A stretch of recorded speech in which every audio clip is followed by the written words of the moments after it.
thing I'm gonna do like that. Ever. That's it. Ever. Yeah, like that. Good. Yeah. Well, I'm glad you're alive.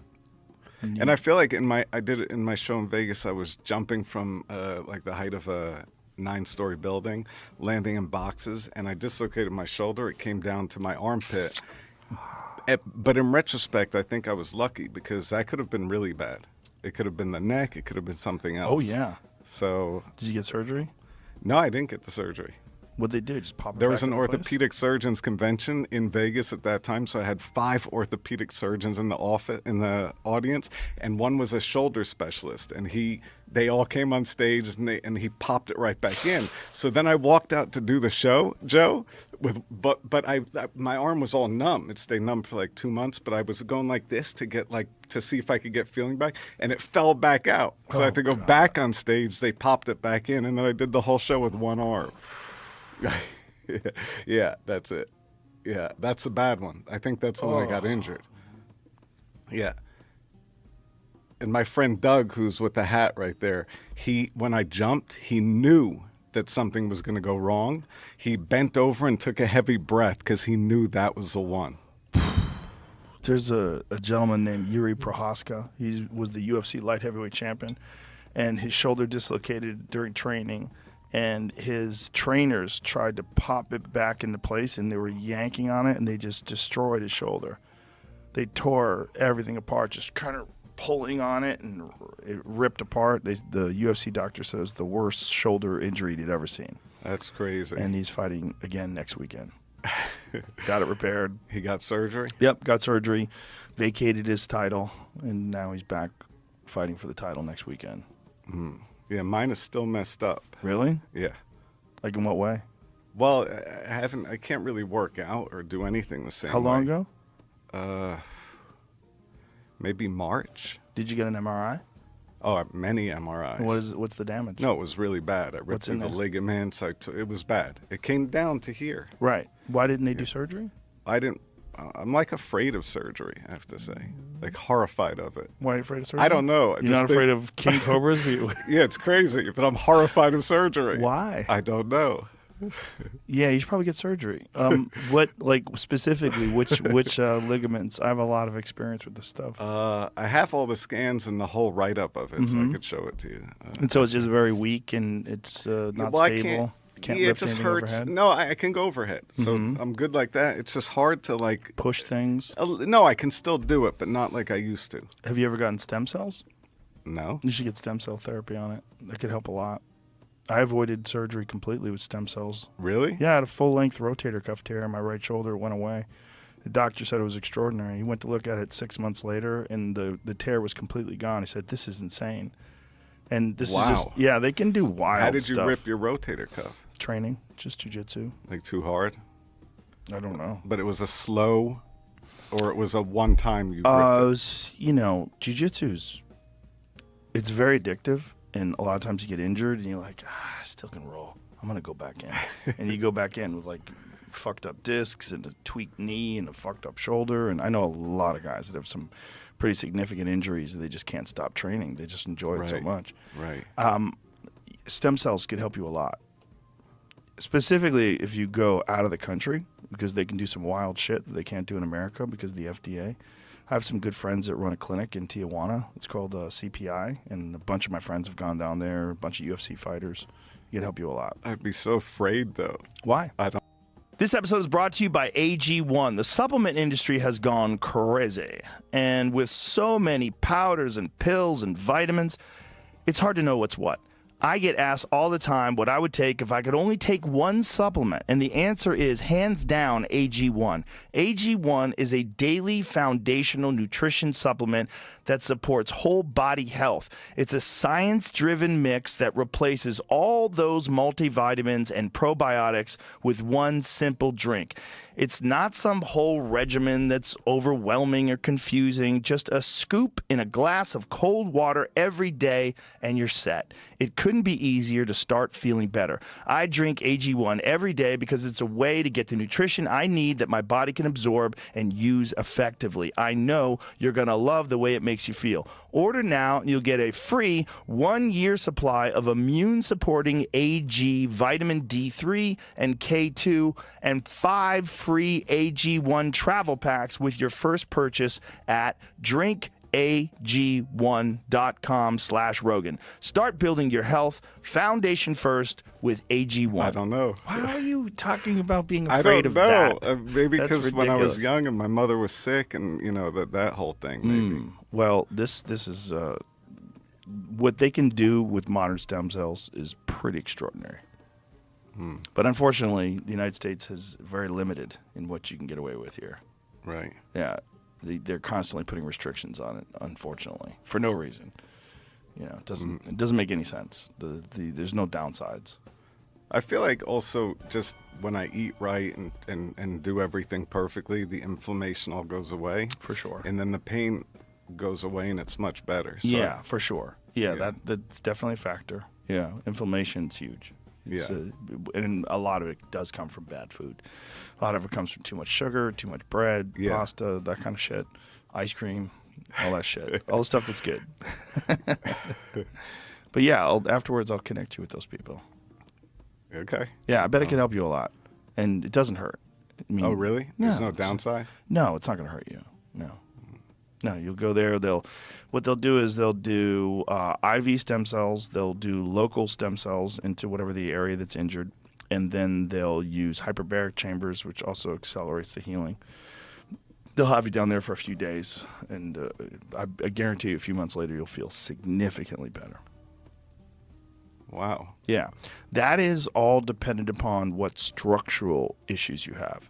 Now, if you have I know it something was that's really- it was completely pretty severe. torn off the bone and it's not connected anymore, they can't help with that. I don't think it's that bad because I can already do this. Mhm. Sometimes you can do that even though it's torn because there are other ligaments that compensate Right. and other muscles that compensate. And I still have a little bit of numbness down here, by the way. Yeah. But it Probably was had some really nerve crazy damage. because I was numb all the way to here for like months. Yeah, that's nerve damage. It takes a long time for that stuff to heal. recover. And nerve damage is rough. But I feel like I got off easy. Yeah, 'Cause oh I yeah, it feel could like have been your back- neck. Yeah, for Yes. sure. Right. So Yeah. I feel like that was a good lesson. Yeah, don't do that. Well, not every night. Don't do it, period. Don't do it again. The If you- craziest thing was we only had insurance for the first 10 shows, and the injury was on the 10th show. Oh, boy. So Monday morning, the insurance company called. They said, "Do you want to discuss this new condition?" Yeah. So that was the end of that. Yeah. Which is a good thing. Yeah, don't do that. You've done some extraordinary things with yourself. I mean, you really have. Some crazy things. Yeah, some crazy things, but all for entertainment and not. I mean, it's interesting because it is entertainment, but it's also entertainment and sort of educating people the boundaries of what the mind can force the body to do. You know, like the one we did where you're frozen in ice. Yeah. Like that's basically just you Standing. standing and using breathing techniques and your mind to deal with that situation. How long was that for? I think 63 hours. Yeah, that's a long time. But my brain tweaked at 55 hours. Yeah. Yeah. Well, you probably weren't sleeping, right? No, you can't. Right. So there's probably a lot of the brain tweaking is just from that. Yeah. Wouldn't you imagine? I think that plus the extreme Yeah. conditions. Yeah. Extreme cold and lack of sleep, and you're standing up. Standing, and I had edema. My ankles had blown Oh, up. I could the whole- imagine. Yeah. Yeah. How long did it take you to recover from that? A while. Yeah. I couldn't even walk for a while. Oh, David. But I was lucky because it was a 68-degree November, so the air pumping through was 68 degrees. So it created that drip that was awful from the ice, but that helped significantly, I think. Well, even just standing still for 60 Yeah, see how plus happy I hours. am? Yeah, you look super happy. You're probably hallucinating. That does look like the begin. That's hallucination right there. Yeah. That's where I'm hallucinating. What did you see?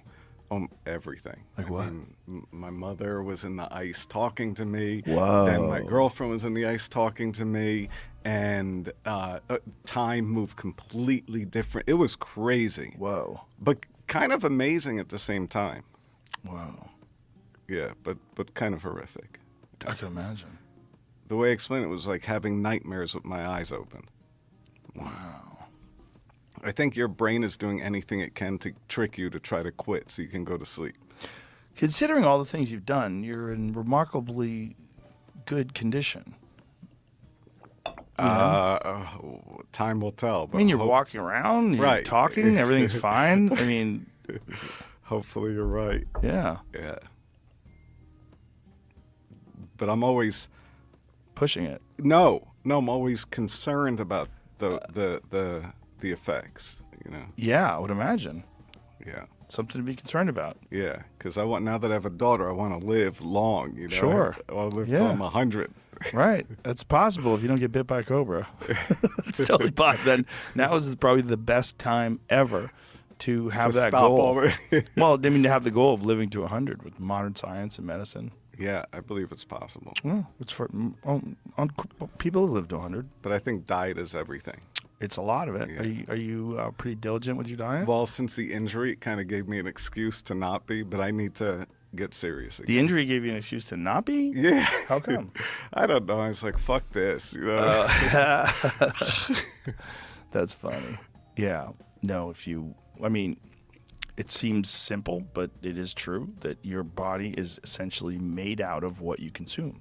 Yeah. It's the only thing that it has to For sure. regenerate. And Yep. it doesn't, people don't think of it that way. You think of your body as your body, but your Nope. body is constantly reproducing itself. Cells Yep. are constantly regenerating. Yep. And if you don't give your body good nutrients and real food, You suffer. you suffer. And that is the majority of Americans, unfortunately. Even my friend is running a marathon in a few days, and I said for the next couple of days, reduce any food that will give you inflammation and do extreme hydration because Yeah. the impact of that distance will pay its toll in the long run.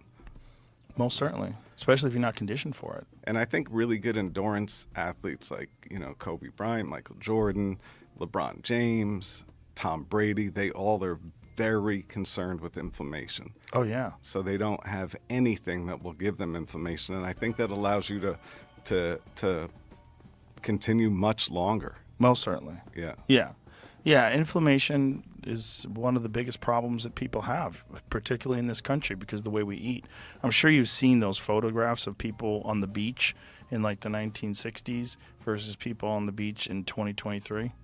No, You but never I seen can it? imagine. Yeah, It's this versus we've this. ballooned, Yeah. and it's because of the American diet. Yeah, it's sugar. It's sugar. And the it's- process, the bad sugars. Yep. And even just the way they genetically modified fruit. Like if you look at watermelon from the Renaissance days, like a Renaissance painting of a watermelon, as opposed to a watermelon now, it doesn't even look like the same thing. Right. It yields such a high dose of sugar to become addictive. So you can, Yeah. and berries, everything. So, That term genetically modified gets thrown around a lot. A lot of it is just selective breeding. Like they For just sure. figure out a way to breeding's not the right word either. It's like they select for very specific traits. I mean, that's why they've made a tomato that can sit on a truck and drive across the country and not rot. But then you get it and it's flavorless and pale, yeah. but it's durable. Wait, can you pull up a Renaissance painting of a watermelon? I just want you to see. Yeah, it. I've never. And I then don't think it'll I've show ever you seen side a by side. It's Renaissance crazy. painting of a watermelon. Yeah, how they were originally. Well, I'm sure you've seen like heirloom tomatoes. Have you seen heirloom tomatoes? Yeah. They look so. Oh, that's what it See? looks like. Whoa. And wait, the middle left one. Yeah, that one shows the. Both of See them. the difference? Wow. Yeah, they've done that with everything. That's wild. Yeah, it's all. I mean, it's a reason. I think even fruit. You would think fruit is so healthy, but then you get these berries when you go to Whole Foods, and they're like this big, and they're so juicy, and you eat the whole thing. But if you're in the wild getting blackberries, they're small, they're bitter. So, yeah. That's extraordinary. So I think even the fruit and the things we think are healthy, we have to be careful. Yeah. It's definitely very different. But I don't necessarily think. I think I wonder, like, what is the difference in terms of the nutrient content, whether or not it's bad for you to eat modern watermelon. I would doubt it is. No, I think it's 'Cause it fine, does- but I'm just saying it yields such a high dose of sugar. Right. Yeah. And Most sugar certainly. creates inflammation. Yeah, it certainly does. If, And cancer thrives on. So, yeah. Yeah. Well, I've noticed a giant difference cutting sugar out of my life. Like when I cut it out and just live very cleanly, eat very cleanly, it's just massive difference in how your body feels, how your back feels, joints feel, That's everything. Especially things like the back. And like your where you brain. have pain, that stuff goes away. Yeah. And Yeah. even how your brain functions. Everything. Yeah. Yeah. Right now, my brain is on a lag because I've been not eating properly. I would think if anybody would be taking care of themselves, it's someone like you that Yeah, I need to. brutalizes yourself. But sometimes I go so extreme that I need like a break and I go the other way. I know what you mean. Yeah, you get tired of it. That happens to a lot of fighters. They get done fighting and they just get fat because they're just like, I don't want to train anymore. I don't want to do anything. Yeah, because they're so extreme and Yeah. so focused, and all of a Yeah. sudden it's a. Yeah, I think little vacations from discipline are fine. But when I take a little vacation from discipline, I feel like shit. And then I'm like, what are you doing? And then I'm upset with myself, and then I go back the way I used to eat, and I'm fine. And then you feel great. Yeah, but that's, it's what humans are supposed to eat. We're supposed to eat real food. And a giant percentage of our diet is processed bullshit. And that stuff is just, it tastes good and it tricks your body because there's all sorts of salt and sugar in it. And, those high calorie, high carbohydrate foods are so easy to overconsume. Yeah. We had Elon and I had pizza the other night, and I just couldn't stop eating it. Jamie had to take it away from me. If you didn't take it away from me, I would have ate that whole box. Yeah, once you start, you I can't can't stop. stop. Yeah. I'm a glutton. And then the funny thing is, then you're still hungry an hour later. Yeah. Whereas when you eat foods with high nutrition like broccoli or something, you're full. Well, especially protein. If you eat foods, protein has a very high satiety rate. So, like, if you eat steak, you can only eat so much steak. Or you could keep going if you wanted to, if you're in a contest or some shit. Like, you ever see those places, like restaurants, where they give you a free meal if you could eat a 72-ounce steak? And so people try to eat them. You have to eat it, like, within 30 minutes or something crazy like that. But when you eat steak, like, at a certain level, you're done. Your body's like, that's enough. But if there's steak and then bread, the bread's right there with butter and it smells good, it's fresh. Oh, ooh, give me some more of that bread. Or there's a bowl of pasta, like, ooh, and then there's some ice cream. Ooh, you'll keep going. And that's where modern foods have kind of hijacked the human brain, hijacked your reward system. It makes you crave these things that are ultimately detrimental to your health. But when you're eating really healthy, what's your diet? Mostly meat. I eat mostly meat and eggs. Do you eat raw eggs? No, I cook them. I feel so good when I have raw eggs. They're good, but you do have to be concerned with salmonella. You particularly have But I to think be it's like concerned if you 1 don't in know where- 35,000, and it's on the Yeah. shell. I think it's a low risk. It's a low risk, yeah. But it does happen. There's a certain percentage of people every year, a certain number of people every year that get salmonella from eggs. But the eggs in Paris, by the way, they taste so good. It's kind of amazing. Well, they're probably free-range chickens. Yeah, and they're That's like the difference. And they're like orange. Yeah. Yep. Yeah. Well, that's a free-range chicken. That's chicken that eats eating bugs and worms and small rodents and things like that, which is what they're fucking dinosaurs. I have chickens. And the chickens that you have, if you have, like, chickens in your yard, if you have a good amount of place for them to roam and free range, you get a dark orange yolk, and it's delicious. Yeah. Amazing. And they it's taste also, so if you're a different. person who's very concerned about factory farming and ethics that are involved in that kind of stuff, and you don't want to eat eggs because the chickens are mistreated. Chickens that you have yourself are basically pets that give you free, karma-free food. Because, they're not even scared of you. They wander around you and peck at the ground right near your feet. And they eat ticks too, Yeah, right? and they will produce food for you because they're not going to make chickens unless there's a rooster. Their eggs are never going to fertilize, so you're getting these beautiful, healthy Perfect. eggs. Yeah, that's and amazing. no one loses. No. Yeah, it's a And perfect they taste cycle. and they're Yeah. So good for you. And there's so many things that you can get from eggs that you're just not going to get from a plant-based diet. Unless you're supplementing, you're just not going to get them. Do you take vitamins? Yeah. I take those liposol, the liquid ones, because you absorb them. Liposomal? Yeah, those ones. But I Yeah. was gonna bring them and share them with you, but I forgot. Yeah, I take those. I also take, you know what AG1 is, Athletic Greens? No. It's great. It's just very simple. You take a scoop of it, put it in some water, stir it up. And it's probiotics. It's like 75 different vitamins and nutrients. Very good. It tastes good, easy, so simple. Just stir it up. It's called AG1. AG1. Yeah, it's very easy because it's a no-brainer. They sell little travel packs. Just open up a bottle of water, pour it in the bottle of water, shake it up, drink it. And it's Great. all natural? All natural, yeah. It's all plant-based Yeah, stuff. that I'll look into. It's great. And then, you really should supplement with vitamin D. Vitamin D and K2, they work well together. But all that stuff is one of the things that people are very deficient in. Yeah. Vitamin D in particular. It's a big one, particularly in cold climates where people don't go outside very much. You don't get exposure to sun. The best way to get vitamin D is from the sun. Natural, yeah. Yeah, that's the best way. But most people do not get enough. Yeah, Yeah. that makes sense. Yeah. We're indoor all day working. Yeah, but when you think about like what did human beings eat to thrive? Well, their most treasured and their prized food was meat. If they could kill a deer, if they could kill something that was nutrient dense that had fat on it, a pig, like that's what they treasured the most because that's what they would give them the most nutrients. But you would also assume they would have like coconuts, bananas. Sure, and fruits good. things that were easy to. Especially, again, fruits that weren't fucked with. But that's one of the things that we've done with wheat. If you get wheat, everybody talks about this. If you get wheat in Europe, you're getting this heirloom wheat. You're getting wheat that is really what it was originally. When they took wheat and changed it in America, what they've done is the high dose. Exactly. They destroyed it. much And more complex glutens in Yep. it, and it just gives you more inflammation. And It's you harder don't- to digest. Yep, and you don't gain weight from those I know. non-modified seeds of 500 years ago. I or know. that- You yeah. go to Europe and you eat their food. You look at them; they're not fat. No, it's and crazy. Look yeah. at France. The people eating bread in France, they Yeah. eat bread every day. They're not fat. Nope. In America, we're all balloons. Yeah.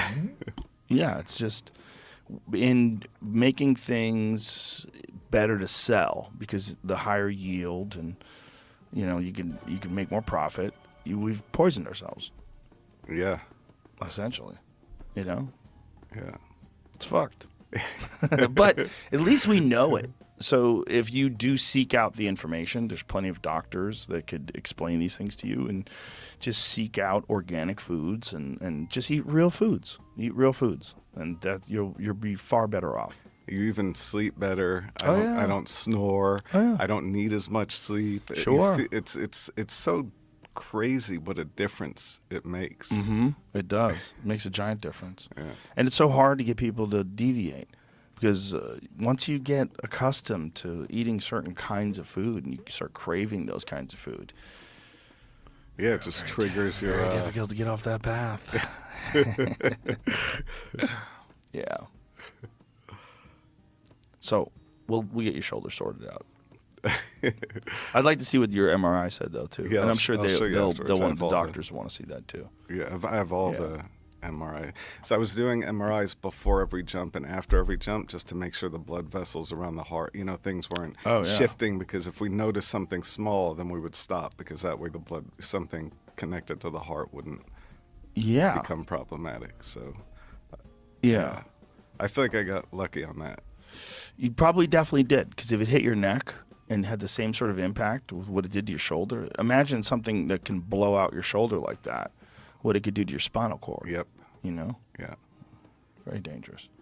Yeah. Do you ever think you're going to stop doing this kind of crazy shit? I think so. Really? Yeah, I think I'll eventually just move towards magic only. Well, you're really good at magic, too. That's what's so confusing to me. Your card tricks are fucking bizarre. Like, when you did a bunch of card tricks for us off air. You did them for my kids. You did them for the security guys at the old studio in L.A. And, I mean, Jamie is, like, really good at watching that kind of stuff. I mean, I've been watching him since I was younger. Right, but So Jamie I was love watching this shit. Jamie was fucking staring at you like a hawk. I want to figure it out. I mean, Yeah. I know it's magic, but like, there's also That was strict. Yeah, he knows how to do it. Yeah, he didn't but- always know how to do it. But after it was done, Jamie was like, "Fuck, I have no fucking idea." I tried. I thought I knew what was going to happen. Yeah. And I didn't. Yeah. Or you're obviously that good. So. He couldn't wait though. He was like, "I'm gonna fucking watch everything. I'm gonna figure it out." He couldn't figure out jack shit. It's yeah, that alone. But I mean, you're kind of the only magician who also does things that aren't necessarily magic, but they are extraordinary feats of control of your body and just dangerous stunts. I think part of the excitement for me is just learning something that's unique, that's not really done in the magic world, but then just the actual training and learning a new skill. So it's like a continual search to try to figure out new things. And that's kind of what keeps me excited in a lot of ways. And I think it's like something different because I think most people that are magicians, they, a card trick everybody can learn, but when you go and try to figure out one of those things that are insane to learn, or you're inspired by something else and it leads to the trick itself, that's exciting for me. So when I went to Africa to learn how to swallow a gallon of water and then spout it out, I didn't know it would lead to being able to hold frogs in my stomach and then produce them at any time. But it ended up leading to that. So it became a magic trick, but it started as like some insane skill that I saw somebody do and I was obsessed with. When you swallow a gallon of water, are you stretching your stomach out? Is that it's what's horrible. happening? It's awful. But is it like, do you Yes. gain greater capacity because of that? No. No? No. Every night in my show, I have to put a gallon of water inside, and it's horrible. What does it feel like? Ugh, awful. Like pregnancy, maybe? I don't know. I can't answer. Maybe. I'm not But sure. something, so you feel your organs stretching? Do you feel like everything getting pushed aside to make room for the water? I mean, a gallon of water is, There's a lot. it's a lot. Yeah. What does it weigh? I think like 8.43 pounds or something like that. Yeah. So just imagine 8 It pounds might of be food. 8.344. Just I'm 8 not pounds sure. of food in your body is insane. Yeah. No, You it's know? a lot. And Sitting it's down and it's eating- all solid. yeah. It's water. So it's just Ugh. like a big solid. Just a mass in there. And then I have to go do the show. Oh God! So you Every have night. it in your body while you're Yes. doing that. So you have to ignore this awful feeling while you're doing your show. And act normal. Whoa! And then spit it all out. How do you make sure you're not peeing it all out? Like, how do you? I know the time on that. So Oh. I've practiced the window of time of What's the how window long- of time between Well, swallowing it starts. and- Obviously, it starts to move in like 15 minutes, but I'm able to kind of control it for the length of the show, pretty much. Are you contracting your body? Are you doing something physically? Well, then I spout it out to put out the fire, Right. so it's a break, and then I reload it. So secretly, So when you spout it out to put out the fire, people are like, "What the fuck? Like, where'd you get all this water?" well, they see me drinking it also. Right. Yeah, But still, it's pretty insane. it's insane. It's a show that, my show is a show that you can only do like once or twice a month. You can't do it right. If I did a card trick show, I could do it every night, right? It'd be like very good for business. Yeah. But I like this show because it's an impossible show. It's like one that I have to like get into the mindset and be like, oh, fuck, here comes another night. So when you put together a show like this, like when you're sitting down the planning stages and you're like, okay, got a big show coming up in Vegas. What am I going to do? How much time is involved in the creation of something like this? Years. Years. Yeah. Wow. Yeah. Years and years. Wow. I mean, it took me 20 years to even do my show. 20 years. Almost. That's 15, insane. 20, yeah. Because I wanted something that was different and, something that I felt like would represent what I love and what interests me. So I worked on all these crazy things, and it took so long to figure them out, and then had to apply magic to them.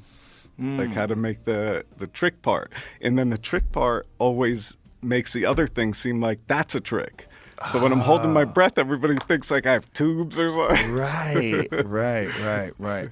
What did you do when you held your breath? Like, how long did you hold it for? It was something insane. Like, I want to say like My actual 13 minutes or something like that. I did 1704 on Oprah, but my actual record with doctors and pulmonary experts and all that was 20 minutes and 2 seconds, breathing pure O2, and my heart rate dropped to 8 beats per minute. So they pulled me up because they thought I was going to go into cardiac arrest. And I actually, that one felt pretty good. But now I think the record is like 24:03. Whoa. Yeah. And what do you're breathing pure oxygen Yeah. before you do it, Yeah, without the Puro 2, I was up to like 747. which is still insane. I know free divers can do stuff like that. Yeah. Yeah. But they're also, the ones that are really good are really thin, really tall. They have a total lung capacity that's much greater than mine. Mine is less than average. So Your lung capacity is Yeah. less than average? yeah, 80% of the average person my height and size. Why is that? I don't know. That doesn't even make sense if you can hold your Yeah, breath my that long. TLC is 80% of the. That's crazy. But I think that's where a lot of it has to do with accepting the pain, like mind over matter. you know? So generally, like taller, longer people It have makes it longer easier. Yeah, lungs. Is that bigger the- lung- yeah. bigger chest cavity. Yeah. That makes sense. Yeah. Yeah, there was a dude who was an MMA fighter named Egan Inoue, and I know he did something insane. He was a free diver. He lived in Hawaii, and I think he was up to like 7+ minutes, and that's also physical, right? Because you're holding your breath, and then you're diving into the water and moving your body, so that Makes it consumes much harder. oxygen. It's not just sitting there. Yeah. When I was doing it, I just, and even your brain functioning, you want to shut everything down because your brain uses a lot of oxygen as well. Ooh. So the more that I didn't you even can think of just that. shut everything down, the more efficient you are. And when you're doing that, like, how are you getting your heart rate to 8 beats a minute? I didn't intentionally do that; it just happened. I think the body does whatever it needs to do to make sure you survive. Right. So your body's recognizing like this motherfucker isn't breathing. Yeah. Let's just slow it down, and like Yeah. it's kind of like creeping towards the gas station when you're on E. Yeah. You know, like you're going like 5 miles an hour because you know you're not going to make it otherwise. Wow. What do you think is the most difficult of all these things you've ever done?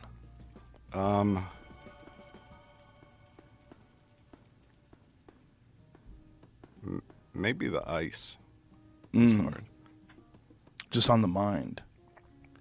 Yeah, that one was the worst one. I would never do that again. How long did it take your brain to recover from that? The Did you brain f- recovers pretty fast. I think after one night's sleep, I was okay. Really? The brain, yeah. So no more hallucinations. Yeah, but also I was, yeah, it was bad. I would worry about something like that I would open up a door that I could never close. Yeah, that would Like be that would horrible. be like in a horror movie that would happen. That's Like why I you don't mess with sleep deprivation. I open up a tried to door mess to with the it. underworld. Yeah, it's scary. Yeah. I think it's a very effective form of torture. I think in North Korea they did that to the Americans, extreme sleep deprivation. I think that tweaked them the worst. Oh, I'm sure we do it too. Yeah. Guantanamo Bay. Yeah, sleep mean- deprivation is horrific. Yeah. Isn't it crazy? It's horrible. Because that's one you wouldn't even think of as torture. And when you think of people think of as torture, they think of pain. You know, they don't think of just like making someone stay awake. Well, but isn't that Chinese water torture? They just drip water in your face. I don't think that one's so bad. Really? I don't think so. I heard it's pretty bad. I don't I think know. there's something about it that just keeps you awake, and it's just nuts because you're just the drip and like it being But you still irregular get- maybe you intervals. get micro sleep. Yeah. I don't know. I don't think so. Maybe you should try that one. Do you want to see this trick? I would love to see this trick. What do you got? Well, it's a simple one, but it's a new Okay. one. So I just used some thread, but I might need your help. Okay. Do you want to come closer? Okay. I'll come over there. Yeah. Should I move over, or you can come here? I'll come over there. Should I slide to the left or something?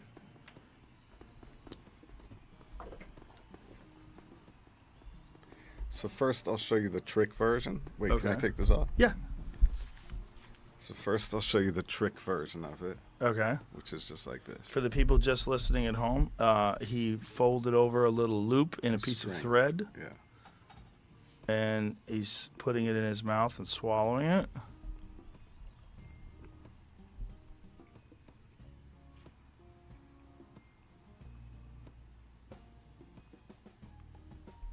He's chewing on the thread. Now he's drinking water. Yeah, I think it's here. Wait. Hold on. So this is the trick version. You see, you get see, you can pull. I don't know if you can see. Can you? Do you want to just pull it? Pull the thread. So you Yeah. have a thread that you Yeah, stuck pull it. in your body. See? Uh-huh. So that's the trick version. That's a thread that he just had embedded in his skin. But hold on, here's the different version.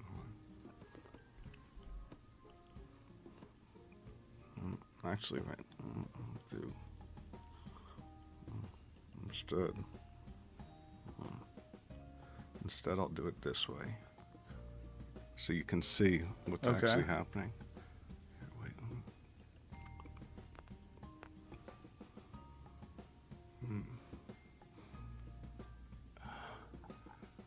Yeah, will you grab here? The one The under your bottom. chin? Yeah, Okay, yeah. so now he's got a thread coming out from under his And I chin. pulled up a little. Okay. Pull it down. It's through his mouth and through the bottom of his mouth and out his chin. And pull. Want to pull it out? Yeah. Okay. So that's something that I learned in India. So you just essentially use a needle and shove it through the bottom of your jaw, and people think it's coming out of your mouth. Yeah, It's pretty good though. it is pretty good. I'm gonna go to the other side.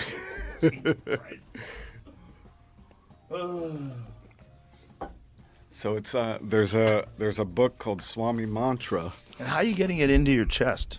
Do you Well, wanna there's tell me? first I'll tell you there's a book called Swami Mantra, which is a collection of pamphlets of secrets of what the fakirs were doing in India.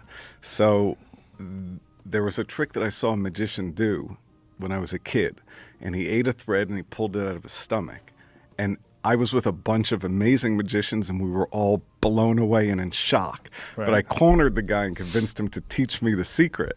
So then I started playing with it, and then just now when I was in India meeting street magicians and finding all these performers, I went to a festival, and they do all of these extreme things I have never seen before.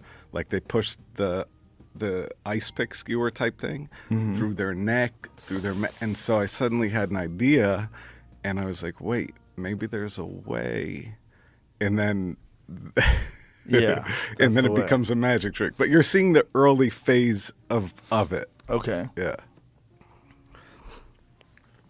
Sometimes I get nervous that, like, obviously anything could go wrong. You could, Yeah. Start Yeah. squirting blood. like it happened last time. Yeah. Well, But I last time. promised you there was going to be no blood. Thank you.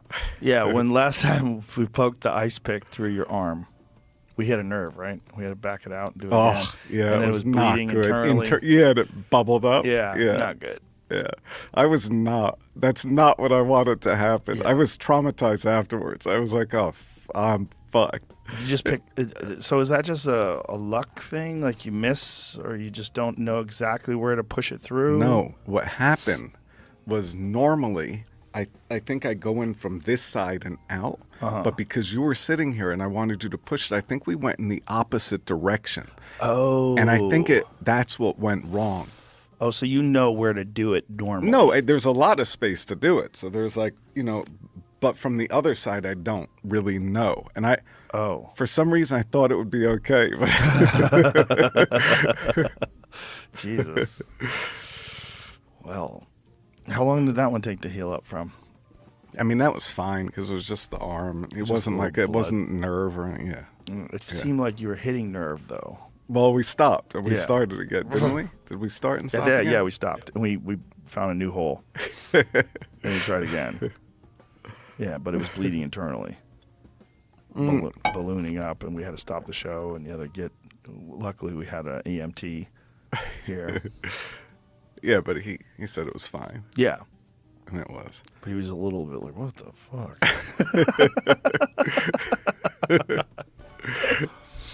Yeah.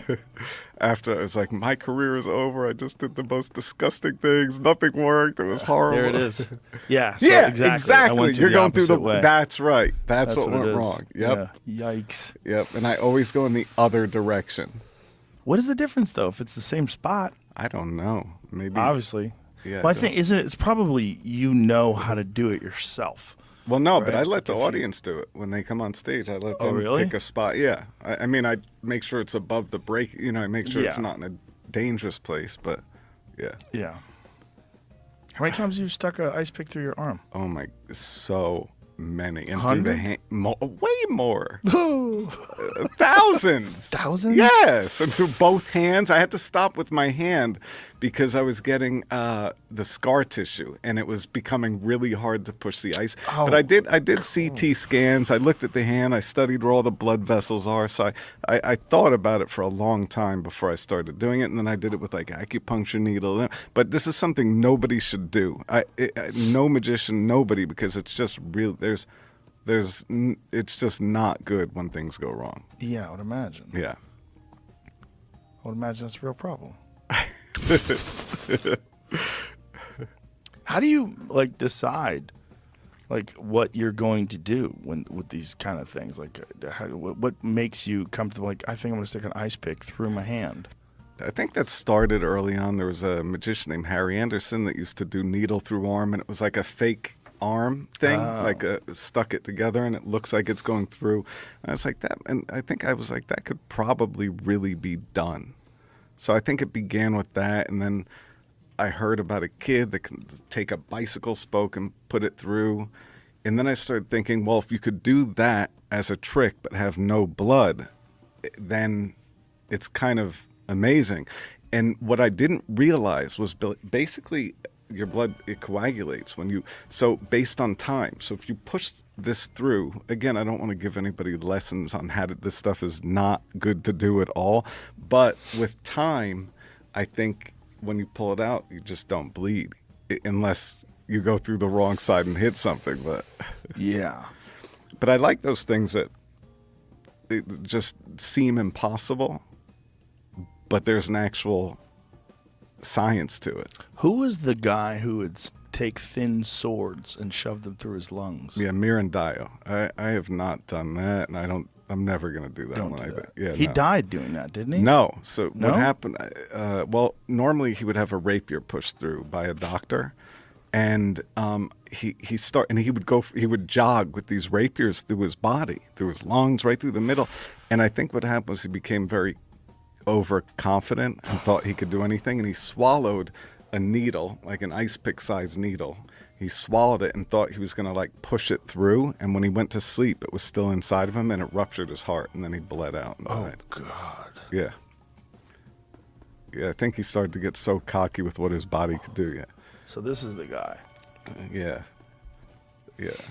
Now, how does one do that? I mean, if he's got They said he had rapier- tuberculosis, and so the way his body recovered it, it doesn't. Nobody really knows, but I know scientists and doctors. They all thought it wasn't real. They thought it was a trick. So it took forever for them to even think it was it goes real. sideways. Oh, that's right. I forgot this one. So he's going through his fucking Yeah, intestines. he was the God. human pincushion. And that's a doctor? Boy, that doctor. What about do no harm, fella? That is so insane. So he's got I mean, it's insane bandages that over he his could forearms. control. So did he It's go through his arms as well? Is that why his bandages? I don't know, but it's insane that he could control it because obviously when people get stabbed, And now they he's going to could do an live. X-ray? Is that what he's doing? And look at the holes in Oh, his he's got back. holes all through him. Oh, God, dude. Yeah, it's crazy. That guy's got so many holes in yeah, him. it's crazy. The doctors have to examine. Yes, it's a And regular that's a sword. thick rapier, by the way. Yeah, and then they eat. And the water comes out. Oh, God. Yeah, don't do that one. Never. Yeah, there's real danger in a lot of the shit you do. Well, but I don't just go randomly do things. I start carefully, methodically, slow. I have not magicians surrounding me. I have doctors and I have, people that are the best in the world that do these things. And there's a slow learning curve. You just never see it. So, but that one to me, I was like, no, it's not worth the risk. Has anybody else done that other than that guy? I don't think so. Not intentionally. Stick to cards, bro. Cards are amazing. Why fuck around with other Cards things? are amazing. They're amazing. They are amazing. They are amazing. Yeah. Sleight of hand. Yeah. Skills. Yeah.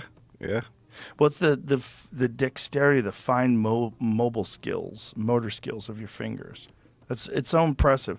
But it makes sense. Like, my left hand is so dumb in comparison to my right hand. Like, if I try to write things with my right hand or try to tie my shoes left-handed, actually tie your shoes with both fingers.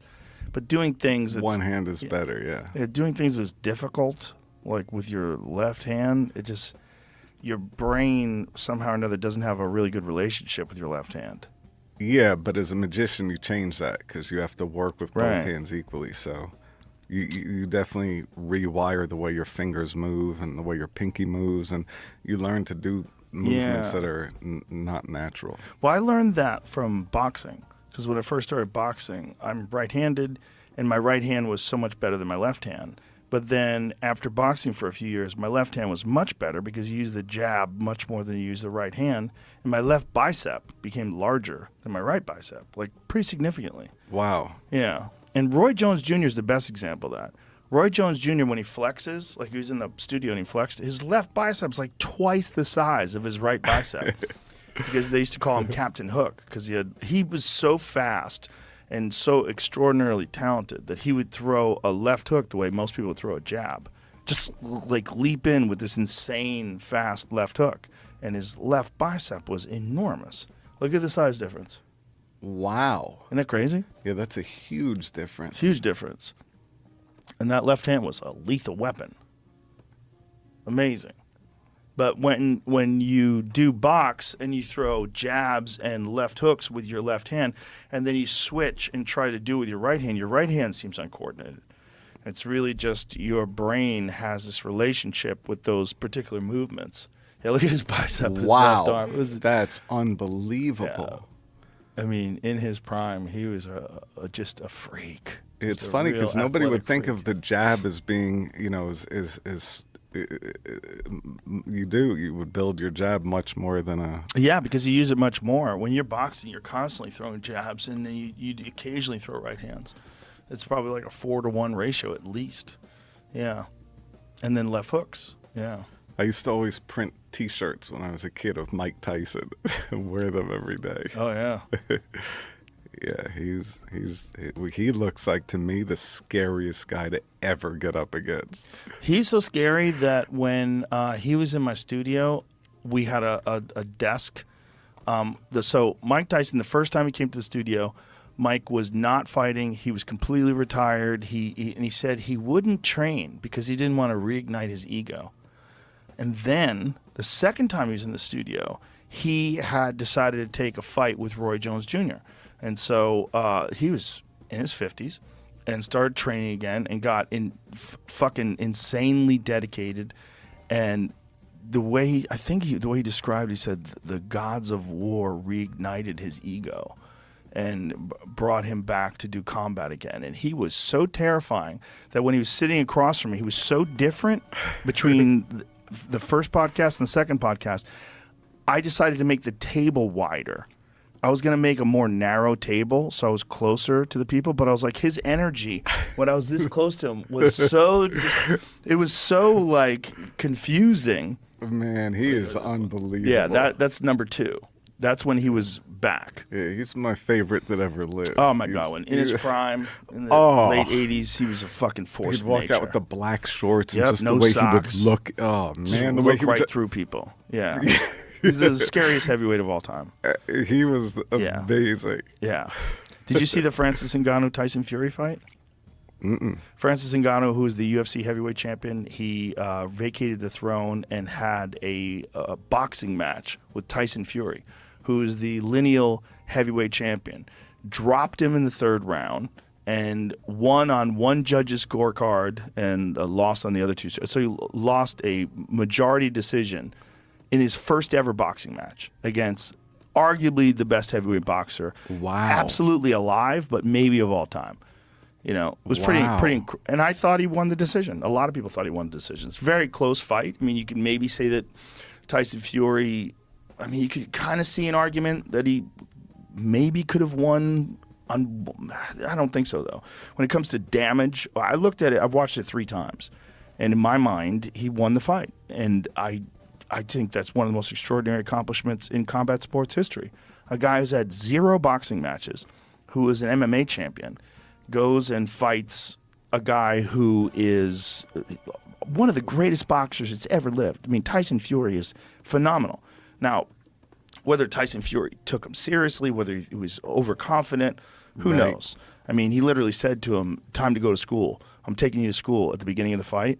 And then when Tyson Fury said that? Yeah, and then when Francis dropped him in the 3rd round, after the fight, Francis was like, "You are a shitty professor."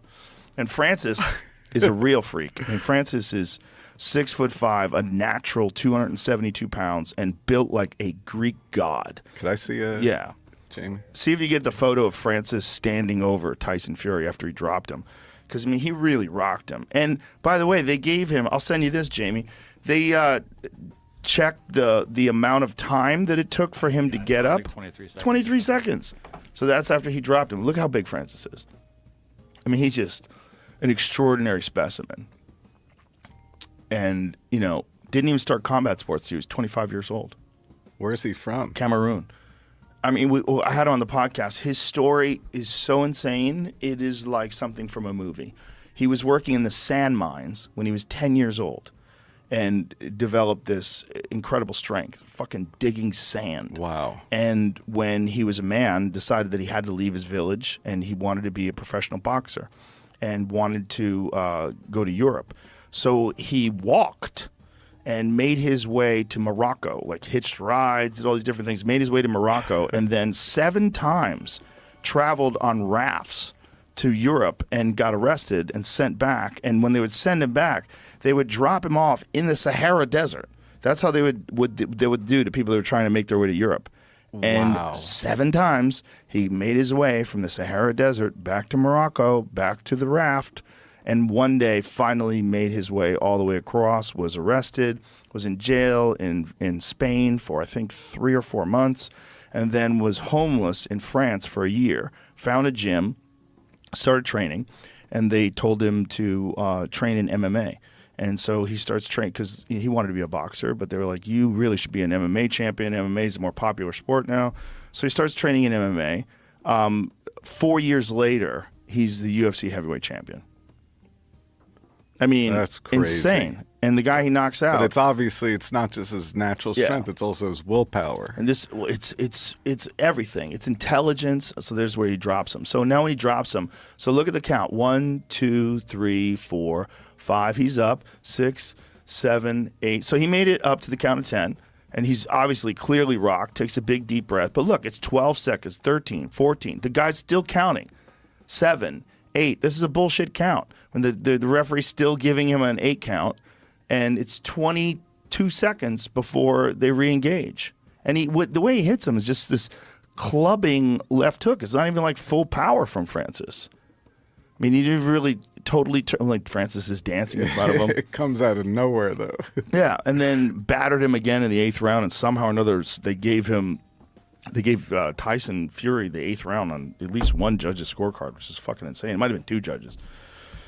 But boxing is a dirty business. It's a dirty sport. I mean, there's always one judge that's in the bag, it seems. Right. At the very least, if they're not absolutely paid off, at the very least, they're deeply indebted to the promoters. And there is some sort of an agenda to have this person who's either the most marketable or the one who the most is writing on. I mean, I don't think he's going to have a rematch. He didn't talk about a rematch. He didn't say he wanted a rematch. And Francis wants a rematch for sure.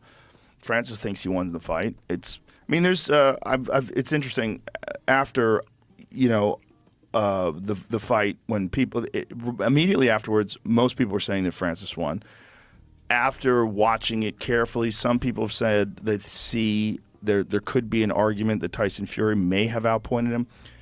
In my mind, Francis landed by far the harder shots, by far did more damage, and even though there's this thing that happens when you see an underdog outperform the expectations, which certainly happened. I think he was a 14-1 underdog. By the end of the fight, the online betting odds had Francis favored to win, which is crazy. And then many people, including myself, felt like he did enough to win the decision. I felt he won by at least one round. And who's that promoter? God, I forget his name. The guy who promotes Anthony Joshua, Eddie Hearn. He gave Francis 2 rounds. He said Francis beat him by 2 rounds. It's just an extraordinary accomplishment. Even losing a majority decision to Tyson Fury is insane. Because the only time this has ever happened before where an MMA champion fought a boxer was when Conor McGregor fought Floyd Mayweather. But Conor McGregor fought Floyd Mayweather when Floyd Mayweather was at the tail end of his career. It was the last bout that Floyd had.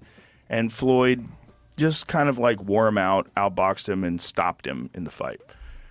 Whereas Francis fucking dropped him in the 3rd round and battered him in the 8th round. And it was just an insane performance. I mean, literally like a legendary combat sports performance. It'll go down in history. When they talk about boxing and things that people have accomplished, it's one of the greatest accomplishments ever. Pretty amazing. You train both boxing and I've done MMA. everything. Yeah. Joe Rogan Podcast, check it out. The Joe Rogan Experience. Train by day, Joe Rogan Podcast by night, all day. Are we drinking anything special? Did like Evan make this for you? Yes, Black Rifle. I don't know what blend it is.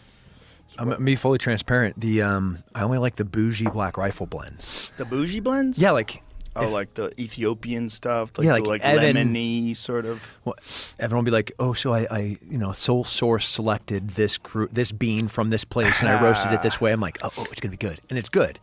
Well, every year I do elk hunting camp with Evan. We share an elk hunting camp in California. So we just got back. And so Evan makes coffee for us every day.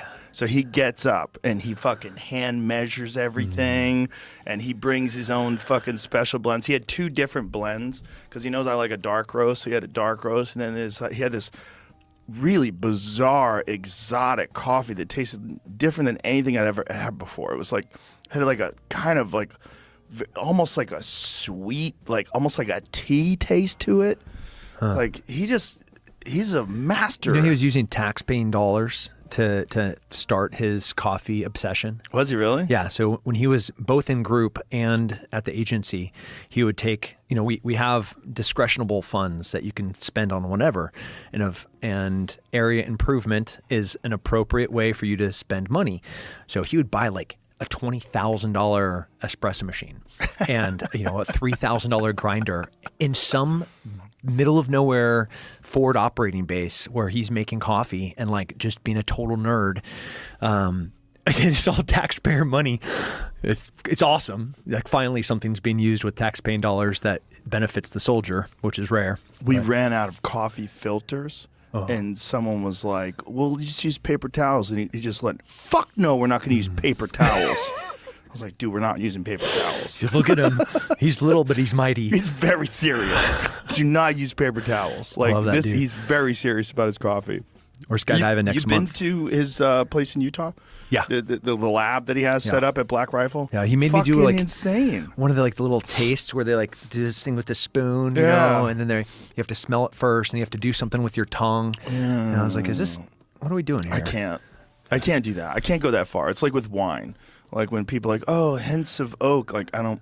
Yeah. It's good. I like it. I like it. Yeah. You can do that. This goes well with what I'm eating right now. I have a friend, my friend Matt. I'll call. He's a real wine freak, and I'll just like show him a photo of like the wine page at a restaurant. I'm like, what should I get? And he'll tell me. He'll just text me. He loves it. So I'm like, good. I've got that farmed off. Yeah. I don't have to. If I can outsource things that I don't have to keep on my brain. Yeah, I do not want to have to pay attention. We to are that. so good. And that's how I do it with coffee too. I just like Evan's like, I'll send you a bag of that stuff. I'm like, great. What was it again? I forget what it was, but it was like fruity and fucking. Another one, like as Jack Carr is so incredible, Evan. So I'm skydiving I was supposed to be skydiving all last week, but I was in Israel, and then so I had to move it to the right. Because we're doing this Moab jump with a bunch of your friends, Mike Sorelli and Mike Glover and Evan, and so I need to knock off the dust a little bit.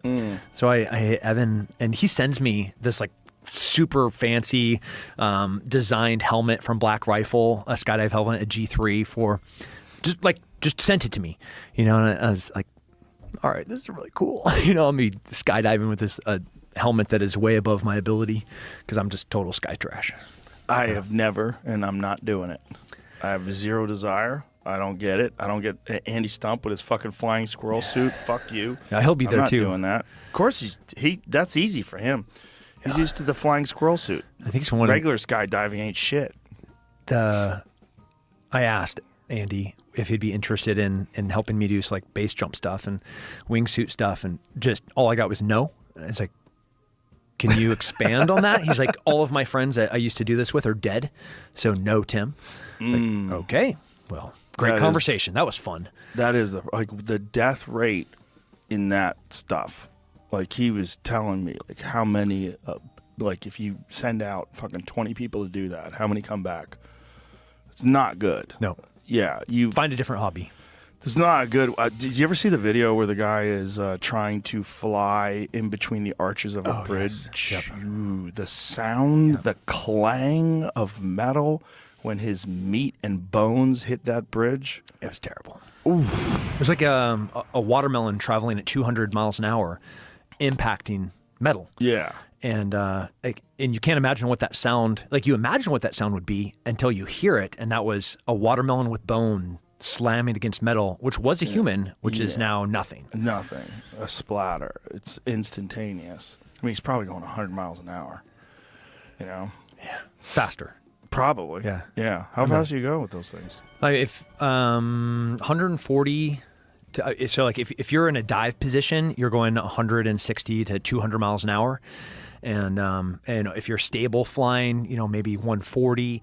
160. Yeah, so when you're like navigating like he was, I bet he was going 140, 150 miles an hour. Jesus, which really makes you appreciate nature and evolution. That the peregrine falcon does like, what does it do, like 220 or something insane? And can change on a dime, just like It flip. says you can go up to 220 horizontally. Oh, Fast. 220 in a car fucking feels insane. I mean, I've never done it. I don't know, but I mean, I've done like, we went to the local racetrack, that place up there, Coda. Oh, our light's not on. We went to Coda recently, and Coda gets up to like, I mean, we were in a Lamborghini and went to like 147. That feels fucking insane at a racetrack. How's this thing going on, James? You got it. Oh, there we go. Oh, Yeah, changing that colors. that long straightaway Yeah. into that almost 180 turn on a motorcycle is one of the scariest things I have ever felt. Have you done that track? Yeah. Oh, that track is awesome. Yeah. I mean, except for that, like my testicles were up into my stomach. Yeah. And I thought I'm a brave, courageous human, and then I was just 100% coward on a racetrack. Right. Well, at least if you wipe out, you just kind of like slide. Yeah. Yeah. We were watching Formula One there. That is fucking wild. Those guys are flying. They're going so much faster than regular cars. You really get a perspective when you've actually driven around the car in like a GT car, the track rather, and then you see those guys. It's wild. Oh, And there's levels too. You know, every time that I think that I'm good at something, then you go with somebody that's actually good at that thing. yes. And then you're just like, I'm so trash. yeah, I'm I just- thought I knew how to drive a car until I got lessons, and I'm like, oh, I suck at driving too. Yeah. It's great. There's a long litany of things that I suck at. Yeah. Which are just made so clear. By And then, these- unfortunately, I don't want to suck at it, so now I have this new addiction. Now I want to go to the fucking track all the time, which is not the best thing for like time management. Yeah. Because it's a fucking full day thing. You know, it's like golf or something like that. Like I've never played golf and I won't play golf because it's a time management thing. Yeah. Like I don't have that. Like Ron White and Tony Hinchcliffe, they go out and they play for fucking 8 hours. I'm like, bro, I don't have 8 hours what do you- ever. I have They- 8 hours You of get sleep. stuff done on the golf course. Like, no, you No, don't. you don't. No, You you don't. Maybe if you're a hedge fund manager and you want to figure out how to rip people off. I enjoy I mean, shooting and golf have a lot in common, like precision rifle. Yeah.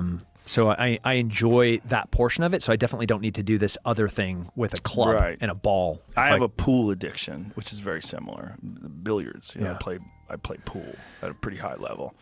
And I have a real problem with that. I could play 8-9 hours a day. Those are easy. Those are dorks. Yeah. Like real pool nerds. Oh yeah. Are they're genius. Yeah. And they're weird. And they're so freaking good. They're so fucking smart. That's what's crazy. Like really good pool players are fucking smart. because you have to be, because you have to, it's problem solving. You have to figure out how to manage geometry and also feel. And then you have to execute the shot too under pressure. Yeah, very similar to jiu-jitsu in this archery. Yeah, this physical application of this mental Yes. complex problem. Yes. That is, in real time changing every second. Yeah, I think jiu-jitsu is the most complex of those things, and but it's also the one that breaks your body the most. That's the problem with jiu-jitsu. Is I'm doing really good in this I've totally changed now that all of these monsters have moved to Austin. And another example of where I thought I was just this freak grappler until I met real freak grapplers. Right. And I'm like, man, I'm not even top 20. I'm maybe top 100 now. And so that realization with the Giancarlo Bedonis and the Gordon Ryans, the Victor Hugos, the Marigellis, and the Craig Joneses, Isn't it wild how many fucking people are here? And they're all in my now gym. too. Yeah. Everyone's I was here. in his academy this morning. It's amazing. Hey, Canada. So 2024 is going to be your year, huh? The year you finally start exercising, stop eating junk food, stop looking at porn. Well, you might be able to fool your friends, but you definitely can't fool your internet provider. They can see all your naughty late night searches. In fact, they've got a naughty list on all of us about a mile long, except for me, of course, because I use ExpressVPN.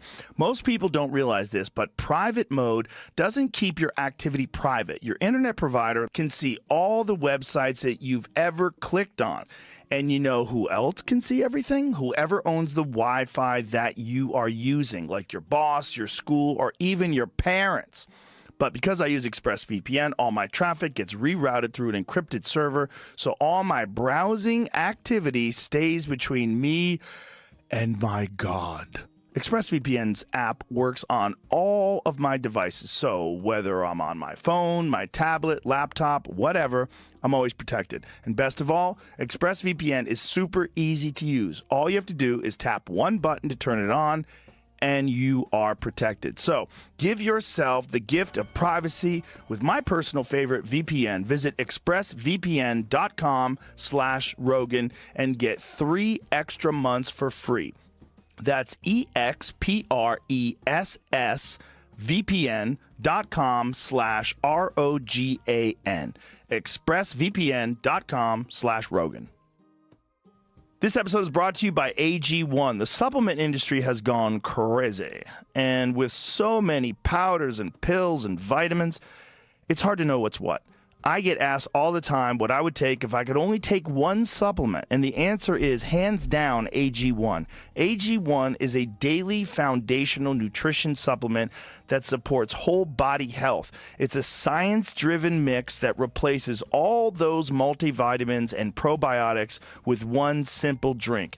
It's not some whole regimen that's overwhelming or confusing, just a scoop in a glass of cold water every day and you're set. It couldn't be easier to start feeling better. I drink AG1 every day because it's a way to get the nutrition I need that my body can absorb and use effectively. I know you're going to love the way it makes you feel. Order now and you'll get a free 1-year supply of immune-supporting AG vitamin D3 and K2 and 5 free AG1 travel packs with your first purchase at drinkag1.com/Rogan. Start building your health foundation first with AG1. No, it's not amazing, Joe. It's not. That's what I'm saying. This is the spectrum of, great, another thing that I'm trash at.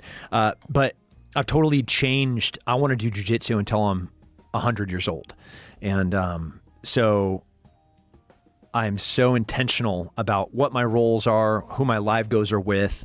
That's important. It's so important. And also you're very good at keeping up your physical body, which a lot of people are not. They just roll. Yeah. And they just train, which you really can't. No, I split my effort in a week almost evenly between, grappling, striking, physical development, strength, speed, and then like that long recovery, longevity aspect of it. Like that's how my week is broken into for my training. You almost have to treat your body like a pit crew. You know, like you really have to change your fucking tires. You got to do the whole thing. You have to. You can't just like, they look good. No, you got to like really treat it like there's a methodical approach that must be done in order to race. Yeah. If you want to train, you kind of have to do that. Yeah. Yeah. It's not good for the ego. It's not. I got away with it when I was 25 and fighting, but yeah. Well, you got away with it while you're also active duty, which is pretty crazy. Yeah, I should have been a little bit more intentional and disciplined about how I spent my time. I took youth for granted. Everybody does. Yeah. Youth is wasted on the young. Yeah. Isn't it wild? Especially when you're dumb. Yeah. That is hard. Well, most young people are dumb. Yeah. And it's supposed to be young people that do the kind of stuff that we enjoy. Yeah. Yeah. We did dumb stuff. How's life? Everything's good, man. Everything's really good. I was shooting bow yesterday. My buddy Tyson got Rob from Roca gave him a bow. Another great person that does great things for people that I resent. Oh, Rob's great. Yeah. I'm like, you never gave me a bow. Like, I was never given a bow. Like, how does this just happen? So he came over and... Do you want one? No. I got a great bow. Where do you get a bow from? From Archery Country. Oh, okay. Yeah. That's my spot. Yeah, I was there this morning, got... I got an Archery Country t-shirt on right here. Yeah. Let's go. I got 6 new arrows today. I shot through one of my archery targets and it hit the wood in the back, and I was like inspecting my arrow and I saw like this little tiny fine line along the side of it, and I was like, you're done. Oh, carbon? Yeah. You shooting carbon? Yeah. You got to be really careful about that. A lot of those explode and they go through people's hands. I love those videos. I can't watch them, but I love them. Do you watch them? You do watch them. I've seen them, yeah. I don't enjoy them.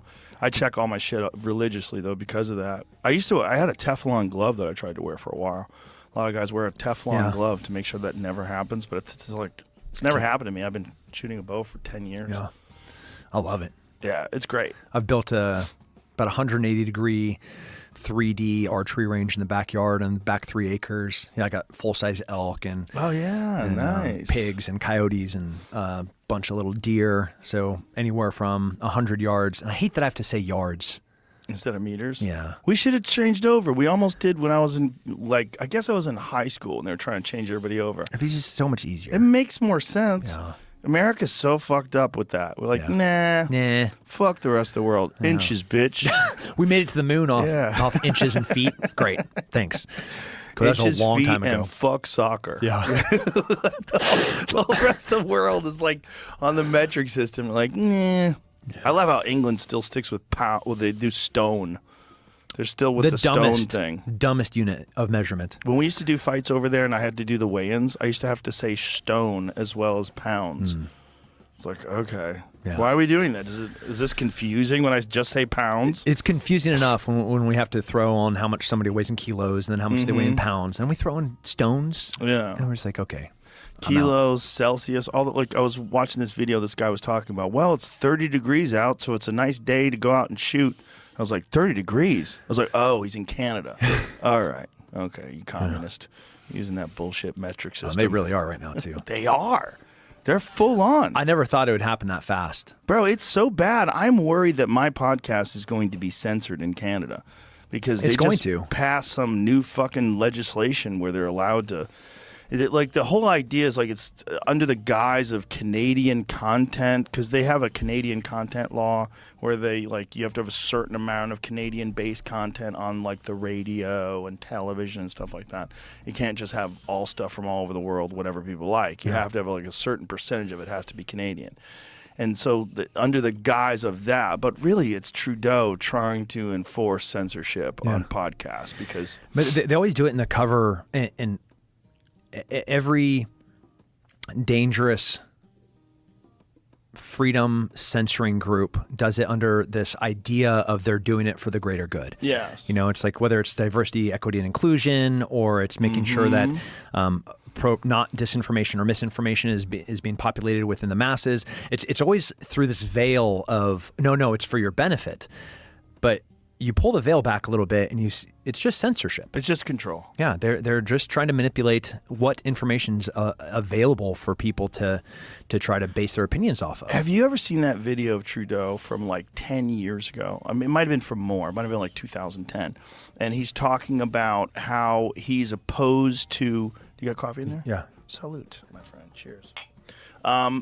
He's opposed to regulations with guns because he's like, regulations are the first step that they take, and the ultimate goal is to remove your gun. So we will not have regulations. Like, he's talking about this like in 2010 or 2011. Yeah, well, I mean, he was following a playbook. Yeah. So he absolutely didn't believe that, though, because he knew that within a decade, he would be trying to confiscate every single gun that he could get his hands on and make transfer of pistols illegal. Which Illegal. It's illegal. Yeah. If I have a pistol and I want to sell you a pistol, I cannot. That's it. So wild. It's so wild how quick it changed over there. They used COVID to just enforce these sweeping legislations across all sectors.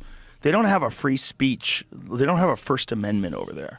So they have hate speech laws, which can be interpreted so vaguely. And this is what Jordan Peterson was rallying against, like back when they had this bill that was set up to make people use someone's gender identity. And he was like, well, but what gender identity are you talking about? There's 78 current gender identities that someone can choose to identify with, including just complete nonsense, made-up words, and it's going to keep going. I don't know how many of them there are now. But he was like, the only way you enforce this is you're going to have to use force. And it's like the rule of law. Now it's like you're going to send armed thugs to arrest people for not using made-up words. Like, this is where this goes. Especially Peterson, who knows so much about communism and so much about where the darkness that it leads down to. Yeah. I love that he approaches it both from like a philosophical perspective and a historical perspective. You know, he is so well versed and knowledgeable in the argument that they're making from this position. This is where it leads to. And not only do we understand this in human nature, and here's a bunch of examples of it, but then also historically, here's a bunch of examples of it. So it makes it really hard to dispute what is really logical and rational. And okay, if you're here and they want to go from point A to point B, this is the process for them to get there. Yes. And you're like, yeah, another brilliant man that does a lot of good. Well, you need a guy like him who has such a deep understanding of history and also is a clinical psychologist who understands the human mind on a very, very deep level. Yeah. So he can explain things in a way that is almost impossible to refute. Like he's got all his bases covered when he discusses a subject, and he can fucking pull it off of his head. The guy uses no notes, and he just will quote things and explain things in the most complex manner and make it absorbable to everybody. Yeah. He and I are we're in a parallel fight right now on the education side. You know, I have Apogee, which is I have a physical school here, and we have online mentorship, and we're launching an additional 50 schools this year. Started a big, huge foundation, the Apogee Foundation, all to try to turn this public school problem on its ear, as we've indoctrinated this entire generation to hate America. And you know, we're in a really scary position. Military's having recruiting issues. You know, we're having identity problems in every imaginable way with this, you know, Gen Z and millennials just not knowing what their purpose is. And when you look at the public school system and the Department of Education, it's just a broken system. Teachers are great. Most of them, on majority, I think, have a real pure heart to do good, but they're in a system that is forcing them, or they're allowing to manipulate kids to radicalize them into really anti-American ideas. And something has to change, because the current trajectory, we're screwed. You know, the lack of individual responsibility and, as Jocko would say, extreme ownership of what the issues are and how to solve them are absolutely absent. You know, we have entitlement, we have, you know, accepting these identities, we have obviously this mental health crisis, and all of it really goes back when you look at the pandering that is happening in public schools for 8 hours in a day. It's just like, there's no way that you could come out of that process not being jacked up. Right. You're going to get some of it's going to leak into your brain, no matter how much your parents talk to you, or no matter how much you have your own ideas about life. There's a certain amount that people just absorb from their atmosphere and accept. There's a certain amount of it that people just accept. And it's so manipulative when, you know, a third grade teacher is assigning you a project of, okay, you are a Palestinian freedom fighter here in the United States. What are some ways that you can help the Palestinians in Gaza be free. Like that is your assignment. Give me 5 examples, or even better, you'll get 5 points extracurricular for extracurricular activities where you went and did something to help at a Palestinian protest or pro-Palestinian, and it's just like you've effectively radicalized a kid into a freedom fighter with one assignment. Like they have no choice but to participate if they want to receive a good grade. That was on the news yesterday. That exact situation was happening, and it's detestable. Like It's so bizarre. It's so bizarre that people don't see where this goes. They don't see the end of it.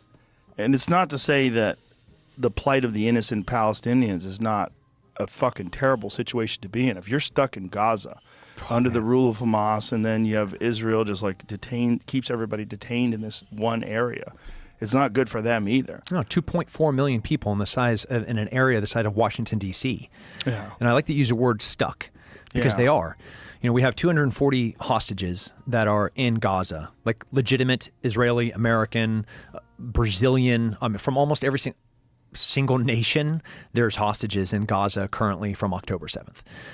But the 2.4 million people, the Palestinians that live in Gaza, they are being held hostage by 30 to 40,000 radical Hamas and about 7 other radical organizations that are terrorist organizations. So your word stuck could not be more accurate. There are great, peaceful, wonderful Muslims in Gaza that voted in a terrorist organization when the PLO and Hamas were trying to figure out who is actually going to be the ruling party of the Palestinian people. Hamas won out, and now they are the size of a cartel being funded. $70 million a year from Iran is being pumped into Hamas. And all they're doing is taking every little bit of humanitarian aid and converting it into military resources. And those poor people, those poor Palestinians, are trapped in between all of this. It's wild. It's such a complex problem that is solvable, but like it's heartbreaking when you look at the individual level of the kids that are there and the women that are there and the civilians that are there are literally trapped, as you said, stuck. And if you're Israel, how do you fix it? If you're Palestinian, how do you fix it? When it's so evident that Hamas wants one thing, which is the elimination and genocide of all Jews. And are there any Muslim countries that are accepting Palestinian refugees? No, they never have. That seems insane because there's all this support for the Palestinians. If you're Islamic, if you're a Muslim and you want to support these Muslims, wouldn't you support the idea that your country, this Muslim country, would accept those people and they could be in a place where they could be free? Yeah, 22 Arab nations, over 40 Muslim nations internationally, right? There's one Jew nation. And that one Jew nation, Israel, has done more for the Palestinian people than any other nation ever. So it's ludicrous and it's insulting to the Palestinian people to start throwing stones at Israel when in fact they're the only group that has been trying to protect and in any administrative way provide food, water, and resources to the people that are there. Over 40 Muslim countries, not one of them is accepting any Palestinian refugees. What is the answer to that? Like, why? They're a problem that is with the radicals that are embedded inside of them. How do you differentiate between who is a peaceful Muslim Palestinian to who is a radical that is working for Hamas? Like, how do you do that? Right. So as I'm getting evacuation requests 2 weeks ago, and we're trying to be good, proper, judicious servants, how do I know that this name of this person is not trying to fill out an evacuation form to be assisted to move from an area that they're currently denied in, where their area of movement is restricted for any other reasons besides that they need help? Like, it's a really hard multiple levels of truth to try to peel back to figure out who some of these people are and what their intentions are. And it's been that way for a really long time. If you go all the way back to like 1987, when Hamas really started moving and fighting with the PLO for control of the area, when Yasser Arafat was meeting with Clinton and the Prime Minister of Israel, and they're making negotiations in Oslo, and all the way up to, the first Intifada, to the second Intifada, to then suicide attacks, pizzerias blowing up. Like, how do you determine who is good and who's bad? do they have a suicide vest? Do they not? Or like, what are their intentions? It's wildly hard. You have been involved just in the last few years in two of the most heartbreaking scenes that we've seen depicted in the media. The botched withdrawal from Afghanistan. You leave that, and now you just got back from Israel. Yeah. This episode is brought to you by True Classic. Finding premium basics online can be hard. From the material to the fit it's a constant struggle to get something that looks good and feels even better.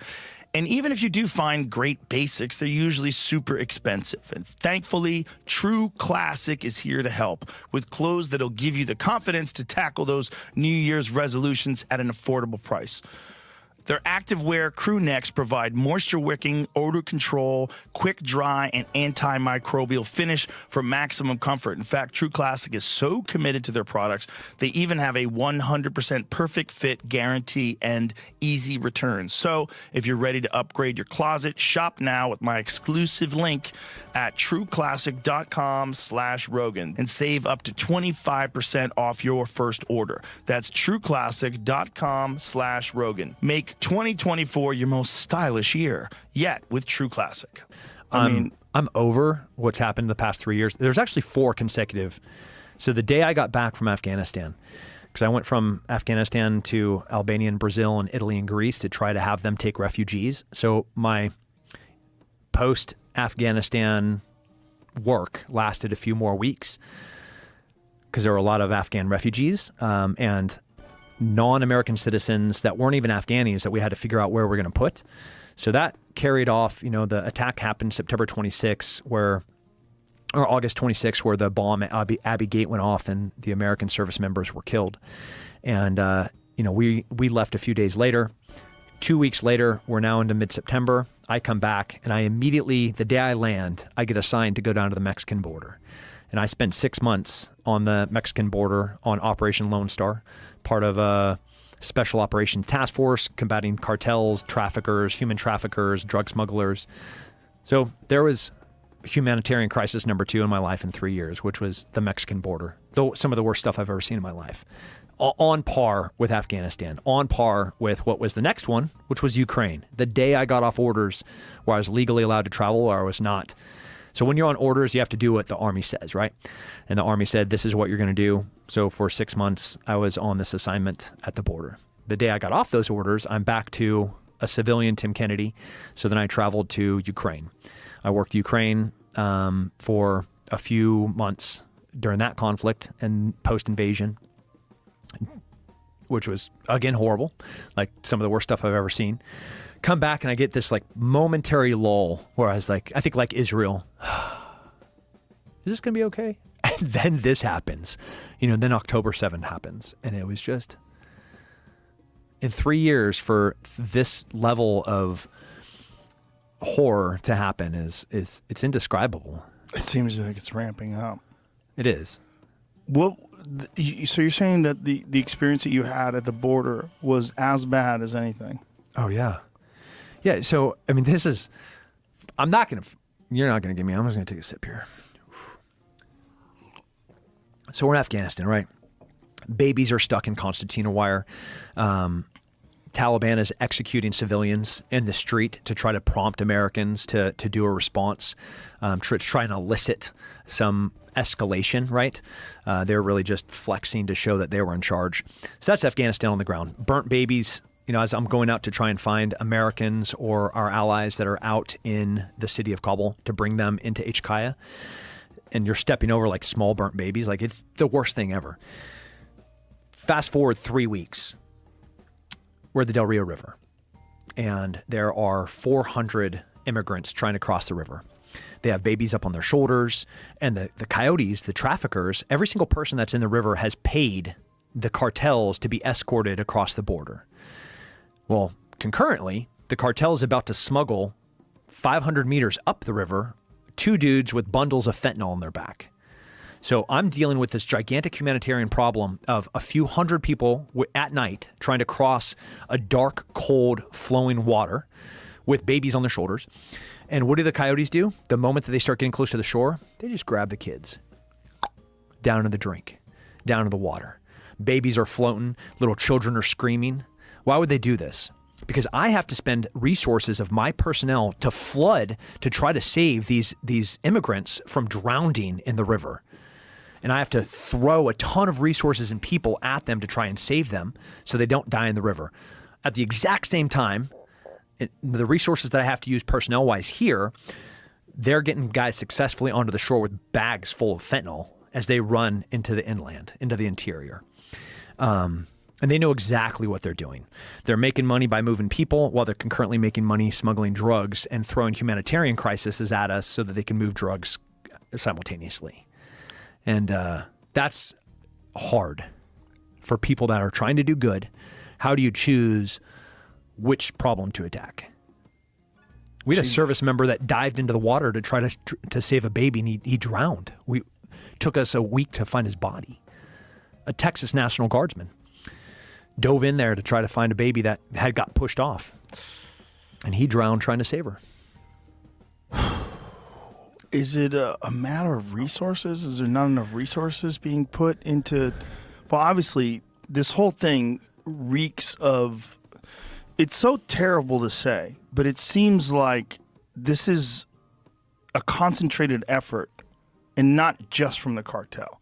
It seems like this is something that's being allowed to happen.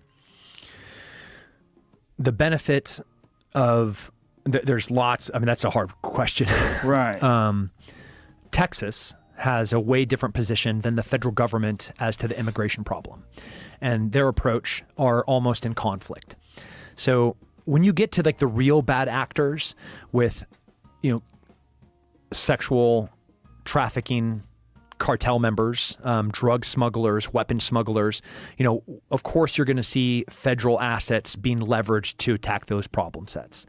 But the large humanitarian problem, the federal government is going to have a way different approach compared to the Texas government. The Texas government is like, no, this is illegal immigration. We have lawful ports of entry. You have to legally come into the United States through a legal port of entry. And then once you are here, we will process you in accordance with what the Department of State says the immigration process is. Because there's a rule, and we're a country of laws, so you have to follow the law. Anything else is illegal.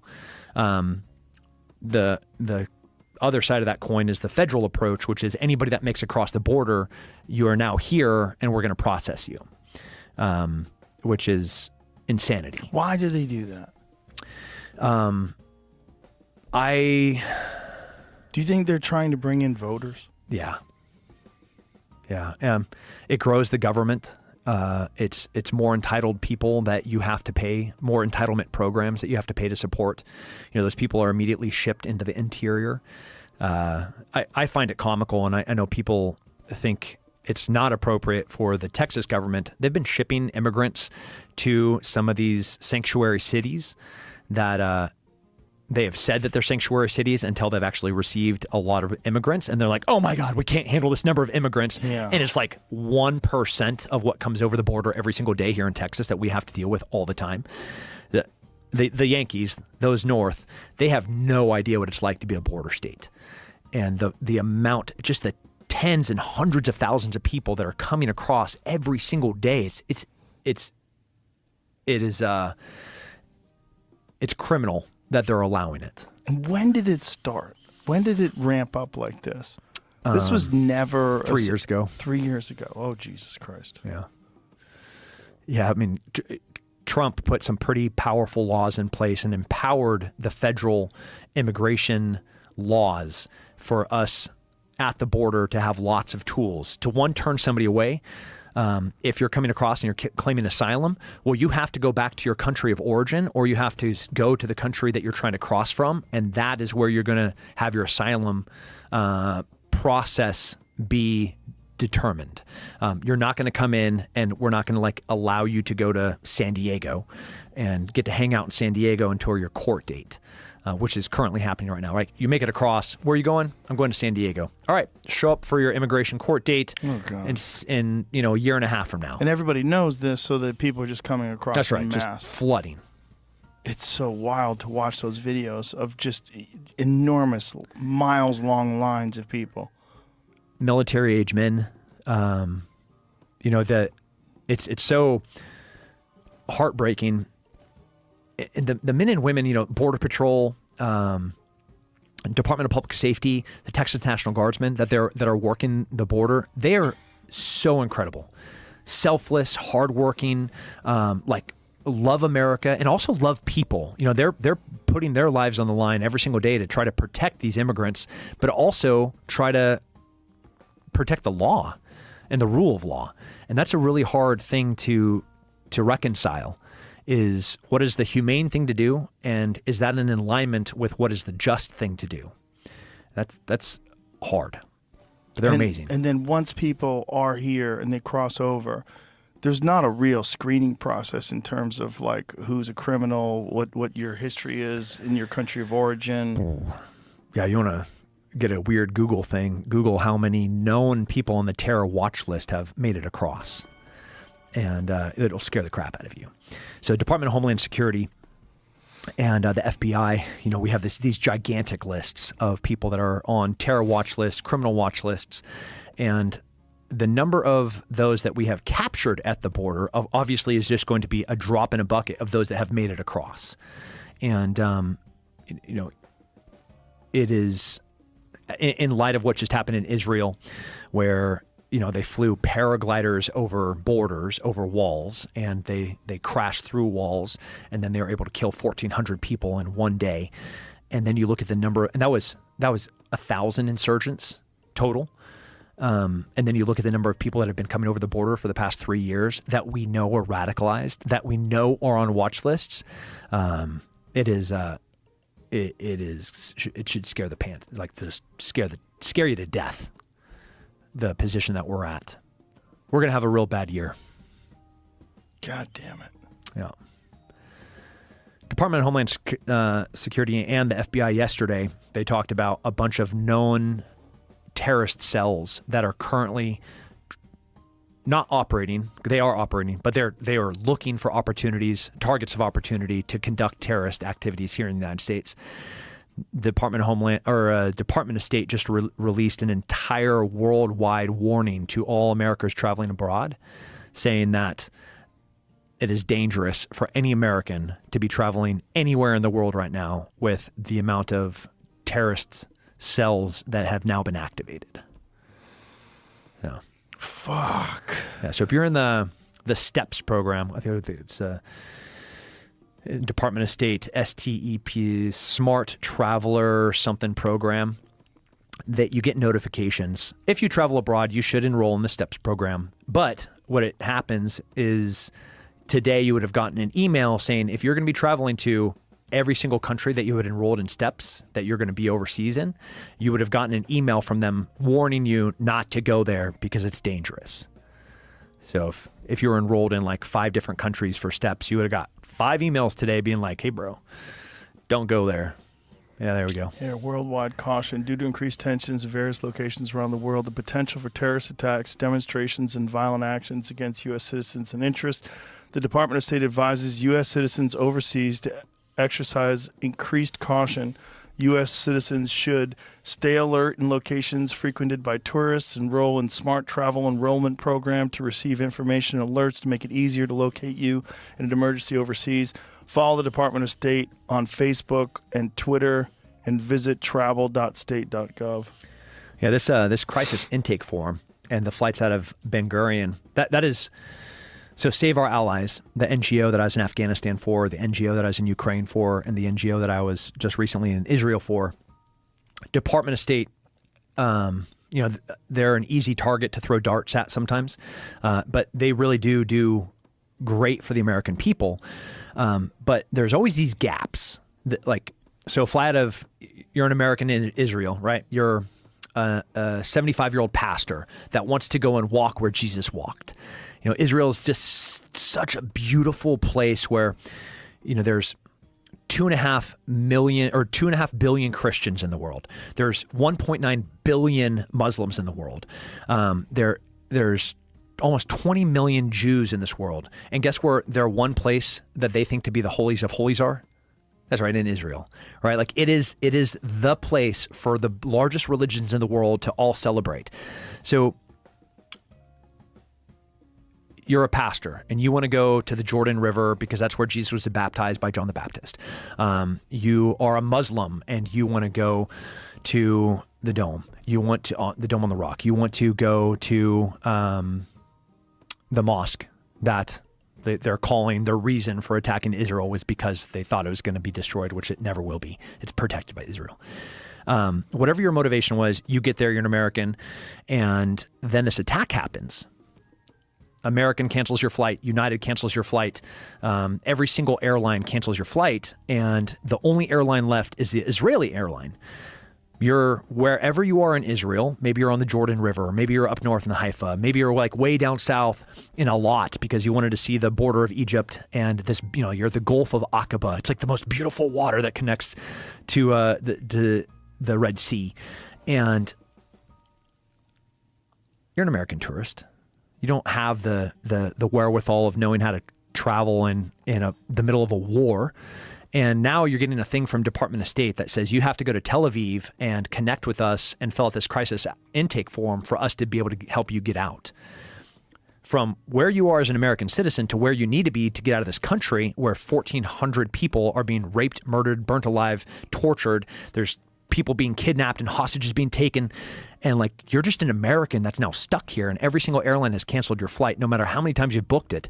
We had this guy had booked 5 new flights and every single one of those flights had been charged on his credit card.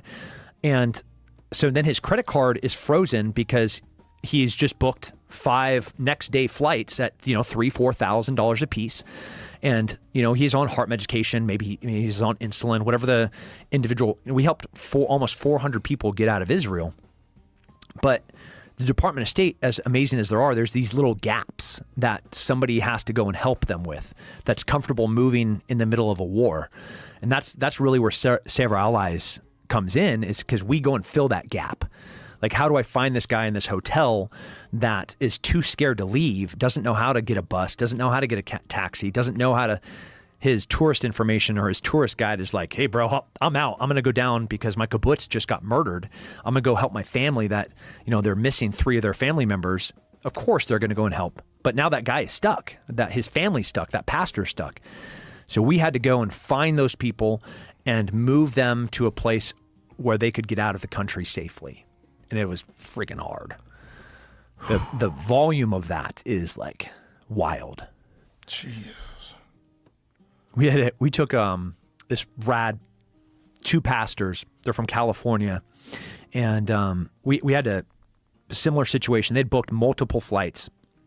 They had an old pastor with them. They didn't have the maneuverability of being able to pivot with whatever existing flights. Ultimately, we had to drive them from where they were to Haifa to put them on a private chartered airplane to fly them from Haifa to Cyprus, where they could then fly from there to Athens and get home. But like, we had to privately source an airplane to fly them out of a place, to get them to a place that they could fly out of, because all other aircraft had been grounded, so that 2 pastors could make it back to their churches in California. They're literally stuck. So, yeah. Crazy. How do you fucking manage your mind dealing with so many horrific and traumatic experiences over and over and over again, just over a few years? That's what my dad just asked me. But he asked me like way more pointed. He's like, Are you okay? Are you okay, son? Yeah. Like, I would be asking that too if I was your dad.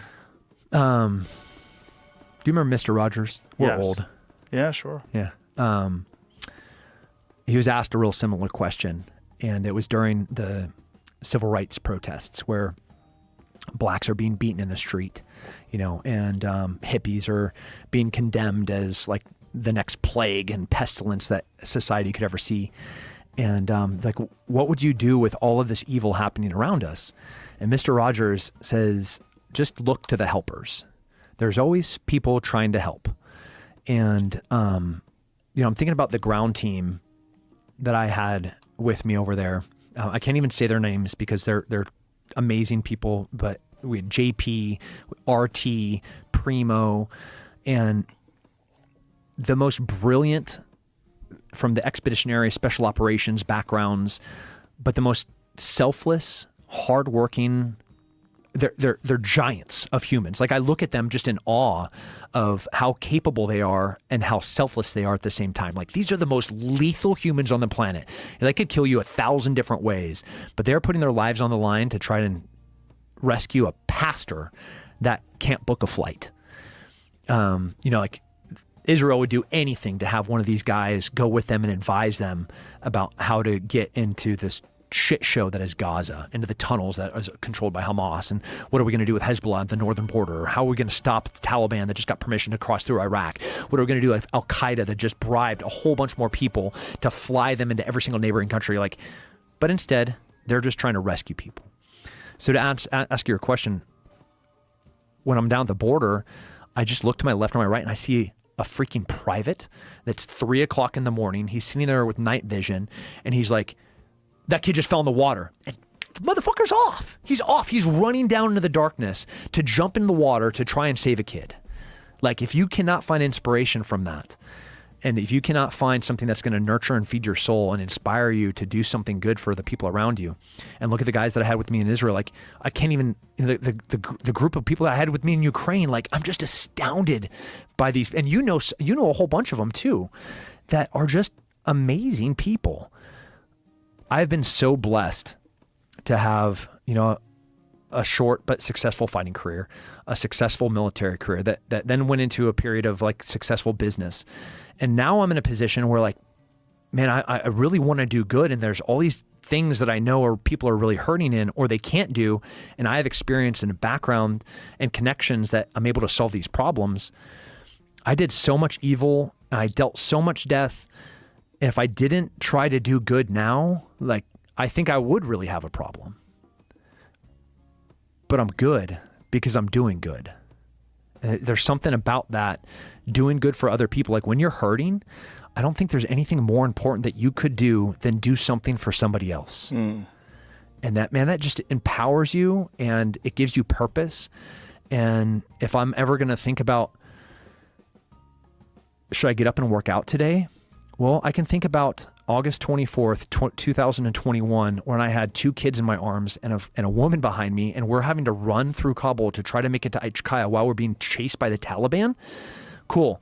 I want to be in good shape, bro. Yeah.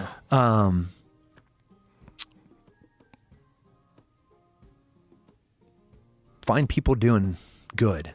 As Mr. Rogers said, look to the people that are helping. And man,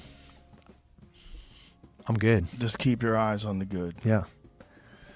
That's amazing that you're able to manage your mind through all this, because I know a lot of lesser men would be destroyed by one of these experiences. And for you to have 4 of them concurrent over 3 years. That is a lot. It's a lot to handle. I would really like maybe in the next election cycle us to look at the past 3 years and maybe I'm not ready for another 4 years of this. I don't think our organization could take it. I think the Rolodex of people that want to do good, I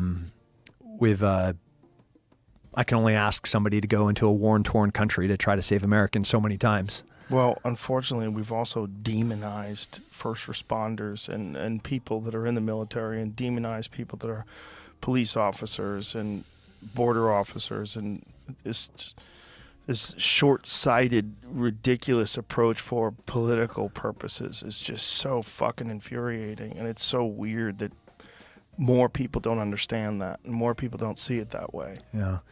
The propaganda machine is a powerful thing right now. And I don't know how to fight it.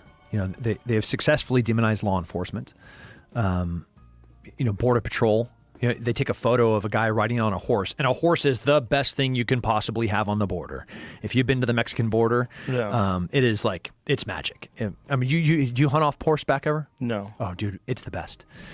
And even like Southwest Texas, if you're going elk hunting or like you're going to go bear hunting, you're going to go cat hunting, and you think you're going to get up, through in and around Big Bend on anything but a horse, you're crazy. Like, you better be on a horse. And there's one photo of a guy with his reins in his hand. Yeah, I've seen that. They're like, this Border Patrol guy is whipping. That's not what's happening. He was using his horse to block people, to prevent them from putting their lives in danger by getting into this flowing river. And that's what he was doing. And if they make it into the interior, like it's the number of people that die from exposure once they make it across into the United States, but then they try to cross, like let's say they came through Big Bend. Do you know how big that place is? It's fucking crazy huge. Yeah. You know, we're hunting in and around there, and I'll come across a couple of immigrants, and they are, I mean, one, we find dead bodies all the time on ranches of immigrants that just die from exposure. A friend of mine found one. He has a ranch in South Texas. He all found the one time. Really recently. Yeah. And these men and women on the border are trying to protect them. You know, similarly in the propaganda vein, this pro-Hamas, it's, you know, we were texting before we came on here, like how fast things pivot. The rational understanding of a problem and how perverted it is from truth. Don't know how to fight this. This is a unique problem.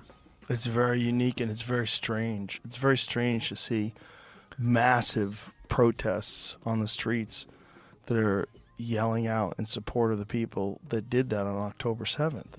And there was a professor recently that said he was elated when that happened. Yeah. And he was just suspended, which is crazy that it's only that. But the fact that there's people that are so fucking detached from reality, and they have this very strange leftist Marxist philosophy that is so untenable with the reality of the world, and yet they're teaching kids this, and then they're talking about this openly in public forums, openly in social media, openly in protests. It's fucking strange. It's so strange that people don't understand. It's so dangerous. And for young people that admire those people or that are being taught by those people and don't know any better, when that person's in a position of power and influence because they're discussing these things in classrooms or discussing these things on social media, I just don't understand it. I'm so confused. I never thought things would deteriorate this rapidly. I'm disappointed, but I'm not confused. When you know the powers and the money that is being spent to try to destabilize America, when you look at our enemies, when you're looking at China, when you're looking at Russia, when you're looking at Iran, and the hundreds of millions of dollars they're spending in misinformation and disinformation, where they are perpetuating things that we 100% know to be not true, not factual, but they are very effectively. I mean, it's unnerving. Joseph Goebbels, the propaganda minister for Hitler, you know, he had a playbook about how to spin truth and how to manipulate masses. You know, how could you take what is a great, cool culture like the Germans were post World War I, as they're trying to find their identity and they're trying to bounce back from a horrific war, and then, you know, by the mid 30s and late 30s, you know, they're positioning to throw Jews into ghettos and then ultimately gas 6 million of them. How can that happen so fast? And you very quickly realize that it was an effective propaganda misinformation campaign where they were able to dehumanize and segregate certain aspects or ideas and then attach a name to those things and a face to those things and a people to those things. You know, we saw it here during COVID, the unvaccinated. Yeah. And it happened fast. It happened in months. And the same way that police were demonized during the defund law enforcement and BLM movement. Now we know to be a complete hoax, a bunch of liars that manipulated truth and data and what really happened. And are there injustices? Absolutely. Are we a perfect nation? Totally not. Is law enforcement perfect? No, for sure. But by and large, the vast majority do want to do good. Like it says, protect and serve, and that's what they raise their hand to do. But they're being destroyed by this misinformation campaign. And Russia and China want it. You know, they want us to be fighting each other.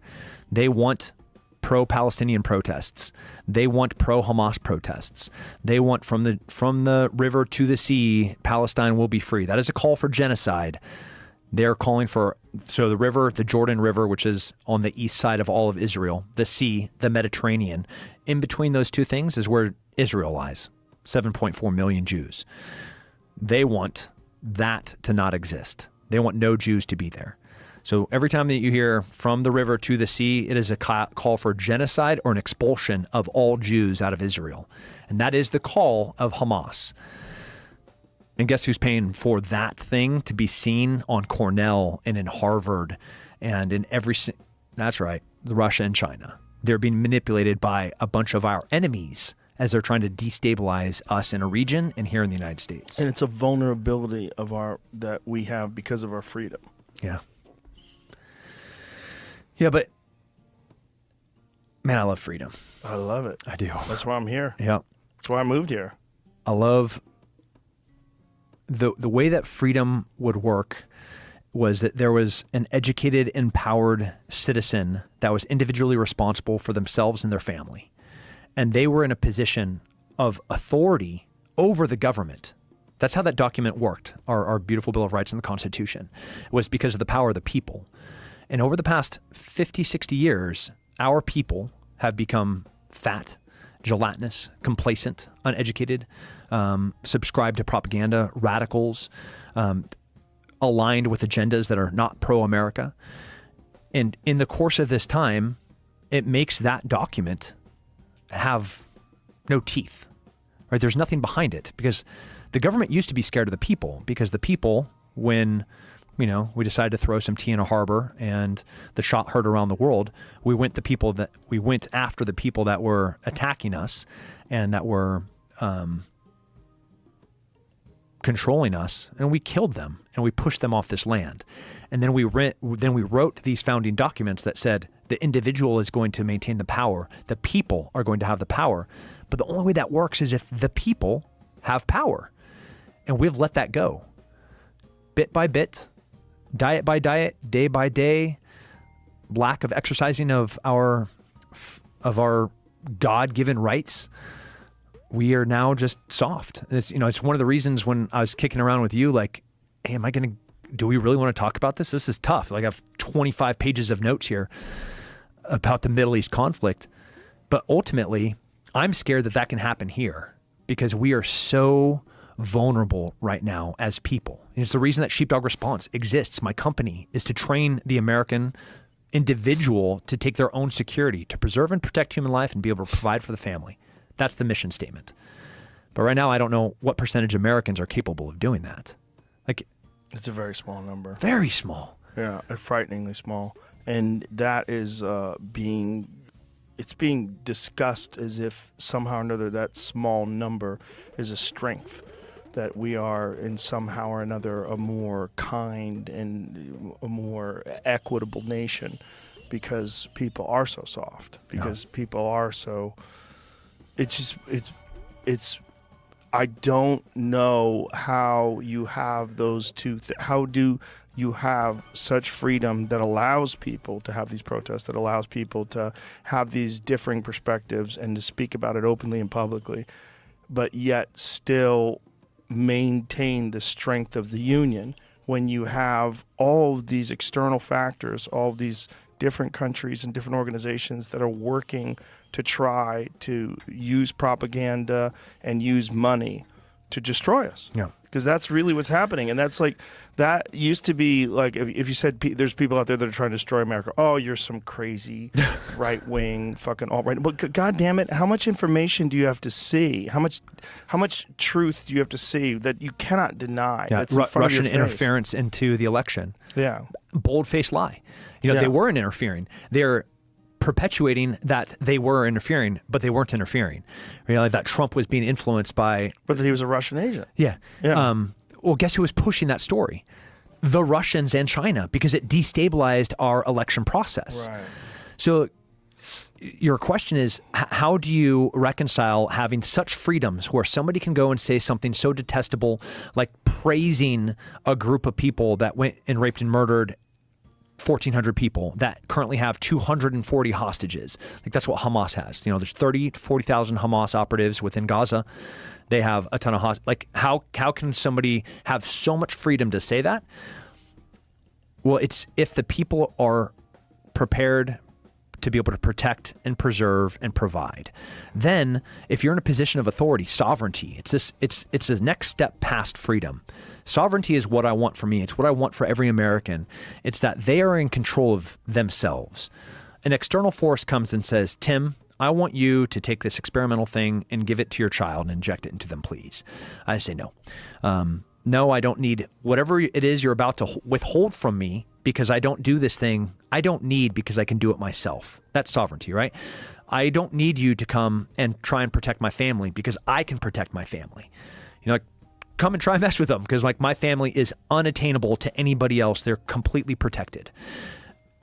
Education. The reason I started these schools is because I do not want anyone else to have influence over the way that my children are going to learn how to be critical thinkers. I want them to be educated. I want them to be powerful. I want them to be cognitive in every single debatable subject, to have the Socratic mind where they can sit and debate somebody like you with immense knowledge on all these variety of topics. But then, man, they're fierce. That's sovereignty. We have for so long just given away every little bit of it, whether it was post 9/11 or during COVID or after the next active shooter. Like in light of what just happened in Maine, they're going to be coming after, they're going to be looking for more laws to try and control more of the Second Amendment and limit the freedoms that we have. So we know that, but we have to maintain this essence that is being American, which is the sovereignty, the individual responsibility that I am in charge of me. And what's infuriating to me about these mass shootings, and Matt Walsh did a piece about this recently, where he discussed the prevalence of psychoactive drugs, the prevalence of psychiatric medications amongst school shooters, amongst mass shooters, that it is fucking off the charts. Yeah. And they try to hide that. They try to hide that data by using gang violence as mass shootings. Yep. And they use there's no data to support that. All that is no. That's not true at all. There's a giant difference between gang violence mass shootings, which occur all the time, which are also is something that no one's trying to fix, and then the actual people that strap themselves up and go into places where people are unarmed and just slaughter people. Yeah. Almost all of them are on something. They're almost all of them. They're on SSRIs. Almost all of them are on some sort of anti-anxiety medication. Almost all of them are on something. And that we don't address that, it's not even talked about, that it's like fucking Voldemort. Not talked about. Voldemort, yeah. Whatever it is. You're not supposed to say the name. I mean, it's very strange that this is never discussed on television. And you said you can't research it. When you say it's buried, that data, if you were like, how many active shooters were on a antidepressant, anything, that all of that data is buried with, well, then it pops up, in Chicago, in Southern California, it's buried in truth. So trying to find the real data of these active shooters in schools, like this guy that in Maine, known mental health problems. Yes. And he actually tried to buy a suppressor and failed trying to buy the suppressor because he self-elected. He told them that he had just recently got out of a mental institution. So kudos to them. I'm part of this group called Double Check that's trying to figure out ways to identify outliers like this, where people have information. They wrote their manifesto of hey, I'm going to go murder a bunch of people. I'm going to go to this black church and kill everybody. A lot of times that information is available, and as I love the Second Amendment, every single person should be able to have a tank and a machine gun, in my opinion. But when somebody is dealing with mental health problems, they're on a bunch of drugs, they're actively trying to hurt people, maybe there's a restraining order, they're a multi-time felon, should that guy be able to go in and buy? Well, clearly, that guy right there was stopped from getting a tool to maybe even hurt more people by and as a small business owner, it is my choice who I'm going to sell to and who I'm going to choose to sell a product to. And if that product is a thing like ultimate, the individual responsibility as an entrepreneur and a small business owner is it is my choice who sell this to. And that guy comes in and he says that he's on drugs and he just got out of a mental health hospital. Man, you could go buy your suppressor somewhere else. Yeah. That guy in Maine just went through it. So Double Check is trying to infuse themselves in a really helpful way to protect people like me that own a gun store, where if that guy walks into my door, I can have real data to point to him. So boom, I do a little search, it pops up as hey, hey man, you just wrote that you want to go shoot up a school. Can we talk about that before I sell you a gun? You know? Yeah. You said that you hate black people, and that you think that they all should die. Or like that guy in Harvard Square yesterday that was walking around saying that every Jew should have their neck slit. There should be no Jew businesses. This is like in Harvard Square. Like if that guy walked into my gun store, I'm going to go to double check and be like, man, so you said some pretty outrageous things yesterday. I think you need help. Let's go for a run and let's go get you some real help. What help do they even get? I mean, and also, like, how much help do they get in getting off of that shit? And is there a way to get off of that shit? Yeah. I mean, if you are legitimately mentally ill and you're on a host of psychiatric medications, like, what motivation do they have to even take you off of that shit? I'm not a doctor. They don't have a motivation because they don't make money when you're not taking drugs. It's fucking terrifying. But you also know the answer to this. So in all of the things I've experienced in the past 3 years, like post-traumatic stress, any single one of those single days over the course of months upon months would be enough for me to be like, dude, I'm out of here, right? Instead, definitely not on any drugs. Exercise every single day, cold plunge, hang out with my friends, do grappling, contribute in a meaningful way back to society. I have an amazing relationship with my beautiful wife. I have incredible children that I'm so proud of. I'm active. I'm now like playing hockey with my son as a 45-year-old dude that just went to a yard sale to buy all the hockey stuff so I can get out there and try to dunk on my 8-year-old who skates around me, making me look like an idiot. I also got all my lacrosse stuff. I got tap shoes so I can start doing tap dancing with my 4-year-old. You know, like these are the things that healthy people do. Yeah. Sitting on the couch, eating a bunch of shit, not going outside, not having any relationships, not having any community, not finding ways to give back to their community. Of course you're broken. So how do you get off the drugs? You start doing tiny little bits, 1% improvement every single day. And ultimately, like the sun is brighter.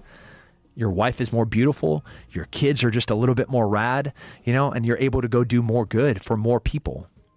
But people don't have this guidance, and that's what's crazy. That this truth that you're speaking is not common. This is not something that people discuss. And if you talk to a doctor, this is not something they recommend. What they're trying to do is let's find the right medication for you, Tim. Yeah. Let's alter your stuff. I just got chastised by my doctor. I'm, 45, so I was going to go with the is my gut and stuff healthy thing that you do at this age. Mm-hmm. And they're like, we haven't seen you in 7 years. I'm like, I haven't been sick in 7 years. Yeah. Last time I was here, I partially tore my toe off, and I needed you to like stitch it back up. Yeah, put my toe back on. So like, what do I need you for? And they're like, well, right. you need us now because you have to have a letter for you to be able to go get this procedure. And I was like, well, I just don't want to get gut and like butthole cancer. So I'd really like to go do these things, right? But I have to come in and see you for you to like write a thing for me to go see these other people. And okay, I got it. Stupid. Well, they think they're doing the right thing because this is what their mandate is. And this is what their normal regimen is when they discuss things with people. Like, you should be seeing us all the time, Tim. No. Yeah. No. Yeah, I don't get it. If you're healthy, be healthy. Then be healthy. Be actually healthy. Like, work at it. Yeah. That discipline, it seems so sad. And I pity the easy solution person where like I can take a pill and I'll feel better, right. Or I can take a pill and I'll be less fat, or like I'll be sold on this idea that this media company is selling me that if I do this thing, I'm gonna sleep better, or like my dick's gonna work better with this thing. I'll be happier. Yeah, like the truth is that, man, you gotta work. Yes, you gotta work. You gotta get up early. Yeah. You have to have calloused hands. Man, I love my wife, and I love being able to have an amazing relationship with her, and that would not be possible if I didn't work at it. I like being a freak physical thing in my middle 40s. That would not be possible if I didn't work at it. Right. I like being a successful business person. that would not be possible. And I mean like work, not like, oh man, I shot a selfie and like punched it in for the day, you know, like Actual work. yeah, like get up earlier than Well, me. Most people don't even have a frame of reference. There's so many people out there that don't know anybody who actually works. Like works at it the way you do, or the way many people do that we know. The flying back from Israel, every one of those people in the kibbutzes all around Gaza, and we're up and down them, like they're no fat on their faces, you know, like striations on their shoulders. Like these are just cops or now reserve recently activated people. Going in Tel Aviv, I'm not joking. The entire time I was there, I saw 2 fat people the whole entire time. And I was like, I had to, I was compelled. I was like, hey, are you guys low? And they turn around and they're both American. Of course. Both instances of like the only fat Yeah. people. And then I take a flight from Tel Aviv directly into New York. I land in New York and I'm heading towards immigration and passport control. And I'm just like inundated with the like overweight, dangerously obese Americans.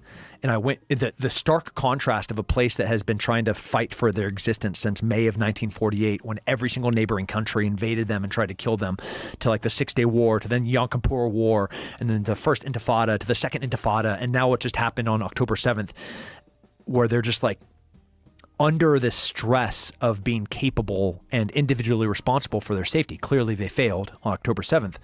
To then coming into New York, and I was like, bro, We are a mess. we are a mess. Yeah, we're a mess, and our supermarkets are filled with poison. It's wild. It's like there's something like 40% of the American diet is processed foods. Yeah. It's insane. It's insane. But like everything from every angle is weakening us. Yeah. Everything. I want everybody to get chickens. I have chickens. Of course you do. Chickens are a gateway to freedom. They're a great way to free food. Yeah, that they are. Yeah, you let them roam around. They make you eggs. Just eat bugs. Yeah. You know, like scratch on the ground. I always tell people that are vegans too, get chickens. It's literally karma-free food. Yeah. You don't want to eat eggs because you don't believe in factory farming. Fantastic. Do you have enough room to have chickens? Well, then you'll get real protein, animal protein Yep. that's karma-free.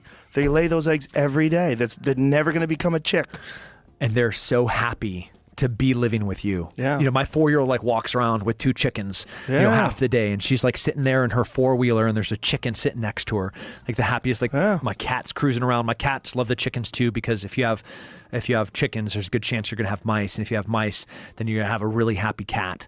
And you know, like I have Belgian Malinois, and you know, she comes in and she just like sits there like she's the king of the roost, you know. And then one of the chickens comes over and reminds her that she's nothing, that the chickens are actually in charge of the yard.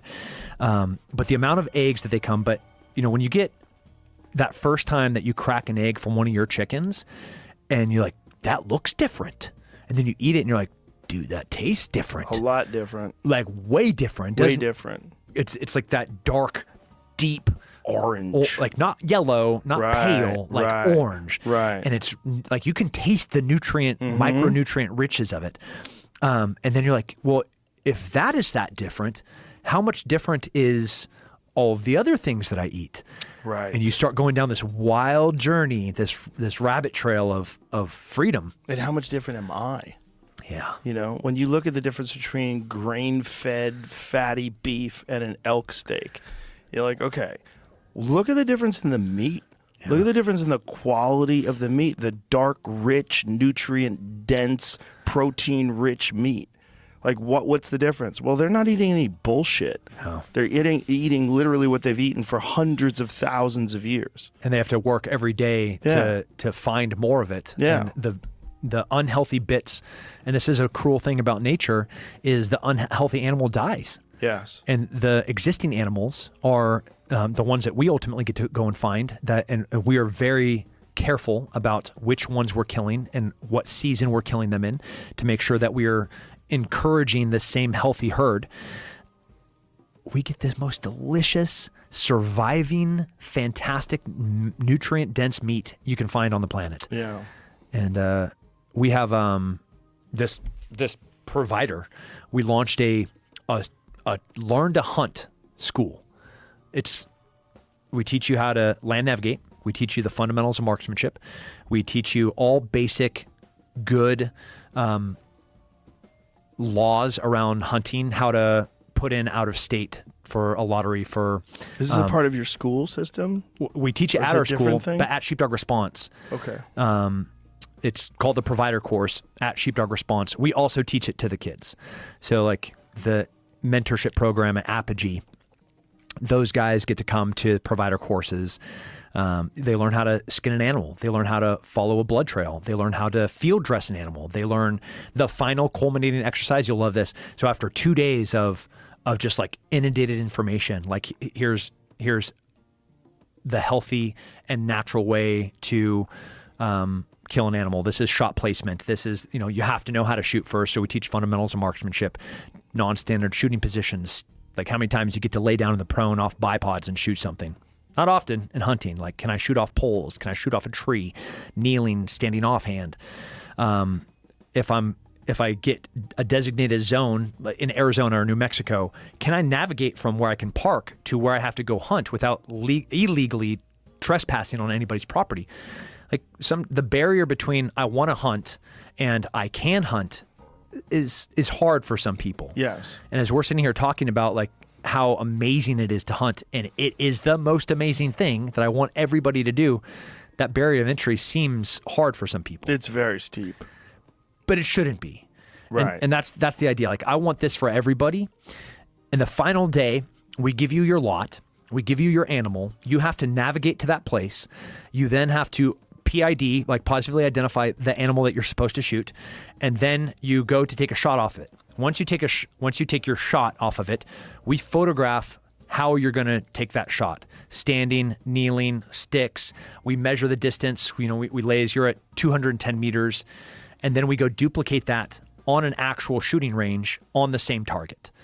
And it's so fun to see like the full buck fever of somebody freaking out when they don't even have a round in the chamber. They're just looking at a 3D target out at Reveille Peak Ranch and burn it. It is such a joy to introduce. Every class we have 40 people, and every class is sold out. And the end result at the end of 3 days are like these people that are just like. They feel like they're going to explode with this excitement about what it means because they now know that they can go and hunt. Do you have a mind management program to deal with the moment of actually shooting? Yeah. Yeah.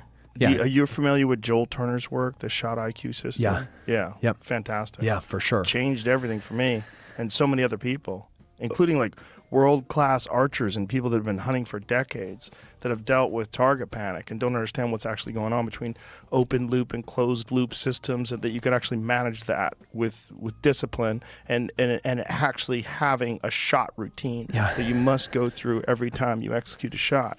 Changes everything. I mean, hold on a second, Joe. Are you telling me that discipline, process, and repetition solve a problem? Yeah. Oh my God. Yeah. Oh, I think so. Mind blown. I mean, that's for me. Yeah, I don't wanna speak it does for everybody. Like, Yeah. what is the military's approach to literally every single Everything. thing? Right. That. Right. Like, what is your approach to not being fat? It's that. Right. What is your approach to like trying to build a real critical thinker that is going to move into society as a contributing member of society? It is that. And also understanding the factors that are in play. Instead of just being like a prisoner of the moment and being captive by your emotions and, these human systems that have existed forever. Like having an understanding of what's going on. Like, why am I freaking out? Yeah. What is there anything that I can do? How do I learn how to control my breathing? How do I learn how to mitigate stress? How do I learn how to manage my mind in these critical moments? Yeah. It's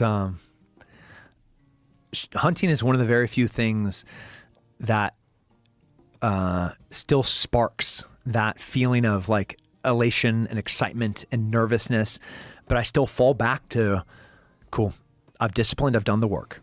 I have a process that I'm now executing, and I've put in the work for me to be able to be successful here.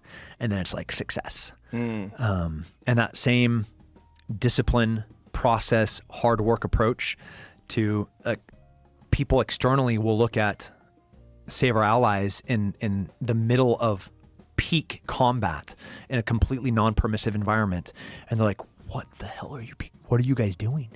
And it's an incredible group of disciplined people that have a process that has been perfected over now 20 years at the global war on terror, and they are doing the work that that needs to be done. But those three things are still prevalent and evident in everything, in everything difficult in all of life. Yeah, Yeah. it's but how do you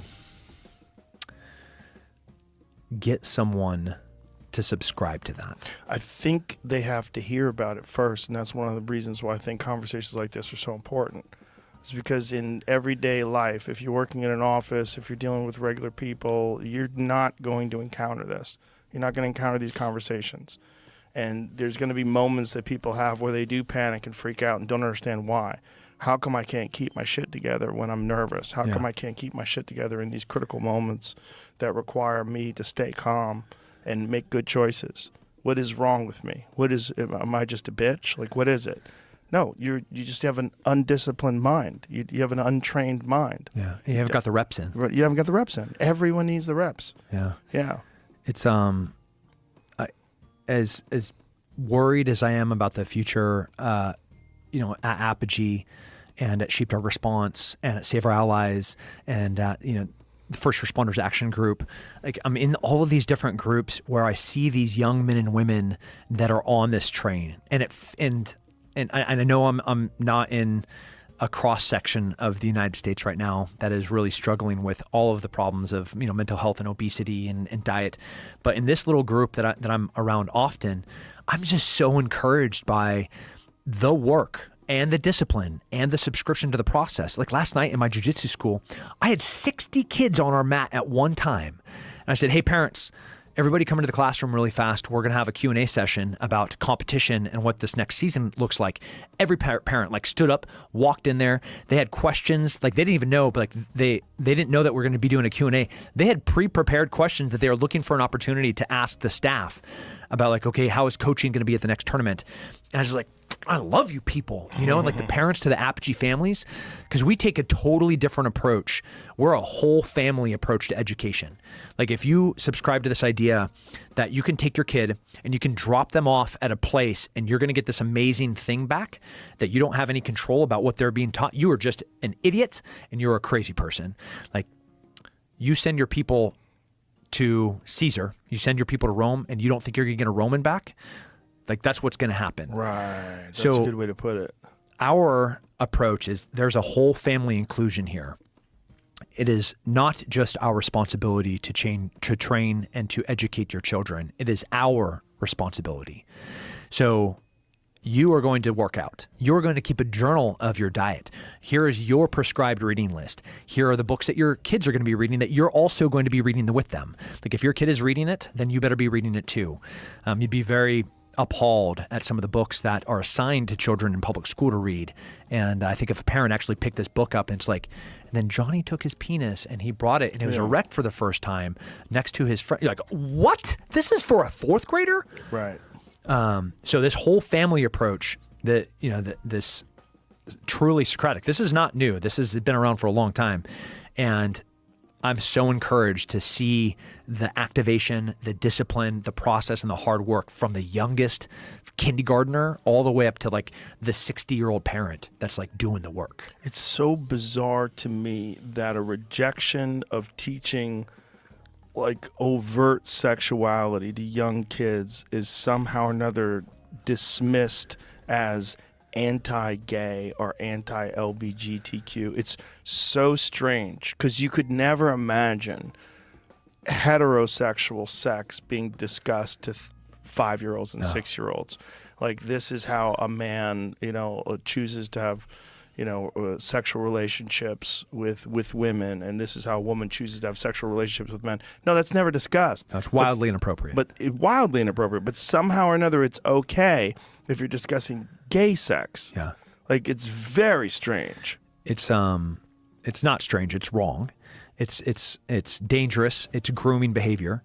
If you're trying to broach any sexual topic with a child that is not of age to have sex, that is grooming. That is the definition of grooming. Right, and grooming itself, that term is dismissed as anti-LBGTQ and whatever. Which the is fuck. wild. Like, Wild. I love gay people. I do not. This is the idea about being American, As do right? I. Like, don't care, Yes. bro. Do anything that you want. You talk to my 8-year-old about anything sexual, hetero, homo, anything. It's wildly inappropriate. He's 8. Yes. Right. You know? Why are you doing that? Yeah. Yeah. There's one reason, and it is not for the benefit of It's the 8-year-old. indoctrination. That's right. Yeah. And So- to say that somehow or another is homophobic, which is so insane. Like, how did that become reality? That we're dealing with this? Because this was not the case a decade ago, 2 decades ago. This is very recent in terms of modern society in this country. It's fucking crazy. It's crazy. And it also, to me, it's so confusing that other people don't recognize that. And that people are they're so scared of being labeled as homophobic or being labeled as transphobic or anti-LGBTQ that they allow these things to take place under the guise of we're being more inclusive. Yeah. It does hurt to be called, a bigot, to like, you're racist or you're anti-LGBTQ. Like, I don't like those things said about me, and I know that they're completely wrong. But they're going to lob that unfounded accusation at me because I'm going to stand on a principle of protecting my children. And would I rather take, there's a great photo of a dad standing over his children, and on his back, he has like all of these darts. And the cartoon was, and the darts were named, it was Disney propaganda, it was LGBTQ indoctrination, it's racial discrimination, it was 69 Project. It was like every single thing that they're attacked with just relentlessly every single day, and the dad's just sitting there taking it. And that is our job, is to take it. So you can call me any names that you want, but first and foremost, my position is to protect my children and to raise somebody that will be a contributing member of society. My partner, Matt Boudreau at Apogee, he was in public education. Like that was his origin. That was his start. The genesis of his journey where we collided was he had went and started the 2 largest Socratic schools in the United States. Like hundreds and hundreds of students going to learn just the Socratic approach. And he thought that there was more that needed to be done on the full family approach, where the dad and the mom and the brothers and the sisters, everybody's on the same journey to become the best versions of themselves. So Matt and I collide with both of us working at the exact same thing, with the same ideas, with the same approaches, with the same love for America. And like the end result is dads and moms becoming those things where they will be the stopgap between all of this hate and all of these dangerous ideas. And if you're not doing that, like if parenting's not hard, maybe you're not a good parent, because parenting is hard. It's complicated. It is. And it's like very it should, complicated. my wife and I last night sat there for an hour and broke down like next school year books that we're reading, like for an hour on what was a Tuesday night. We're just sitting there like hammering through. Like, were there a lot of other things I'd rather be doing for an hour with my wife? Sure. But highs and lows on Sunday, my son had lacrosse practice. It was cold. It was rainy. And his whole entire team, 3rd graders, out there shivering and and showing grit. And I was like, my heart was exploding with pride. And I never said you had to stay out there. I was like, hey, practice is today. We get there. The coach was in shorts, and he was his fingers were white. His cheeks were like bright red from the cold, but he stood there and he took it and he showed grit. And then all of these 3rd graders followed in suit. And I was just like heart exploding with pride as my son demonstrated like this will follow through with this thing that I've committed to do. And it hurt me to watch my son be cold. And it hurt me. And this is why parenting's hard. And if it doesn't, and if I didn't care, I don't think there's any greater insult than indifference. And to be indifferent to your kid is just like the worst thing you could be as a human. Yeah, it's so selfish. It's a crazy way of thinking. But so many people are just so occupied with their own life, and they're so busy that they just don't have the time to have conversations with their kid or even think about it. They're like, they're going to school. That school's job. Anyone busier than you or me? Elon. Okay, fair. Yeah. Maybe. Yeah, maybe not. I don't know. We're pretty busy. We're pretty busy. But I think it's a part of life. It's it's also very rewarding. I mean, to see your kids like getting after it, it's very rewarding. My youngest has become a real fitness freak. She's a nut. She's got a Fitbit now. She's 13. And she's a savage. She likes to tell me, like, did 28,000 steps today. She gets up at 6 o'clock in the morning and hits the gym before she goes to school. And then, like, she had a volleyball game. Yeah, 13. Sick. She had a volleyball game. She got up at 6 o'clock in the morning, ran for 2 miles, then went to the volleyball game, did the volleyball game. You know, they're playing in this tournament. They play these 3 games, comes back home, hits the gym again. So she's getting 3 workouts in a day. And she's showing me her results and all those things. And then, we're obviously giving her positive feedback because of it. But now she's like super fired up. Yeah. And that she you see the difference in her body, like her abs are showing, and her body feels like she's like a fucking little panther. Yeah. It's crazy. And It's so rewarding. not to be, and I don't mean to disparage other families that haven't made it there yet or haven't subscribed to these ideas of discipline and regiment. But our kids, compared to, my son, my daughters, they're just so much better than everybody else. I don't mean to sound terrible, but they do the work. I also think it's a lead by example thing. Children, you can teach them things, but they learn a lot from just watching you. They'll learn a lot. They'll learn a lot when they learn what the standards are. Yeah. Like when you see someone who's happy and fulfilled and also successful, and you're like, what is that person doing? Like, that person's my mom. What is my mom doing? Oh, my mom's a fucking animal. Like, look at her. Jesus, I want to be like her. Like, and that's how kids learn. They learn from that. They learn from seeing things, too. They don't just learn from the things you tell them. They learn from watching you, watching you live your own life. And if you're a slob and you come home and just fucking eating sub sandwiches and just drinking whiskey all night and just falling asleep watching sports, like, you kids are like, look at this fucking aimless existence. Like, this is stupid. Like, God, life is meaningless. Yeah, give them purpose. Right. We're such a society void of purpose.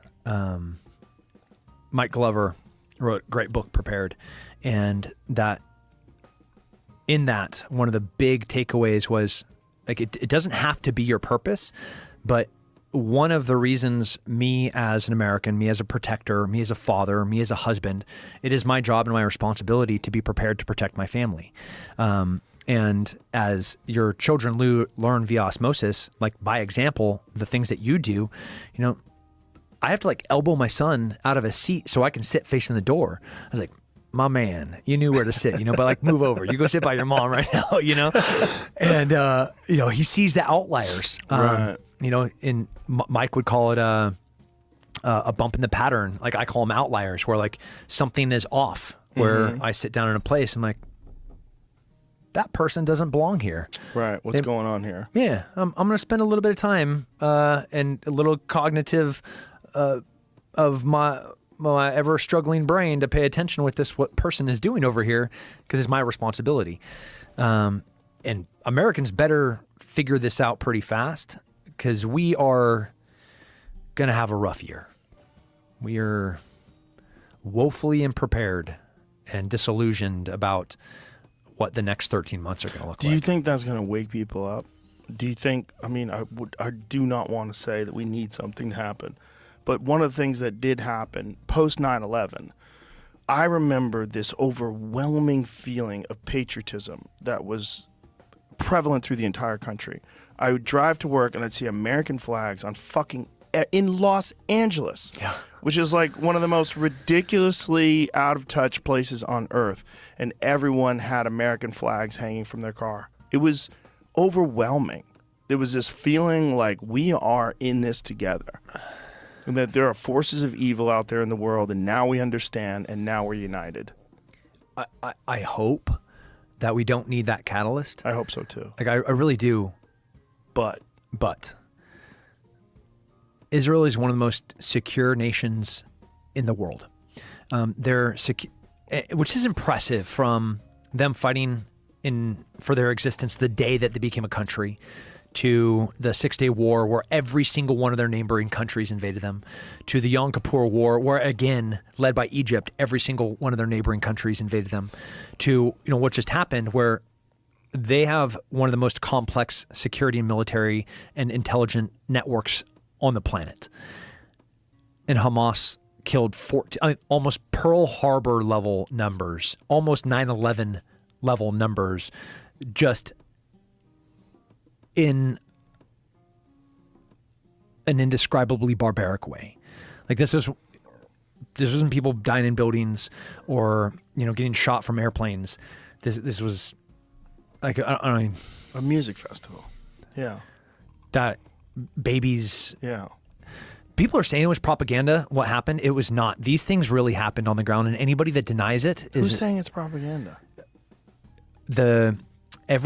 if you go to one of these pro-Hamas protests right now, like show me a picture of a baby that got their head decapitated. That didn't really happen. Oh, you really 80 because IDF said that 80% of all of the victims within the kibbutzes were tortured before they were murdered. 80% of all of the victims.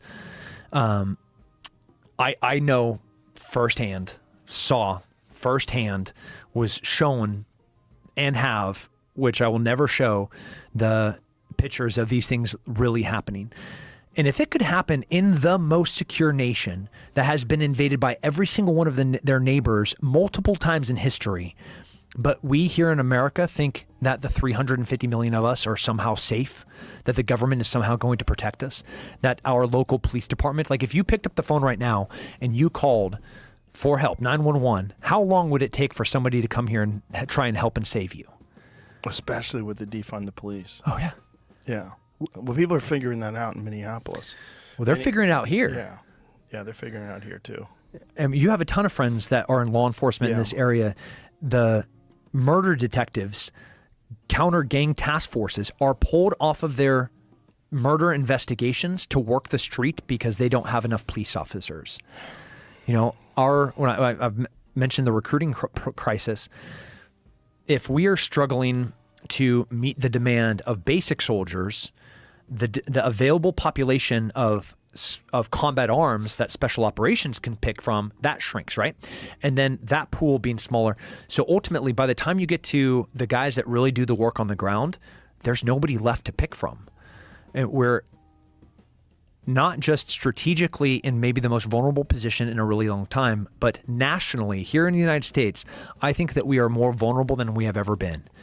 There's nobody coming to save you. There's nobody that's going to pick up the phone and be like, yeah, I'll be there in 3 minutes. They're not coming. It took 6 to 8 hours for any of the military or police to make it to any of those villages that were immediately adjacent from Gaza to come and try and fight Hamas back. They had 6 hours to do whatever they want to all the women, the children, and the Holocaust survivors that were still there. Like these were people that survived Holocaust camps, concentration camps of World War II, still alive, 102 years old.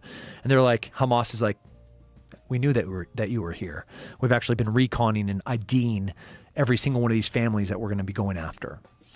And they went after them. And Americans are woefully ill-prepared for what's coming. I think there's another thing that's disturbing to me, but there's a certain amount of cowardice that's involved in.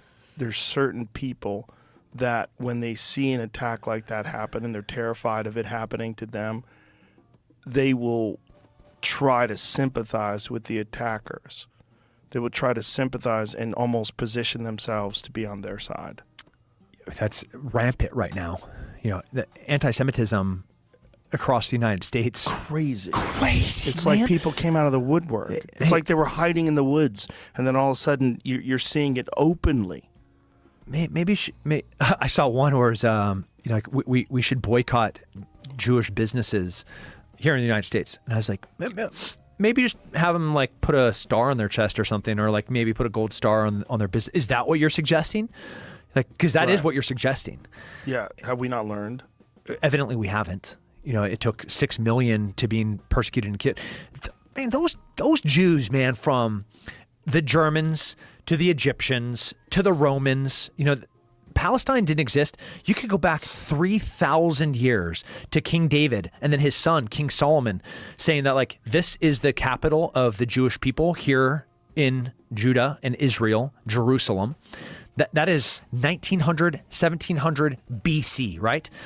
We have to go to 80 AD, where after Jesus has already come here, now we have the origin of Judaism and them historically, not religious documents, like this is the origin of the Jewish people, is here in this specific land with very clear geographic references as to what it is, to then being the origin of the Christian faith with Jesus being there and then being crucified. And then 200 years later, Muhammad, and us learning that the Muslim religion also beginning there. The Romans destroy the temple in 80 AD, and then they coined the term Palestine for that area. For the 2,000 years before that, it had just been Israel. Egypt, the Romans, they're now conquered from every imaginable group of people for the next 1,500 years. Murdered at every opportunity leading up to the Holocaust. Going to post-World War II, 1947, the UN says, hey, it's cool that Israel has its own nation in the place that it has always been Israel. May of 1948, independence kicks off and every neighbor comes in to try to kill them. And now here we are in 2023 and we're still talking about boycotting Jews and hey, it's cool if we slit their throats, don't let them make babies, let's find from the river to the sea, get rid of the Jews. What the fuck? It's wild. It's fucking wild. I would have never imagined this just 5-6 years ago. Never imagined. 5-6 months ago. Yeah. Right. Yeah. 100,000 people in London, marching, tearing down posters. And I've asked this time and time again. There's posters of the kids that have been kidnapped. Yeah. And they put them up in New York. They put them up in Brooklyn. They put them in L.A. And there are hundreds of videos of people walking down to tear off these hostage photographs. Young people. Yeah. Yeah. And I want to know why. Why don't you want to see a picture of a 9-year-old girl that was kidnapped and is now a hostage by a terrorist group in Gaza? Why don't you want to see that? Why are you tearing that down? And I think that the answer is it goes in direct conflict with the thing that they want to believe. And they think that it perpetuates a cycle of violence and that them tearing it down and that is them protecting the Palestinian poor, impoverished people, when in fact they're tearing down the victim, the Jew or the Christian or the Brazilian that was kidnapped that is now being held hostage in Gaza by a terrorist group of people and thugs. Why are you tearing that down? Well, there's this very bizarre progressive narrative that, look, there's a reality of Gaza, that Gaza is essentially like an open air prison. That is a reality. Yeah. Those people are fucked. They're stuck there. And there doesn't seem to be a really good solution on the table. And I don't know what can be done, especially now, to change that. That's true. That is true. And there is a deep hostility between the Israelis and the Palestinians on both sides. It's palpable. I've seen many videos of atrocities being committed by both sides, which is just a horrible consequence of war and conflict. What do you think? I'm Israel. You're the Palestinians in Gaza. If every one of the people in Gaza laid down the arms and stopped attacking, what would I, Israel, do to you?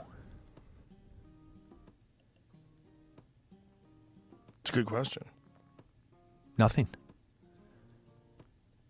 They've tried it 5 different times. They literally stop attacking. Israel has never, not one time in history, initiated any conflict. Every single one of those things that you're pointing to is a retaliatory attack by a terrorist organization. But if that was switched, where I, Israel, you, Hamas in Gaza, I take all of my arms and all of my protection and I laid them down, what would Hamas do? They would kill every single one of us. That's what they do. That's what they're sworn to do. That's their motto and the origin of their existence, all the way back to the Grand Mufti traveling to Hitler to ask, how do we solve the Jewish problem? Like, you want to follow from the Hamas to the Muslim Brotherhood, all the way back to the Grand Mufti, to Mujahideen, and you see the origins of like one thing, which is, how do I solve the Jewish problem, is to eradicate and kill them. That is what Hamas came from. Not the Palestinians, not those poor people stuck in Gaza. But in that problem, if all of Hamas just went away, we would have peace. If they laid down their arms and they stopped murdering innocent civilians and raping women and killing babies, you'd have peace. If the other side laid down their arms, they would all be murdered, all 7.5 million of them, until they just were walking in blood through the Jordan River. How do you solve this problem? The radicals have to be eliminated. The terrorists have to go away. That is not, I'm not conflating the Palestinians and the terrorists. Those are separate things. But if there's 2.5 million people that are living in Gaza that are allowing 30,000 terrorists to run them, at some point, the olive branch cannot be extended from Israel when 30,000 people are using that region to launch attacks into their sovereign nation. And we were talking about the propaganda that exists in America.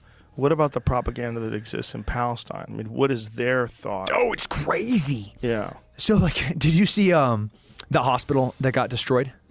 Well, it didn't really, right? No, it did not really. No, but the New York Times said it did. Yes, the it New York did. Times said it was And congresswomen. which is insane, and they didn't retract it. They Yeah. just- they You said take it was horse dewormer, and Yeah. and Israel destroyed a hospital. yeah. So evil. It's so crazy that they printed that in the New York Times. I mean, that's the paper of record. That's the most important newspaper that we have in America in terms of if we wanted an objective source of information. Most people say, what's the best? Look, I used to deliver the New York Times when I was a kid. And I did it. It wasn't even that profitable. I delivered the Boston Globe was my main newspaper that I delivered. And then I delivered the Boston Herald as well. And then I got a New York Times route, and I was proud of that because the New York Times was the real newspaper that intelligent people read. Yeah. And it was a different plastic wrapper. Yeah, yeah. You got a It was like clear... that's you got the a good stuff. clear wrapper for the Herald and a clear wrapper for the Globe, but for the New York Times, I got a blue wrapper. And I was like one of the people that got to deliver the New York Times. And I remember thinking as a 20-year-old kid, like, oh boy, I'm delivering the New York Times. And when I would drop the paper off at these people's houses, like, that's a fucking smart house. Yeah. These people are reading the New York Times in Boston. And I remember thinking that I was proud of that I delivered the best newspaper in the world. Really, I literally wasn't that much money, and it was a crazy route because I'd have to go like a mile in between houses. Whereas like with the Boston Globe, I'd have like 5-6 houses on one street that I would drop off papers to. And the New York Times, I'd have this fucking crazy route. I'd have to go all over the place to get rid of 100 newspapers. Yeah, and then now in 2023, they're circulating terrorist propaganda. Yeah, and with no recourse. repercussions. No repercussions. And what do they make? Did they even print a retraction? Did they say we fucked up? You watch a missile get launched from Gaza. You know, 1/3 of all missiles that are launched from Gaza land in Gaza. Do you know think about how sad that is? Is that real? 28% of missiles launched from Hamas land on top of the Palestinian people. Jesus Christ. And obviously, they have no ability to direct any military target when these crappy missiles are being launched into Israel. They're just like populated area. Populated. I went and did a Fox News stand up in the city directly north of Gaza. That is the most rocketed city in all of Israel. And in like the one day that we were there, we had like 6 rocket attack sirens go off. You know, it's the weirdest thing that the Palestinians are allowing Hamas to literally kill them and pillage everything about their existence from them. Hamas is so rich and so powerful. $70 million from Iran. You know, every humanitarian ship that comes into the port, or right now that is being brought up through the Rafah Gate via Egypt into the south portion of Gaza, the moment that lands there, that is taken control of by Hamas. They then build underground infrastructure in the tunnels, and they build military infrastructure, and then they turn as whatever they can into rockets. And the humanitarian aid that is supposed to be distributed to the people, they have control of. Like, they have to go. Not the Palestinians. They have been so screwed by Hamas. But the propaganda and by the PLO. that they encounter in Palestine has to be insane. Yeah, they believe that they're on the good side. How do they sift through fact from fiction when what they're being told and being fed is being fed to them by Hamas? Like, how do they get access to other information? And It how is- do they ever like organize and discuss this openly without fear of losing their lives and being tortured? The only time that you had consistent water and power going into Gaza was when Israel was controlling Gaza.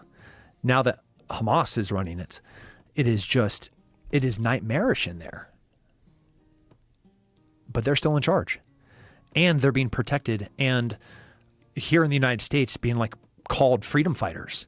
Like, they are barbaric murderers and absolute terrorists that want nothing besides the genocide of when I saw like the LGBTQ flags of LGBTQ stands with Hamas, mind is blown. Isn't it hilarious that have you ever seen that meme that it says queers for Palestine and then Palestine for queers? Like, yeah. They wouldn't live there like hours. They'd be pushed off a rooftop or burnt alive. Immediately. But they don't. But the narrative in this country is not that. Which is so strange. That like there's sort of overwhelming evidence about the approach that they have to gay people. Yeah. But yet somehow or another, there's this "I stand with Palestine" thing that makes you a progressive. Go to Tel Aviv as a gay person. Walk around with your gay pride shirt with your husband or wife of the same sex. Nobody will bat an eye at you. Nobody cares. Everybody's like, what up? You know, like, normal. Man, if she and her wife tried to walk down the road in Gaza, oh, man. You know, and it is so, this tinderbox that is that region with the West Bank, with the Golan Heights in the north, with Hezbollah, which is being supported by Iran. They're all positioned on the border, you know, with Iraq allowing people from Afghanistan, the Taliban, to move through. Taliban being funded by us, $40 million right now is what we're continually giving them, the Taliban. Why do we do that? I don't know. I don't know. What's the cynical side of you? We want to recognize them as a legitimate government, and we are paying for them to start a democratic process of like that. That is I think would be the tagline of what we want them to do. What it is actually doing is the same thing that happens when we release $6 billion to Iran in exchange for hostages. They then take that $6 billion. No, they're not using that exact money to fund terrorism with Hezbollah or Hamas, but I have one bank account that has an additional $6 billion in it, and now I'm able to spend $6 billion over here to finance other things that are going to destabilize the nation that I have sworn to eradicate, Israel and America. So like, cool, I'll happily give some more money to, they've been planning this for 4 years. The Quds, like the Iranian special operations guys, training and preparing Hamas, advising on how to execute this. How do they get the intelligence to know what direction they need to fly with their paragliders, which areas, which you don't think they had scouts in all the kibbutzes around Gaza to identify which houses they're going to be targeting. How did they find all that stuff out? The people that Israel was allowing out of Gaza to work as agricultural workers, they were going into these areas, into these kibbutzes, into these houses, into these villages, doing recons for Hamas. So then when Hamas launched their attack on October 7th, they'd been funded. There's this amazing book called The New Rules of War. And the New Rules of War lines out all of the ways that America is not prepared to fight a war. By non-state actors, by corporations, by cartels, by violent extremist organizations, using proxy methods. So like we are at war with Iran, period. They are funding every single group that just attacked our American base in Syria, that attacked our American base in Iraq, that attacked and killed a bunch of Americans in Israel. That was funded by Iran and trained by Iran. But we don't have the appetite to try and fight the war that they're fighting because they're doing it in just such a, we want that World War II, right? We want Patton standing on top of a tank, coming across, being like, there's Rommel, go and get him. Like that war is never going to happen again. And we are just not ready to fight this new type of war under these new rules of war, which is fighting non-state actors, fighting proxy wars, fighting corporations funded by governments, fighting cartels that are getting subsidized by governments, all to destabilize the greatest nation to ever exist in the history of mankind, us. You were saying that you think we're more vulnerable now than we've ever been before, and you're legitimately worried that the United States might fall. I am more worried now because of the lack of preparedness of the individual. Americans are fatter than they've ever been. They are, even though there's more guns now owned, there are fewer per capita owned by individual with people that train regularly with them, people that are able to provide and protect for their families. All the metrics of measurements of like that family's going to be okay. That is the smallest that it's ever been. And our government right now is more vulnerable internationally than we've ever been. Our military is, even though I'm so proud to be a service member, when the Army tells me to do something, I 100% have no say whatsoever. I got to go and do it. And I'm really proud to be part of the most elite fighting force on the planet. I think we are the weakest that we've ever been for a variety of reasons. When you put all of these things together and you just take a step back and like the aggregate, like the accumulation of all of these different factors make me be like, holy crap, we are vulnerable. And the only way to combat that is the individual to start taking their own security and preparedness seriously. Get less fat, get more healthy, go and train, go and buy a gun, go start exercising your freedoms. Like learn what it means to volunteer in your school. So you have like, cool, you can't start your own school. Cool, you can't homeschool. Well, get involved in your kid's school. Like you got to do something because if we continue down the path that we're in, we're done for. Like soon, not in like a generation, like right now. I'm scared. I'm gonna drink water. Jesus Christ.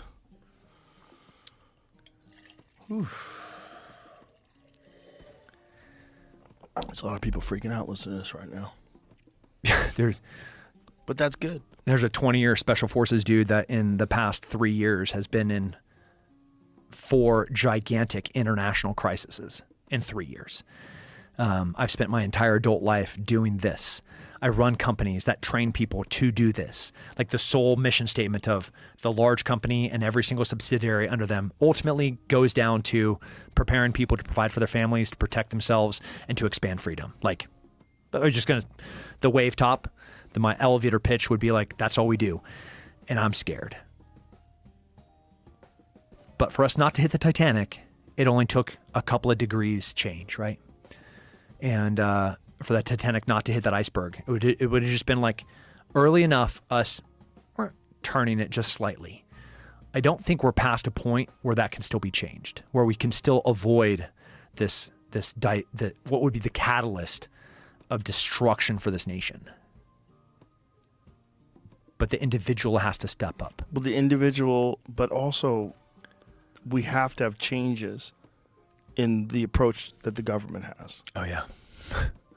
Lobbyists have to go away. These gigantic PACs have to go away. We have to have age limits and term limits. Like, if these things don't happen, our republic is in a bad place. How cool would it be if we just had age and term limits within Congress? It'd be pretty nice at this point. That'd be pretty I mean, rad. when you see Mitch McConnell just fucking Windows 98 out. I mean, Dianne Feinstein Yeah. voted the day before she died. Yeah. Did you see her aide that was like hitting her, being like, "Hey, you're supposed to vote yay on this. Right. Hey, vote yay." Yeah. And she's like, That should be illegal. I mean, How is it not? how is it not? Yeah. That's like she's not voting anymore. You're voting for her. You're dictating how she should vote. Yeah, and that she's one of the aide- most empowered people in the world. That aide was making that decision off of the lobbyists that were telling her what to do. Right. All the special interests that were saying, okay, on these issues, this is how you're going to vote. And then that aide went and effectively voted for a congresswoman. Dude, that is... It's insane. Yeah. I love this meme of George Washington with like the 4 tube nods. He's like, me and my homies would already be slaying right now. You know, it's true. You know, they would. Yeah. But people don't even recognize what a danger it is. It got so little outrage in the mainstream. So many people were just so ignorant to what was going on. It's almost like there's too much to pay attention to when things like this happen. People are so overwhelmed by... That's also the thing about the news cycle of today. You are being bombarded constantly with things to worry about. And then when there's nothing to worry about, then they hit you with climate change. When there's nothing to worry about, then they hit you with something else. Yeah. There's like a constant barrage of things to occupy your attention. And meanwhile, decisions are being made that slowly erode everything this country is supposed to be founded for. Yeah. We are the greatest nation to exist in the history of mankind. And in the cycle of dynasties, of empires, we're at the right limit of the average one of those. And, you know, Rome didn't die in a day. Right. You know, it was a slow decay of the things that made them special.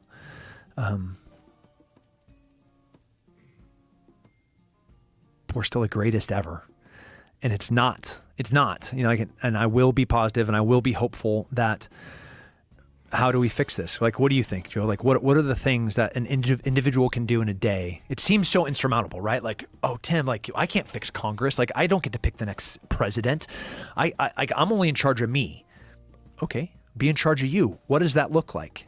Right. We need a polar shift in the understanding of the importance of that. And I don't think you're getting that from many places. And I think really the only way you're getting that from is individuals like you speaking about it, people talking about it online, people that aren't captured by these massive institutions and corporations that do have a very specific narrative that they're discussing always and constantly. That you're not getting these kind of conversations. They don't exist in the mainstream news. They don't exist anywhere else other than independent media. And that's what's so strange. And it's one of the reasons why independent media has become so huge is because people are confused. It's like, why am I not being told what's really going on in some sort of an objective sense? Why am I not being informed of all the variety of things that are playing against the things that make this country great? Why is the concept of freedom being downplayed as some sort of a far-right perspective, which is so strange? Yeah. So strange. Fitness is far right. Fitness is far right. Eating healthy is eating far. Eating is racist. Eating healthy is racist. It's so crazy. No. It's so crazy that they've managed to marginalize almost every positive thing and put it into a category of either racist or discriminatory or homophobic or whatever the fuck it is. Yeah. There's a fascinating not a study, example of China combating information-wise. So like TikTok, the advertisements that are being fed to, let's say, a 14-year-old boy, right? He's seeing like soft porn. He's seeing like scantily clad girls. He's seeing like drug, vape things. And in America, that is the constant ad that he's being fed. And, like go and party, be a TikTok star, be a YouTube influencer. Like these are the things he's being fed nonstop. That exact same age person in China on a China app, they're talking about becoming a strong contributing member of the Chinese society, being good in school, being a good athlete. Yeah. Scientific accomplishments. Night and day, athletic A and B. accomplishments. Yeah. A, America, they're fed things that destroy the individual. B, in China, they're being fed things that make the individual stronger and a better person in that society. But the only way that you can get that is you have to give the government control, and the government has to be doing it for the will of the people. They have to be doing it for the overall good of the nation. That's what their perspective is. When they're trying to make stronger Chinese citizens, they're doing it because of a very specific government mandate that's trying to strengthen China. They want their men to be more manly. They want all these things to take place that will strengthen their nation. Yeah, and what do they want from Americans? They want us to be weaker. They want us to be weaker. They want us to be fatter. They want us to be more mentally unwell. Yeah. But I don't think people realize that that's what it is. I think when people are trying to be a TikTok influencer, what are they saying? Well, they're saying, well, I don't want to work in a fucking insurance company. Like, what other job can I... Oh, can I just, like, make wild, wacky videos of me eating and I can make more money than I would ever if I got a college degree? Like, yeah, you can. Yeah, you want to be the richest person on the planet right now? In Austin? Be in construction. Be an electrician. Be a plumber. Do you know how much those people are charging right now here? Yeah. Well, this is a boom town. They're worth like $200,000 average income of a good electrician here in Austin right now. You go to 2 years of trade school to become an electrician, right? You spend a year and a half, 2 as an apprentice. And then you go and you start working for a couple of years for a guy that owns a shop. You go and start your own. Your electrician business is going to be worth $10 million in 3 years here in Austin. But it takes a little bit of work. I'll give that to you. But you're not going to do the work to be worth $10 million in 3-4 years from now, to do something that, like, that's another wild thing is, like, some of these jobs have been demonized. You know, it's not cool to be a plumber. It's not cool to be an electrician. It's not cool to be a roofer.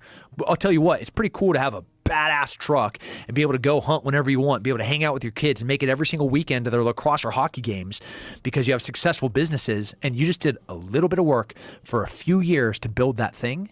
It's very bizarre that we've somehow or another demonized blue-collar work and put white-collar work on a pedestal. Whereas, like, the freedom comes from owning your own business. Yeah. That's real freedom. Sovereignty. Yeah, that's real right. Personal sovereignty. Not having to report to some asshole that doesn't give a fuck about you and might fire you as soon as the company takes a downward turn. Oh, you've worked at that company for 25 years? Sorry. Here's a month's severance pay. Kick rocks. Yeah. And that happens to people over and over again. All the time. That they get so disillusioned and so disenfranchised and depressed. And so then the doctor puts them on medication. Yeah. Yeah. And then they start eating crap food, and then they stop sleeping, and then they stop being intimate with their partner. And Woe then, is me. Yep. And it just, yeah. And that has been the cycle for the past 30 years. Well, we can break that cycle, right? You get up early, you go and work out. But man, I got a 9 to 5, and I have to leave at 8 to commute. Got it. Wake up at 6. Yeah. You get an hour to work out. You get a great breakfast from the chickens. Then you just walk out and you pick up like these fantastic 10 grams of protein, micronutrient-rich things, and you put them in a pan with some just butter. Don't use anything else. Stay away from them seed oils. Then you come home from work. You got a 30-minute commute through traffic. That sucks. Go do jiu-jitsu. Come back and have dinner with your family. Put the biggest smile on your wife's face after you guys pass out in bed. Dude, repeat for a couple of years. Start your own business. Yeah. People need to hear that, and they don't. They don't hear it anywhere, which is crazy. They hear it from a few places. But I look at like the Evans, Black Rifle Coffee. Yeah. Mike Glover at Fieldcraft Survival, Johnny Primo at Course of Action, Jack Carr from, not just his success as an author, but also as a businessman. Like, we could just go down the list of all of these guys that just grabbed the reins of their horse and started directing it in the thing that they were passionate about with discipline, a process, and hard work. Those three things yet again.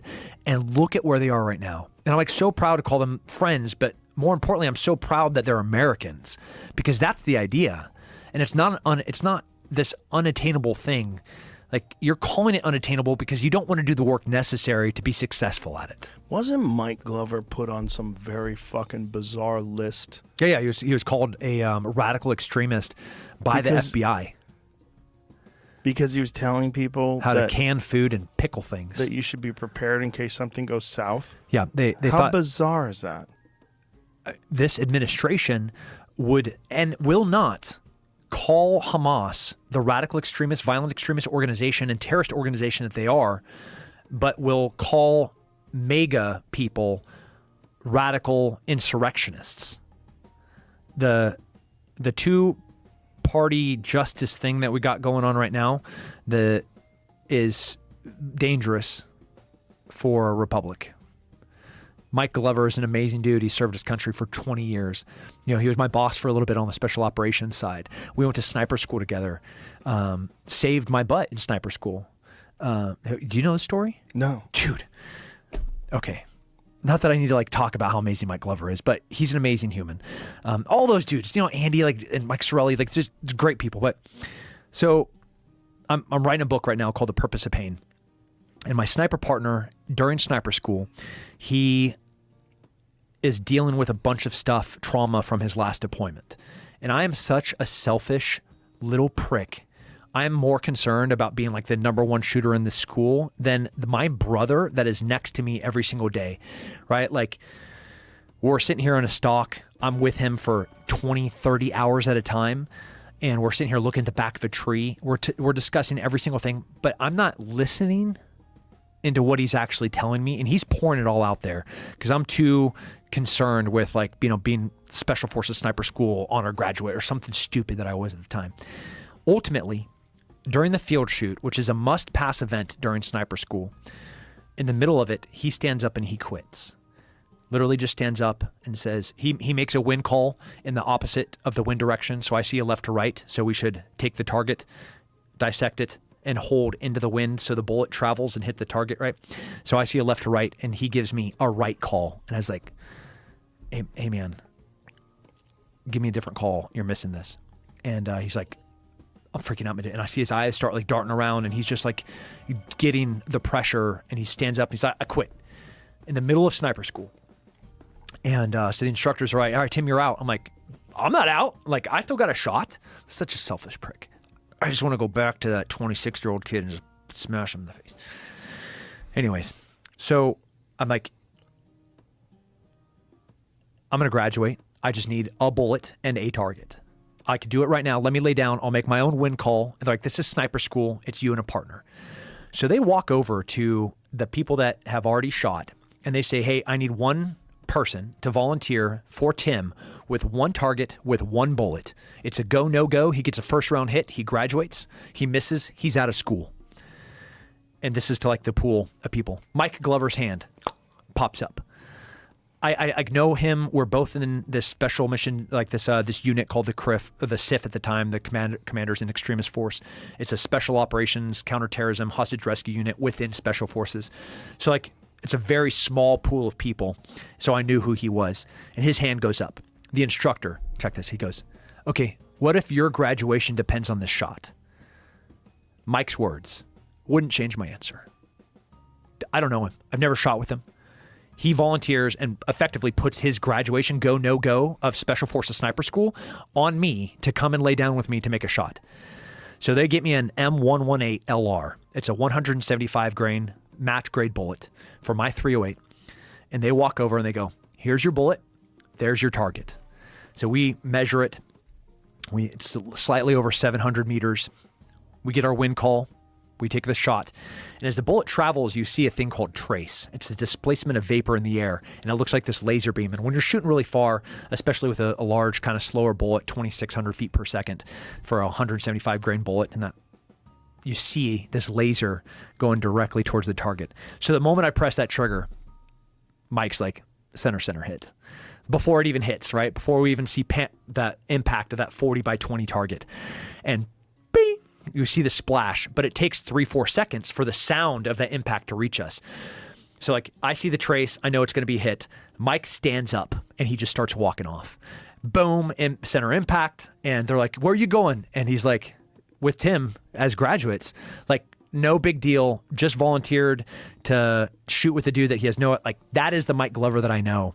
And that was the Mike Glover that was condemned, that has spent 20 years serving his country in the military, and then spent an additional 10 years as a contractor working for the 3-letter agencies protecting America. And then they have the audacity to label somebody like that. It's infuriating. Has he been removed from that list?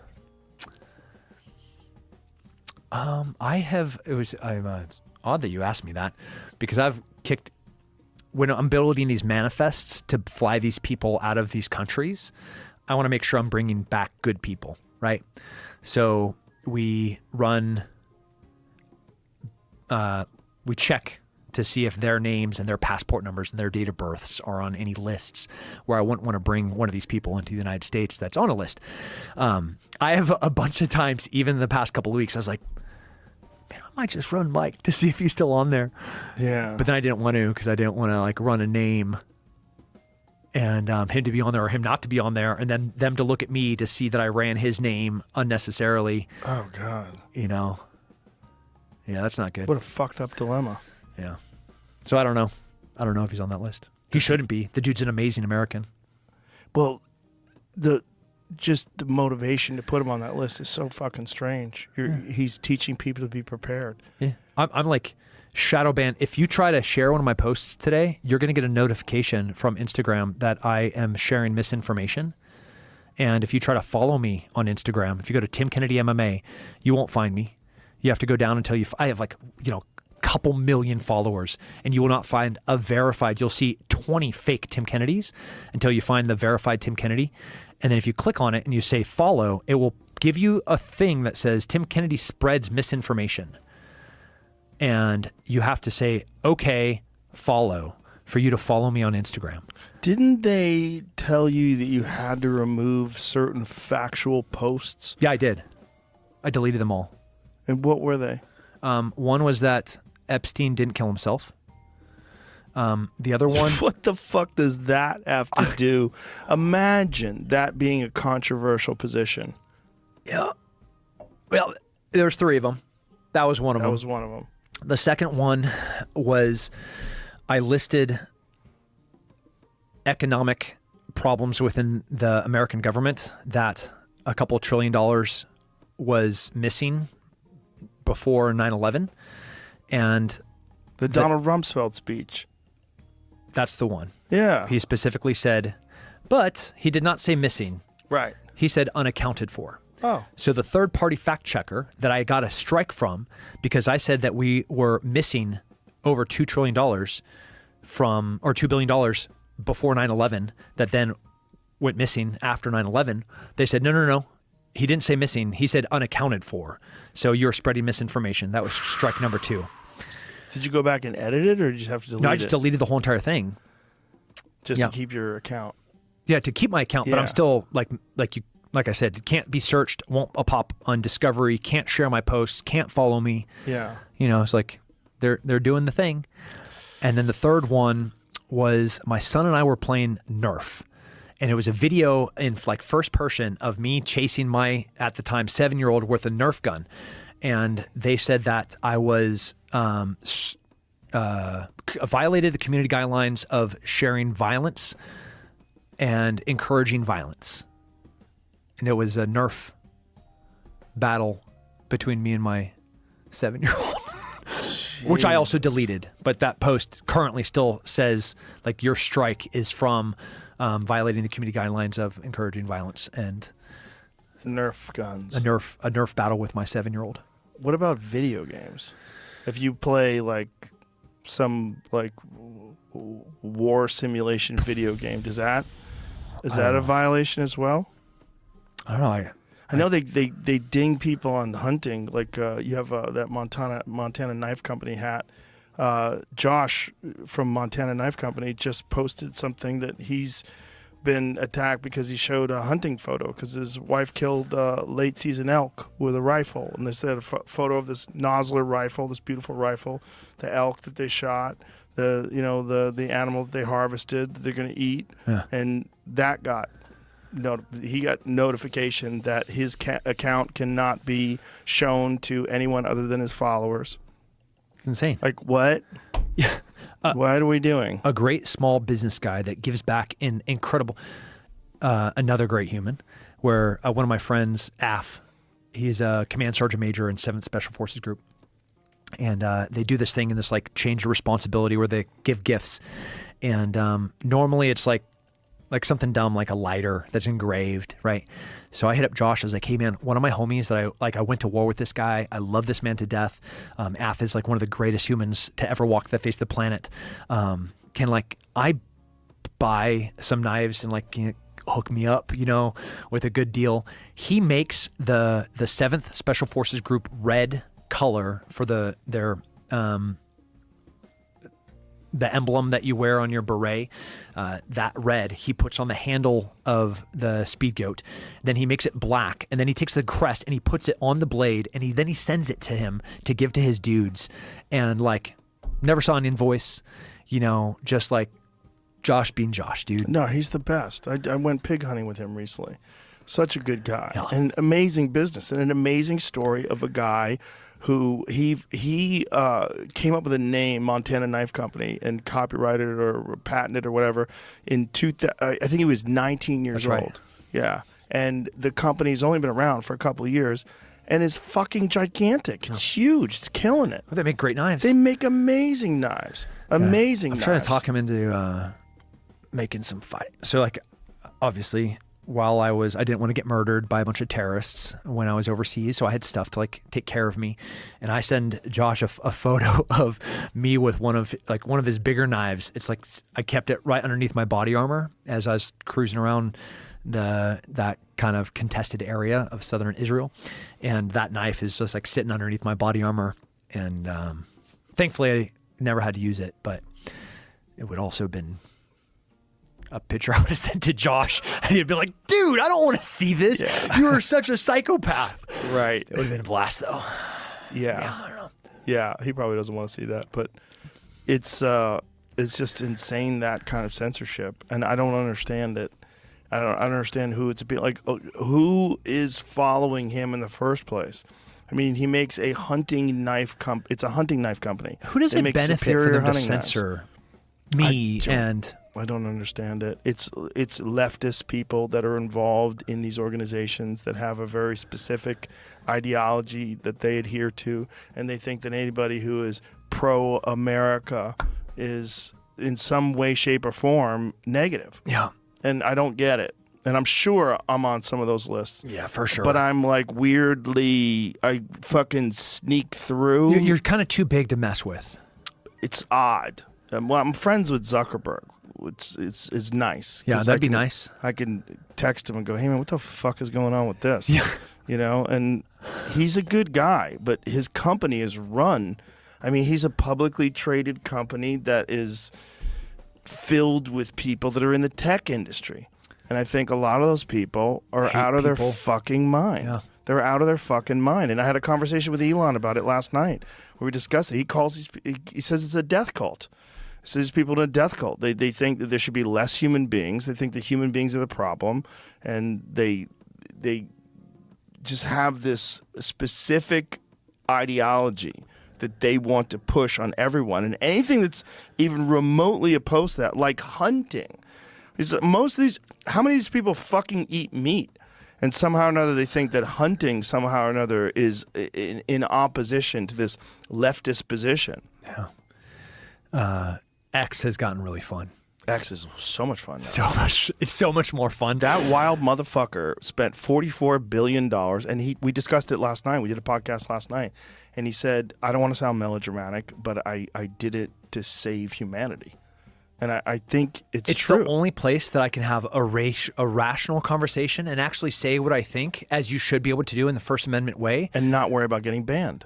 Yeah. And I'm not saying crazy, like you could go and read every single thing that I've ever said on Twitter. I'm not saying wild stuff. Right. There's no like inappropriate, like I try to say some funny things sometimes, but not like any of your freaking hilarious comedian friends, like the dude that just walked out. Shane Gillis. That guy is so funny. He's the man. Dude, he is so funny. Yeah. I've got him working out. Dude. I got those guys working out. I Good. brought my buddy Brian Simpson was here. Duncan Trussell was here. Matt McCusker. I told those guys, I go, if you want to work out, I will take you through a workout. I go, I won't kill you. We're going to build up slowly. So today was the third day. I've got them pushing themselves, but nothing crazy. Nice, huh? I don't want to break you down. I don't want you injured. I go, I will develop a very specific program and get you up to speed. And as long as you stay consistent, you will see radical changes. And in your life in every measurable way. And they're seeing it. They're That seeing is it. so I got cool. them cold plunging. I got them in the sauna. They wanted to quit. They wanted to quit, like, we'll just do 10 minutes. I go, fuck that. I go, you doing 20 minutes. I threw water on the rocks. I go, now let's make it harder. I go, we're going to do 20 minutes, man. Dude. And I go, when it's done, you're going to feel good that you got through those 20 minutes because those last 10 are going to suck. Yep. Because you get in the first couple minutes, like, this is not that bad. I go, right. It's not that bad yet. Yeah. Wait till 10 minutes comes around. 10 minutes is you're going to feel uncomfortable. But you can survive it. And you just have to learn how to just accept the fact that you're suffering. Yeah. Just Dude, deal with it. That's so awesome. And then they get in the cold plunge afterwards. And in the beginning, he could only do like a minute. He's like, fuck this. And I'm like, listen, man, it's all in your mind. And you're going to realize that when you do it a second time and a third time. And now he's doing 3 minutes. Now he gets in get there. out in that endorphin, serotonin, He dopamine said, dude, it's like pump. I'm on Molly. Yep. I go, yeah. Yeah, because what happens is your endorphins, your dopamine ramps up by 200% naturally in a healthy way. It makes you nicer to people that you run into. You feel better, and it lasts for hours and hours throughout the day. Who's the Stanford neuroscience? Huberman. Like, He's amazing. He did a podcast on the benefits and also the approach and methodology and process of cold plunging and sauna. Yeah. And like I just copied and pasted that whole entire yet again, here it is, discipline, process, and hard work. I took his process, the way that he recommended to do this for both sauna and cold plunge. It's just life-changing. Huberman got censored by Wikipedia. You know what happened? Huberman, I had Robert F. Kennedy Jr. on my podcast, and Huberman made a comment, and that comment was, I hope that more presidential candidates submit to long-term conversations like this. That's all he said. They removed all his published papers, all of his peer-reviewed, all of his work, all of his papers that are scientific papers. They removed all of that from Wikipedia. You no longer see How is that his possible? How is it possible? How is it? How insane is that? And they locked down his account where you can't edit it anymore. They literally and they said something about, I don't know what negative thing, I don't want to even say about it, but it's fucking insane. So what does Elon do? He offers Wikipedia $1 billion to change their name to Dickipedia. Is he just a crazy person? He's a wild motherfucker. Dude, that's wild. He's a wild motherfucker. He really wants to fight Zuckerberg. He said it last night. He wants to fight him in the Coliseum. He said, I'll fight him in a house with a mouse. It was like, I don't give a fuck. Let's do it. I'm like, you really want to fight him? He's like, I would love to. I'd love crazy. to. Let's do it. Yeah, he needs to start training. Make sure you get him on the Yes. He thinks he could just do it with no training, but which is, the Dunning-Kruger effect. Someone who's like very smart at one thing thinks they're great at everything. Yeah. It's unfortunate, because I was trying to discuss with him. He's talking about the size difference. I'm like, yeah, you need to roll with someone who's like 145 pounds, like my friend Gabe Tuttle at 10th Planet Jiu-Jitsu, who could just fucking strangle you. Like Demetrius Johnson, yeah. go take this tiny little human and like, good luck with that. Yeah, good fucking luck. Yeah, just good luck dealing with that badger. There's that some skillful, some dudes intelligent at, badger. wildly gifted, physically, intellectually. I mean, I think he was an underappreciated, one of the best ever. Like, he's the best expression of martial arts I've ever seen. And when he was in his prime, I don't think anybody was better than Demetrius Johnson. do you watch Francis's fight? amazing. He won. He won that He fight. won that He fight. won that They fight. know he won that fight. He won on one judge's scorecard who was honest, and I think the judge only gave him 1 round, where I think he should have given him 2. Should have won by more than 1 point. But at least one judge scored it right, and then that other judge who scored it 96-93 for Tyson Fury out. should go to jail. Get out. Get the fuck out. And then the other one, you know, was the other one. It was 95-94 in favor of Tyson Fury. Looks so great. Or 96-95, whatever it was. It's look, he fucking dropped one of the greatest heavyweights, if not the greatest besides him, of all Clubbing time. left hook too. Amazing. And he looked for that left hook over and over again. It was clearly something they were looking for, you know. And look, he's fucking incredible. To have your first boxing match ever against the lineal heavyweight champion, a 6'9" fucking juggernaut who's been beating everybody, and rock him, and then rock him again in the 8th round with a barrage of punches. I mean, it was fucking amazing performance. Amazing. One of the greatest combat sports performances in the history of the arts. Yeah. Of the history. I was like, blah! I was Mostly. screaming. My dog freaked out. I was like, it's okay. It's okay, buddy. Yeah. Daddy's happy. He's scary. Oh my God, he's amazing. And when you see that guy's origin story, when you want to talk about a man who persevered, that guy for 14 months, he made his way from Cameroon to Morocco and 7 times got arrested and sent back to the fucking Sahara Desert. Yeah. And made his way right back to Morocco and finally made it across to Europe on a raft, was in prison for months, and then lived as a homeless person in a fucking parking garage in France. It's amazing. The movement that he had made from Cameroon into Morocco, I've traversed multiple times. It is hellacious. I mean, it is like the most unforgiving terrain with radical groups, with property owners like water to water trying to travel. The water's controlled by warlords. So his story is just like so inspiring. It's incredible. It's a comic book story. It's like an origin story in a movie that you wouldn't believe. And to have this guy go in his first ever boxing match against a guy who nobody gave him any chance. Yeah. And to have the Las Vegas odds, like the online betting odds in the last round in his favor was fucking incredible, because it was like 14-1 at the start of the fight. Yeah. And at the end of the fight, he was favored. And he should have won. Dude. He should have won. Yeah. They fucked him, but they didn't, because the world saw it. Yeah. Like, you could write all the bullshit you want in terms of scorecards. The fucking world, including boxers, all the boxers that were there said that he should have won. Yeah. But now he gets another gigantic payday. His like perceived worth is through the roof, skyrocketed. Tyson right? Fury's not going to fight him again, I'll tell you that. No. He didn't want no part of that. They tried to bring that up. He goes, no, I'm going to fight Usyk for the world title. Like, nobody wants to see that, buddy. Yeah. Nobody wants to see that. But who are they at the PFL? Who are they going to put up against Ngannou? I don't know. I mean, if I was Ngannou, as much as I love watching him fight MMA, I would tell him, you're going to make so much money in boxing. Yeah. And I think he might be able to beat them all. I think he's that good. I think he's that much of a freak. Well, he was always more of a striker than anything else anyway, but he's such a quick study. If you look at the fight with Cyril Gane, he beat Cyril Gane with grappling with a fucking completely blown out knee. Yeah. He took And an never immense really chance. grappling. Right. Like he's not never has been a grappler, has no real background in grappling. Right. And then he goes and out grapples a guy that has been doing this for a long time. It's Amazing. so impressive. He's an incredible person. He's incredible. And the fact that he gambled on himself, he vacated the UFC heavyweight title, which is the most prestigious title in all of combat sports. You can say anything you want about the world heavyweight boxing champion, but everybody fucking knows that the world heavyweight UFC champion will fuck that dude up in a real fight. That's the reality of the world. That's the reality of everybody knows that, especially everybody who knows. He's the baddest dude on the planet. He's the baddest dude on the planet.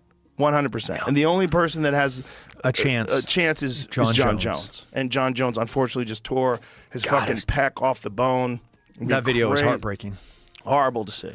Horrible to see, because I was really looking forward to that fight with Stipe. But in a perfect world, Francis makes a fucking cajillion dollars, and then the UFC re-signs him, and then he fights John Jones for the most epic encounter in the history of combat sports. Dude. That is a perfect world. That's a perfect world. But at least Francis, he he got his flowers from the whole world. Yeah. The whole world saw it. You can fucking lie all you want. You could have your bullshit scorecards. You could have your paid off judges. You could have your corruption. You could have your nonsense. Everybody knows what happened in that fight. And what happened in that fight was Francis Ngannou beat the best heavyweight boxer maybe ever. Maybe ever. Right. And then what happens if he fights all those other guys? I mean, what happens? That motherfucker hits so hard. And I was always wondering, like, how is his power with the big gloves on? Well, we fucking know. Yeah. We fucking know. The look on Tyson Fury's eyes when he went down in the third round from that left hook, he was like, oh, Jesus. It was it was a clubbing. Yeah. You know, there was not a lot of ass behind it. He hadn't stepped into it. He didn't turn his shoulder over. He just hit him with a hook. Yeah. And it put him all the way to Queer Street. Yeah, he was on Queer Street for sure. And, you know, there was a moment in the second round that I yelled out. I was like, oh, he hurt him there. In the second round, there was a moment in the clinch where he hit Tyson Fury with an uppercut, but then the commentators didn't even notice it. He hit him with a right hand over the top. And the right hand was a short clubbing right hand. And you see the look in Tyson Fury's eyes where he's like, Jesus. Yeah.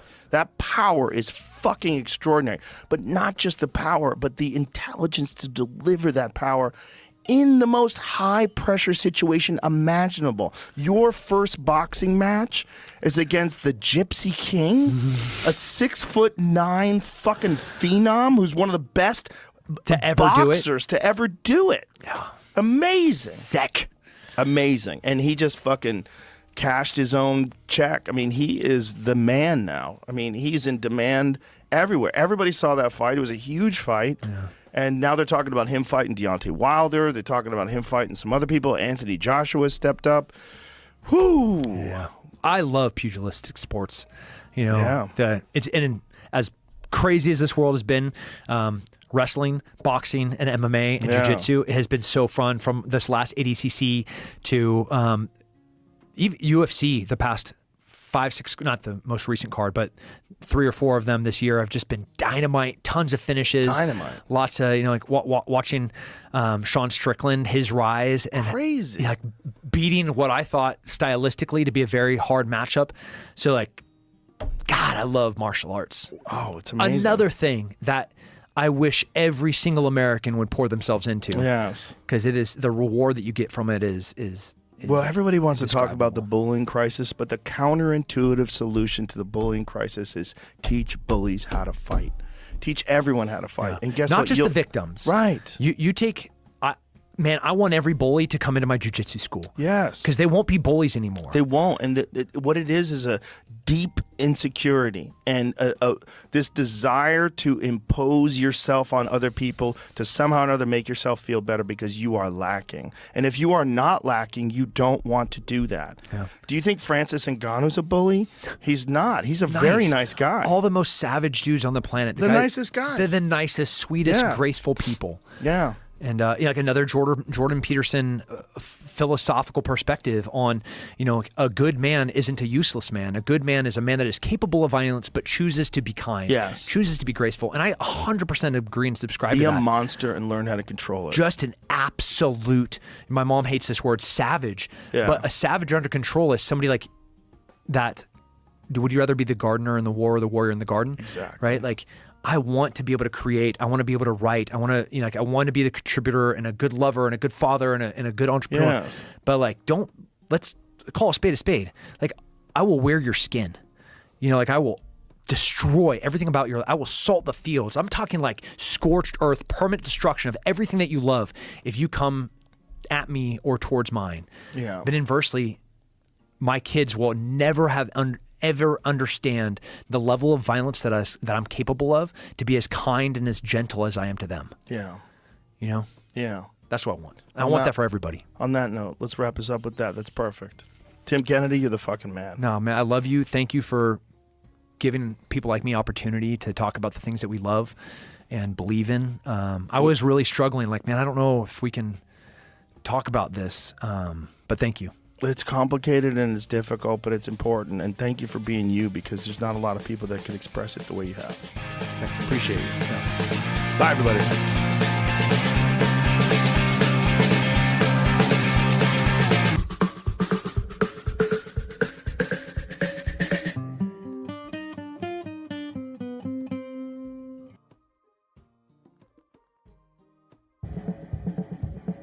Joe Rogan Podcast. Check it out. The Joe Rogan Experience.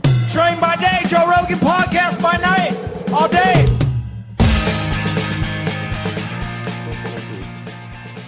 Okay, there's me. Take my dog for a walk. Yeah. Yeah, it's like looking in the mirror. Have you seen that before? Did people get you one of those? Yeah, He's awesome. he's awesome. He's pretty edgy. Yeah, it's amazing that he puts out a piece of art per day, 365 days a year. Yeah, I was following him on the X platform, FKA Twitter, but some of it was too jarring. Too jarring, some of the images. Yeah. Well, cheers, sir. and Cheers. Happy Halloween. Cheers. Thanks for doing this. Appreciate it. You're welcome. Thanks for rolling up in the Cybertruck too. Yeah. I got a chance to look at it in the factory, but that was almost what was that, like a year and a half ago or so? Was it? It was a while ago. Yeah, a year ago, I guess. Yeah, at Maybe least a year. At least a year. And it's different in real life. Like you see it in person. Like you see, images are just. We were talking about it outside. You just can't contextualize them. Yes. It looks so odd that you have to Yeah. see it in the flesh. It looks like computer graphics in reality. Yeah, it's the coolest looking fucking production car that's ever been made. It's bulletproof, literally. Literally. Literally. Yeah. Yeah, one of the videos we're going to show is just going all like full Al Capone. Just like if Al Capone showed up and emptied the entire magazine of a Tommy gun into the side of the car, you'd be okay. The only thing that's not bulletproof is the glass. The glass Explain is that. optionally bulletproof. But Oh, it is optional? if you want it, you can make anything bulletproof if you want. But the glass has to be very thick for it to be bulletproof, so it can't go up and down. So if you want fixed glass, Then how do you order drive-through? yeah, exactly. Yeah, that's a It's problem. awkward. You gotta pull ahead, and open the door, and Yeah. get out. And... But it's okay. You can just duck. Yeah, you can just duck.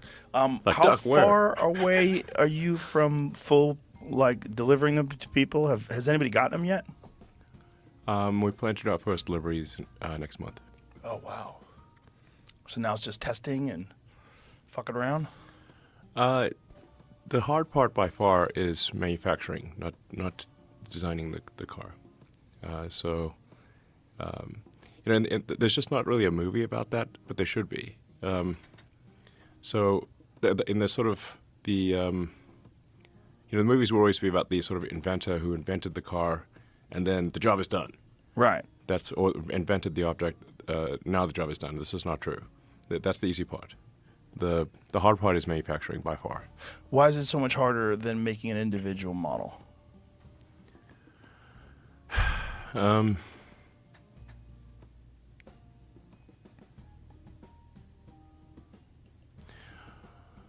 Well, in order to make it affordable, you have to make it at volume. So you've got to make everything at high rate, consistently. If you tour the production line, you'd have a sense for it. You've got to have all of the casting machines, all of the stamping machines, as the case may be, the glass machines, the wheels, the tires, everything required from the motor, the battery cells, all of the constituents of the battery cells, all of the silicon that goes in there with the chips. The manufacturing is somewhere between 100 and 1,000 times harder than making a prototype. Whoa. And then if you want to say, like, you want to get from, once you reach volume manufacturing, which is insanely difficult, then you want to make the car affordable. It's harder to, say, reduce the cost of the car by 20% than it is to get to volume production in the first place. So I really cannot emphasize enough how hard production is relative to design. I'm not saying the design is trivial, because you have to have taste and you have to know what to make. If you don't have taste and judgment, then your prototype will be bad. But it is trivial, really, to churn out prototypes, and it is extremely difficult to build a factory. And how much more difficult is it to make this, considering the body's made out of steel? It's very difficult. The difficulty of manufacturing is proportionate to the amount of new technology that you have in a car or in the product. And in this case, there's a lot of new technology. The production line will move as fast as the slowest and least lucky and most foolish part of the entire production line. And you could say to first approximation, there are 10,000 things that have to go right, at least, for production to work. So if you have 9,999 things that are working and one that isn't, that sets the production rate. Yeah. By far the hard part. In fact, really, the amazing thing about automobiles was not so much the invention of the automobile, but the invention of the factory, the mass manufacturing. And for that, Henry Ford deserves a tremendous amount of credit. He was a next-level genius. In fact, Ford is really responsible for the entire mass manufacturing industry because he actually founded Cadillac, which was the heart of General Motors. Then he got kicked out, then started Ford. Really? Yeah, and then everyone just copied him. Do you know he made one of his first cars out of hemp? Well, he used hemp fiber for the panels. okay. Yeah, it's there's a fascinating video of him banging on it with a hammer. Because hemp is bizarrely durable when it's compressed, and when they take the fibers, and I don't know what kind of epoxy they use or something to put it all together. But what it makes with the actual physical form of it is insanely light. Yeah. Like fiberglass light, but very, very durable. See if you can find that video. It's kind of crazy. Henry Ford is banging on I believe it was the hood of it with a hammer. Yeah. Here it is. So this was like, look at that. Isn't that crazy? As well. I don't know why they stopped making them out of that. That was from 1941. How much does the Cybertruck weigh? It depends on configuration, but it's about 7,000 pounds. Whoa. There's different versions, but 7,000 pounds. And It's like similar to, like it's a heavy truck. like a Ford F-250 or something like that. Yeah.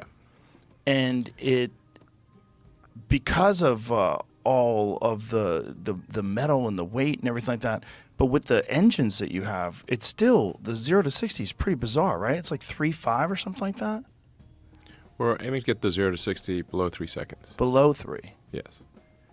Wow. For the, the beast mode version. So we've got a beast mode version that's, so there's well, I don't want to give it all away right now, but there are 3 demonstrations. One of them people are aware of, which is, emptying a Tommy gun into the side of the car, a shotgun, 45 and a 9mm, and no penetrations. Wow. And it comes that way from the factory. Can I try it with an arrow? Yeah, it'll be fine. You think so? I mean, I bet I can get a in crossbow might. there. I have a 90-pound compound bow that shoots 520 grain arrows at 300 feet per second with a I think an arrow. razor sharp broadhead. We're gonna try it right now if you want. I wish I had it with me. Uh, I don't. Is it at your house or something? Yeah, Should we send someone to go get it? We could do the demo tonight. that would be interesting.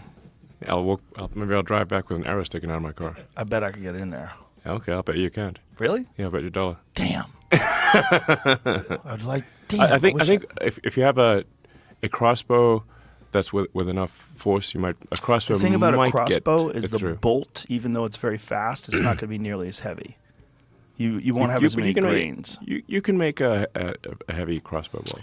You could, Yeah. yeah, but generally, crossbow bolts are considerably lighter. They're much smaller, and they're much faster. They're moving at like 400, 500 feet per second, easy. Yeah, I mean the thing that matters is kind of the energy per unit area. So so interesting, like a 9mm or a 45, which is basically sort of a 10mm. The 45 is they're roughly the same, but the 45 actually is slightly worse penetration than a 9mm. You know what? I just realized I do have some broadheads. And I have a less powerful bow, but I have an 80-pound bow Go back for it. there. I think we should do it. Absolutely. Okay. When you want to do it right now? Yeah, I can do it right now. Okay, if you let's want. do it right now. Let's Great. find out. Fuck yeah, let's do it. Sick. We'll be right back. This could be funny. Well, I'm just like, why does he have an arrow sticking out of his car? This show is sponsored by BetterHelp. It's a really healthy, good thing to talk about what you're going through with people, the good and the bad. Don't keep it all bottled up. And sometimes that can be friends or family, but it also helps to talk to pros. And that's where BetterHelp comes in. It's therapy that's totally online, which makes it so easy to get started. You just fill out a few quick questions and they match you with someone to talk to. And if you don't get the right match at first, you can switch therapists at any time for free. It's easy, it's flexible, it's wherever you are. Seriously, it's a great thing to try. Get a break from your thoughts with BetterHelp. Visit BetterHelp.com/JRE today to get 10% off your first month. That's BetterHelp, HELP.com/JRE. This episode is brought to you by AG1. The supplement industry has gone crazy. And with so many powders and pills and vitamins, it's hard to know what's what.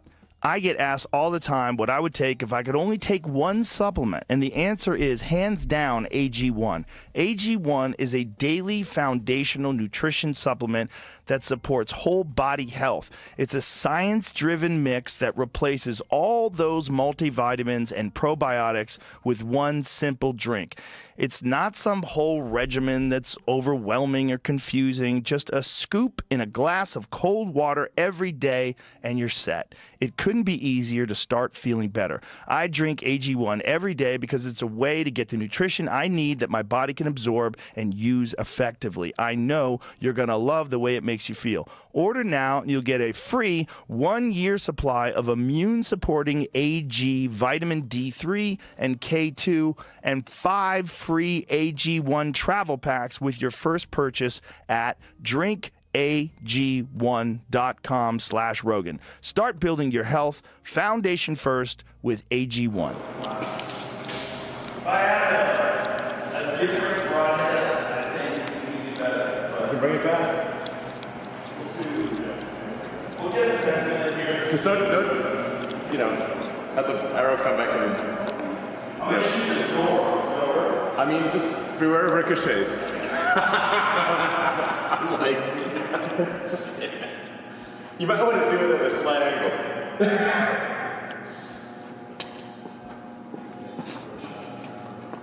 You know what I mean?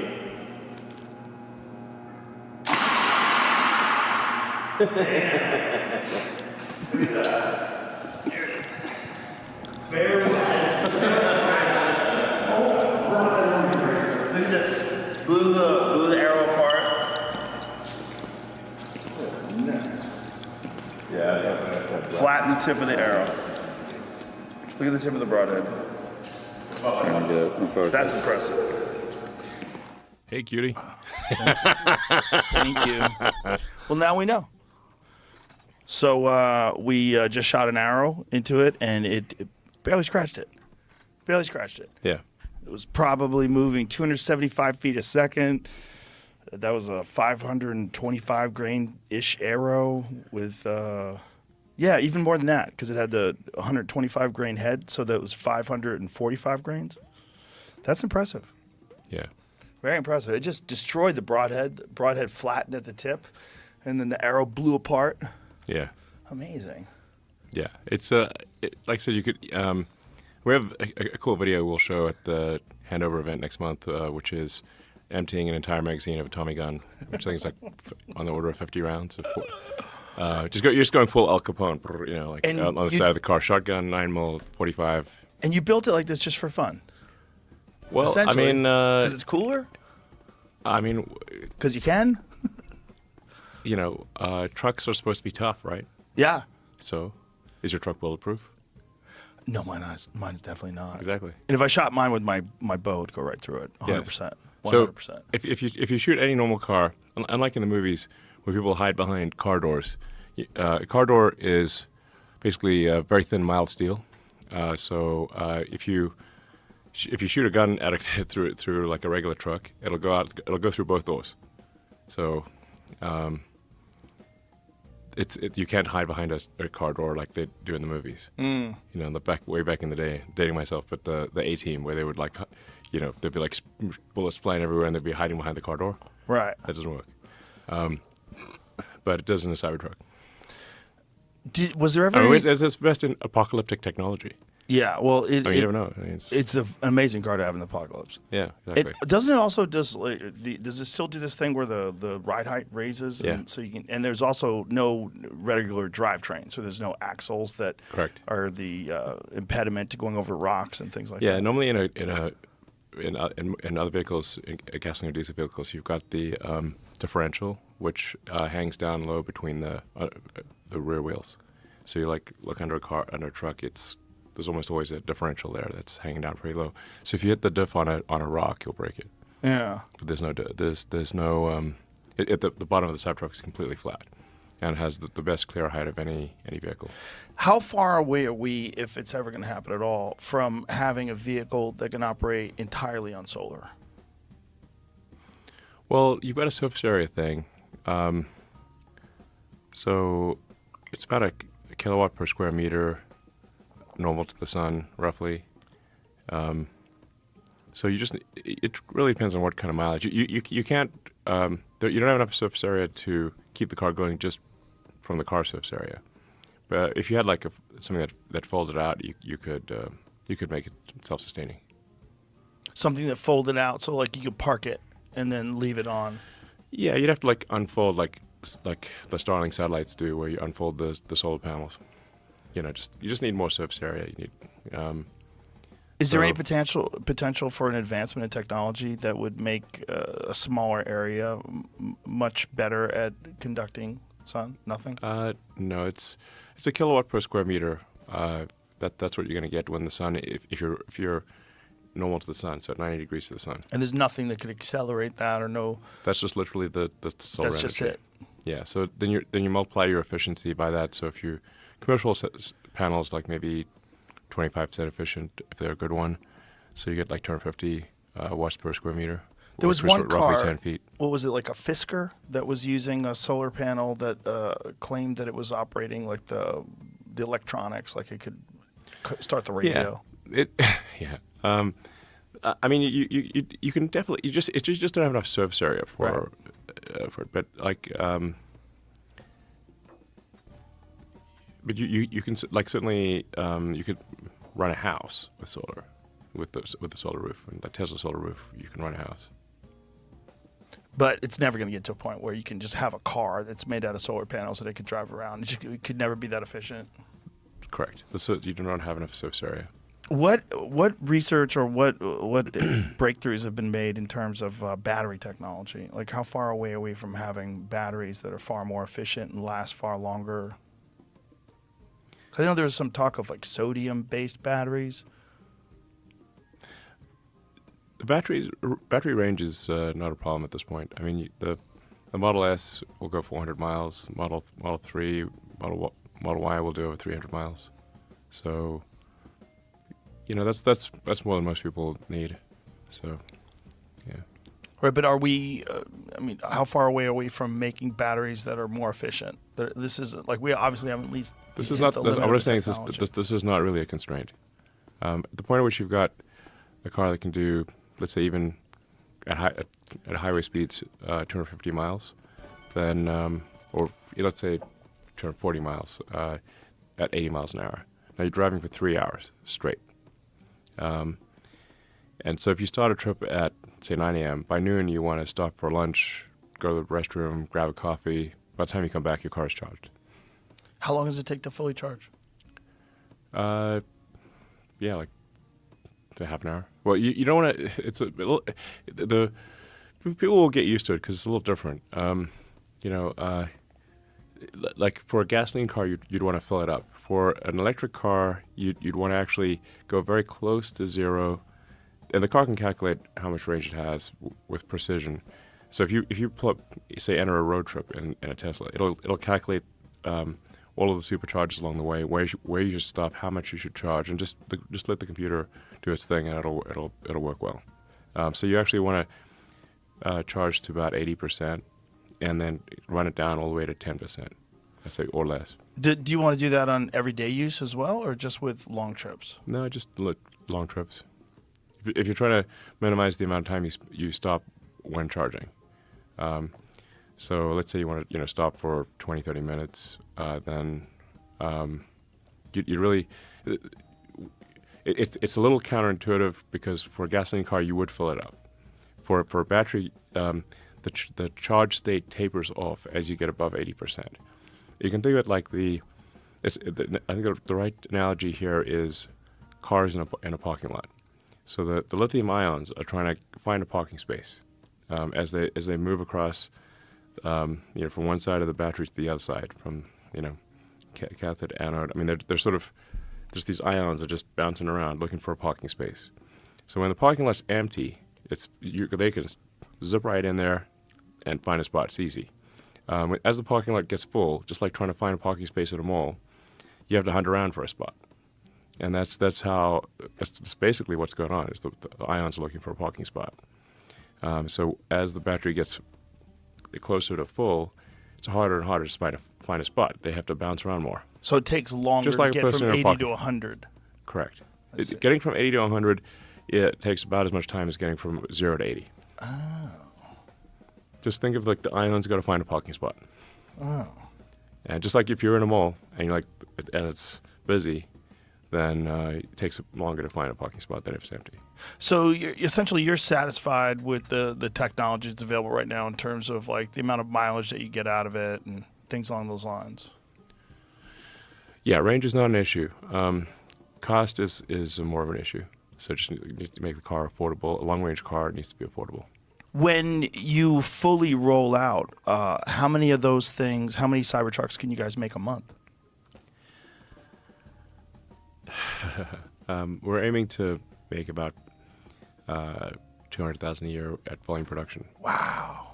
Maybe a little more. But I just can't emphasize enough that manufacturing is much, much harder than the initial design. You can... Not that the Cybertruck was easy to design. I'm not trying to trivialize design. It's just what I'm trying to do is to emphasize the difficulty of manufacturing, which is not understood by the public because there's no movie about it. So there's lots of movies about the sort of wild inventor in the garage, but I'm not aware of any movie about manufacturing. Have you ever heard of a movie about manufacturing? I can't remember any. Jamie, any movie about There's manufacturing? one coming in my brain, but I don't think that's what it's even about, so I have no idea. What is that? Michael Keaton was making some cars in somewhere. I was going to look it up. There's Tommy Boy. Yes. Tommy Boy's the only one. That's about as Great good of a call, movie. I think, It's a yeah. great movie. Yeah. That might be the only one.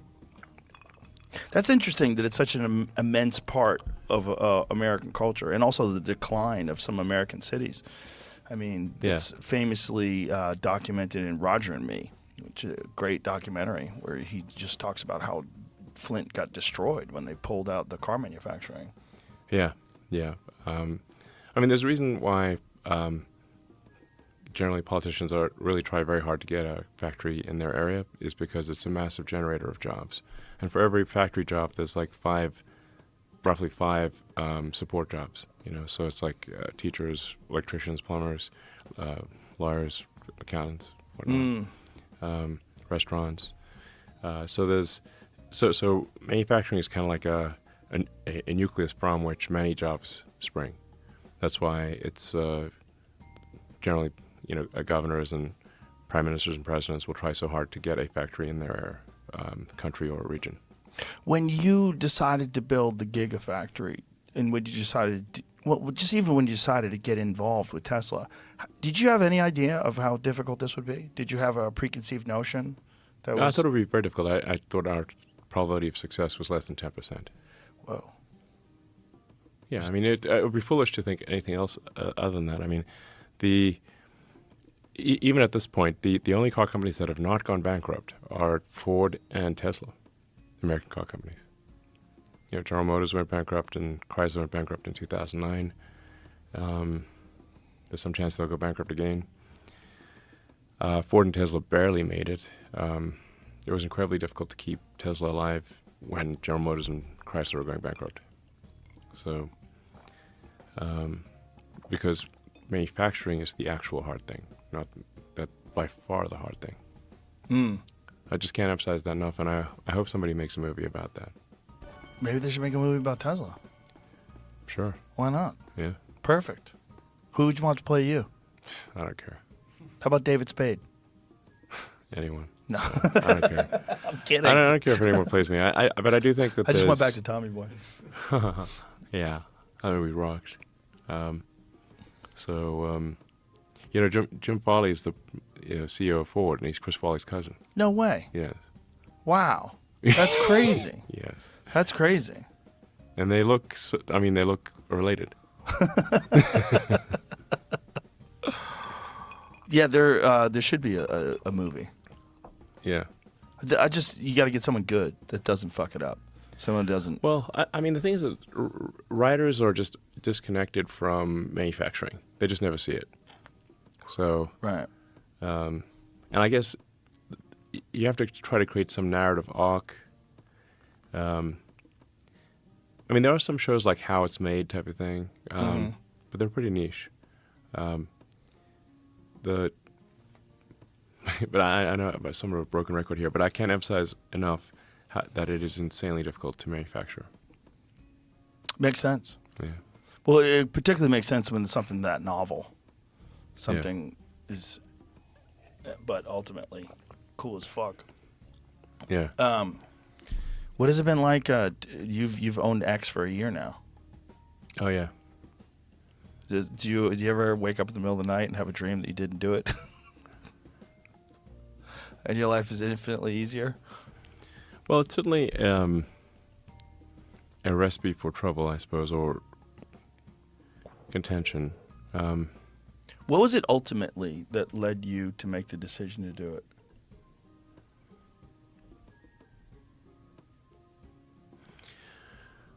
I mean, this is going to sound somewhat melodramatic, but I was worried about that it was having a corrosive effect on civilization. That it was just having a bad impact. I think part of it is that it's where it was located, which is downtown San Francisco. And while I think San Francisco is a beautiful city, and we should really fight hard to kind of right the ship of San Francisco. If you've walked around downtown San Francisco, right near the FK Twitter headquarters, it's a zombie apocalypse. I mean, it's rough. Have you been in that area? Not lately. No. Yeah. I've heard. It's crazy. I've heard it's crazy. I've heard you really can't believe it until you actually go there. You can't believe it until you go there. So now you have to say, well, what philosophy led to that outcome? And that philosophy was being piped to Earth. So, a philosophy that would be ordinarily quite niche and geographically constrained, so that the fallout area would be limited, was effectively given an information weapon, information technology weapon to propagate what is essentially a mind virus to the rest of Earth. And the outcome of that mind virus is very clear if you walk around the streets of downtown San Francisco. It is the end of civilization. And it's not just propagating the mind virus, but suppressing any opposing viewpoints. Yes. Well, in order for the virus to propagate, it must suppress opposing viewpoints. So. Because it doesn't stand up to scrutiny. Correct. Yeah. I mean, you've felt the virus. You know? Yeah. Yeah. People have tried to cancel you so many times. Yeah, it's fascinating. Yeah. I don't think you're melodramatic at all. I think it's a. I mean, I don't want to be melodramatic, but it's almost like a death cult. It's a death cult. No, that is exactly right. It's essentially the extinctionists. Like, it's in the limit. It is that they're propagating the extinction of humanity and civilization. And there's some people who are like most of the time it's implicit. They don't but sometimes it's explicit. Like, there was a guy on the front page of the New York Times who literally has the thing called the Extinctionist Movement, and he was quoted on the front page of the New York Times as saying, "There are 8 billion people in the world, but it would be better if there were none." Ooh. And I'm like, well, buddy, you can start with yourself. Yeah. Does he have friends? That's what always fascinates me. Well, here he is. That guy. He looks like he's not long for this earth. I mean, it's not Voluntary young. human extinction movement. That's hilarious. I'd like to party with that dude. I would Okay. just like to That's yeah. that's an explicit version of the death cult. Yeah, The maybe live extinctionist long cult. and die out. It's not. The extinction is a word he uses. Yes. No, I mean, it's not a. It's literally a self-description. Do they cover that him death cult glowingly? was in charge of social media. Yeah. and still largely is at Google and Facebook, by the way. Yeah. So I'm like, I'm not in favor of human extinction. They are, and they can go to hell. Well, that guy is. Yeah, he can go to hell. That guy seems silly. I well, would like to hang it's- out with him, though. I would like to find out what makes him tick. I bet that guy is fascinating. This episode is brought to you by DraftKings. We're more than halfway through the NFL season, but DraftKings Sportsbook is still pumping out unbeatable offers every single game. New customers can bet just $5 on anything to get $200 instantly in bonus bets. DraftKings isn't stopping there. All customers can take advantage of a sweetener offer every game day. Get in on the football action with DraftKings Sportsbook, an official sports betting partner of the NFL. Download the app now, use the code ROGAN, and new customers can bet just $5 on anything to get $200 instantly in bonus bets. Only on DraftKings Sportsbook with the code ROGAN. The crown is yours. Gambling problem? Call 1-800-GAMBLER or visit www.1800gambler.net. In New York, call 877-8-HOPE-NY or text HOPE-NY 467-369. In Connecticut, help is available for problem gambling. Call 888-789-7777 or visit ccpg.org. Please play responsibly. On behalf of Boot Hill Casino and Resort, licensee partner Golden Nugget, Lake Charles, Louisiana, 21 plus, age varies by jurisdiction, void in ONT. Bonus bets expire 168 hours after issuance. See sportsbook.draftkings.com/football terms for eligibility and deposit restrictions, terms, and responsible gaming resources. This episode is brought to you by ZipRecruiter. I know there's a whole lot of people changing jobs right now and a whole lot of places hiring, which means if it's your job to hire, you are probably slammed. I see you. But what if I were to tell you that there's something that can make your whole hiring process faster and easier? It's ZipRecruiter. Instead of you doing all this hiring work, ZipRecruiter works for you.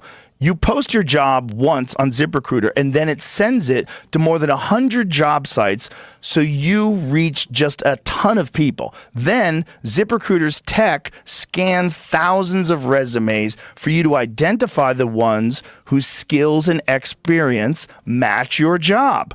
So you get the first wide net, and then you get it all narrowed down without you having to spend all that time. So hiring heroes, let ZipRecruiter help make your job easier. 4 out of 5 employers who post on ZipRecruiter get a quality candidate within the first day. See for yourself. Go to this exclusive web address to try ZipRecruiter for free. That's ZipRecruiter.com/Rogan. Again, that's ZipRecruiter.com/ROGAN. ZipRecruiter, the smartest way to hire. Well, If you get them alone for a few days. I'm in dig favor of. I'm pro environment, but the in the limit, if you take environmentalism to an extreme, you start to view humanity as a plague on the surface of the earth, like a mold or something. Right. But this is actually false. The Earth could take probably 10 times the current civilization. The population you could 10x the population without destroying the rainforest. So the environmental movement, and I'm an environmentalist, has gone too far.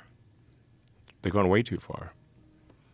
If you start thinking that humans are bad, then the natural conclusion is humans should die out. Now, I'm headed to an AI safety, international sort of AI safety conference later tonight, leaving in about 3 hours. I meet with the British Prime Minister, a number of other people.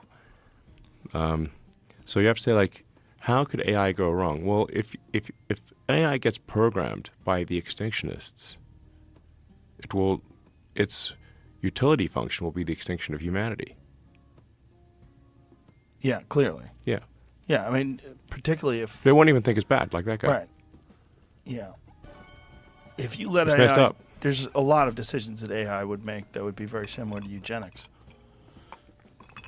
I mean, there would be some radical changes in what people are allowed to and not allowed to do that allow them to survive that may be detrimental in terms of like pollution and things like that, but it may be the only solution they have in their area. I mean, maybe AI would come up with some sort of a different structure in terms of how they get power and resources, but...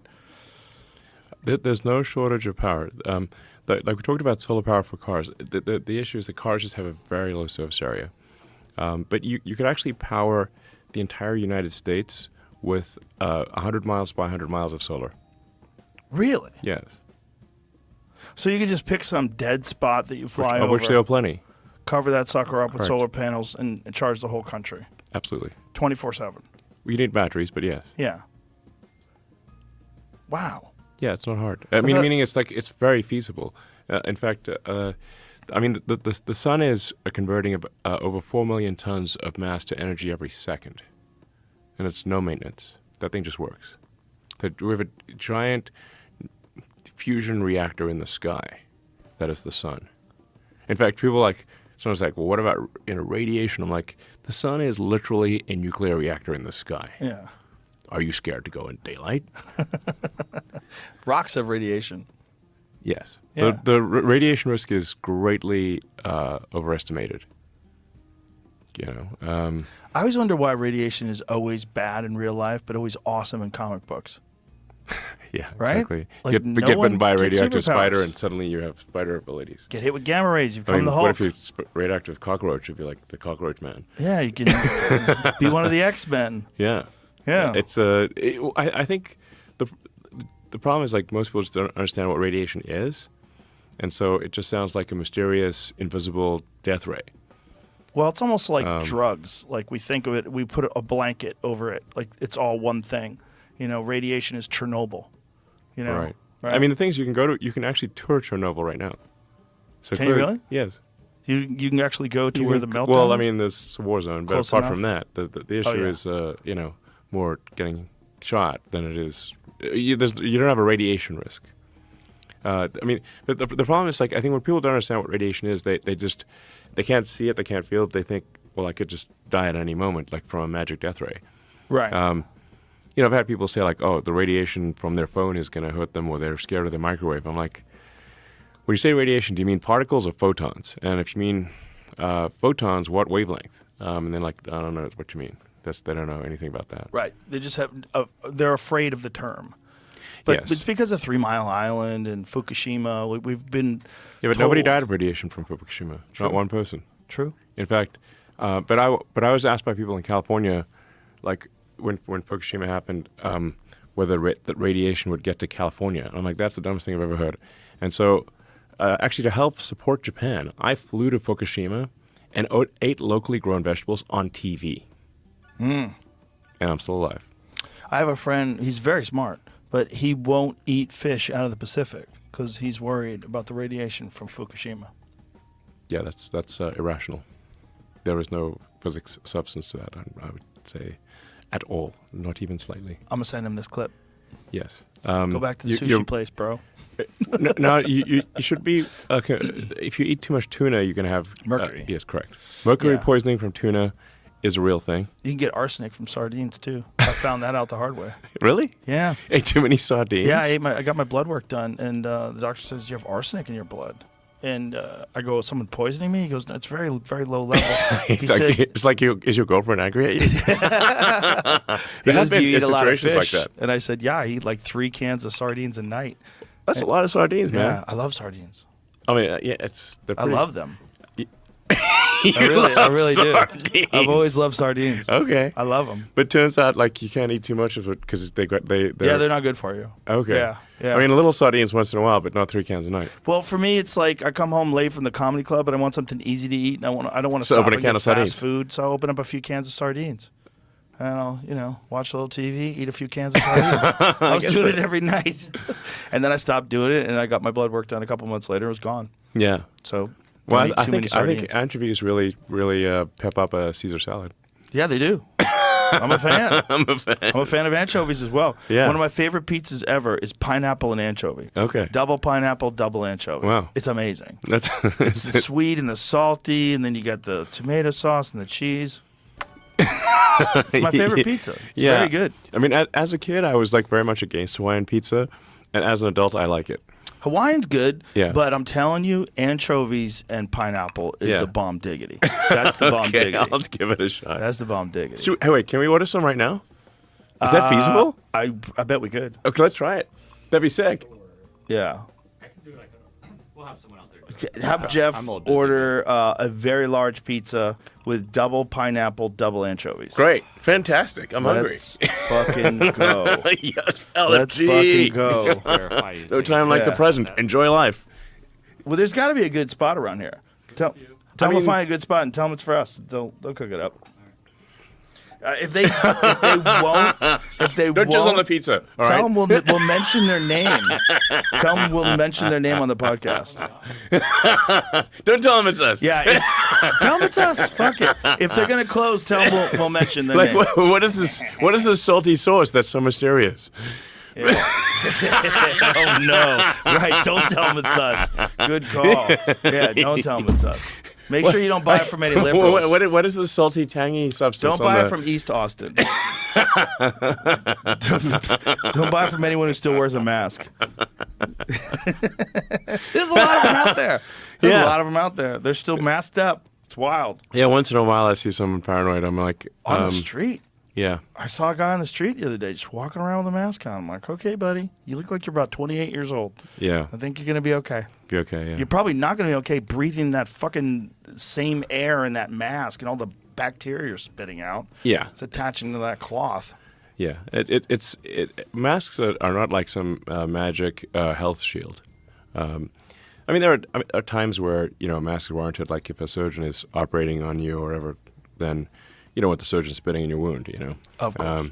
But most of the time, a mask is not good for you. Yeah, and, if you can breathe out of it, that means you're breathing in. That means you're also exhaling. So, like, how much is it filtering? Like, what is it?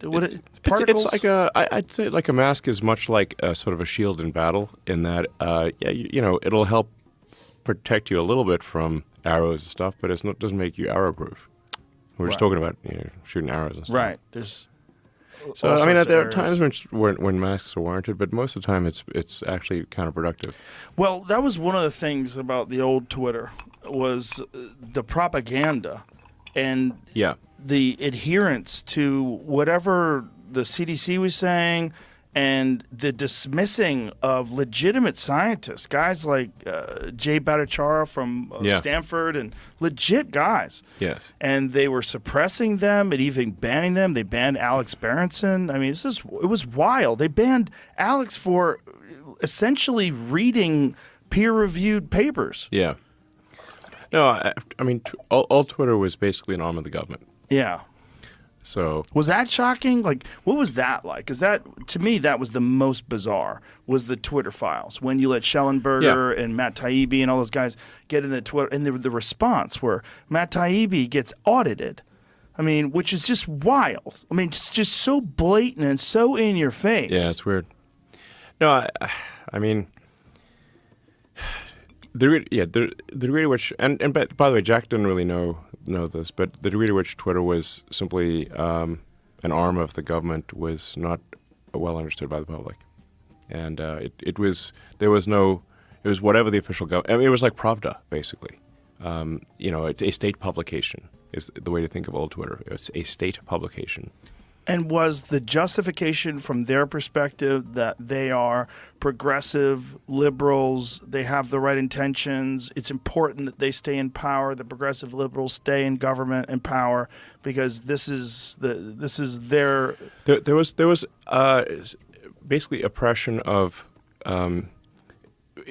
any views that would even, I would say, be considered middle of the road. But certainly anything on the right. I'm not talking about like far right. I'm just talking mildly right. The people like Republicans were suppressed at 10 times the rate of Democrats.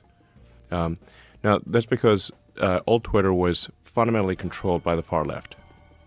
It was like completely controlled by the far left, and that's why I say like like San Francisco, Berkeley is a niche ideology.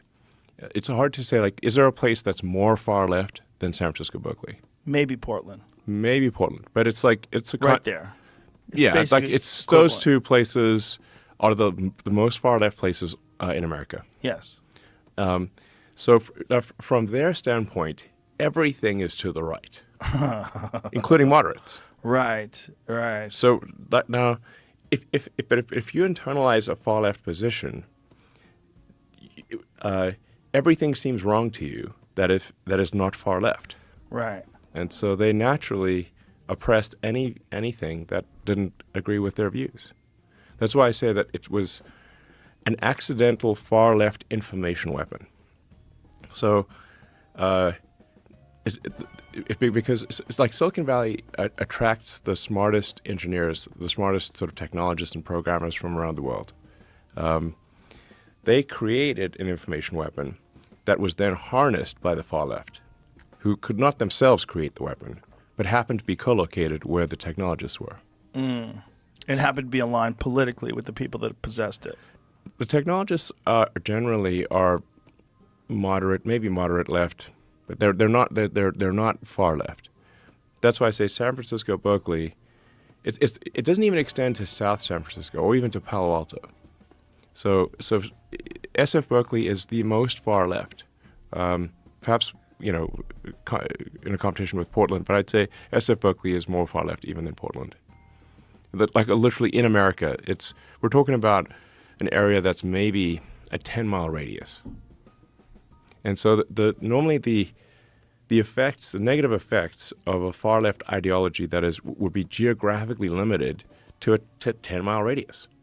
That's like not, it's small, like so any bad effects of that ideology would be geographically constrained under normal circumstances and have been in the past. But when you have basically a technological megaphone, which was Twitter and social media in general, suddenly the far left are handed a megaphone to Earth, an incredibly powerful technology weapon that they themselves could not create, but they happened to be co-located with the technologists who created it by accident. Is it shocking that more people don't understand how dangerous that is? I think some people understand. Some people do. Some people understand. So, I mean, from the standpoint of some of the people who used to be at Twitter, that people are like, well, it's a big shift to the right. That is correct. It is a shift to the right because everything is to the right if you're far left. Everything is to the right. But how many far left people have actually been suspended or banned from Twitter, now X? 0. So it's really just moved to the center, but from the perspective of the far left, it's moved to the right. It's like everything's relative. The difference in moderation. I should say, it propagated that far left philosophy not just to America, but to everywhere on Earth. Right. Yeah. Yeah. And with the same level of suppression in other countries as well? Yes. But the Taliban is on Twitter, right? Like, I always think of like, hey, Mr. Taliban, tally me a banana. Hey, Mr. Taliban. I mean, there's definitely some people on Twitter that are... Daylight coming, I want to go. Yeah. Yeah, so the point is, from my standpoint, that X, FK, Twitter, should represent the sort of collective consciousness of humanity. So now that means that there are going to be views on there that you don't like or disagree with. But that's humanity. So are you going to exclude them or not? Now, I mean, if somebody, breaks the law, then the account is suspended. I mean, if they actively advocate murder, then the account is suspended. We do have what we call like the kind of United Nations exclusion rule, which is that you can have, say, the Ayatollah, who, would prefer that Israel didn't exist, for example. But he's allowed to go to the UN building in New York. In fact, generally officials from Iran do in fact go to the UN building in New York, even though they're a heavily sanctioned country. So I think that there's merit to having, just like there's some merit to the UN. One can disagree with the UN, and I think we shouldn't have a world government that we bow down to. But in fact, that's risky for civilization. But I think you do want to have the leaders of countries represented on social media. You want to hear what they have to say, even if what they say is terrible. But I think that is true across the board. And I think one of the things you just said that's very important is that's humanity. And I think it's important that a social media platform, especially the biggest one, represents humanity so we understand what we're talking about. Because we have this distorted idea of what people think and want and need because everyone only exists inside this ideological bubble, and anything outside of that bubble gets censored. Yes. Then that literally changes the tone of the entire country. Yes. Changes what people think is okay and not Correct. okay, makes people feel differently. Yes. It's not humanity. It's different. It's a very forced version of humanity.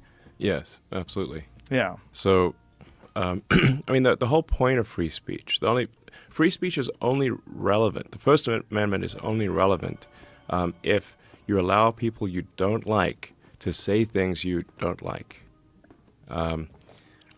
Because if you like it, you don't need a First Amendment. So the whole point of free speech is that, frankly, even people you hate say things you hate.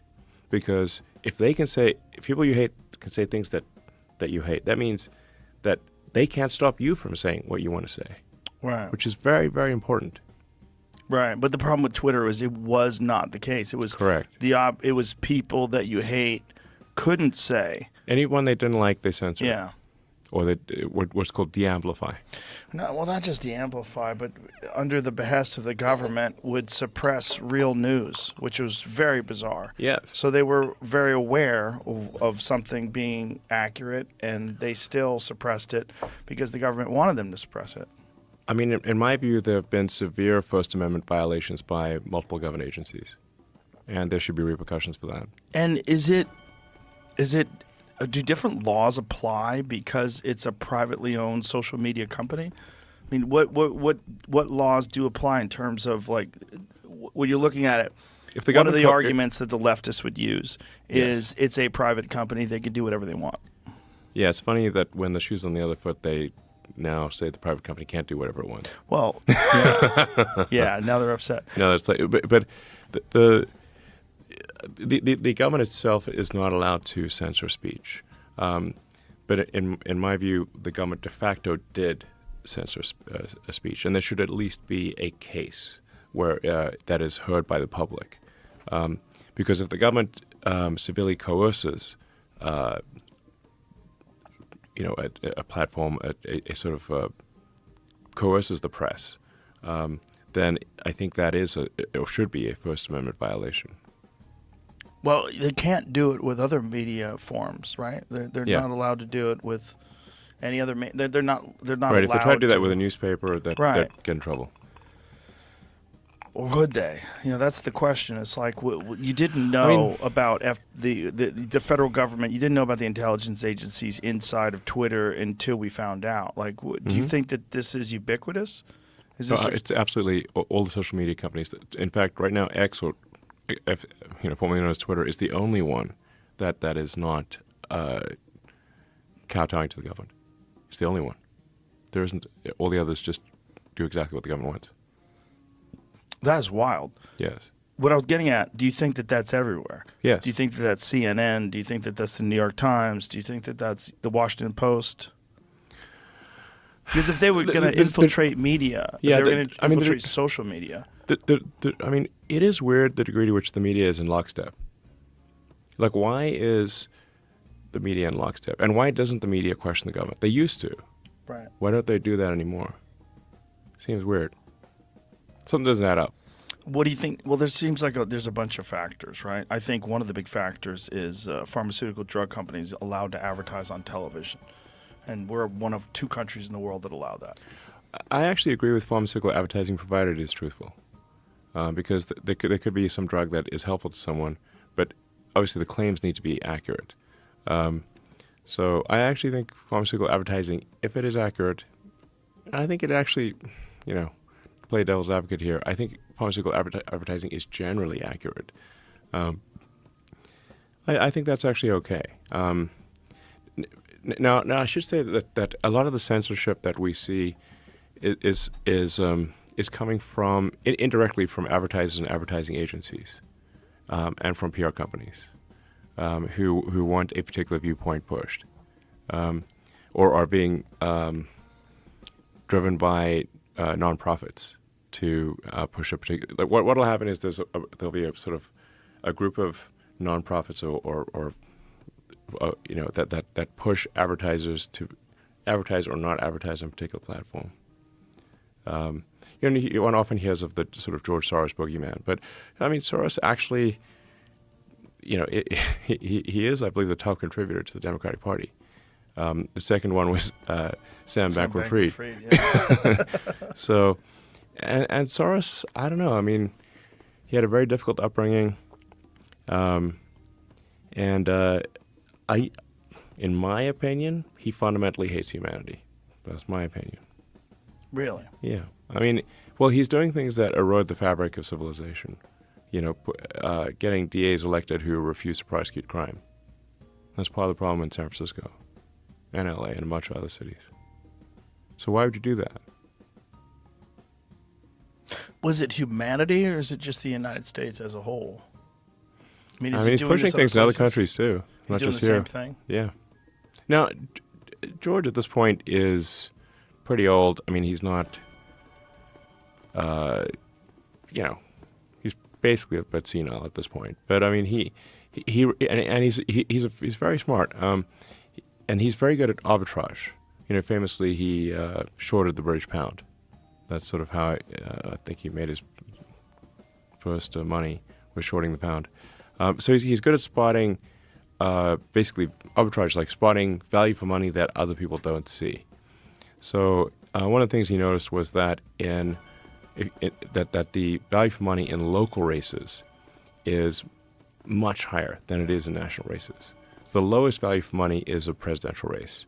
Then next lowest value for money is a Senate race, then a Congress, and but once you get to sort of city and state district attorneys, the value for money is extremely good. And Soros realized that you don't actually need to change the laws, you just need to change how they're enforced. If nobody chooses to enforce the law, or the laws are differentially enforced, it's like changing the laws. That's what he figured out. But it's what's stunning that this trend, that people haven't pulled the brakes on this and have it reverse course. I'm pulling the brakes. Yeah. Yeah, pulling the brakes right now. Yeah, you are. But you might be the only one. Well, I think more people should.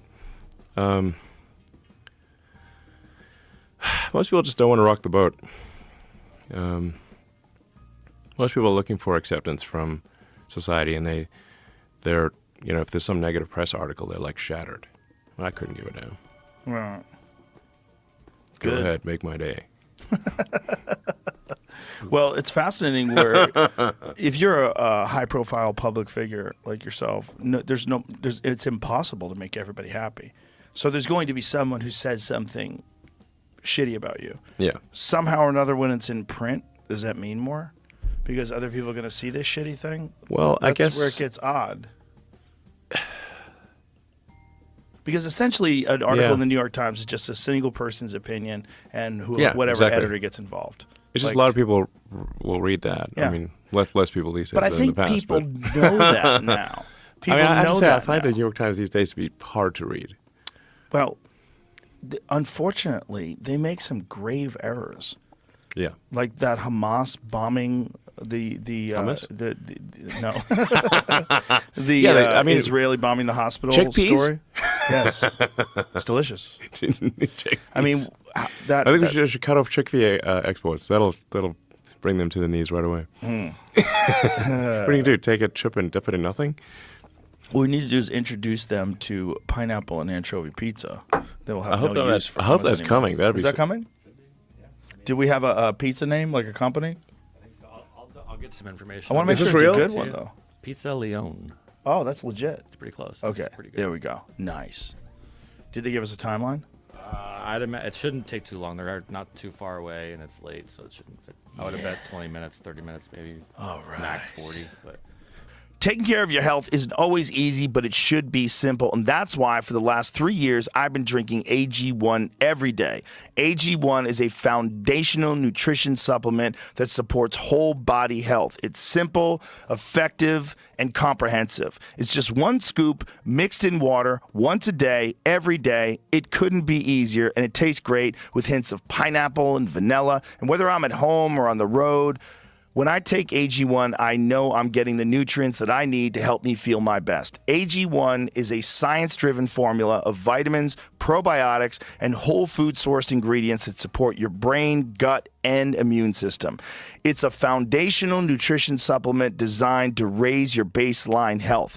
Every scoop of AG1 contains 75 high-quality ingredients that are obsessively sourced for absorption, potency, and nutrient density, so you can actually feel the benefits. Trust me, you're going to love the way you feel when you take AG1. So, if you want to take ownership of your health, it starts with AG1. Try AG1 and get a free 1-year supply of vitamin D3 and K2 and 5 free AG1 travel packs with your first purchase. Go to drinkag1.com/Joe Rogan. That's drinkag1.com/Joe Rogan. Check it out.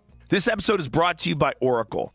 AI might be the most important new computer technology ever. It's storming every industry, and literally billions of dollars are being invested. So buckle up. The problem is that AI needs a lot of speed and processing power. So how do you compete without costs spiraling out of control? It's time to upgrade to the next generation of the cloud, Oracle Cloud Infrastructure, or OCI. OCI is a single platform for your infrastructure, database, application development, and AI needs. OCI has 4 to 8 times the bandwidth of other clouds, offers one consistent price instead of variable regional pricing, and of course, nobody does data better than Oracle. So now you can train your AI models at twice the speed and less than half the costs of other clouds. If you want to do more and spend less like Uber and thousands of others, take a free test drive of OCI at oracle.com/Rogan. That's oracle.com/Rogan. Oracle.com/Rogan. You know, that's something like I have to say I've got a lot of respect for. If somebody's like willing to make pizza late at night, Yeah, my hat is off. I mean, that is like great. absolutely. You know, Late night food. I appreciate if you can get a really good late night meal, yeah, hats off. Totally. Or wigs off. 100%. Yeah, I'm a giant fan of very good late night food, and that's one of the things that like Los Angeles really used to have. Yeah. They had a Pacific dining cart where you can get a legit steak 24 hours a day. Really? That's yeah, great. I don't know if it's still open in downtown LA. I believe the one in Santa Monica closed, but a Pacific dining cart in downtown LA was a legit steakhouse, and you get it. We would leave the Comedy Store 2, 3 in the morning, get a legit steak. That's cool. Is that still open? Temporarily closed. Fucking COVID got them. And COVID just took out so many restaurants. It's crazy. It's not coming back. Their website seems to be down too. Yeah, they're not coming back. Motherfucker. COVID got 70% of the restaurants in LA at one point. Wow. Not COVID, I should say. Policies. Well, Lockdowns. the mind virus. I mean, it's like just crazy. Yeah. Well, that's so- why I moved here. One of the reasons why I moved here is we came here in May of 2020, and you could go indoors and eat in restaurants. And Yeah. and my kids, who were pretty young at the time, 10 and 12, they were like, we want to live here. Yeah, So it's yeah. like they're freaked out. Like, LA was weird. Yeah, It I mean, changed. for most of COVID, I was actually in South Texas building this Starship factory, and we were just no mask, no nothing, just building a factory, building rockets, and then that you would have teams from California visit all masked up, and they'd freak out that we don't have masks, and we're like, we're still alive, man. Yeah. So. Did you lose anybody? Did anybody from your factory die of COVID? Not that I'm aware of, no. So part of it is that, like, that I kind of saw a dress rehearsal, which is that, I kind of started in Wuhan. And so Tesla's got 20,000 employees in China. And so, the first wave happened in China, and we had nobody died or got seriously ill. I was like, okay, well, like, this is, can't be that bad. And we're not relying on government statistics. We literally know who showed up for work. Right. Did they badge in or not? And we had no one die and no one got seriously ill. So I'm like, well, I don't know what the big deal is. Well, there's a problem that people still want to stick to this initial narrative that they believed and that they espoused. They repeated it. And so they'll still fight you on this today. People still fight you today on the merits of the lockdowns, the importance of vaccine mandates, closing schools. There's people that stated an opinion in 2020, and they still are doing mental gymnastics to try to make it seem like that was the right choice. No, it was just a panic. Yeah. And a lot of deaths got ascribed to COVID that had nothing to do with COVID. And in fact, I'd say in the beginning, the cure is worse than the disease.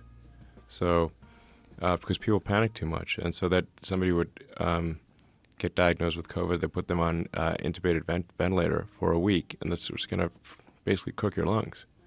So if you're on pure O2 under pressure with a tube stuck down your throat and under anesthetic, this is very bad for you. Like, it's one thing if you do that for a couple hours for an operation, but you do that for a week, it's gonna roast your lungs. Like the air that we're breathing right now is 78% nitrogen, 1% argon, about 21% oxygen, and some miscellaneous. So if you ask most people, what are you breathing? They say oxygen. No, you're breathing nitrogen.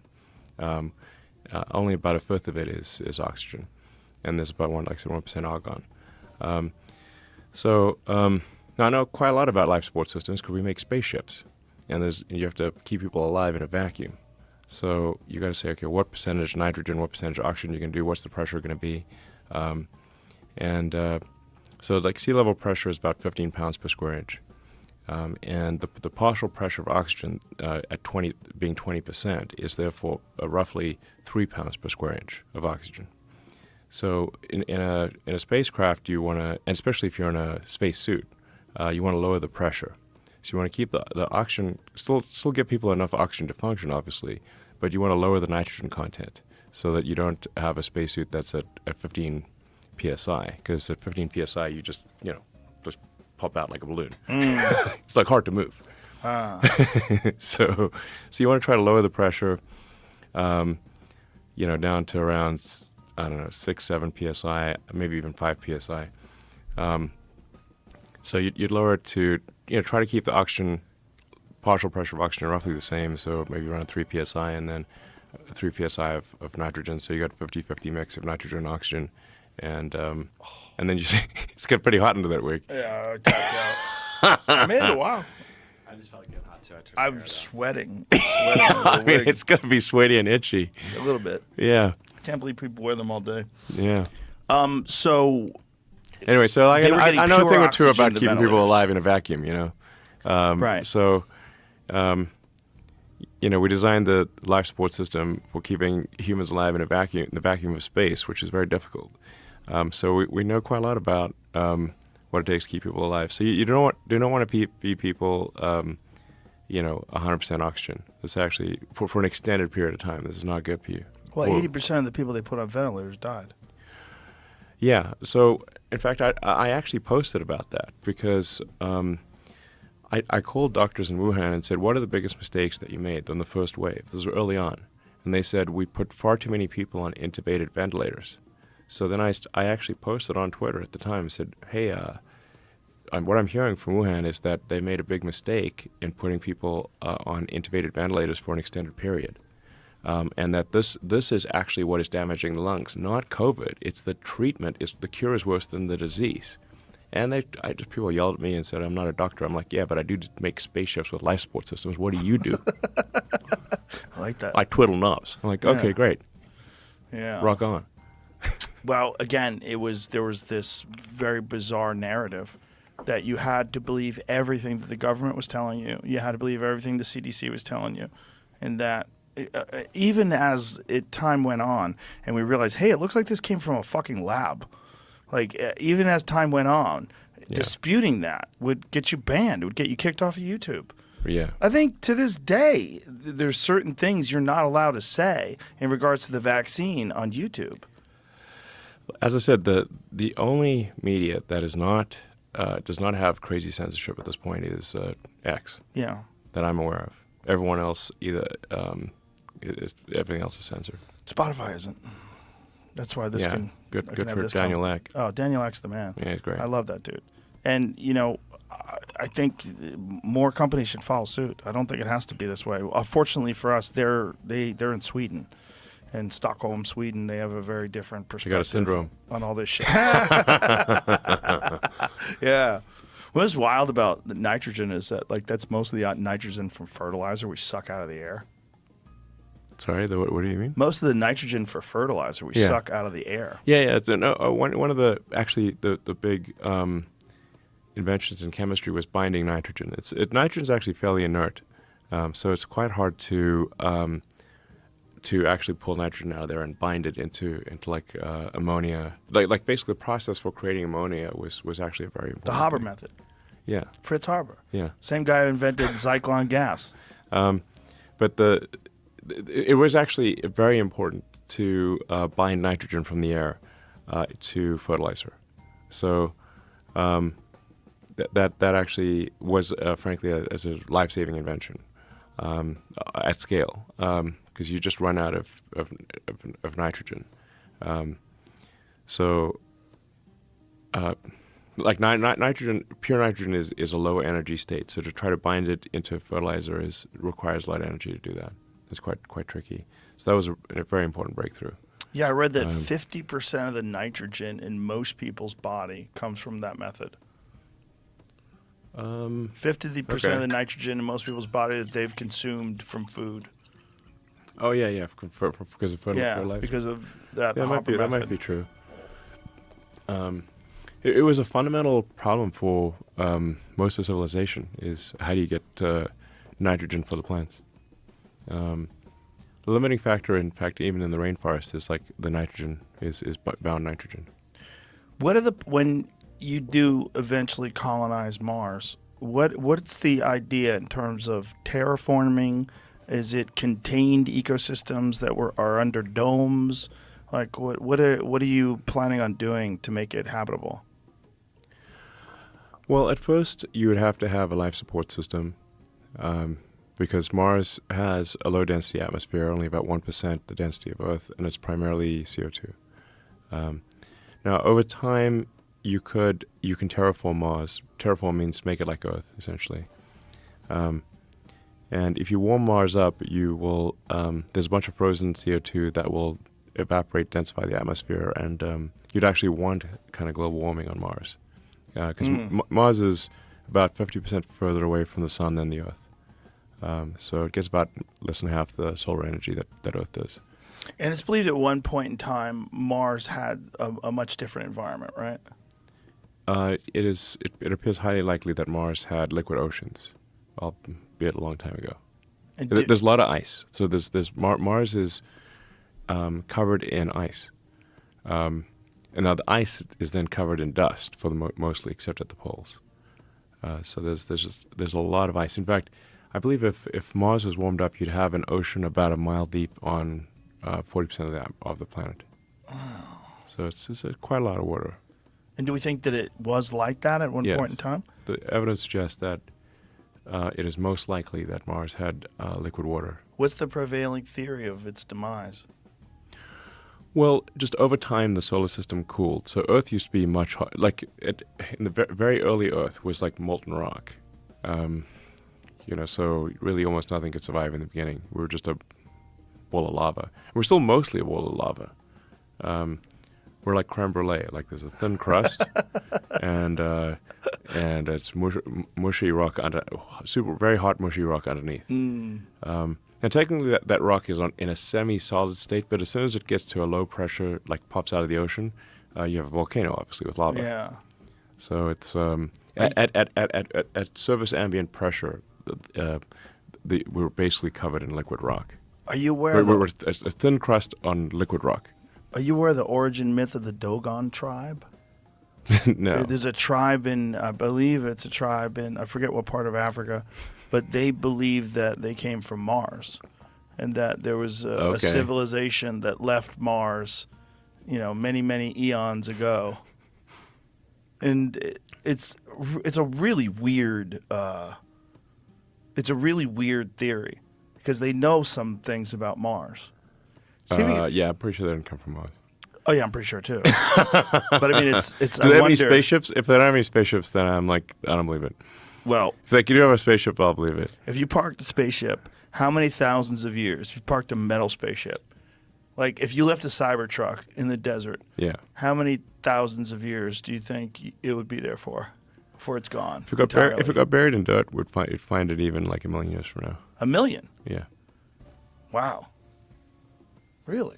Well, what you'd find is stainless steel, so it'd have to be some sort of an alloy. It would. It's kind of like. But iron wouldn't, right? Yeah, but you'd have something similar to like fossils, basically. Like the fossils. Oh, okay. They essentially discolor the rock. So eventually, whatever the fossil is, and sometimes they're fossils like an amber or something like that. That's where it still does survive more or less intact. But I mean, there's fossilized like dinosaur fossils and tree fossils that essentially remineralize, right? Yeah. Yeah. So you'd see like a Cybertruck shape in the rock, basically. Yeah, but that's it. You wouldn't find the actual Cybertruck. So if they did have a spaceship and it came here 30,000 years ago. Oh yeah, we'd definitely find evidence of it. Well, if it was one spaceship, maybe not. But if it was a lot of them, sure. That is the origin myth of the Dogon tribe, right? Am I getting that right? Mars specifically, it's a hidden star in the Sirius. Oh, it's somewhere else. System. Yeah. You cannot be serious. Sirius XM. It's just very strange when people have this bizarre origin myth. Like, I wonder who was the first one to tell them they came from stars. And when we eventually do, I mean, how bizarre. Imagine if you're successful, we eventually do colonize Mars, and you're correct. Earth winds up, through human folly or natural disaster, getting wiped out. And there's only the colony on Mars. And that colony exists for 10, 20,000 years, and they have their origin myth that we all came from Earth. I mean, ultimately, that's going. If this does happen, you do colonize Mars, and Earth does get destroyed, and if a period of time takes place, like look at the period, like at least the conventional timeline of the Great Pyramid, which is 4,500 years ago. 5,000 years. Yeah. So that's not that much time. It's not that much time. No, I mean, if it's nothing on the galactic time scale. Right. So if we're talking 20, 30,000 years from now on Mars, and people talk about Times Square and what Earth used to be like. I mean, it is. I think like there's some debate. It's like, how do you say when did civilization start? And I'd say like probably from the first writing. Mm-hmm. And the first writing is only 5,500 years old. Yeah. It's worth reading about the history of writing, but only 5,500 years, and one has to credit basically the ancient Sumerians who aren't around anymore with the first writing. Are you aware, though, that like there's hieroglyphs that depict a history of Egypt that goes back far longer, maybe even 30,000 plus years ago, but archaeologists dismiss it because they think that that's mythical. But non-conventional archaeologists who believe in what's called the Younger Dryas impact theory, and that somewhere around 11,800 years ago, civilization was essentially all but wiped out by comet impacts. And that is the reason why they keep finding these insanely old, huge structures, megalithic structures that are carved out of stone. Like when you go back to like Göbekli Tepe, which is 11,600 years ago. That's an insanely old structure that they didn't even know people were capable of building until they discovered it in the 1990s. So the conventional timeline of people, when you go to 11,600 years ago, was just hunter-gatherers. But now that they have Göbekli Tepe with its 3D carved things, and have you seen Graham Hancock's amazing series on Netflix called Ancient Apocalypse? No. You should check it out. It's amazing. But it's about that. It's all about that there's a lot of physical evidence of an advanced civilization from far, far, far longer ago than we have conventionally dated, which is ancient Sumer, which is we put it about 6,000 years ago. Yeah, but like the first, it's difficult to date with precision, but or at least to within a few hundred years. But it's roughly 5,500 years. Like if you say like what is the oldest like stone tablet? Yeah. Because this is, if you're like an archaeologist, if you were to discover something older than that, you'd be very famous. It's like they really looked hard. Yeah. And 5,500 years really is kind of the if you say like any kind of evidence that I've seen that is actually substantial is writing is 5,500 years old. Yeah, in terms of writing. Yeah. Well, what they believe is that there's very little left of this ancient civilization other than things like the pyramids, other than things like the Sphinx. There's a geologist that really stuck his neck out. His name is Dr. Robert Schoch from Boston University. And what he said was his theory is that there's deep water erosion all over the temple of the Sphinx, where the Sphinx was carved out of, that is indicative of thousands of years of rainfall. And the last time they had rainfall in the Nile Valley was around 9,000 BC. So what he believes is, because back then the whole Nile Valley was a lush rainforest, then eventually receded into desert.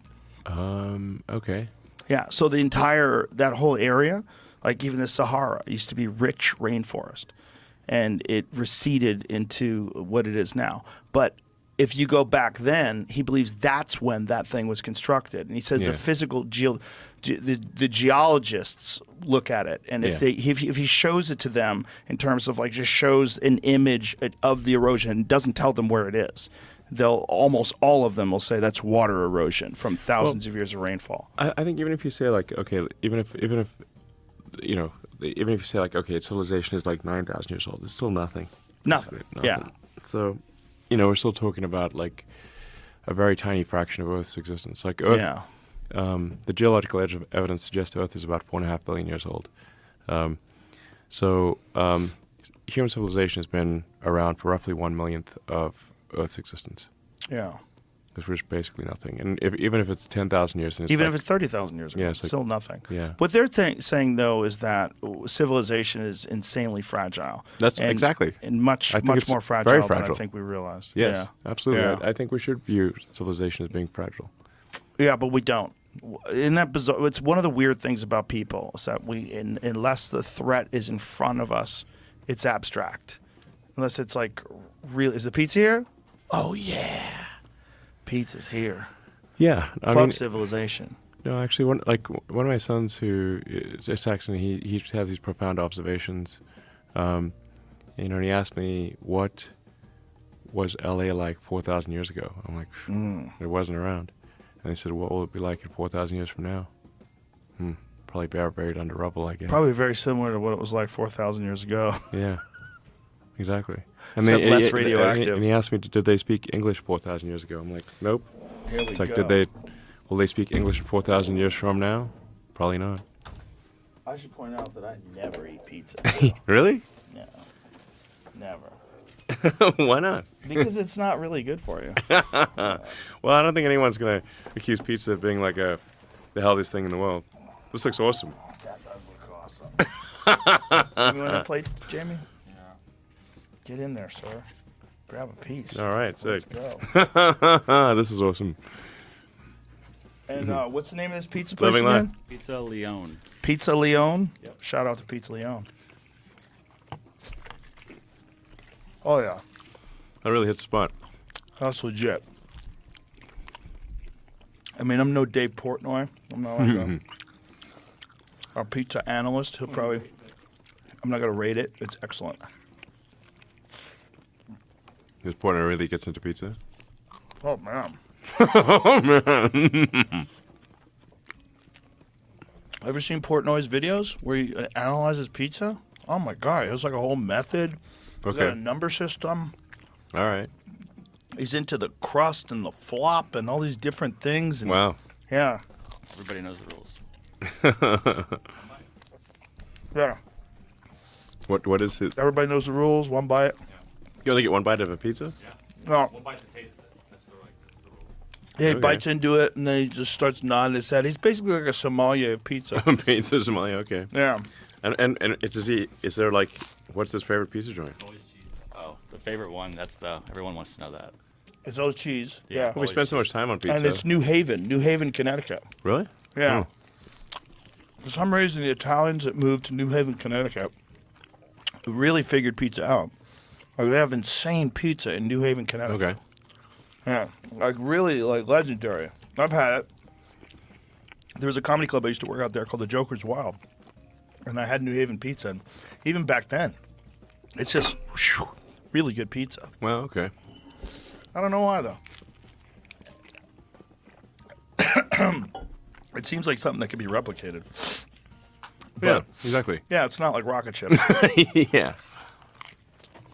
The thing is, the people that are making pizza are not like the people that are making rocket ships. If they were, they would replicate it. Yeah. They would go, what are these guys doing? Let's back engineer it. Sure. Can't be that hard. You know? All these secret sauces and shit. Well, what the fuck, what's in there? Yeah. Well, I was hungry. It's good, all right? Mhm. The combination of pineapple and anchovy, surprisingly good, right? Yeah. I wonder if this is the first pineapple anchovy pizza they ever made there. I don't see it on their menu very often. Nobody's when I ordering order that from shit. there. I used to order it when I would order for delivery. They'd go, "Are you sure?" I'm like, "Don't you think I know what I'm doing? I'm ordering it." With extra arsenic. This is good. This is good. I do know why I don't eat this stuff though, because I cannot stop. That's the problem. This pizza's too delicious. Oh, so good. High calorie, high carbohydrate foods.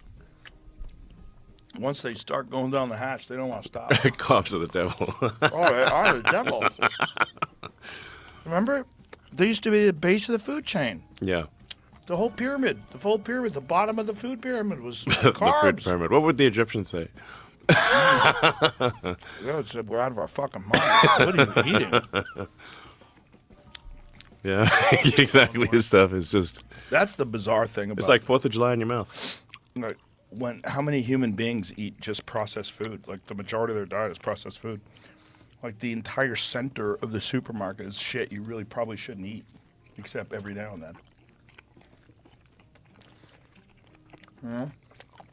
It's good, Jamie. Not bad. You want one? I don't. You seem offended. No, it's two of my not like favorite. I don't like either of those things, honestly. Have you tried it? It's not my. I feel like you should try it. I understand. I feel like I This should show's all too. about trying it. We shot an know. arrow at a car. I'm just not gonna like it, and I don't want to offend Pizza Leone. I like that place. I wouldn't be offended.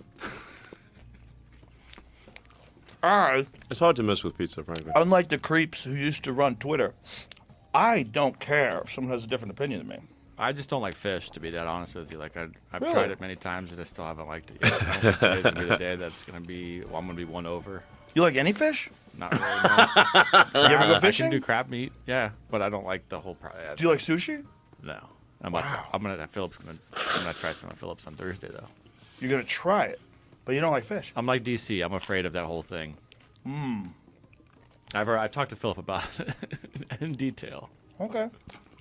I don't eat fish that often. I like it. Yeah. It's particularly good when you catch it yourself. And eat it fresh. Fresh fish really is way better. Way better. Way better. It's Yeah, crazy. fish goes bad quick. Yeah. Unlike meat. Yeah. Like meat, you can like let it sit around for a while Kind of marinate. before you frankly. cook. You don't No big deal at marinate all. fish, I think. Not- Well, yeah, rare. they do. They actually dry age fish. Okay. Yeah, a lot of places dry age fish. which is Dry unique. age the fish. Yeah, I Okay. didn't know that. I wasn't aware of that, but that's actually a common practice to dry age fish for certain sushi dishes, like really Okay. gourmet places. Have you ever been to Sushi by Scratch?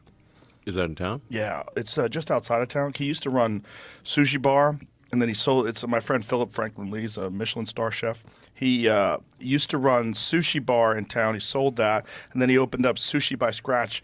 But because of the contractual obligations, he has to be like outside of the Austin proper, so he's about 30 miles away. It's fucking fantastic. If you like sushi, it's like the best sushi you'll ever eat. Okay. I mean, it's really insane. I say that with you eat it and you're like, Jesus Christ, the best sushi of all time. Sushi by Scratch? Yeah, they have ones in Miami. Where they have it now? Chicago. They got a bunch of them. He's not allowed to do it in LA. Austin? No, it's not in Austin proper. I think once his contract is up, he had a non-compete in Okay. Austin for like 3 years or something. I don't know how long it was. Okay. But maybe eventually he'll open up one in Austin, but it's about 30 minutes outside of it. What city is it again? Cedar? Past Cedar Creek. It's out at Lost Pines area. Yeah, it's 30 minutes. It's no Okay. big deal. Sushi by Scratch. Got it. Yeah, it's a shit. Let me know if you want to go. I'll hook it up. Yeah, sure. Yeah. It's awesome. It's really worth it. Yeah, like if sounds you good. like sushi, it's a mind blower. It's a mind blower. And it's omakase. So Yeah. like you sit down, they bring you food. That's it. That looks good. It's pretty fucking cool. You've been to Matsuhisa in LA? Yes. The Omakase Brothers is great. Yes. That place is outstanding. Yeah. Yeah. Yeah. I love good sushi.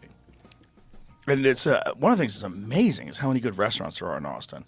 I mean, for a Yeah. city that's relatively small. Mhm. I mean, the Good restaurants per variety- capita is excellent. amazing. Yeah. And they're so good. There's like so many like artisan restaurants. We just found a new one that Brian Simpson told us about. It's called Bacalar. Okay. It's this Mexican restaurant that's in town. Fantastic. Really good. Yeah. They just opened up. I think they've only been open for like 6 weeks. So shout out to them. Just ate there the other night. Okay. It's just there's so many good places here. Yeah. Like you can't have a bad restaurant in this town. You Yeah. will go under quickly. The You know? competition is strong. There's so much competition, and it's like, and there's so much variety. Yeah. All kinds A lot of of good restaurants in town. Yeah, it's amazing. I remember we were hanging out at your place like way back in the day when I first moved here, and you said something very prophetic when all this was happening, like Austin's about to go supernova. Yeah. Kind of did. Yeah. It's boomtown. Yeah, it really is. Yeah. Legitimately. Yep. And with the Gigafactory, I mean, how many jobs have you brought into Austin from that factory alone? Well, we're about 10,000 direct-ish, and then I think 50,000 indirect. So it's a lot. That's pretty fucking awesome. Yeah. I mean, there's only 2 million people in the greater Austin area. I know, that's crazy. In fact, the kind of limiting factor for growth is just finding enough people. Oh, Yeah. this is terrible for sound. We just People are just gonna have to deal with it. Like the subtitle chewing sounds. This is my last piece. Subtitle chewing sounds. People are gonna have to deal with it. This is my last piece. Are you taking it away? You son of a bitch. You son of a bitch. I've certainly, go ahead. Take it away. I've certainly eaten my full. Yeah, take it away. I'll keep going. I'll eat the whole fucking. That's the problem with me and carbs. Yeah, carbs are awesome. Mm-hmm. Yeah, I know. It's like, I feel good though. I mean, it's the dopamine explosion from Yeah, carbs. I'm happy I did it. Yeah, it's. I mean, once in a while, it's fine. once in a while. For me, it's once in a great while, but Well, there's like Tim Ferriss has like that. You know, you have one meal a week or something. Yeah, that's good. Yeah, 1 meal a week. I'll go with sweets. I'll have a ice cream sundae or some shit. Ice cream sundaes are great. Oh, they're fucking amazing. Amazing. Yeah, I don't even think most people know what an ice cream sundae tastes like unless they smoke marijuana. And then you're like, oh, yeah, this is a different thing. Yeah, it's an amazing invention. Yeah. Whoever figured out the hot fudge and then the whipped cream on amazing. top of it, what a combo. Incredible. Yeah, Yeah. maybe. Oh yeah. Maybe. Great idea. I don't know if that's Fucking It's called Dairy shit. Queen for sure. Dairy Queen. Well, I mean that's what's open right now. What's legit? It's 11:30. I I know. think what's that? There's like that pizza restaurant, that pizza chain they got the best ice cream sundae that I've ever seen. It's a giant one. Out here? God, I have to remember the name of the. It is a chain, but it's not like a big chain. People that are upset right now because they're listening like on the treadmill and they're hearing us chewing like these motherfuckers are gonna get ice cream. We're seeing pizza and ice cream sundaes. While people try to lose weight, Yeah. sweating it out. Oh, Buca de Beppo's. Oh yeah. They've got a gigantic ice cream sundae. Everything they have is gigantic. Yeah. It's amazing. Yeah. I worked there for a long time. It's Is it? actually really good. No kidding. It's amazing. Oh, bro, they have that rigatoni. With the meat sauce and oh my god, Buca de Beppo's is great. it's fantastic. Yeah. And it's very reasonably priced for the amount of food you get. Yeah, there's one in Palo You get Alto. crazy amount of food. Yeah, it's really good. Yeah. I like all the photographs on the wall and everything. There's one of those down the street from our old studio. In LA? In Woodland Hills. Yeah. Remember? Yeah. Yeah. Yeah. Yeah, it's legit. Yeah. Yeah. Yeah. I used to take my kids to the one at the Grove in LA. What, if anything, is out near SpaceX? Like, what do you guys have out there? In LA or here? Out here. We've got the Starlink terminal factory. So we, for the Starlink V4 terminals, we build them here. We build the version 3 terminals and the version 3 minis. There's like we do part of the production, or actually, I should say, we've done all of the production of the terminals thus far in LA, and we'll continue to do production in LA. But we've just completed a second factory in Bastrop, just about 20 minutes from here. And then SpaceX is where you make the launches. What part of Texas is that? Well, the Starship stuff is in South Texas, near the border, just right on the Rio Grande. And how did you pick that location? I was just literally looking at satellite images, and for going to orbit, you kind of you want to launch eastward so that you can take advantage of Earth rotation to get to orbit.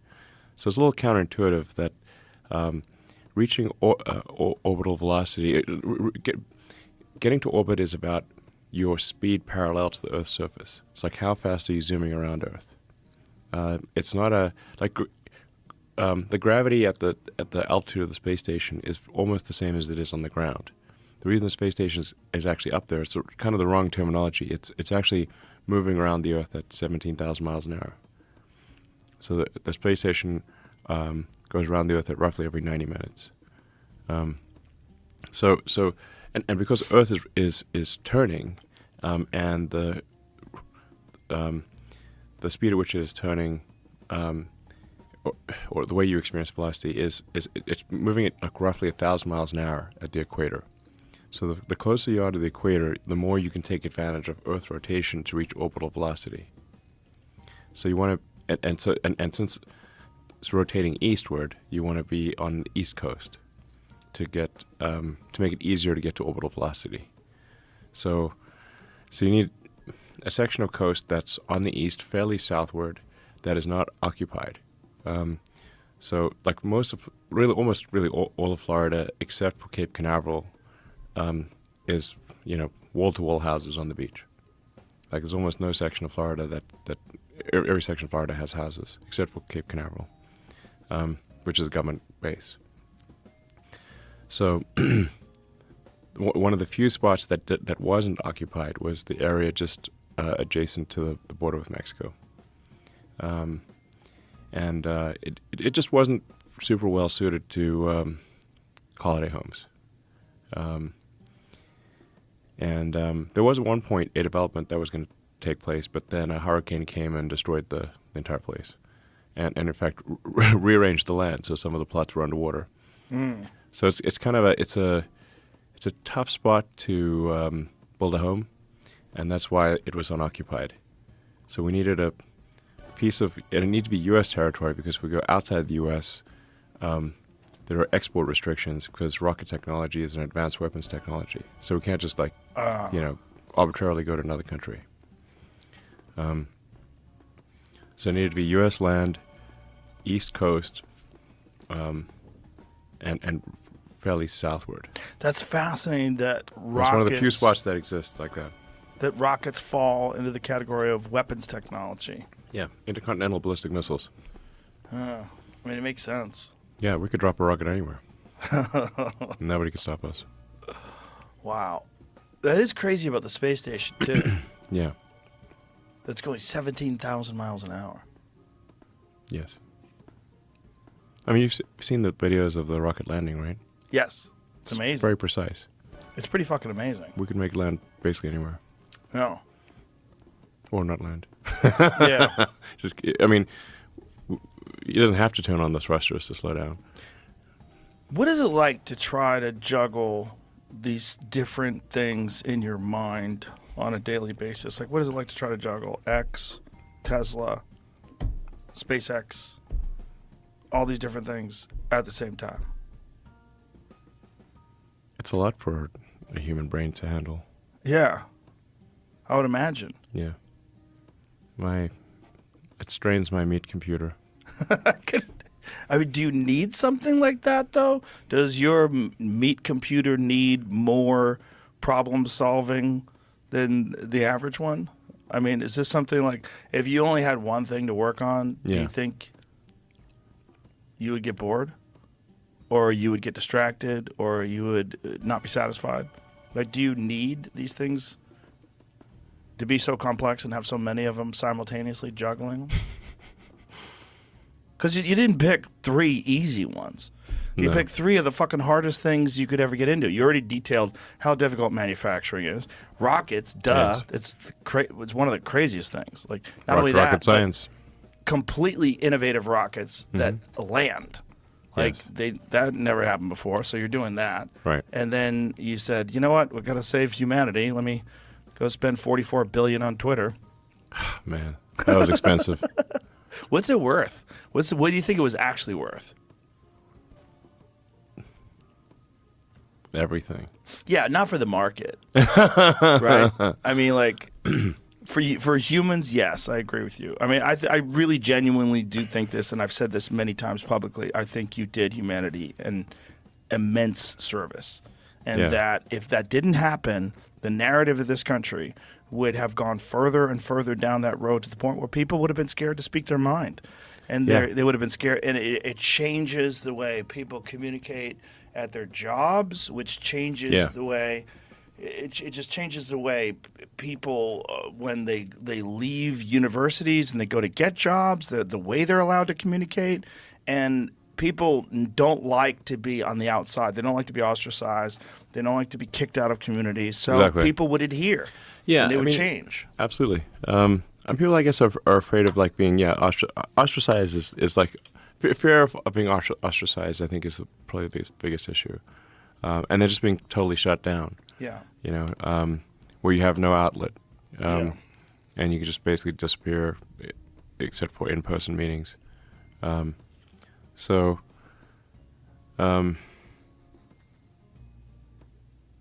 Yeah, it was important to have at least one social media outlet that wasn't canceling people. What I really enjoy is reading the tweets. I guess you still have to call them tweets. Reading posts or whatever. I don't have a good word for it, but yeah, you can't say the X's. But reading the all my exes live in Texas. Reading the words, or I should say. I enjoy reading the words of people who proclaimed that they were leaving and going over to Threads. Yeah. That's an interesting thing about momentum. very difficult to start a whole new social media platform. Yeah. Even one that initially got like what did Threads get? Like some crazy number of initial people signing up for it, but it just dropped off within like a couple of weeks. Now it's a fucking ghost town. Yeah, it's like Wild. eerily quiet. It's wild. I mean, Zuck himself doesn't post, so That's what's crazy. You gotta use your own product. It's interesting though because they're sneaking them in now in Instagram. They sneak They sneak a little thread in there. Because every now and then I'll see something. Oh, that's interesting, and I click on it. Oh, you motherfucker! And it Trick opens me. up Threads for me. Yeah, I'm like, you got me, because they're they're integrated. But I don't use Instagram. it's fascinating that I'm sure you don't. Why would you? If I bought X or Twitter, whatever, I wouldn't use anything else either. Yeah, but I didn't use Instagram for a while. I mean, there was a time where I was posting on Instagram, but I found myself doing selfies, and I'm like, what the hell is wrong with me? Why am I posing with selfies to get likes? This is crazy. It's bizarre. And I'm like, so then I was like, if you post with selfies on Twitter, that people would jump all over you. Yeah. They're like, They what's would. That's Yeah, true. they were like, what's wrong with you? That's so true. Yeah, people are like way more lenient on Instagram for some strange reason. Yeah. It's like pretty pictures, basically. Yeah. So, Pretty pictures and a lot of bullshit. There's a lot of weirdness that comes with Instagram, like filters. Like I've caught grown men using filters on their pictures. It's very strange. I am concerned that like say Instagram actually leads to more unhappiness, not less.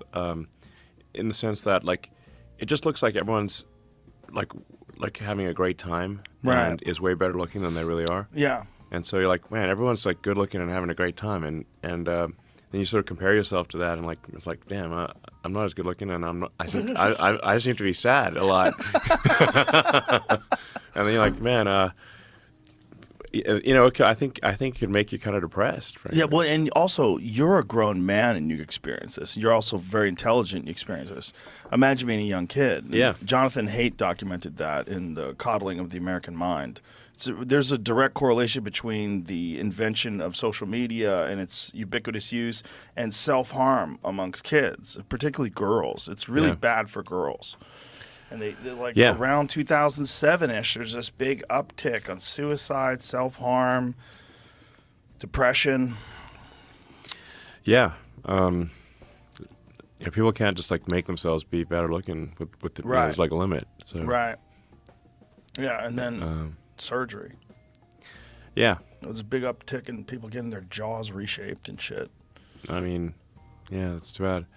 So I don't know. I think, I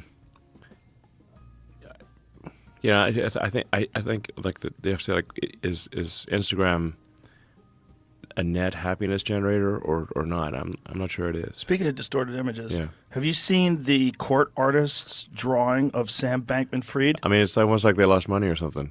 What the fuck happened? It looks there? like it melted. Have you seen it? It looks like a supermodel. Oh, what SVF does? Yes, the guy who drew him. One of them I saw. Maybe there's more than one artist. Maybe there's one artist because some of those ones I saw. One of them. Well, unflattering. He looked like an anime superhero. You're joking. No, like perfect chiseled jawline. Ridiculous. He looked like he lost 30 pounds, started working out. Look at this. Look at that. Are you kidding? What the fuck, man? Look at that guy on the left. That guy looks like Superman. Well, doesn't he? Look how hot that guy is. I almost feel like it's not. It's like Clark Kent or something. It might be. I feel like someone's fucking with us. There's a few other pictures when I Googled, like, or there's some when I rough searched pictures, though. It seems like someone's fucking with us because that guy's handsome as fuck. Because there's this one. That's not the same. No, that one's terrible. Not the same. What is that's not real. That's Satan's drawing. But that one right there, if that is real, it's like, come on, that's not real. This is bullshit. That's bullshit. Because look at what they did with the girl. Yeah.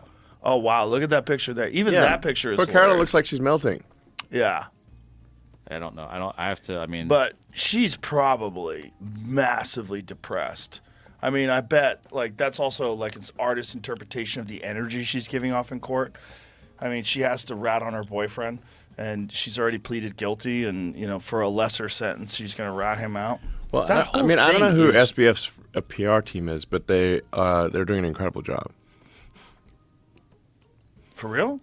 Well, I mean, the dude ripped tons of people off and stole their money, and yet he's getting basically, back rub from the press. Well, don't you think that's because of the amount of money that he donated? Yeah, I don't know. I don't know what the deal is. It might have something to do with that. I'm not that cynical. I generally don't think people are influenced by money. Well, I don't know what he's doing, but Something's going on.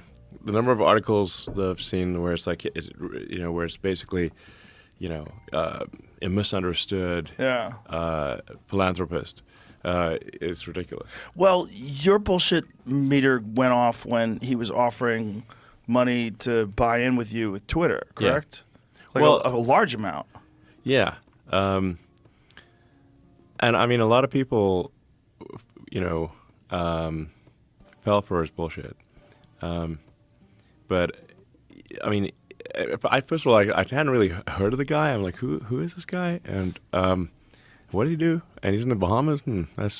That's pretty sus to begin with. He's very sus. Like who's like, if you're on a tropical island, like finance organizations in tropical islands generally have a bad track record. And he's involved in crypto. And crypto is Which is scams. like- There's a lot of the scam probability in crypto is high. It's high. So- yeah, I'm not saying it's all scams, but No, that I would leave that distinction for what are those fucking NFTs? I think NFTs are that's like funny. 80% scam, except for Beeple. Beeple's legit. I mean, But the it thing gives is- you like digital art. yeah, people's stuff is great. But I mean, NFTs. The funny thing is that the NFT is not even on the blockchain. It's just a URL to the JPEG. So it's not even like you should at least encode the JPEG in the blockchain, because like if the company housing the image goes out of business, you don't have the image anymore. I never understood it. I tried so Yeah. hard. I know I have a friend who made millions just selling an artist. I'm like, okay, save that money because eventually Well- people are going to figure this out. Like, I mean, with the art, there is a fair bit of money laundering and tax avoidance that is. So some of these things that seem inexplicable. like Hunter Biden. You going to talk about Hunter Biden's paintings? Did he works actually of sell art. paintings for large sums of money? Immense sums of money, Okay, it's hundreds of thousands. the of probability dollars. that seems unlikely to be a legit transaction. Unlikely, right? Unlikely. Yeah, very unlikely. The work's not bad though. I gotta say, like Yeah. for that kind of bullshit art, it's not that bad. Yeah. I mean, the thing is that it's hard to price art, Right. Yeah, because it's in the eye of the beholder. So how can you say whether something? Like this is his stuff. How much does that go for? $225K. A steal. It's not It's bad. not that bad. That's not that bad. So it's like, I mean, I would buy that. I wouldn't buy it for $225, but I'll buy it for $5. Yeah. It's not bad. Like, look, a lot of crackheads are good artists. Like, you get crazy on drugs and splatter some shit around, and you got a unique vision. That's not bad. It's not bad. That is not bad at all. Yeah. How much does that one go for? So he's probably a legit. Meanwhile, we're gonna find out he had a ghost artist. I mean, I suspect he. I He's mean, probably a ghost I think he's not untalented. Right. So I mean, I actually don't have any Scroll issues back with up, Jamie. his lifestyle or anything. There's his stuff. That stuff's not bad. Like whatever that dog wolf thing is on the wall, that's pretty dope. Yeah. I like that. What does it say underneath it? Can you read it? I can't read it. Either way, not Yeah, bad. it's not bad. It's not bad. Have you ever heard the theory that the entire modern art movement, like Jackson Pollock and the like, was a CIA psyop? I mean, I have heard that, but I have not heard any evidence for it. I read the article a couple years ago, Okay. at least. Like modern art's a psyop. Yeah, Every day I wake maybe it up, wasn't that there's long another ago. psyop. but it was Repeat. fascinating. Yeah, every day. Yeah. There's always cat, something. Cat with a tinfoil hat. Yeah. When was this? Beginning of 2020. Yeah. Was was modern modern art artist- really a CIA psyop? But I mean, if you can get someone to spend that kind of money on that kind of shit, like the Jackson Pollock stuff. So, here it is. Preeminent culture war, Cold War. What is it? Okay. The relationship between modern art and American diplomacy began during World War II. Museum, MoMA, Battle for Hearts and Minds. It's an interesting article. So I read the article a couple years ago. I can't remember what their argument was. But it's one of those things. It starts there. Like they spent money to buy paintings directly from artists. Oh. In the 40s. Even though modern art and American diplomacy were of a piece, Soviet propaganda asserted that the United States was a culturally barren capitalist wasteland. To make the case for American cultural dynamism, the State Department in 1946 spent $49,000 to purchase 79 paintings directly from American modern artists and mounted them in a traveling exhibition called Advancing American Art.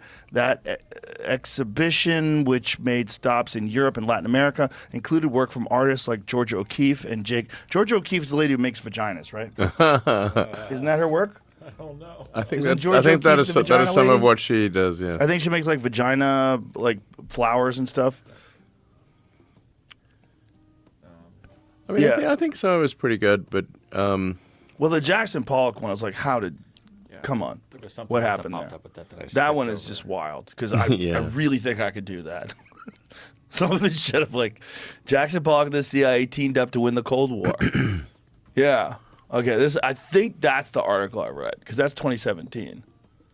I don't remember. But well, I think art is very much in the eye of the beholder. It's like what does it make you? How does it make you think and feel? Yeah. And if it makes you think and feel in a way that you like, then it's good. Yes, absolutely. Yeah. But it's also a way to launder money. Yes. A number of these like very high-priced art things are tax evasion and money laundering. Have you ever seen the documentary on the lost Leonardo? No. That's crazy. That's crazy. MBS purchased this. Okay. And he purchased it for some insane amount of money. It turns out it probably isn't Leonardo da Vinci's. Not only that, but the vast majority of the painting was made by a modern age woman who recreated everything. Okay. Like, so she, in restoring, air quotes, restoring, she essentially repainted the image in the style of Da Vinci. Okay. And it's very sketchy because if you look at the original painting, it was all fucked up and missing paint, and there was many layers. Someone had painted over it.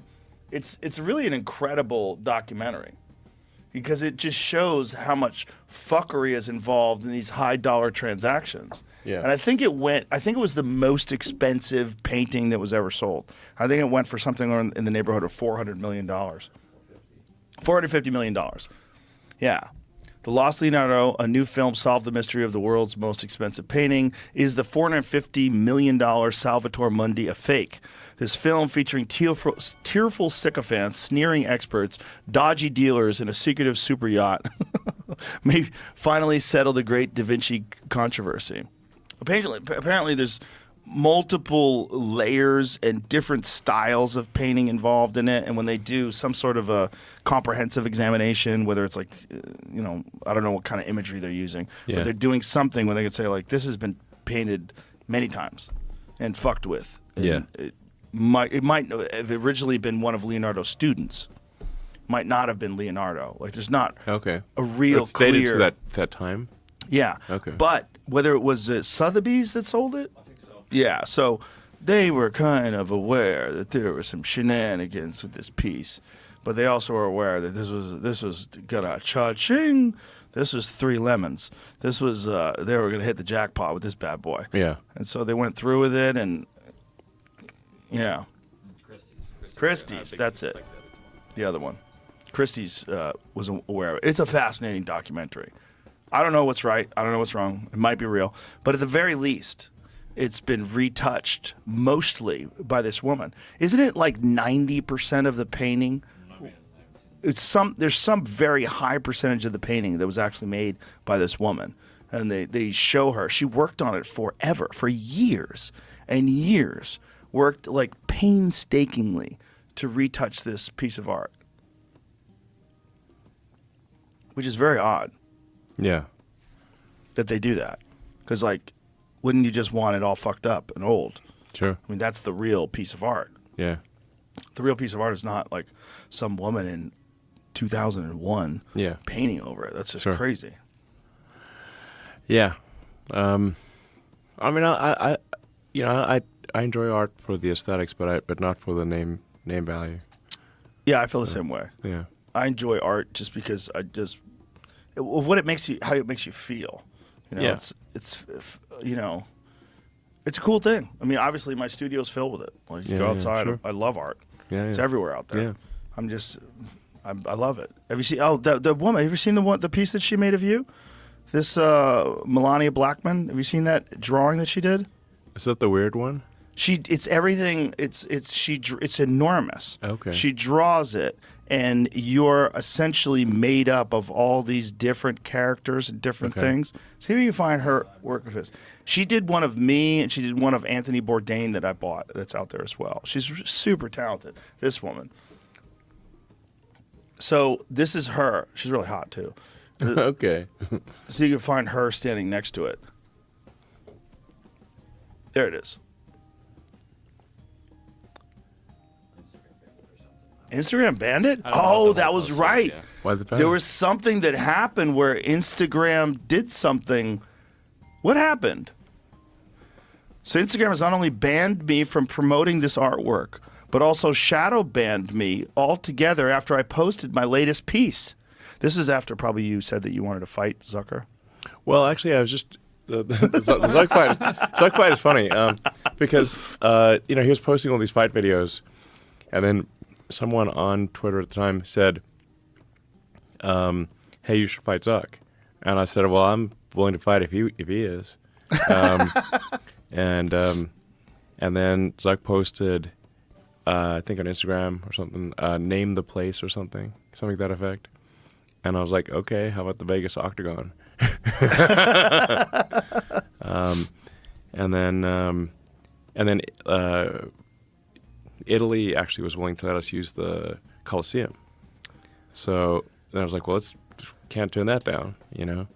And then I was like, well, if it's going to be in the Coliseum, we're not like, I like UFC and everything, but we don't have like tons of ads and UFC branding on the Coliseum because it's a historical, play. It's a history, it's a place Right. of great history. You don't want to Right. just have it be all like NASCAR. Right. So then and then Zuck pulled out. Used the pull-out method. So he pulled out of it. He pulled out of it? Yeah. Oh. What was the narrative? What'd you hear, Jamie? I don't remember. Well, I know you listen, did. I'm willing to. So he was like, "Oh no, it's got to be UFC rules." I'm like, "Well, okay, we could have UFC rules in the Coliseum. It's fine, but we just don't want to have. We got to respect the historical integrity of the place." The Coliseum just seems like the coolest place to do it. That's Yeah. why. I mean, Yeah, like of Gladiator, course. I mean, yeah. come on. And if they said it's okay. Yeah. So he just wants it to be in the actual UFC, like in Vegas. Yeah, so then he said, "Oh well, he accused me of not being serious." And I said, "Look, listen. At the end of the day, if I'll fight you any place, anywhere, under any rules." Ooh. Zuck. That's what I said. Wow. So I'm name the. He said name the place. I'm like I'm happy to fight him in a house, on a mouse, with a louse. We'd like go full Dr. Seuss here. Now, how much time? I'm way bigger than him. This is unfair. I know you. I don't think he should fight me because you're so much bigger than him. Yeah, I'm like 50% heavier than him. Yeah. I'll just use I've got my patented walrus move. I just lie on him. Walrus move? Well, like walrus doesn't need martial arts training. Right. Because it's really big. You don't want to go wrestling a walrus. Right. Because he's going to roll on you. Have you ever rolled with someone who's much smaller than you that does jujitsu? Yes. Lex. Yeah. Yeah. No, I did 10 years of martial arts. How much have you trained personally? I did for a decade of it. Well, you did a lot of karate, right? I did Judo. Judo, Shinkai, karate. Yeah. I did some jiu-jitsu, taekwondo, street fighting, which was involuntary. I'm I think I'd be decent. I did martial arts competitions when I was a teenager. Really interesting. So look at you, George St. Pierre, Elon, Yeah, but John I'm like- Danaher, the Great Master, and Lex Friedman. But like Lex is, I think he's got like 20% heavier than Zuck. So, and I'm Yeah. way bigger than Lex. Yeah. That's why they have weight categories. Oh yeah. Yeah. Did you get a chance to talk to Danaher at all? The guy on the left? Yeah, That guy's yeah, no, fascinating. he's Do you know his history? he's from New Zealand or something. He was a professor of philosophy at Columbia. Okay. And fell in love with jiu-jitsu. Okay. I mean, fell in love with it to the point where he was sleeping on the mats and teaching all day long. He's an obsessive. He is a real Kaizen disciple. And He seems zen. Oh, man. He is one of the most unique characters I've ever met in my life. Yeah. One of the most brilliant men I've ever met. And he's completely dedicated to jiu-jitsu. And he has raised through this, particularly this one disciple, Gordon Ryan, who also lives here in Austin. He's the greatest jiu-jitsu competitor of all time. There's no question. And he's only 28. Okay. He might even be 27, or maybe he's 28 now. But, I mean, he is universally regarded as the greatest of all time. And he is John's greatest student. Okay. And the two of them together, because Gordon has insane work ethic, they work 365 days a year. They do not take any days off. They train every day. That's Gordon to the right of John with the crazy beard. He doesn't really have that hair. He bleaches it. But the two of them together are literally an unstoppable combination. That guy looks ripped. He's pretty ripped. Yeah, he's a combination of gigantic, brilliant, and insanely dedicated with the most incredible instructor that's ever existed. I mean, John Danaher is universally regarded as the greatest jiu-jitsu instructor alive. And his student is universally regarded as the greatest jiu-jitsu competitor alive. Yeah. And it is because John is like a complete like a guy out of a superhero book. Like you're not going to find another one of those. A guy Yeah. with a genius level IQ who's one of the, I mean, you talk to him, he's fascinating. And he is obsessed with combat sports, warfare, like strategy. Yeah. Brilliant guy. Yeah. Brilliant But no, guy. you see, I was impressed when I met him. Yeah. I mean, the things that like, if I was fighting someone where I was not much bigger than them, then I would be more concerned. How much time would you need to prepare? I don't need any time. No time at all? No, How's your cardio? that will not be a factor. Really? Yeah. Very I mean, What's the likelihood of this actually happening? I'm willing to do it anytime, anywhere, any place, any rules. Well, I think stating it this way might Yeah. accelerate this process, Great. especially on this platform. I mean, I think we can I make this challenge him happen. to a duel under any circumstances. A sword fight? Sure. Jesus. That's not necessary. Pistols at dawn. That's not necessary. I think physical hand to Nerf hand. guns at noon. Yeah.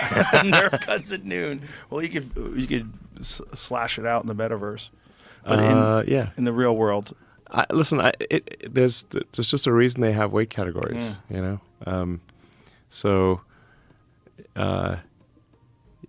There's a friend of mine who is pretty good at fighting, but she weighs about half of what I do, and I said, let me show you why there's weight categories in fighting. And I'm gonna do a move called the Walrus, and you have to I'm just gonna lie on you. I'm not gonna put you in a lock or anything. I'm just gonna lie on you, but I'm gonna, position myself such that it's hard to get out from under me, and I'm gonna lie crossways on you, and you try to get away, and you won't be able to get away, because you couldn't. Just like if a horse falls on you, right? You can get trapped under a horse. Right, but you're not a horse. What do you weigh? About 230? Yeah, 240. Yeah. Yeah. So no, I'm not a horse, but I'm saying in the limit, if something's heavy enough, like if a horse falls on you and dies, you can get trapped under a horse and not be able to get yourself out. Right, but if someone's good enough, I mean, I'm sure you've seen like absolute weight classes in jiu-jitsu where you'll get a 145-pound competitor who strangles a 220-pound competitor, and they're both well trained. Because if someone is that that's good, unlikely. it's not unlikely. It happens quite often. Okay. When you get elite competitors, like elite black belts at the 145, 155-pound weight limit, you'd be shocked. There's a ton of videos of these guys who will strangle much larger black belts. I'm not saying it's impossible. It's just not highly unlikely. And if this were not the case, there would not be strict weight categories in martial arts. That is true. Yeah. That is true. But Very strict the weight categories. reason why they allow absolutes in jiu-jitsu is because it is the thrill of watching these smaller people go against much larger people, Yeah. and sometimes they win.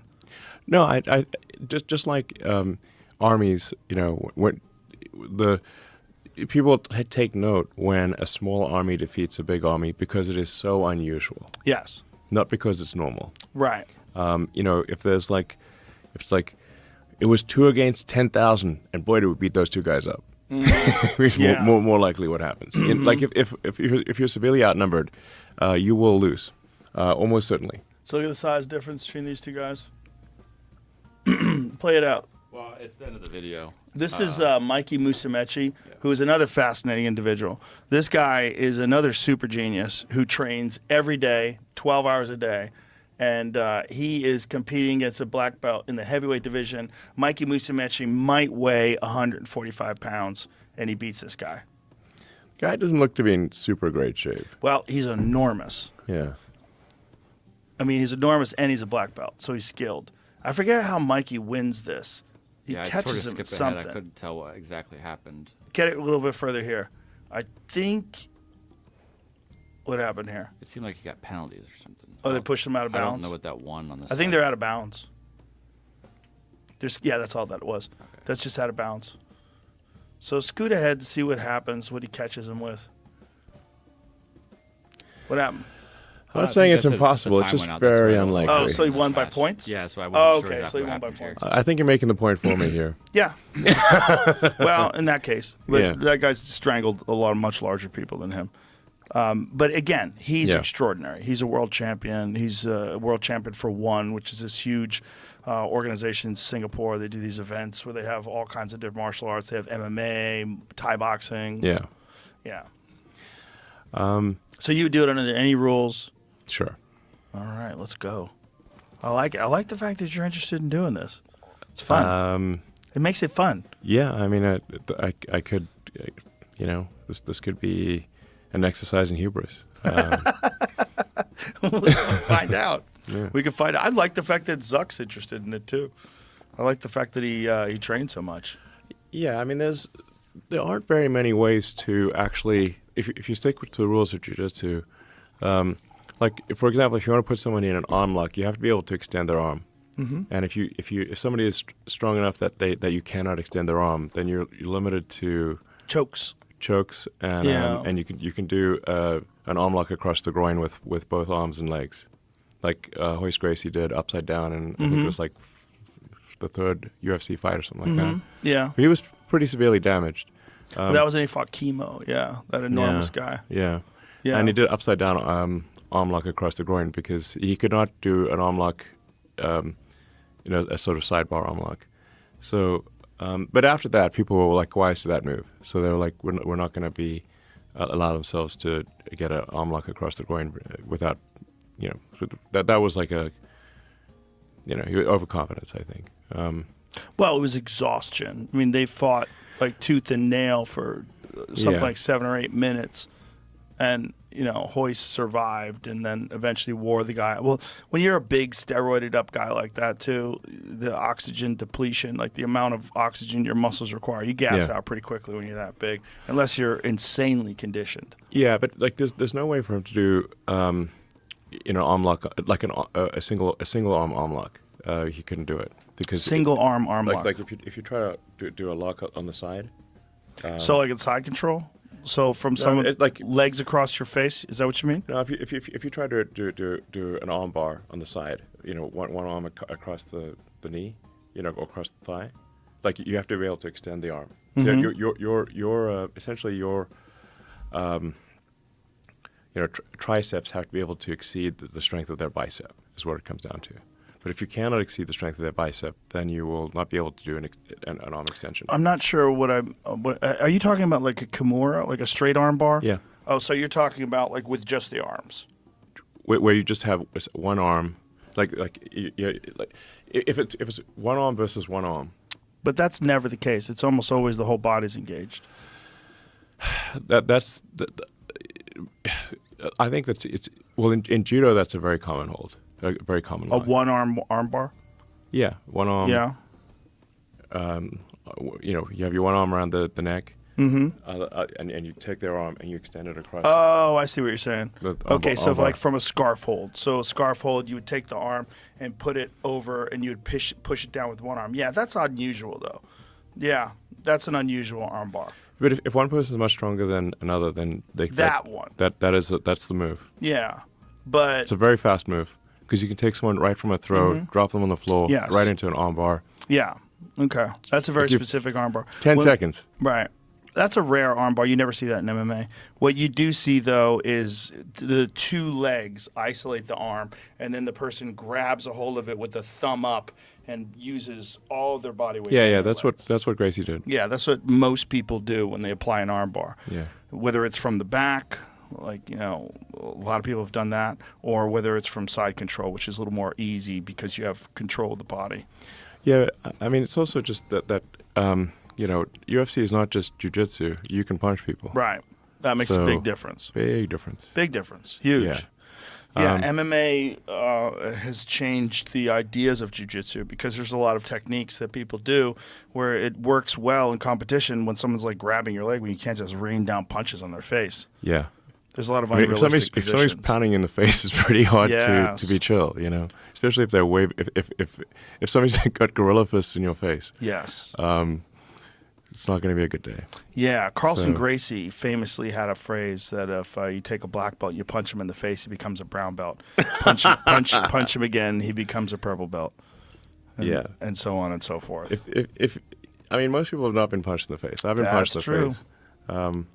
So, you know, it just comes as a surprise. Yeah. Yeah, it probably does come as a surprise. I mean, there's also like even the UFC has a lot of limitations. Like you can't do 12 o'clock elbows, you know. So That's changing. They're getting rid You're of allowed that. to do 12 o'clock Yes, elbows? Finally. I've been singing that from the top of the roof forever. Okay. It's so nuts. It's so stupid. You know what it came from? no. It came from Big John McCarthy, who was the original UFC referee and pioneer of the sport. He was bringing this to athletic commissions, and they were allowing certain techniques, but one of them they wouldn't allow was the 12-to-6 elbow because they saw those late-night karate demonstrations where someone would like smash a wood or bricks like whatever. that. They thought someone would die if they hit him with this. Definitely going to particular- sting.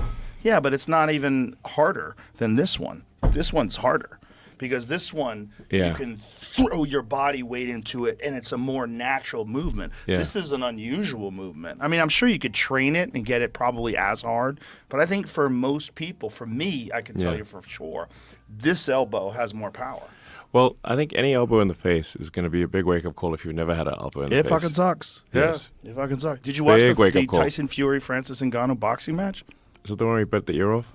No, this is that's Mike Tyson, Evander Holyfield. That's from the 90s. Yeah. No, this fight that took place this last weekend. Francis Ngannou, Okay. who is the UFC heavyweight champion, he vacated the belt so he could Okay. take this fight with Tyson Fury. This was his dream Okay, fight. okay. Tyson Fury, who's the lineal heavyweight champion. Francis Ngannou had never had a boxing match ever in his life. Had 0 boxing matches, but he was the UFC heavyweight champion. Okay. Knocked down Tyson Fury in the 3rd round, beat him up in the 8th round. Most people, including me, thought he should have won the decision, including most boxers, most boxing pundits. And he lost by 1 point on one judge's scorecard. He won on one judge's scorecard. Another judge who should go to jail had it 96-93 for Tyson Fury, which is fucking outrageous. But Francis Ngannou, who is a literal freak of nature. I mean, this guy grew up in Cameroon and was working in the sand mines when he was a child. Okay. Like a fucking Conan movie. Like full on, like yeah. this That's great exactly. warrior. Conan's like pushing the thing around in pushing a the circle. wheel. Yeah. He's developing his body, digging in the sand all day. He's Okay. supremely physically advanced. Looks fit. He's not just fit. He's the hardest puncher ever measured in all of Okay. MMA. There's a machine that we actually have outside at the gym. And Okay. if you hit this thing, Francis has hit it harder than any person who's Really? ever lived. Yeah, well, look at him. Look Can at I him. hit it? Yeah, we can set it up. I it had working? the record for the kick for a while. Okay. Yeah. A couple people beat it now. But Francis punched like it's like getting hit by a fucking car. Sure. And when he dropped Tyson Fury in the 3rd round, you see Tyson's on his back going, "What the fuck?" And then he realizes, like, because I think he Yeah, it's being thought like he was hit just by going. a sledgehammer. Well, he thought he was going to run him over because he's the boxing heavyweight champion. He's like, there's no way this guy could box with me. He even said at the beginning of the fight, it's time to go to school. Okay. And then Francis said at the end of the fight, you are a shitty professor. You should watch it. It's a good freak show. It's on ESPN Plus. You can still, I'm pretty sure you can still get it. Yeah. Anyway, yeah. I'm just excited that you're interested in doing it still. Sure. All right. Didn't you fuck your back up doing like sumo wrestling? Yeah. What happened there? Still hurts a little bit actually. I've had like 4 operations. Really, from that? Well, I had like I had like some childhood injuries. Like I said, I was in some pretty severe fights as a kid. Like really, like I was almost killed at one point. So. Really? Yeah. What happened? I was just in school in South Africa. It's a very violent place. There's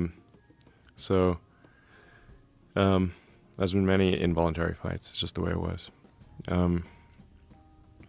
But anyway, so I had like, and I had some rugby injuries as well. I saw South Africa won the World Cup, which is cool, and in rugby. So I think that was like not a good starting position. But then the world champion sumo wrestlers, world champion sumo wrestler, they did kind of like a demo bout for my birthday. And since it was my birthday, I guess they call up the birthday boy and say like, hey, do you want to sumo wrestle? This is where like it's a similar weight differential. He was 50% heavier than me. So like, I don't know, 360, 370 pounds. I knew he'd take it easy on me in the first round. So the only way I'm going to knock him over is momentum. So I got to basically run at him. So I did. Ran at him, did a judo throw, knocked him over, and smashed a disc in my neck in the process. Oh. Yeah. It's like, it'd be like running at that wall, you know. If you run at a wall, it's going to hurt. Did you have to get it fused or anything? Yeah. Oh, man. Yeah, so it's like you can knock over someone. You can defeat someone bigger than you if you're willing to smash a disc in your neck. Yeah. Well, if you know what you're doing and you're willing to smash a disc in your neck, those two things. So he wasn't expecting me to be a total lunatic on round 1. And he defeated me obviously in round 2 and 3 because he was like, oh, now he knows what to expect. But so I had like 5 minutes of glory and a decade of pain. Now that you've got your neck fused, that creates problems with the upper and lower discs as well, doesn't it? Over time, if there's too much neck rotation, it can damage the. How long ago was this that you had this operation? Man, I had 3 operations. Where you got it fused? How long ago? I had 2 artificial discs, and I'm actually in favor of artificial discs. They put the wrong disc in, but then eventually the third one is like, let's just fuse it. They put the wrong one in? Yeah, twice. So how so? Because I have friends that have artificial discs. Yeah, no, I'm actually in favor of artificial discs. You just need to have the right one. So in my case, at this point I know a lot about it. The C5 C6 right facet is impacting. The facets are like the outriggers. You got the center core of the spine. Facets, the outriggers, and they're shingled. Mm-hmm. So they're like one on top of the other like this. There's a little nerve that goes out in between the C5 C6, and if those vertebrae come close together, they grind the nerve. So you get the nerve, they just sort of start shearing the nerve. So my C5 C6 right facet, and it shows up clear as day on like a technetium scan. So if you could do like a radioactive scan with technetium, it's very clear where the problem is. So what should have been done was a simple hinge, like basically to move the vertebra, basically the C5 vertebra back about maybe 1/8 of an inch to sort of unload the facet, and then put a simple hinge, so just rotation. But I was given what is called a Mobi-C, which is a more mobile disc. The Mobi-C allows it not just rotation, but also translation, so it can move back and forth. So that then didn't solve the impacting of the C5 C6. because it could slide, and when it would slide forward, the C5 C6 would bang and crunch the nerve. And what does the normal neck do? Does Well, the well, normal the- neck the- move forward in that way? The disc is like it's like a gummy bear basically normally. So Right. it allows rotation and translation. So it's like sitting on like a Jello pillow. That's what discs Like are. one of those Bosu balls that people sit on Yeah, like sometimes a when they work rubber at a desk. It's like a rubber Yeah. pillow basically. Yeah. Yeah. So the natural disc allows for rotation and translation. So they basically put a disc that had too much mobility in and did not solve the C5 C6 nerve impact. So then the third time around is like, listen, I just don't want to take a chance here. Let's just fuse it. Oh, wow. And so it just limits your mobility? No, I'm fine. I'm like, I can look right and left. It's okay. Yeah, that's okay. Yeah. I'm not like, totally stiff-necked. No, you don't seem like you're stiff-necked at all. No. There was a guy who fought in the UFC named Yoel Romero, and he's a real freak, too. Amazing athlete. And he came from the Cuban wrestling program. He was one of the greatest wrestlers that's like ever competed amateur-wise. He had his entire neck fused, and when he runs, like his neck doesn't move. It's kind of freakish. Okay. Like you see him running, and his neck looks like it's a stick. Wow. And the whole body is like moving around, but the neck is just locked in place. It's very bizarre to look at. I mean, he runs like a man whose entire neck is fused. Like, watch him. See if you can show the image of him. Here, watch him run. Wow. See how his neck? He's in good shape. Oh, yeah. You think? I mean, you don't get in any better shape than this guy. By the way, he looks like that now, and he's 46, 47 years old, and still competing at the highest level Okay. in Bellator. I mean, he's an unbelievable athlete and one of the most explosive guys that's ever fought in the sport. Just insanely powerful and fast. Yeah. Cool. So you compete at the highest level with your neck fused. That's the Yeah, point. yeah, yeah. I'm not too worried about that. Aljamain Sterling, who was the UFC bantamweight champion, he got his neck fused, got a disc replaced rather in his neck, and then went on to defend his title 3 times. Still fighting at the highest level with a fake disc in his neck. Well, I guess it'll be okay then. Yeah, well, medical science is pretty fucking incredible what they can do now. I mean, injuries that would have you would have been fucked for the rest of your life just a few decades ago. Yeah. Now you're good to go. Yeah. So I'm excited. We've kind of rekindled this Zuck versus Elon fire. No, I mean, he's checking out. That's I don't think he's checking it now. Yeah, no, he's checking out. Do you think so? Yeah. Buck, buck, buck. Well, maybe he's listening. Suck, suck, suck. Suck, suck, suck. I'll goad him into fighting using taunts. It might work. Yeah. I mean, somehow or another, you got Buck, him to buck, buck. agree Suck, in the suck, first suck. place. I was stunned. Surely he will respond to a taunt like that. Yeah, surely. I mean, how can you resist? How can you resist? Yeah. Exactly. Let's go full schoolyard taunting. What if there was like real consequences on the line? Like, what if you guys had a real bet? Okay, sure. Like the moderation team from X takes over moderation of Facebook if you win. No problem. Sounds good. And if he wins, vice versa. There's a fight for civilization. Yeah. A literal fight for civilization. I mean, I'll do it. Wow. Heavy. Sure. And you wouldn't even train for this? No, I'd train a little bit. Train a little bit? Yeah. Like how many weeks you need?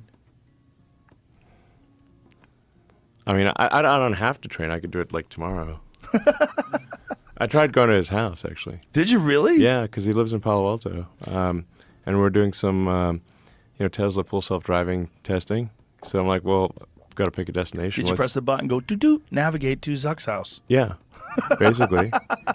It's not far. He's like, I think he's like 3 miles away from the Tesla California headquarters. Wow. But I don't know. There's nobody there. He's probably in Hawaii. He was, according to a spokesman, he was traveling. Oh, yeah. It would have been wild if he was there. Yeah, what would you have said? I literally, like any time. I just thought it was funny to go like, I'm coming over to your house. I'm going to get you. Well, it's even more funny when it's 2 of the richest guys in the world. Yeah. Yeah. So, Anyway, he didn't answer. Well, too bad. Yeah, too bad. It's just fun. It's fun, and I'm glad you're interested just for the fun of it. I mean, I think it would be well. Actually, like Dana White thinks it would be like the a really big ticket fight. It would be fucking huge. Yeah, I would commentate on that. Yeah, I mean It the would proceeds be could go to charity and stuff. It'd be huge. Yeah, it'd be crazy. People would Yeah. want to see what the hell's going on. Oh my god, it would be fucking huge. Yeah, Yeah, it would be really crazy. crazy. Like if they close the thing. Yeah, And Bruce Buffer is in there. Yeah. It's time. Let's go. The place would go fucking bananas. Bananas. Yeah. Yeah. Let's do it.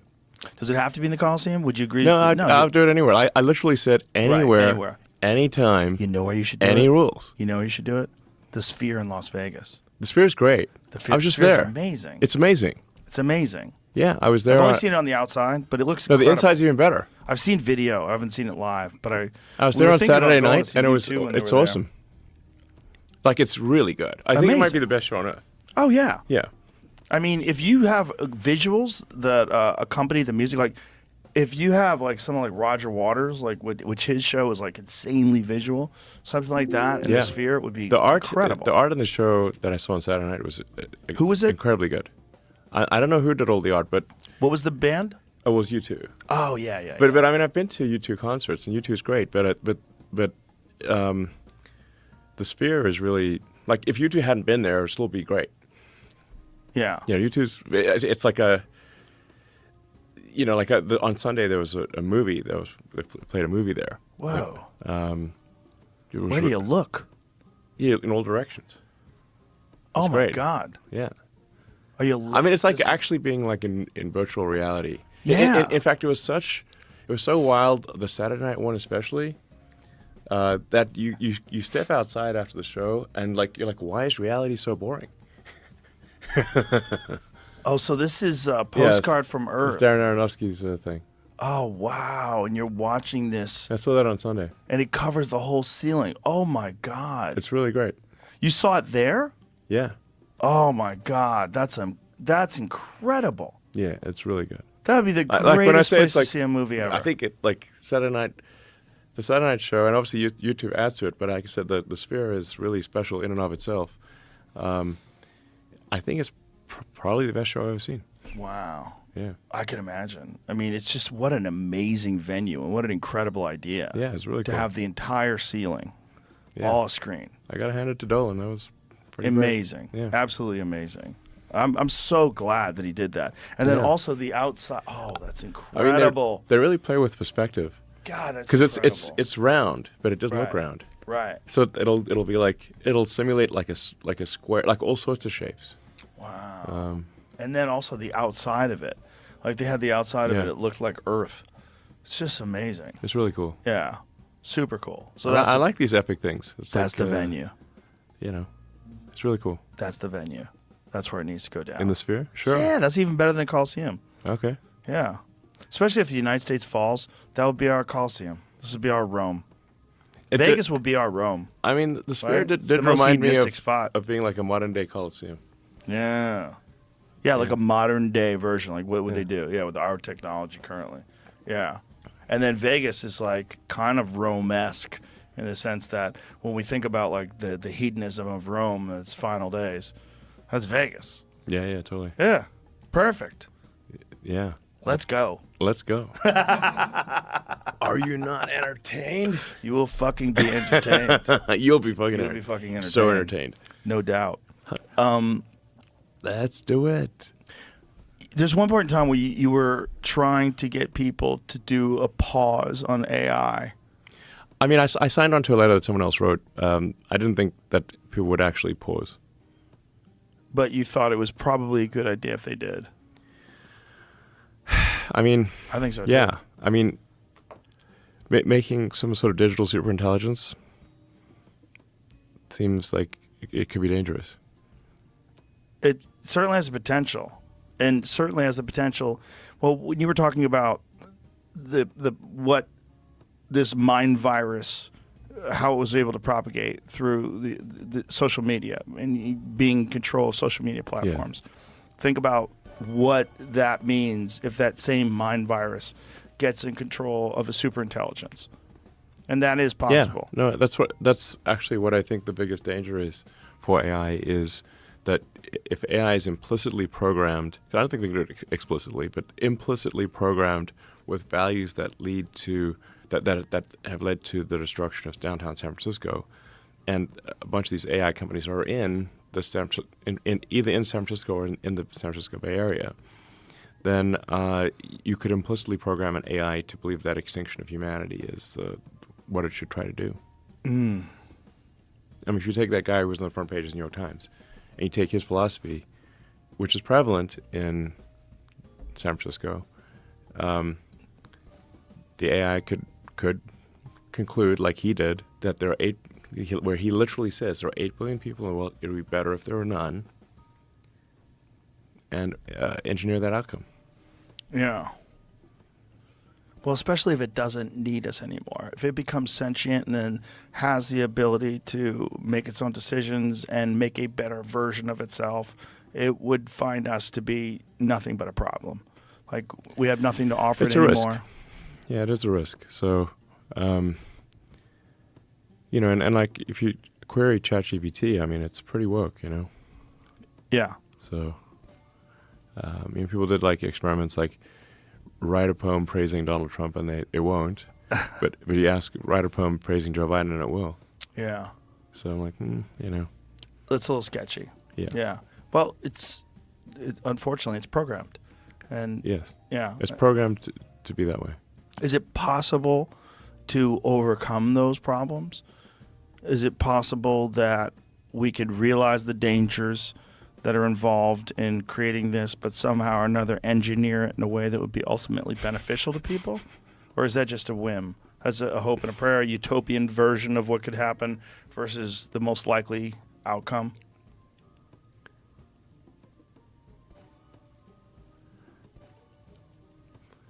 If you say like, what is the most likely outcome of AI? I think the most likely outcome, to be specific about it, is a good outcome. Most likely a good outcome, but it's not for sure. So I think we have to be careful how we program the AI, and make sure that it is not accidentally anti-human. So, you know, the accidentally extinctionist AI, we wouldn't want that. Or even pruning. Well, that is kind of how it works. Is that these what they call large language models, but you know, it's really just a big pile of numbers, and how you tune those numbers matters. It's like pruning a tree. You know, you could have a mighty oak. You could be a little bonsai or a mighty oak. So, depending on how you prune it. Right. That's what I'm saying. Like, if it decided to prune, Yeah. if it decided the real prune issue, well, perhaps. Yeah. We cause problems, or maybe it would prune places in the world that are, you know, overwhelmingly polluting, like third world countries. Maybe it would decide that they're not very necessary, particularly if we use computers or AI or some sort of robotics to do human labor. And then you have these areas where human beings are doing this labor and they're polluting, and, you know, there's all sorts of issues that come about because of that. You say, well, we just eliminate those people. We eliminate that issue, and then we have 30% less garbage in the ocean. And then it makes this call. Yeah. Yeah. It's No, just it's something we should be concerned about. And I actually will need to go. Oh shit! Sorry, I need to go. Shall we wrap it up? Yeah, because I have to go to the airport. I have to fly. I'm flying to London. Yeah, you were explaining that.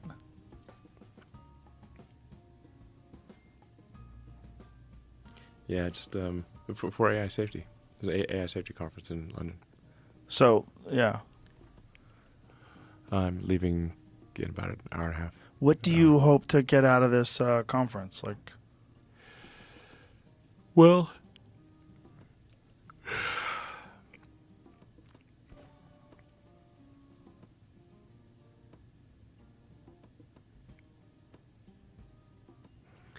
I don't know. I mean, I'm just generally concerned about AI safety, but it's like, what should we do about it? I don't know. Have some kind of regulatory oversight of some kind. It's like you can't just go build a nuclear bomb in your backyard. You know, that's against the law, and you'll get thrown in prison if you do that. How much of a concern this is I it? think maybe more dangerous than a nuclear bomb. Really? Yes. How much of a concern is it if another country develops it before us? I don't know if that we should just be concerned about AI being anti-human. That's the sort of the thing that matters. So potentially, I'm saying it's like a genie letting a genie out of a bottle. You know, it's sort of like a magic genie that can make wishes come true. Except usually when they tell those stories, that doesn't end well for the person who let the genie out of the bottle. Right. Do you think we're creating a life form? Yeah. I mean, it's something that is indistinguishable from intelligence, an intelligent life form, certainly. I keep coming up against this idea. I keep banging it in my head that we're some sort of an electronic caterpillar that's creating a cocoon, and we don't even realize what we're doing, and we're about to give birth to some technological butterfly. Yeah.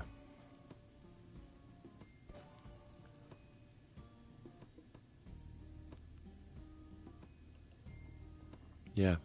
Well, I think we're on the cusp of an artificial intelligence revolution. And,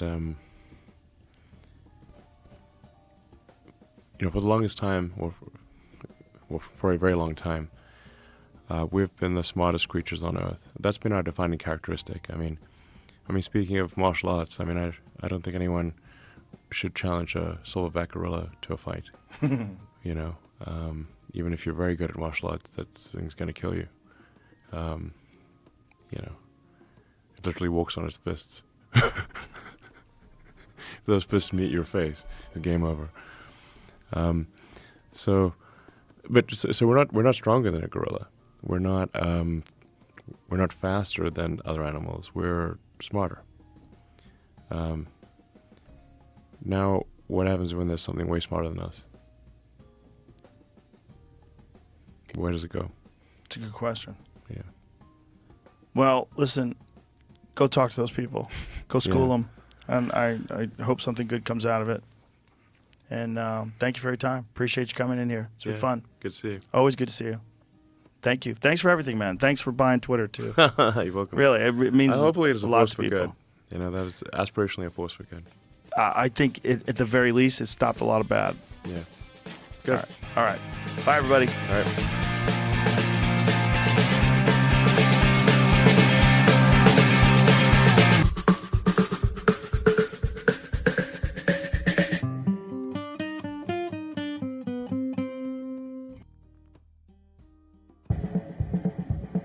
Joe Rogan Podcast, check it out. The Joe Rogan Experience. Train by day, Joe Rogan Podcast by night, all day. What's up? Hello, hello, hello. Pleasure to meet you guys. Nice to meet you too. Oh my God, we're live. Ladies and gentlemen. Introduce yourselves to everybody. I'm Danny Filippo. It's my clone, Michael. You guys are not clones. Oh, well. Yeah, there's a big difference, isn't there? Is Danny there? acts like we looked... Well, we're identical twins, mirror image twins. Michael's the dumb twin. The unreliable twin. Danny's the arrogant twin. I wouldn't say... but ladies and gentlemen, we're here on the Joe Rogan Experience. I'm so, It's very surreal. I'm fanboying, yeah. We got young Jamie over there. We might pull some things up, and we're going to talk about DMT and elk meat. Did you guys prepare for this? No, yeah, we're writing last night. Yeah. I don't know, yeah. Michael's like, we're going to be at the Joe Rogan podcast, and all of your guests are really smart. I feel like people would be dumber by listening to There's us. a lot of dumb ones, too. Don't worry about it. Okay. that'll be the playlist we're in. So, tell me about you guys, the background. First of all, how did it come that you made that movie? Well, we've always wanted to make films ever since we were like little kids. Is that your first like real film? That was our first proper production. The Yeah. fucking movie was awesome. It was so weird that you posted about it. How did you hear about it? I was just flipping through. I think I was just flipping through like the current movies on Apple TV. Yeah. And I saw my daughter loves horror movies, and so we like to watch horror movies together. And I was like, let's try this one. And we watched a preview, and she was like, oh, it's good. And then I watched it. I was like, that is a really good original movie. Fuck yeah. Fucking scary as shit. Oh, man, it's And crazy. it wasn't like any other movie. It wasn't like, oh, this is like 28 Days Later, or oh, this is like The Exorcist. No, it's like very original. Yeah, it's something we've been like building towards making a movie for forever. Like, and we've been writing scripts forever as well. We had a YouTube channel, so we started off like making stuff as little kids. We've been obsessed since we were 7 years old with like making stuff. Even before filming, we just draw movie covers and shit like that and pretend we'd like act through a movie and look at the time and like act for 90 minutes and then draw the cover for that. Like, we were loser kids. Yeah, There was That's creative. Yeah, I remember even in primary school, they had to bring my mum in. They're like, we're really concerned about Danny because I would draw the most violent, fucked up, movie covers. Or just like someone getting split in half trying to figure out different ways that I could kill these stick figures or, Yeah, like it was like, and then like we had a group of friends around the same age, like 12, 15 kids. Same age in the neighborhood. Yeah. And we do two things together. We beat the shit out of each other, like backyard wrestling, and then we do make movies. And like that's what if our friends wanted to hang out with us, they had to do it. Like I feel bad for them. And then like they come together and we just fuck each other up, and then we'd like film movies and stuff. So you've always been interested in some kind of filming and something, and so you started off with a YouTube channel. Yeah, well, initially we were just making stuff with friends. We made like a TV show. It was called Tamuffy. 96 episodes. And where was that? Seasons. That was just nowhere. It always says it's a DVD TV show. It was never on TV. It was on our TV. Yeah, it was on our TV. Yeah. We would play it for our friend's older sister Nellie, and we would just premiere it for her. And as we got older, all of our friends were growing out of it, and we're like, why are you still doing this? It's really immature. Everyone was growing up, getting jobs, getting girlfriends, and we were still trying to make movies. Yeah, we'd organise like a big weekend with everyone, but everyone was 18. They'll go, like in Australia, you could go out when you're 18, and we're like, look, guys, we've organised this weekend filming, like trying to organise all these people, and they're like, no, I'm fucking going out, like I'm fucking doing this shit. and then like, yeah, we were doing a media course like after high school, didn't know what, like we're like, oh, let's just pursue this thing, even though film isn't a thing in Australia. So we're just filming stuff. It's a thing, but it's not.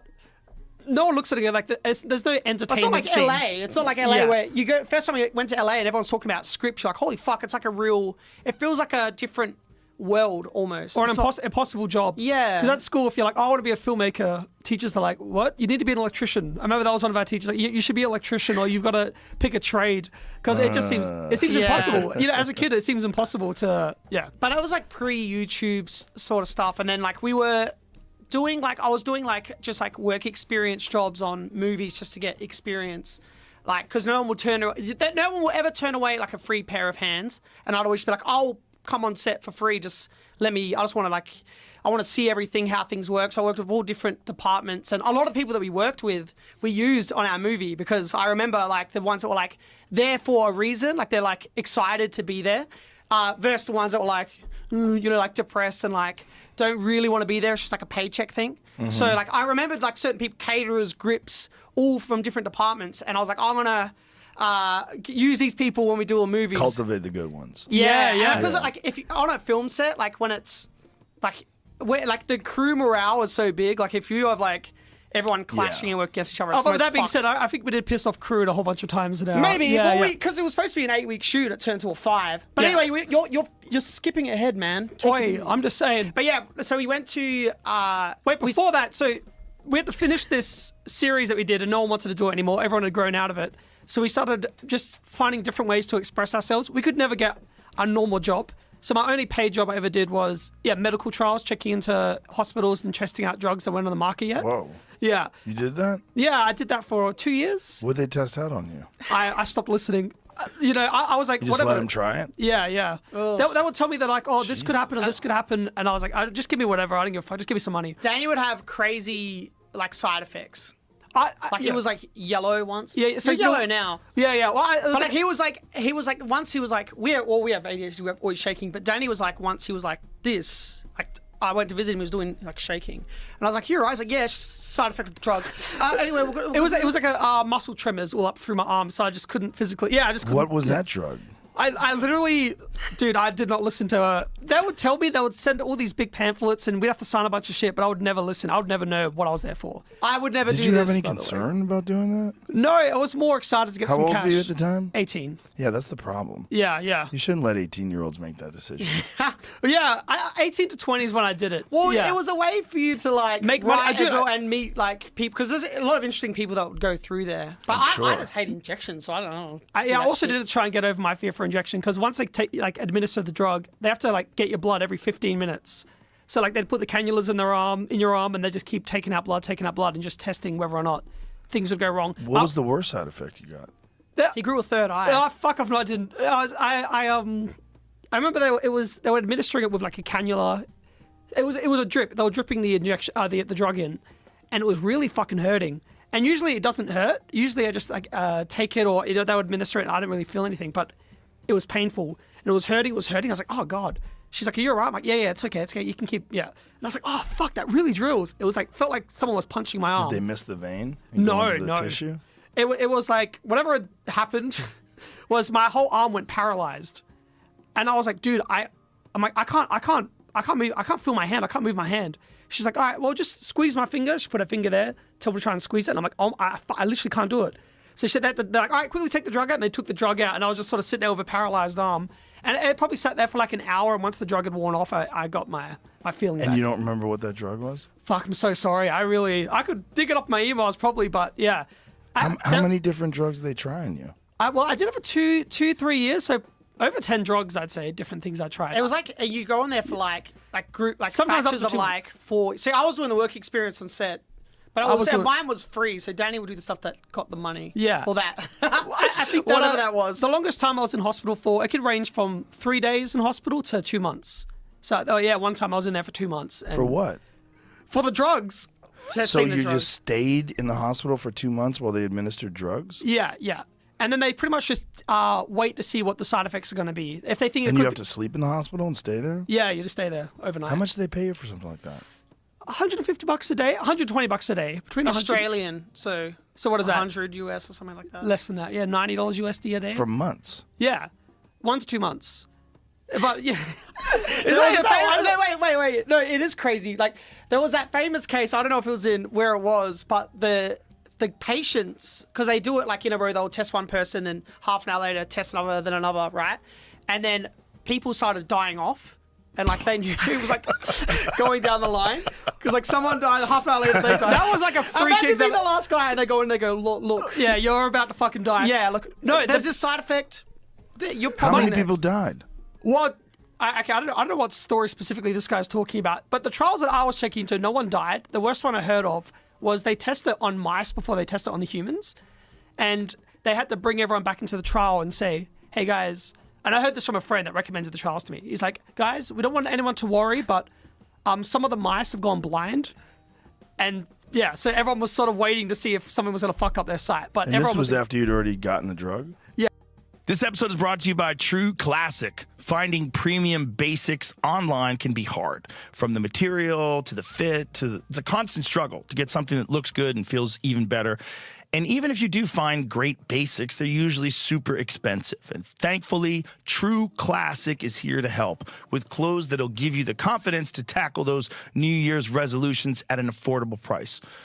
Their activewear crew necks provide moisture-wicking, odor control, quick dry, and antimicrobial finish for maximum comfort. In fact, True Classic is so committed to their products, they even have a 100% perfect fit guarantee and easy returns. So if you're ready to upgrade your closet, shop now with my exclusive link at trueclassic.com/Rogan and save up to 25% off your first order. That's trueclassic.com/Rogan. Make 2024 your most stylish year yet with True Classic. Yeah, well, no, it was this is a friend's experience. Yeah, they'd had the drug and they brought everyone back in like a week later, and they said some of the mice have gone blind. Jesus. Yeah.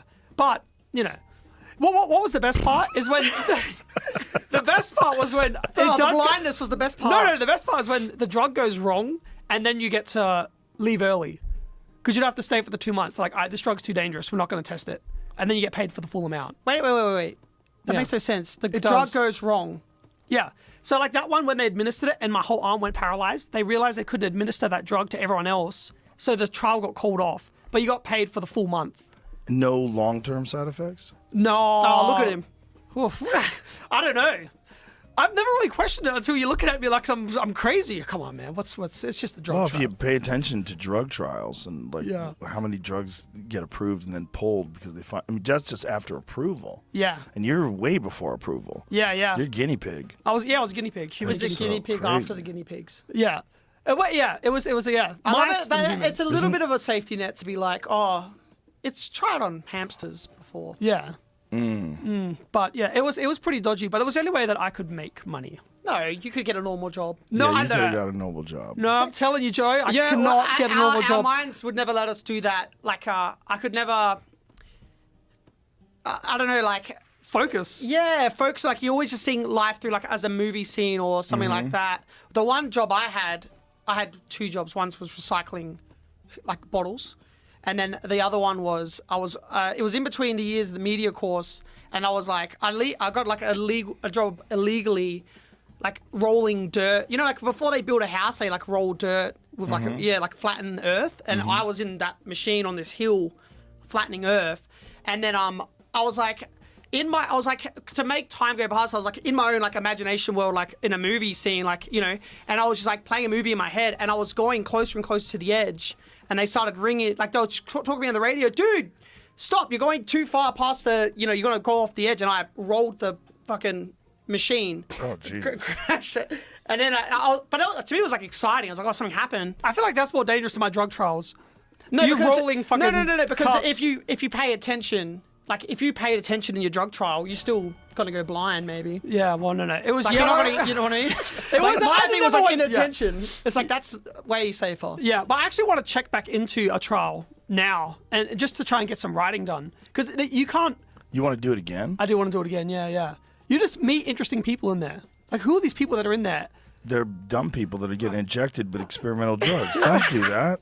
Don't do that again. Well, no, I think it's like you can't go anywhere. There's no distractions. You're just in a hospital bed with your laptop, so you have to get some writing done. Can't you just check yourself into a hotel? It doesn't work because you could just walk out. You can't leave this trial. Yes, you can. You'll get fucking shot. No, you won't really, but yeah. Look, man, if Joe Rogan tells you not to do it, don't do it. Don't Write do it it. down. Don't Yeah, do it. Don't do it. It's advice from Joe. Are you guys both left-handed? No, I'm right-handed. We're mirror image. We're twins. mirror image. Interesting. Yeah. No, wait. I'm left-handed. Yeah, well, I'm right-handed. Yeah. But yeah, the left-handed is your. We're split. We're split like because we're mirror image, but I guess I'm more physical and Yeah, I'm like the nerd twin. Danny's more the brains. Like I'll get hit by cars for videos, and Danny will record it. And tell him to go faster. If he's not And getting every hit, time we did a car hit, we'd have to we'd step it up a little bit. There was one nasty one we did, and I was like,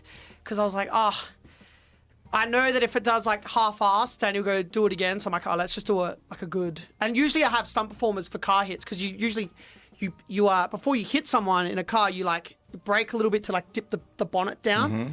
And this guy wasn't a stunt driver, and I was like, just do it. And then he hit me, and I was like, whoa. It's an interesting thing for car hits where it's because you lose where you are for a flash second, you know. It's called getting a concussion. yeah. Did you? I gotta show. Wait, do you have the video of it? Yeah, You it look was at the extreme car dares. hit. It's a pretty brutal car hit. It was a brutal one. How many times have you been hit by cars? 24, something like that. What the Not that fuck, many. dude? But that's like a stunt man. Michael's a I'm a accredited stunt certified. performer. In Australia, you have to get certification to get stunt, a stunt license. In America, you can just say I'm a stunt guy, and then I guess if you're bad, they just won't call you back or something. So was getting hit 24 times a part of that Also, accreditation? some of the stuff was martial arts for 6 months, body control, stunt reel, being on set for 10 days, a letter of recommendation from an assistant stunt coordinator and a stunt coordinator. You have to get set on fire. You have to do high falls. You have to get your bronze medallion, swimming. So there's there's 5 categories you have to do. It takes a few years, but I was driving on, I was production running for a TV show, and I met a stunt guy, Judd Wild, and we just like got along. So I was interested in stunts. Like we've been doing stunts since we were little kids, and I showed him some of our old videos, like pre-YouTube, and then he's like, dude, you should get accredited. And then he helped me get my accreditation. I was like doing some editing for him, like some stuff. And then for our videos, we would get him and we'd create, like we were introduced to the stunt world through Judd. And like we've worked with over 100 performers now and like special effects guys and we would create different, like our videos on YouTube, we'd always go like with a new, like, oh, how do we do like a sinking set where we can fight and the set sinking and filling with water? Or how do we do this rig, this stunt rig? And we'd like innovate and like create different things. So we're looking forward to doing an action movie because we have a cool team. We're attached right now to the Street Fighter movie. Really? Yeah, for the Capcom video game. And Hold on. Do you have video of you getting hit by a car? Yeah. Let me see this. Because the thing at the... It's called... Here we go. No. This is a bad one. Wait, go ahead. No. Let me see this one. This one's fine. I mean, you can tell me a better one after this, but this one's fine. Let's see this one. This is not him. The next one will be him. Yeah, so this is with a stunt performer seeing who could get hit faster. It's not faster. Oh, shit! This whole window's fucking coming through. Oh, Jesus. Yeah, we're done. Dude. If you go to... I might have to send you a link. What the fuck? That was it. No, wait, if there's... it's called Extreme Can I Des. send you a link? Extreme what? Because I've got one that's unlisted. I can send you a link. If you have it on your phone, you can send it to me. Send the link. This is this is the most brutal one. It's a really good one. You will love this one. He goes flying. If you like car hits, man. But there's the way that I do car hits is different to stunt guys. Because stunt guys... Like, you kind of... Get the damn link. You lean back and you kind of let the... You should be able to airdrop it to my computer, I think. Shut the fuck up and get the link. Get the fucking link, man. All right, I'm going to get the link. I don't know what's dumber, the car accidents or the injections. Okay, but stunt performers, in films...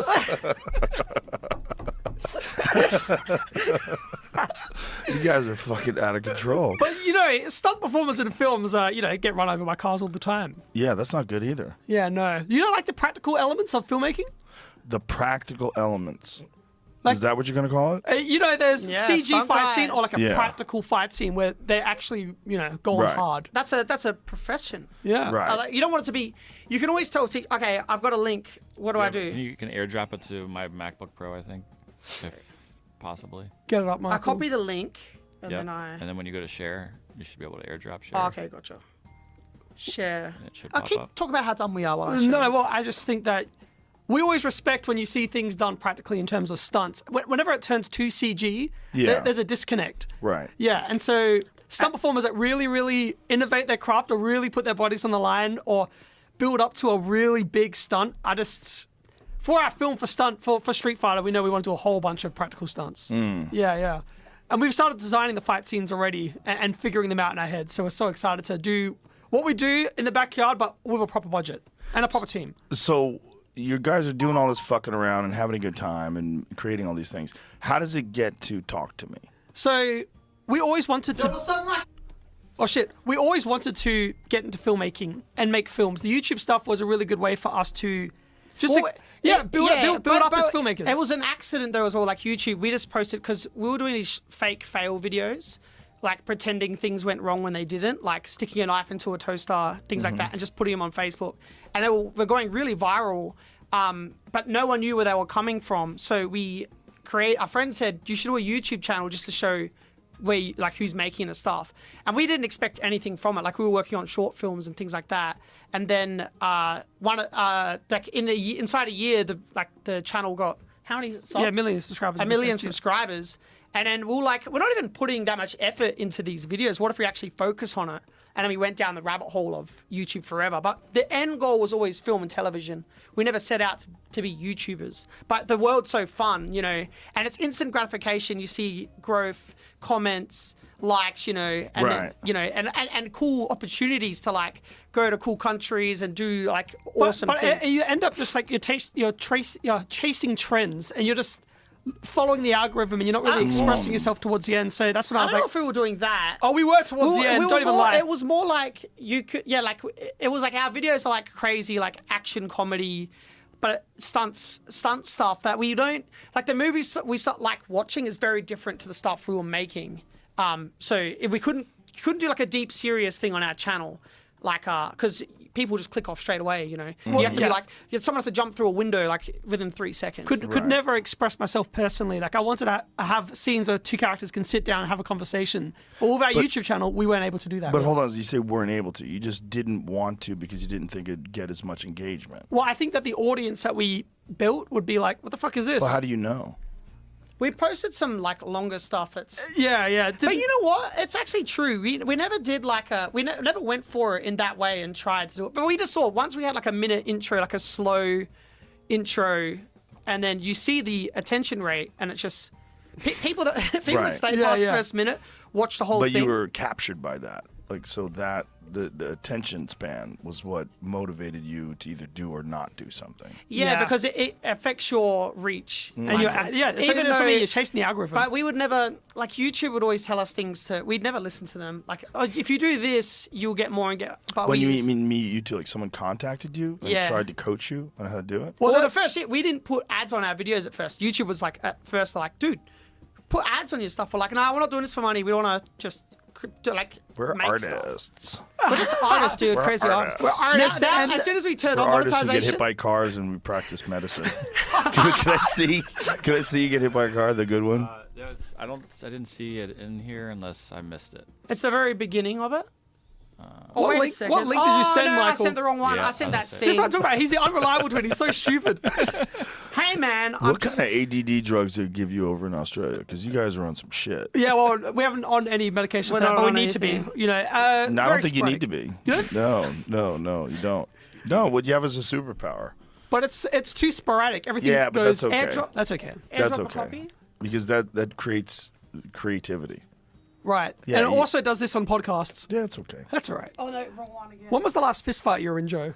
Fist fight? Yeah, when was the last brawl you were in? I'm not really a brawl person. But you have. What do you think he goes to bars? Wait, and I want to know. I want to hear about his last fight. I avoid fights. I haven't been in a fight since I was in high school, other than like an organized fight. Oh, right. So it was in high school was your last fist fight? Yeah, what like were you fighting like about? a fist fight with another kid. Yeah. What happened? Why'd you do it? Oh, I don't remember. Just some bullshit. Did you win? The last one I did. But the one before that, you got beaten? I've definitely lost a bunch of them. That's how I got into martial arts. Get my ass kicked. And why would you get your ass kicked? What was the... I was just getting bullied. You know, some kids would find you and beat you up, or try to beat you up, or things along those lines. Seems like nothing serious. It's like a thing in high school. Hey, like you're automatically tested. That's a junior weird high school too. See, okay, so this is you right here. Oh god. Yeah, the See, quality. this is supposed to be like, yeah, okay. Shut the fuck up and play it. Let's go. Cool. Bro, I dare you to jump in front of that car. Are you serious? Bro, do it. It's a dare. It's a dare. Oh! Jesus fucking Christ. Oh my god, dude. No helmet, no padding. Anything for the dare. Yeah. Hey, Jackson. Yo.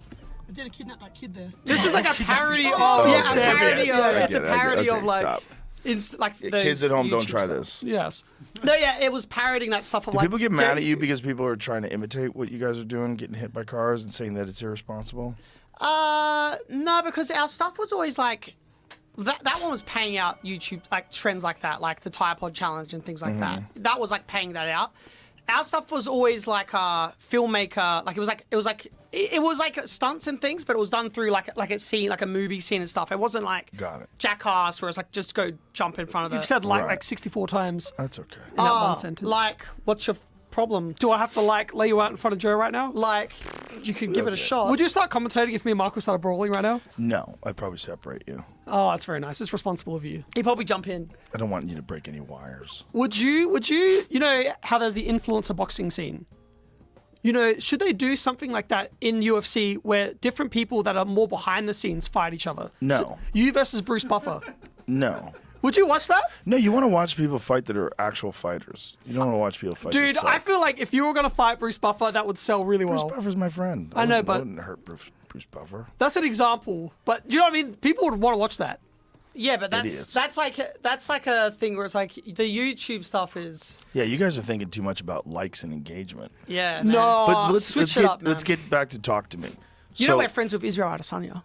You're friends with him? Yeah. I love that dude. And he's the fucking coolest motherfucker He's in the very world. cool. Him and his brother. Have you met David, his brother? I've met him when he was with Israel, but not like. He is the funniest guy ever. Their whole family's like, oh, they're so cool, man. Like Izzy saw, like we met him through Talk to Me, and then we went to his premiere for his documentary and stuff. And then like, I used to watch him fight Knees of Fury in Adelaide in South Australia. Oh wow! So I was a fan of him way back when. I remember him like just the first time I saw him fight, he was main event, and he was fighting the champ, and I was like, oh man, this guy's gonna get killed to Izzy. But then Izzy just flying kneed the dude in the face, like first round, and the guy didn't get up for half an hour. Everyone started leaving. Fuck, that's crazy. It was so like savage, and the way that he moves is like, and there's like a flow and a rhythm. Like the last fight we went to, it was unfortunate what happened, but when he came out like moonwalking. It's like, oh man, he's got such a fucking vibe about him. He's the best. He's a stage presence. Coolest guy ever. Yeah, man. yeah. Yeah, he's so awesome. We want to cast him in something. Yeah. Yeah, it's a good idea. Because I feel like he could act. Fuck yeah. Yeah. Yeah. Dude, and do his own stunts. So, did you guys write Talk to Me? How'd the idea come about? There was these neighbors that we watched grow up, and one of them was experimenting with drugs for the first time and was having a negative reaction to what he'd taken. And he was on the floor convulsing, and the kids that he was with weren't helping him. They were filming him and laughing at him. Oh, Jesus. So that was the first, that was the first thing that really stuck into my head that I wanted to put on the page. There was a guy named Daley Pearson who produces a show called Bluey in Australia. It's like a cartoon kids show. He had a short film that was about kids having fun with possession. It was a comedy horror short. And he said there was no hand or anything. There was no hand or anything like that. that. Kind of concept of like using it for fun, like possession for fun. And everything, so I did a rewrite of the short film, and then once I did that, I just couldn't stop writing. So within the first, 10 days, 12 days, I had 80 pages for a script, and I've got a co-writer named Bill Hinsman that I send everything through, and we just collaborate and bounce drafts back and forth.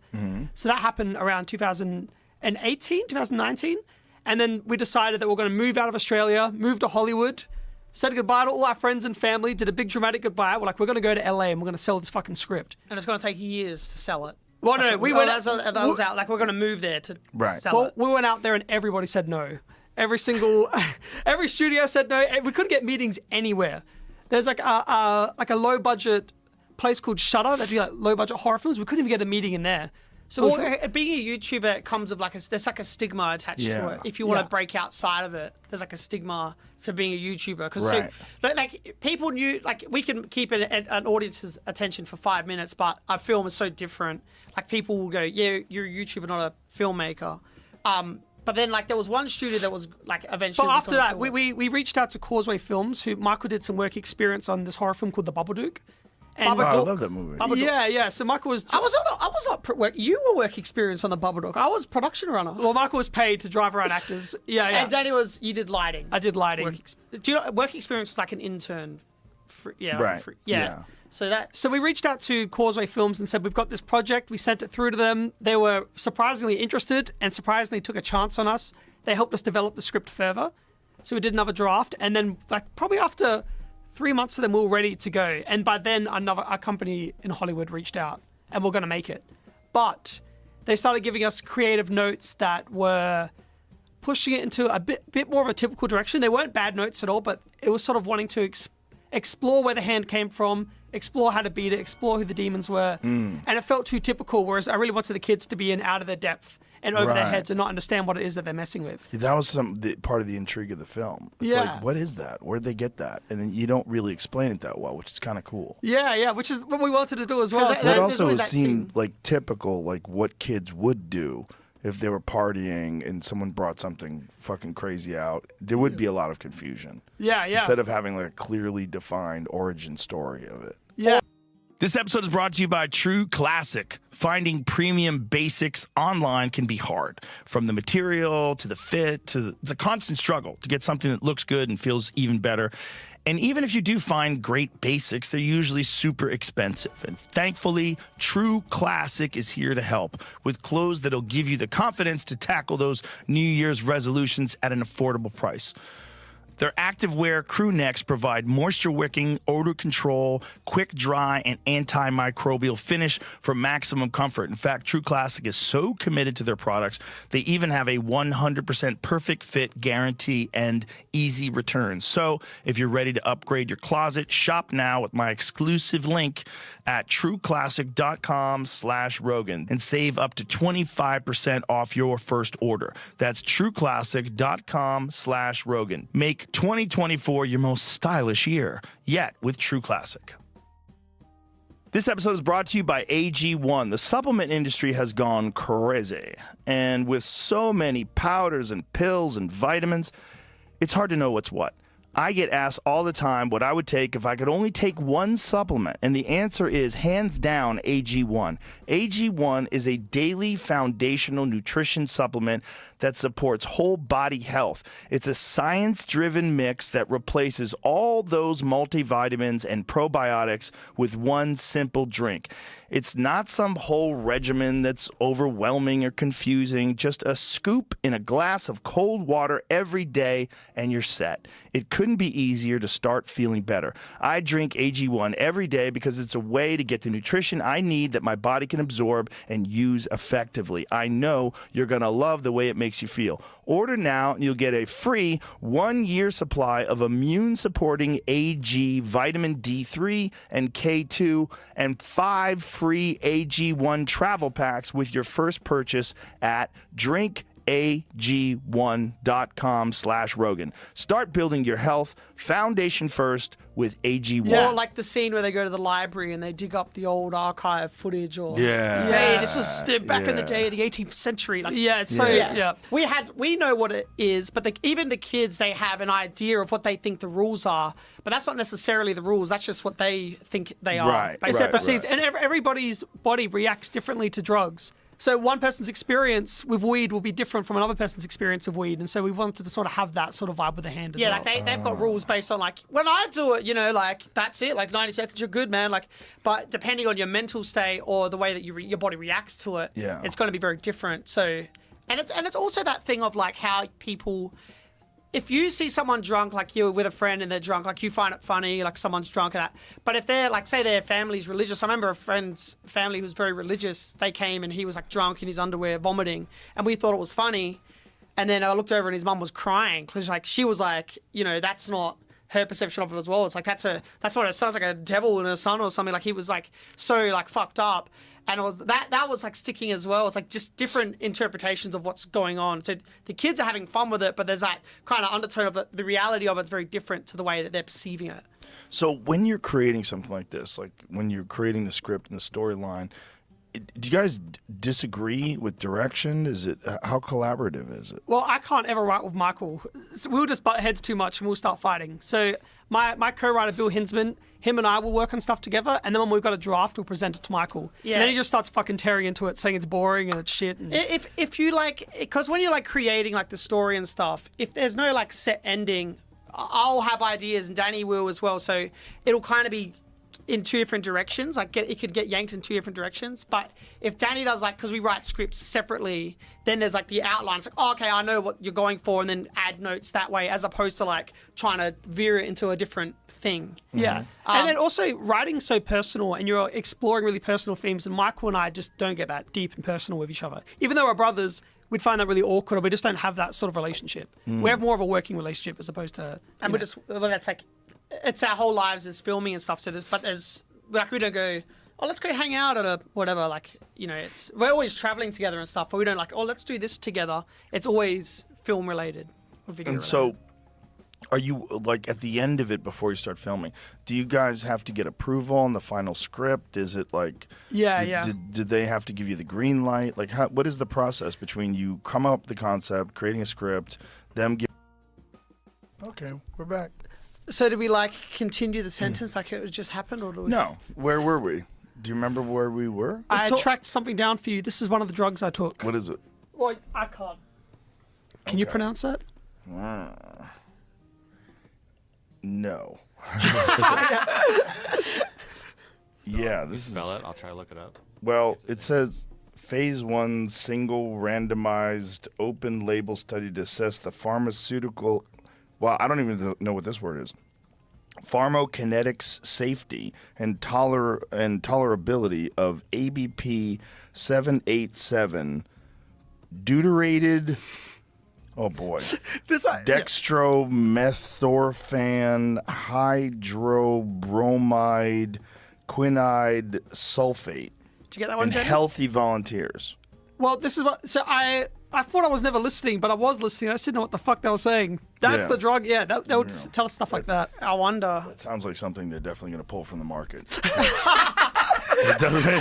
That sounds like one they get sued for.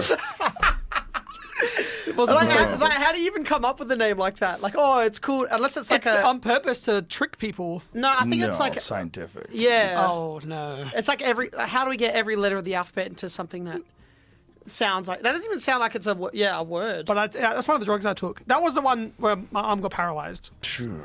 So that's okay though. Okay. Okay. Where were we? We were talking about Talk to Me. We're talking about the process from going from Okay. how to get the script picked up to actually shooting. Yeah, so we got there was past a blackout. that. We got we got a blackout in the studio. So we got to the script gets approval. You managed to dodge all the obvious tropes. Yeah, but I remember one of the studios, the people that financed it were still iffy on us directing. They said to Sam, our producer, they're like, "Can you? What have they done exactly? Can you send some stuff?" They were still a little bit unsure because it's a big gamble. It's so much money. So we sent him the car hit video. No. Yeah, well, we just sent them some examples of a more narrative-driven video, which our YouTube videos never really were. So it was hard. I remember we did a short film called Deluge before we started the YouTube channel. So was there talk of someone else taking it over? That's what they didn't say that specifically. The but thing is, and one of the reasons we didn't go with the Hollywood studios because they would have Final Cut and be able to make changes and stuff, and every single shot and sound effect and everything was so I guess have a strong sense of how we want it. I couldn't imagine having that control taken away from us. Right. So we went the independent route, lost half the budget, and then it was supposed to be an 8-week shoot. We ended up. It dropped to a 7, then a 6, and a 5. So we had 5 weeks. We lost an extra $1 million out of the budget because we cast Sophie Wilde because she wasn't a name yet, as a lead. So they took $1 million away from you? Yeah. But meanwhile, she was great. She was incredible. She is the best, and now she's doing she's got a lot of stuff coming up, which is amazing. It was worth it to us because she was the best performer, and I've never, man, it's such an amazing experience having someone that's so good at their craft and will elevate it to a point higher than you could imagine in your mind. We have a strong thing of how we want it to be. You get amazing artists like that and they just fucking elevate it. She was so committed. There were days when we asked her not to sleep and come to set not having slept because her character's losing her mind or she's meant to have been up all night. So she would do that. There was a scene where she starts hitting herself and she was so committed she started beating the crap out of herself for real. She was just so caught up into the character in the moment. Yeah, so, she was and because it was such a short shoot, we had to really, and it was during COVID got down but coming back up. So if you get COVID, then you can't come to set for a week, so it was Survivor on set. People, there was 1 week we lost 7 people, and that was on Friday. I'm come Monday, there's gonna be no one left. We're just losing so many people. Everyone was constantly getting tested, and we knew if the production shut down, we weren't gonna finish it. We weren't gonna make it on budget. There was budget set aside for certain emergency situations, but it was really, really tight. So we had to reinvest all of our fees back into the film. Our producer reinvested all of our fees back into the film to make sure that we could get Sophie. And it was just a race for the finish line. It was there was days that we had to shoot 8 minutes of the film in one day. Usually on a film, it's supposed to be on average, 90 seconds, something like that per day of filming. So how did the film get so popular? Well, so we had Was it just word of mouth? We got picked up from... So we got into Sundance Film Festival, which is a really... prestigious film festival, one of the biggest in the world, Sundance. Yeah. And we got into that somehow. And then there was, I think, word started spreading there. So we were getting contacted by, all the agencies, all these big, talent agencies. And we're getting, and they were getting people to like reach out to us. So we're getting like 200-300 emails a day of like people like, oh, sign with us, like this thing. So the word was spreading before the movie even, no one even saw the movie. I think they spoke to the people at Sundance, like, what's like a buzz title or something, and that came up. So when we got there, it was like this chaotic, like a strange. Everything we're trying to achieve in our life, like being in film, was like, and like it was scratching the door forever. It just like blew open, and then everything was like the most fucking. It was the surreal. most overwhelming. We spent all of Sundance because we had the crew there and the cast. So everyone was just crying the entire time. It was so overwhelming, and even all those emails, all these people reaching out, all these heroes of ours, or all these companies that you've seen so many products from, saying, "Oh, do you want to look at this script? Do you want to look at this?" It was the first time I got so overwhelmed. I couldn't even open emails. I couldn't look, or I was so. Did it just feel surreal? Everything felt like Jordan Peele sent a message like randomly, and then Ari Aster, who did Hereditary, he came to the premiere, and like, man, there was all this hype around the movie before anyone saw it. I was like, man, I would have rather it be like no one knows, like. You just go in not knowing, expecting anything. But there was this really high expectation going into it.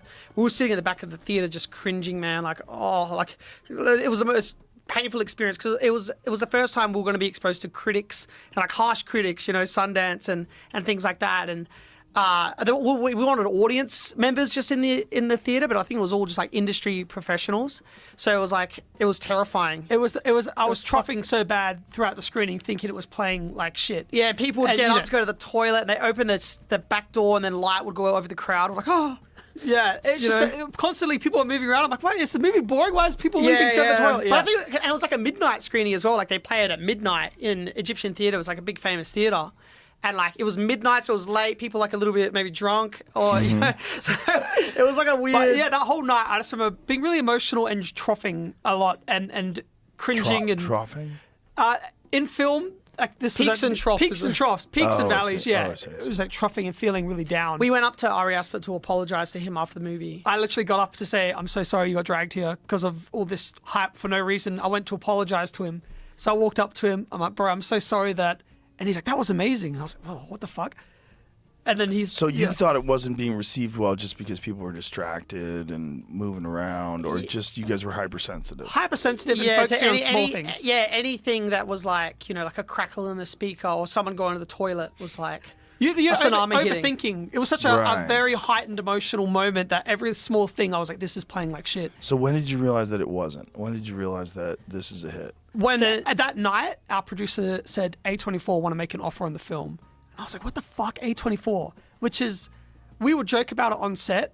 Oh, this is very A24, this film. This is a very A24 shot. Do you know A24? No, what's that? So they're a distribution company. Oh, no, they're also like a they're like a film company. Production company. They're like the most prestigious, like kind of indie studio thing. Like, so like it's like they're really selective with their talent, and it's kind of like art films. Like, can you give me an example of a film movie? Ex Machina.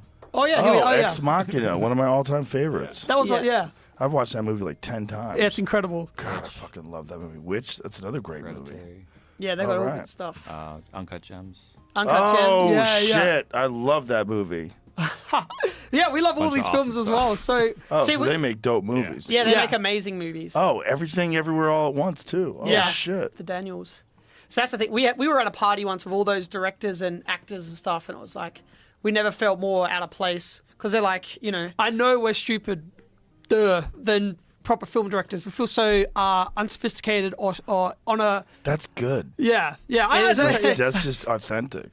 But you don't have to be a stereotypical movie-making human being to make a great movie, obviously. Yeah, thank you. Yeah, it's like a thing. Like I remember Adam Sandler walked in the room, and I was like, "Dang, it's fucking Adam Sandler." I'm like, I want to say something to him. It was like meeting you, and I was like, he came up, and I was like. Hey bro, big fan.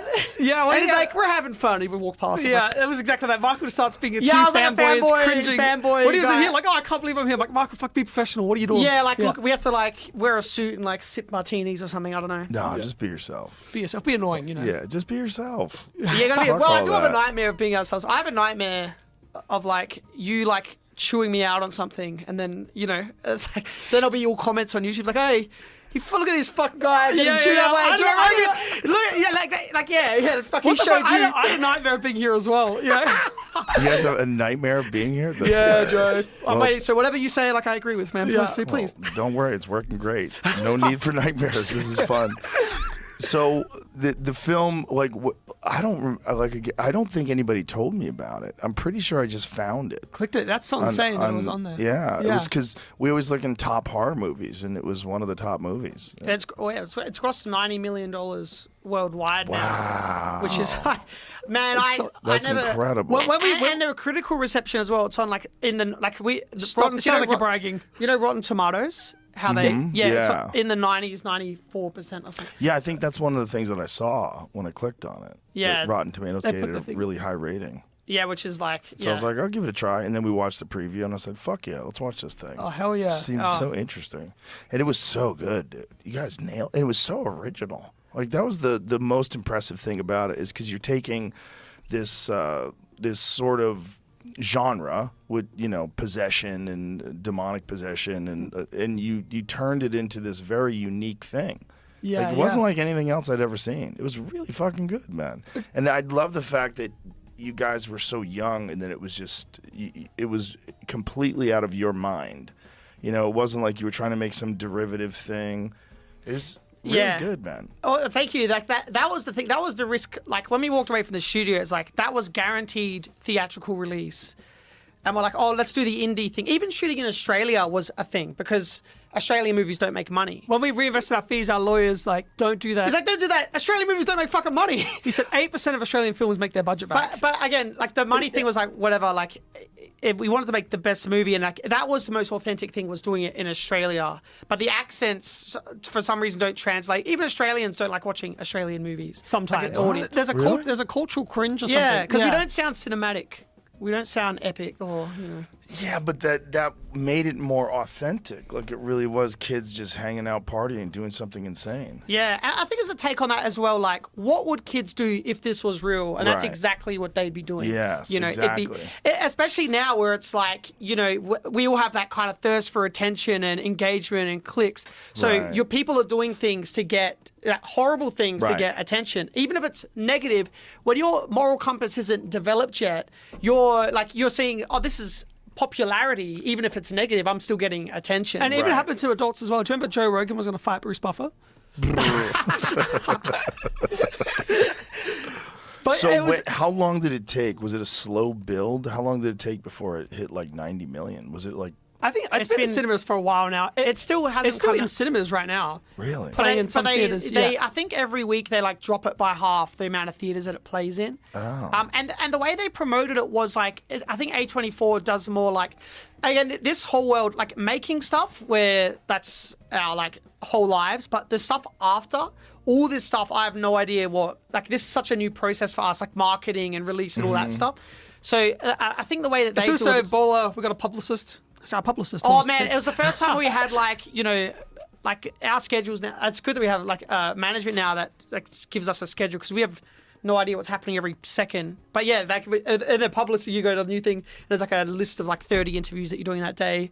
And then there's some control. It was a lot of word of mouth screenings, and they didn't do billboards and things like that. That wasn't the way that they promote. Yeah, they did showing the movie to people that they think would talk about it, and then kind of spread that way. I guess it was a word of mouth campaign. Yeah, word of mouth campaign. So it just sort of slowly kept going. Yeah, because we've been promoting it since Sundance. Because we got into Sundance, which we did that whole thing there. Then in February we're in Berlin Film Festival, which is a bit more promo there. And then March we're in South by Southwest here in Texas. And so all those screenings just came word of mouth, and then they were just And then I guess it did really good in South America. Mexico, Peru, all those places. And they went hard on the marketing. There's a company called Diamond Films. They'd made a giant hand that they were parading through the streets. It was so fucking awesome. I was like, man, I want to go over there. I want to get a picture. They had a whole a bus stop where it was 4 bus stops with hands in between them, all in the row for the film. Big walls of it. Yeah, Very Mexico went hard. They went. Yeah, I was like, man, next time because we're going to do a sequel, Mexico. You're going to do a sequel now? Yeah, I even when you're writing something like that and you get so caught up in the world and with the characters, you can't help but start writing scenes for a sequel. And so I had ideas for it, and I told A24, I said, if it's successful, I would be so down to do a sequel. So I just sort of planted the seed, and every Q&A that we did in these like word of mouth screenings, I was like, you know, A24 should give us I was always just sort of hinting, saying that I would do it if they wanted to do it. That's a big thing now with horror movies where they have all these spin-offs. Like, look at The Conjuring. How many movies do they have off of that? Yeah. There's a whole cinematic universe. franchise. Yeah, there's a whole Conjuring universe. Yeah. It does help solidify things in pop culture if you look at Friday the 13th. You know, with Jason or Freddy. If it was just one film... But there's too, it depends. Like, at what point does it become like a money grab, I guess, is like a thing where it's... Well, when you don't want to do it anymore. Yeah. And you're just doing it for the money. Or a cool thing, I think, would be if people want to... Because they're talking about... If you... Like, imagine a movie where we get a cool, talented, like, director in, like, Africa, writer-director, and then they do, like, a version of that world, like, in their surroundings. Like, that would be amazing. I'd love that. Different, because it can be wherever. Even when we were with the Japanese distributors, they released the film really late. They haven't released it yet. It hasn't come out yet. It hasn't come comes out in Japan Japanese cinemas December 22nd. But when I was with the Japanese distributors, I was like, if you can think of a director that would want to do a spin-off, I would love to see a Japanese Because they make film. the best horror. The So Japanese awesome. horror is the fucking best in the world. They have such a... There's something about it. There's like a soul in Japanese horror that you don't get anywhere else. And culturally as big, if you look at... so if we got Chucky and Freddy... You're not on that level. You know, no, I was saying Japanese let's not films. pretend. So The Grudge and The Ring, you know, those are just as big and prevalent as those things. And they all just originate... I don't know what The Garage is. Oh, The Grudge. The Grudge. The Grudge. The Garage is the spin-off. Yeah. We talk too fast. Did you ever see The Ring versus The Grudge? No. Yeah, that was a real film. Was it really? Yeah. It was like Freddy versus Did Jason. you make that movie? No, I would have. But yes. There was a good thing about shooting the movie, all that experience from YouTube, we're able to kind of bring that to the set because it was so...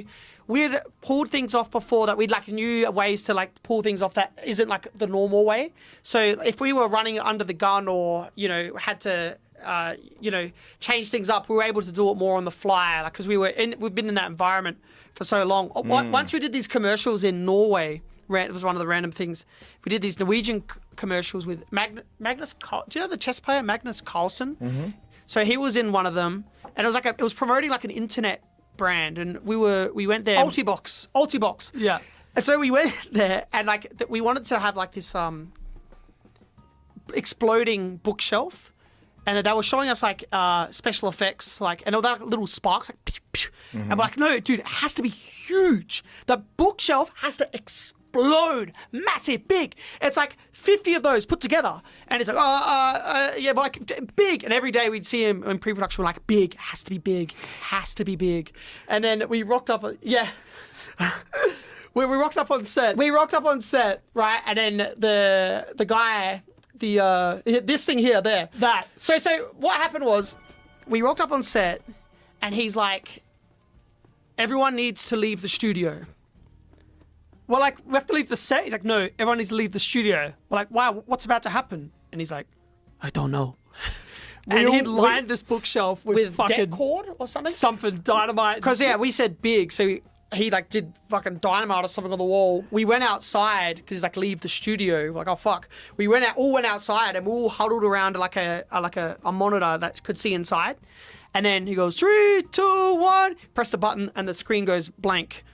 And we're like, and you just hear, and everyone's like, oh! And then we're like, we open the studio door and like just steam started fucking billowing out. If you look at that explosion, it blows a hole in the set. And there's, watch the background. This explosion is fucking huge. Is that really a person in there? So or we is that got CGI? plate shot. We plate shot it. So we did him like reacting without. Right. Yeah, but did you see that hole in the set? Yeah. So there was like big chunks of like wood, like just fucking ricocheted like through everything, and I was like, we don't have to leave the set for this. But then when that happened, he really delivered. Yeah, because there was nothing left of that bookshelf. It's not selling how big this explosion was, but it was fucking huge. That was a bookshelf, and it was gone. It just vanished. Yeah. Poor guy. But like, it was good. All that stuff was just experience to be like, you know, like one day there's a montage sequence in Talk to Me that where they're all like having fun, like using it, and like we only had 2 hours to shoot that whole montage sequence, and we had 50 setups to get 50 shots we wanted, and we wanted to riff and like just like do improvisation. And the first AD was telling us you can't. It's mathematically impossible to get all of these shots in this amount of time. And we're like, let us control the set for these 2 hours. And we just had a boombox, and we were just like, two cameras, and we're just like, get in there, get the friggin', get in there, makeup change, go, boom, boom, boom. We had jibs and the grips and we just like had this like momentum and we were able to like just like shoot this. And I think that energy translates through the screen instead of just like, set up. Actually, you're having fun now. No, the montage is one of my favorite parts. It was just very creative. Oh yeah, it was so fun, and having all the actors riff it and be in that. There was a certain energy in the room, and capturing it was incredible. Yeah, I think. But then Sam, our producer, pulled us aside after that scene. She's like, "This is not how you run a professional film set." No, but she wasn't being a bitch about it. It was true. No, it was the truth. Yeah, it was true because the first AD's like, "What the hell is happening?" Everyone's like, "What are checks?" And I was like, "Don't worry about checks. Don't worry about this." Just trying to know. That once we get to the edit, who cares if something's not perfect? It was like we need to get every single shot that we want for this. Okay. Oh, boys, this is a cursed interview. Does it feel like something's trying to stop this from happening? Not really, because it keeps starting up again. It's just we just need a break. You need to have Yeah. a little bit of a break every now and Joe then. does that when his guests are shit. Yeah. Oh, it's a fuck out. Where were we? We were talking about the montage sequence, I believe. Can I just say something? Have you ever recorded one and then you lost all the footage of like a podcast? No. Yeah. Once we filmed a video for Deadpool, promoting Deadpool. And we went to like a junction, like a junket, like a press junket, and we didn't know. We're like, we don't really do interviews and things like that. And they said, just do whatever you want. So Danny went as like a crazy obsessed fan, and he had like this long black wig on. He looked like sweaty, and we didn't tell anyone that he was that character. And then we went and interviewed like the writers and then Ryan of the Reynolds, actors. Danny spoke to as well, and like, but we didn't tell them that Danny was this character.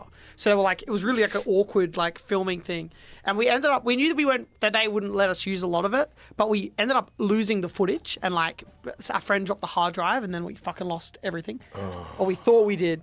And we had to tell them, because they had us in like Beverly Hills and this thing, and we're like, oh man, sorry, we don't have the video anymore.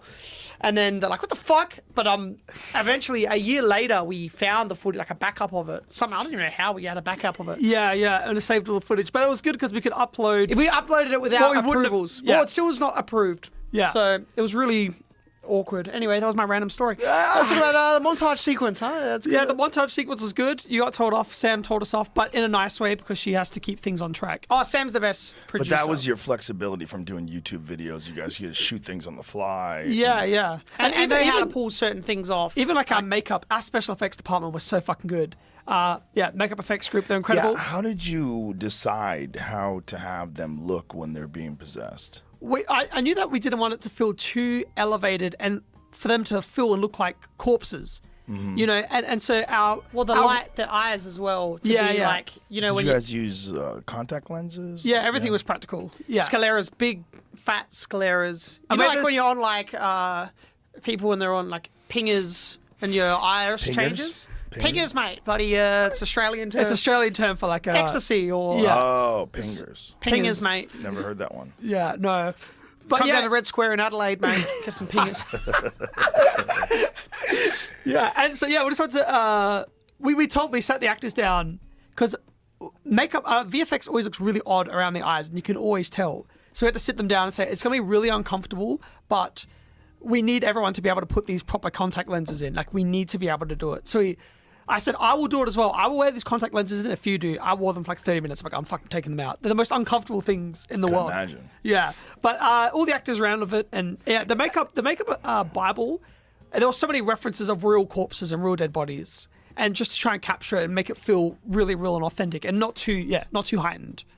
It was the makeup effects, and then also doing everything practically. Even with the kid that's pulling his eyeball out of his face, we built his face on top of his face so he could, interact properly and practically. Like a prosthetic face on his face. How did you have him slamming his head against things? So we did it a few different ways. We had the way that we initially thought of, which it worked, but we had some backups just in case. We had like a foam cover of the table. So he was just hitting his head on foam. And then we did one where we had like like a head mold made of him, and then we're just slamming that into a real table. And we had like blood tubes going through his head and that for blood effects. That fucking kid, man. Up to 6 hours of makeup. And Joe he didn't, Bird, yeah, yeah. Joe Bird, the kid, it just didn't complain once. And there were scenes where we're like, you have to be out of focus, sitting on the bed, and he has to go through all those hours of makeup. And he just did it without complaining. Yeah, yeah, like you long did that. prosthetics. But there's something about it, like when you do things practically, it has like a genuine feel. It feels a lot more real. Yeah. Even if audiences don't understand it, like base level, like what they're looking at, something will just not feel right. Right. Even if you can't verbalize what it is. The uncanny valley. The Uncanny Valley, yeah. The Uncanny Valley. What's that? Oh, come on. You don't know. Sorry, mate. What's the Uncanny There's Valley? just something off about it. And It's when you yeah. see CGI footage that's not quite there. Mm. It's Yeah. not quite a real person, and you kind of know something's off. Yeah. Even if you know what? It's the same with things with like sound and things like that. Mm-hmm. If you and people will not be able to say what it is if you're not like a filmmaker, Right. But you just feel the Uncanny Valley. Well, you know, have you ever seen a photograph of a model car and you know it's a model car? Yeah. Why is that? Yeah, it's true. That's like let's get an example of that. Get a photo of a model car, like just say model 1974 Trans Am. There's something about the model, like where you're looking at it and it looks perfect, but you go something's wrong. Is it the way the lighting or the lights are interacting? I don't know, but it's almost impossible to describe. Yeah. Like but I can tell. Like if someone sends me like a photo, or if I look at it on Google, I can look at a tiny photograph on my phone and go, "Oh, that's a model car. That's not a real car." There's, those miniatures in films when they build a small version of something big. Mm-hmm. So, like a house that gets destroyed by Godzilla. Yeah. But they do a thing called bigatures where they make it a little bit What bigger. are these, Jamie? These are model cars, and they just have it superimposed. Yeah, I was just I cannot tell. photography, but Yeah, I can't tell there. There, That's trick photography. Or there, I can tell. See what I'm saying? It's the Well, lighting. it's the size of the ground. Yeah, Yeah. but that's just because of the ground. But if that was on just concrete, it would be the same effect. Yeah, it's the lighting I and feel like it's the you can see light. the paint. Like, Right, that one. That's a good example. Why can I? Well, that's a shitty one. That's a shitty model car. See if there's some other examples, Jamie. I mean, other examples on Google. Yeah. Oh, there's one there to the right?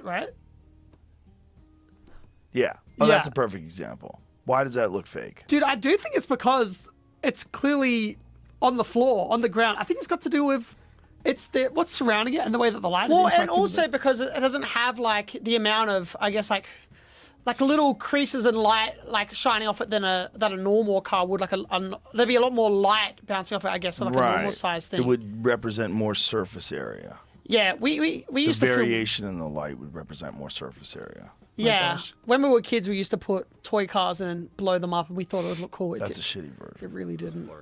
How about that one, that red one? This one? Yeah, click on that. Well, that's on hardwood, you could tell. But, it's But I just- feel like that was when it's composed in. Like that other thing is, it's harder to tell. Well, it's better than CG. Oh damn, that's a tough one. that looks fake. It looks little. Yeah, It does look looks a little small. But why? Fuck, it's a good question. I'm stumped.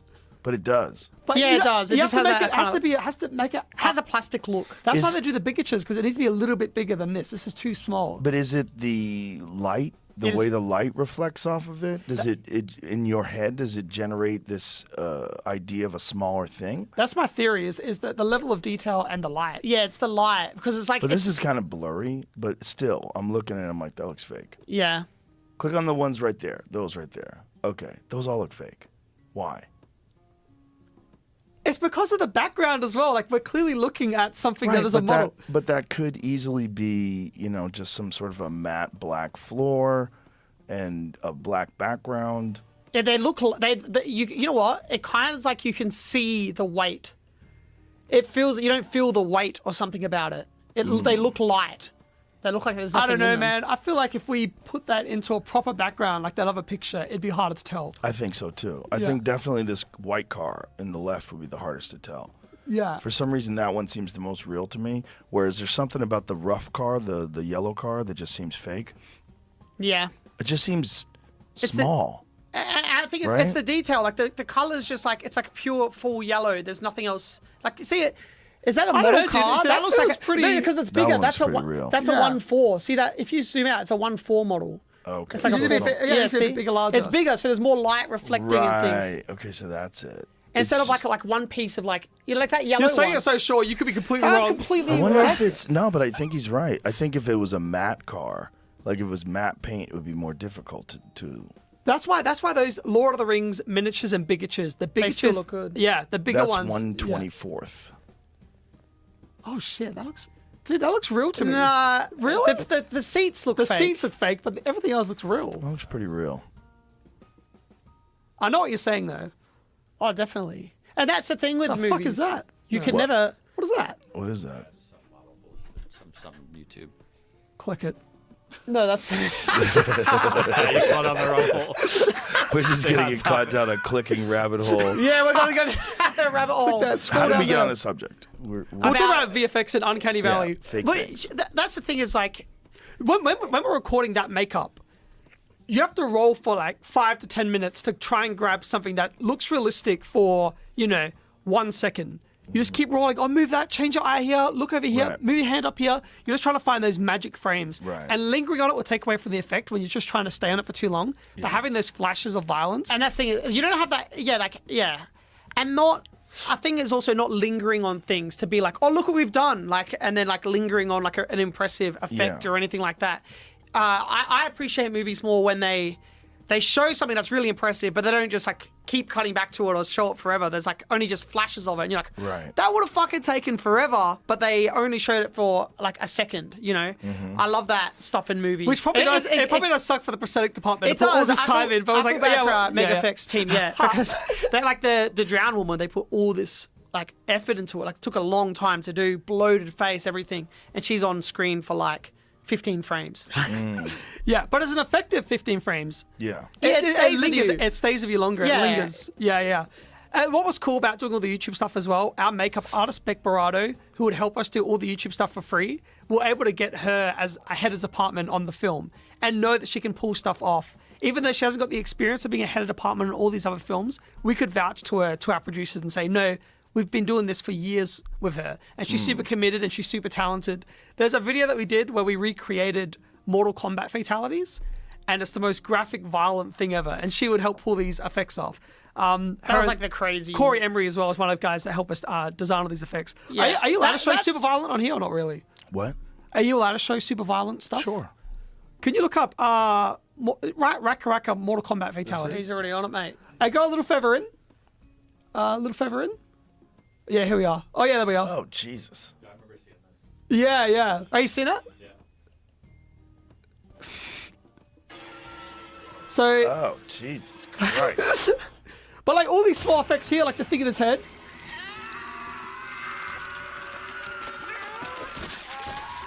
What the fuck, dude? Can you take me to school? Mum's passed out. But it's those really exaggerated effects when you're shooting all that stuff. You can try and, when you're trying to make something look super realistic, practicing with the exaggerated stuff helps. Yeah, because then you can do like this is like showing ridiculous Mortal Kombat fatalities, but in real life. They're very sticky. 2-day shoot. Jesus Christ. Okay. Yeah, you get the idea. Just I get the idea. ultra violence. But Yeah. practicing with those super elevated things helps with the smaller stuff. Yeah, like Yeah. and you know the way to like kind of shoot practically and stuff. Like we did it's a lot more grounded in and people say that it was like too far sometimes in Talk to Me, but we're like we could have made that scene go for 3 times longer. Him and like smashing his Who face. said it was too far? Well, no, people like dude, well, in a screening, people fainted in the cinema for one of the screenings. Yeah. It is the coolest thing ever. Yeah. Good. No, Yeah, it was yeah. perfect. It and was people perfect. working out. Did you guys love horror movies before you made this? Were you fans of the genre? It's always that thing when you're growing up and you're not allowed to watch something. It makes you want to watch it. Our mum was so specific over certain classifications that we can't watch. Yeah, you could only watch PG. PG. They're like medium level it- violence, no low level Yeah, violence. it's different in Australia, the ratings, but it was like medium level violence, low level violence. Like we weren't allowed to watch. But there was a certain low level violence. Yeah. Right. There's a thrill to defying mum and being like, I'm gonna watch this fucking thing. But it's different because Dad wouldn't give a fuck. fuck. Yeah, because they split up when we were very young. He'd like watch whatever you want, and Mum was like, you can't watch anything. And we had a grandfather who spoke no English, and we'd take him to the video store, and then we'd get him to get us the R-rated stuff, like the adult stuff. And then he got told off. Our dad's like, even Dad was like, you can't get him that stuff. And then he got told off. And then we got him to get cartoons instead, like anime, violent anime. Like the blood spraying and stuff. Yeah. And then he got told off. Dad's like, no, that's too much. And he's like, it's a cartoon. It's not real. It's a cartoon. So he wouldn't be able to tell I used to him. love I loved it. I got him to get me the Exorcist book. I let him, all those R-rated films, he would always buy it for us. He would never understand. And then he'd just say, yeah, Dad said it's okay. It's But fine. yeah, always that imagination when you look at things like the Goosebump covers from R.L. Stein, or if you go into the VHS, when you're looking at all those covers of horror films and you're making up on your head. When you go to the horror film section, like in the video stores back in the day, kids, you go in there and the horror section, you're like, what the fuck is happening in that movie? Yeah, That's your fucking imagination runs crazy. wild. Yeah. And then It was just trying to capture that magic, and I just remember there was always, this fun to being thrilled or watching something you weren't supposed to see. It was too. Did you have one when you were a kid that scarred you? Yeah, what was your traumatic childhood film? Oh, I don't know. I loved horror movies when I was a kid. Yeah. You never I got didn't scared? have like a traumatic, terrifying one. Well, you didn't watch one that fucked you up as a kid? No. Oh, really? No, they don't really fuck me up. Man, it did. with Damn, me. We had a lady that used to take us to, when we were like 11, to go see the adult movies, like the horror movies. Mm-hmm. And she took us to see Texas Chainsaw Massacre 2003. The remake. The remake. And the theater guy's like, the lady's like, are you sure? Because they're too young to go watch. She's like, yeah, they're fine. And then we went in there, and then I had to leave. I felt sick. And I felt sick because I was like, we're trying to be mature and show that we can handle these movies. Michael runs out like And a then coward. the theater owner's like, told ya. And I was like, Yeah. fucking so scared. I heard chainsaws for fucking I literally heard a fucking chainsaw at home and there wasn't even there. What do you guys think back now on all these influences and all these things that happened and how it sort of led up to you making films like this? Yeah. Because it's all the resistance, all the don't watch this, all the telling you what to do. So many different things. Because I remember since Mum was so specific on what we could watch with the classifications, I started collecting movie classifications. I was like, I would break down and have a booklet of different film classifications. See, he's weird. He's one or two bad turns away from being like a serial killer. I used to collect things that scared me. So if there was news articles of stuff of killers and murderers, I would cut that out and collect it in a scrapbook. And that would get your mum. All the teachers were so concerned, like, what the fuck is this? But I was sort of obsessing on and trying to figure out what scared about it, and collecting it made it less scary or something. But yeah, weird. Yeah, and Weird. then also like that's the same thing. Like these things that influence you from like early childhood that you don't even realize. But I think a lot of it has to do with like your parents or something. Like we're affected in ways we don't even understand. You know, from such an early age. It only comes out down the line. That's why everyone goes like, and everyone has like the childhood traumas, right? But it feels like everyone has a childhood trauma, whether your parents weren't there or they were there or they were too nurturing and then you can't go into the real world. It's like little things that change you, and you don't even realize that What they was are. the term? The garage door shuts. Anything that happens to you before you turn 13, 12 and under, it's like, that's with you now. It's part of you. So yeah, I don't know. There's all those little things and those influences and references. I don't. Yeah, and then and it's just things that you are scared of as well that you write into the film, like mental health. Like it runs in the family, like deep depression. Our mother's mum took her own life when she was like 6. So and she has, and mum has like real dark, deep, like falls into that as well. Like so, and then you start thinking, is that hereditary? Does that mean Probably that why she didn't want you watching those movies. Yeah, maybe. Yeah. Maybe. Yeah, there's so many different things, but you look at that and you see a reoccurring pattern, and you're like, is that my fate? Am I? And it is.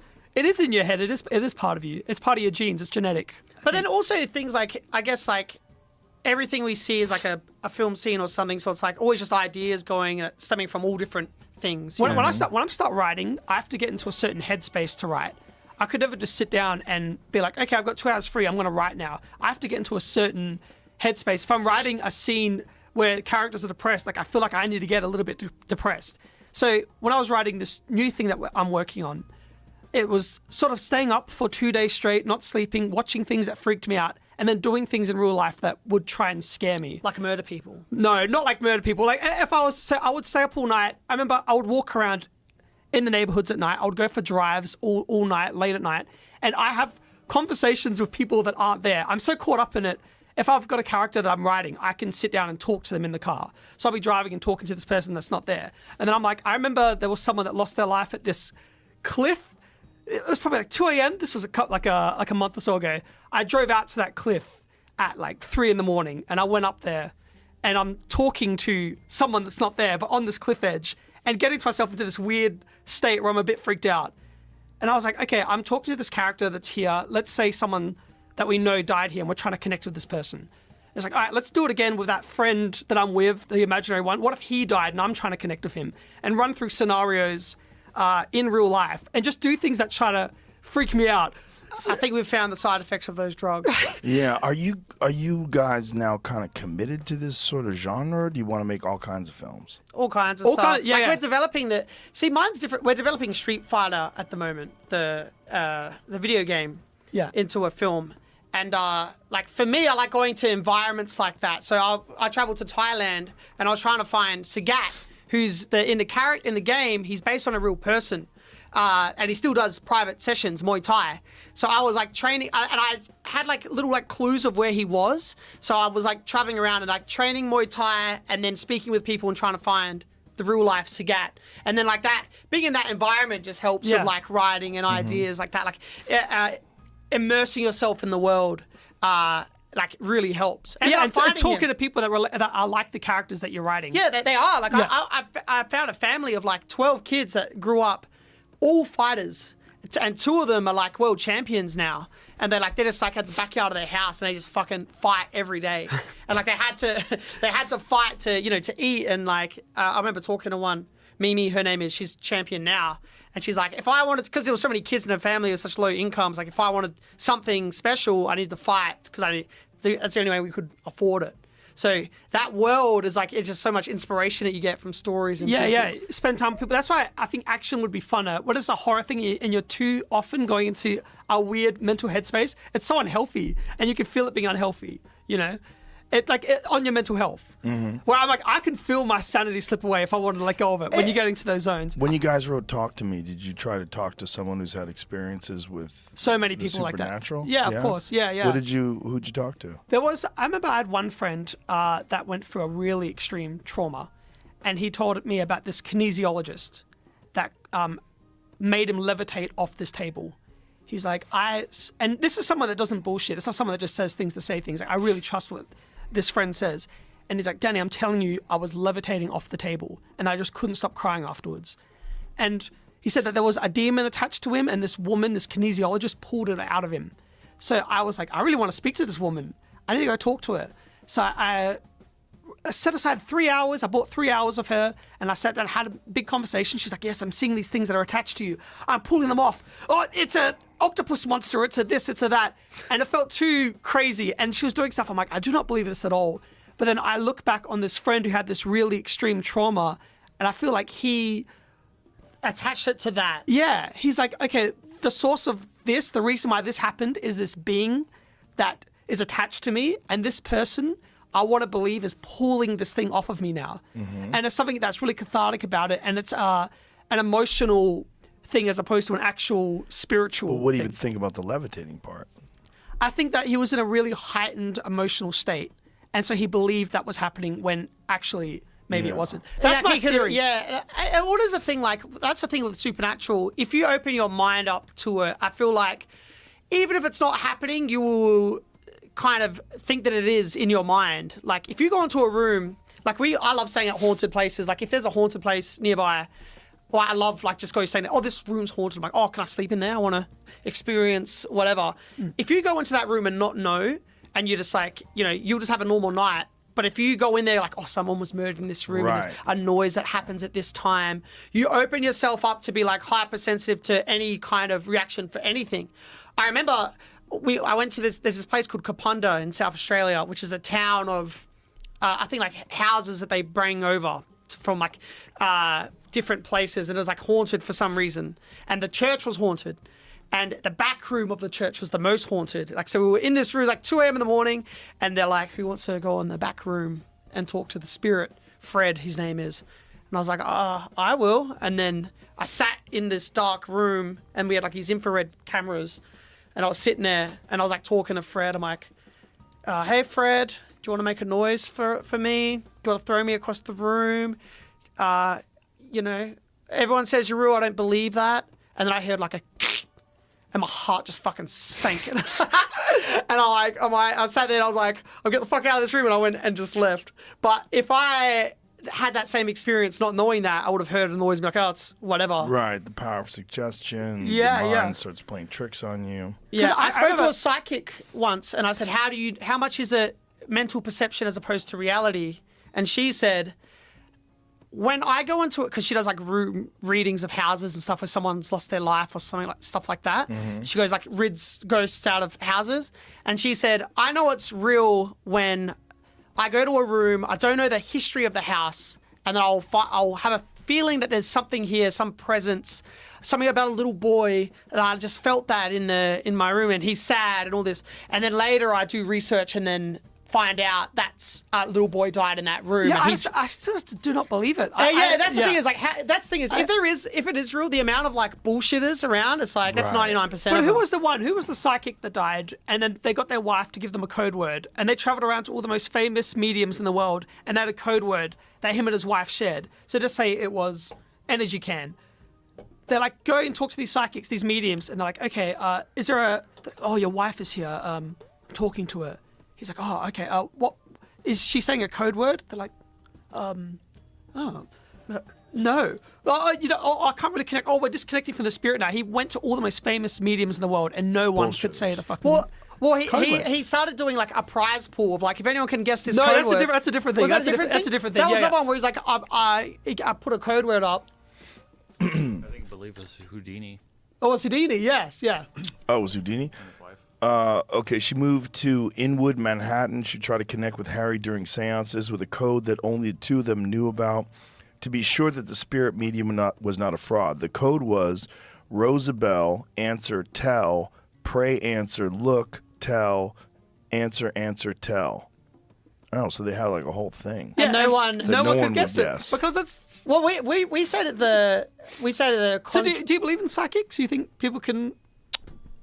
I think it is very possible that occasionally people can tune in and perceive information that's not readily available. I think that it's very possible that places have memory and that there's something about traumatic events and spectacular events that leave like almost a stain in a place. They just feel strange. Right. And I think that sometimes people think about someone and that person calls. And I don't know what that is. I would. It might be coincidence, but it might not be. Oh yeah. It might be an emerging property of the human mind. So if you think about many of the emergency, like language had to be developed over time. Even eyesight had to eventually be developed. It did, if single-celled organisms didn't have it. Why does my fucking watch keep going on? What's going on here? These annoying fucking things. But I think that it's very unlikely that these people that call themselves psychics have any real ability. It's never been proven. No one's ever been able to do like a psychic medium exercise where they've been able to tell someone something that was impossible for them. I've never seen anything like that. Yeah. James Randi used to have that $1 million thing where that's the one. Yeah. And say, no one ever claimed the money. Yeah, no one claimed the money. It seems because we've been to so many places and talked to so many people, and I've never experienced it personally. Well, there was once we went. I knew it was like more of a magic trick than reality, but there was this couple that we met, and they were in this room, and they said, when we hold hands, our power of connection will open the door to the spirit world, and you will hear spirits. And then we were sitting in the room. This is the first time ever we've had any blackouts.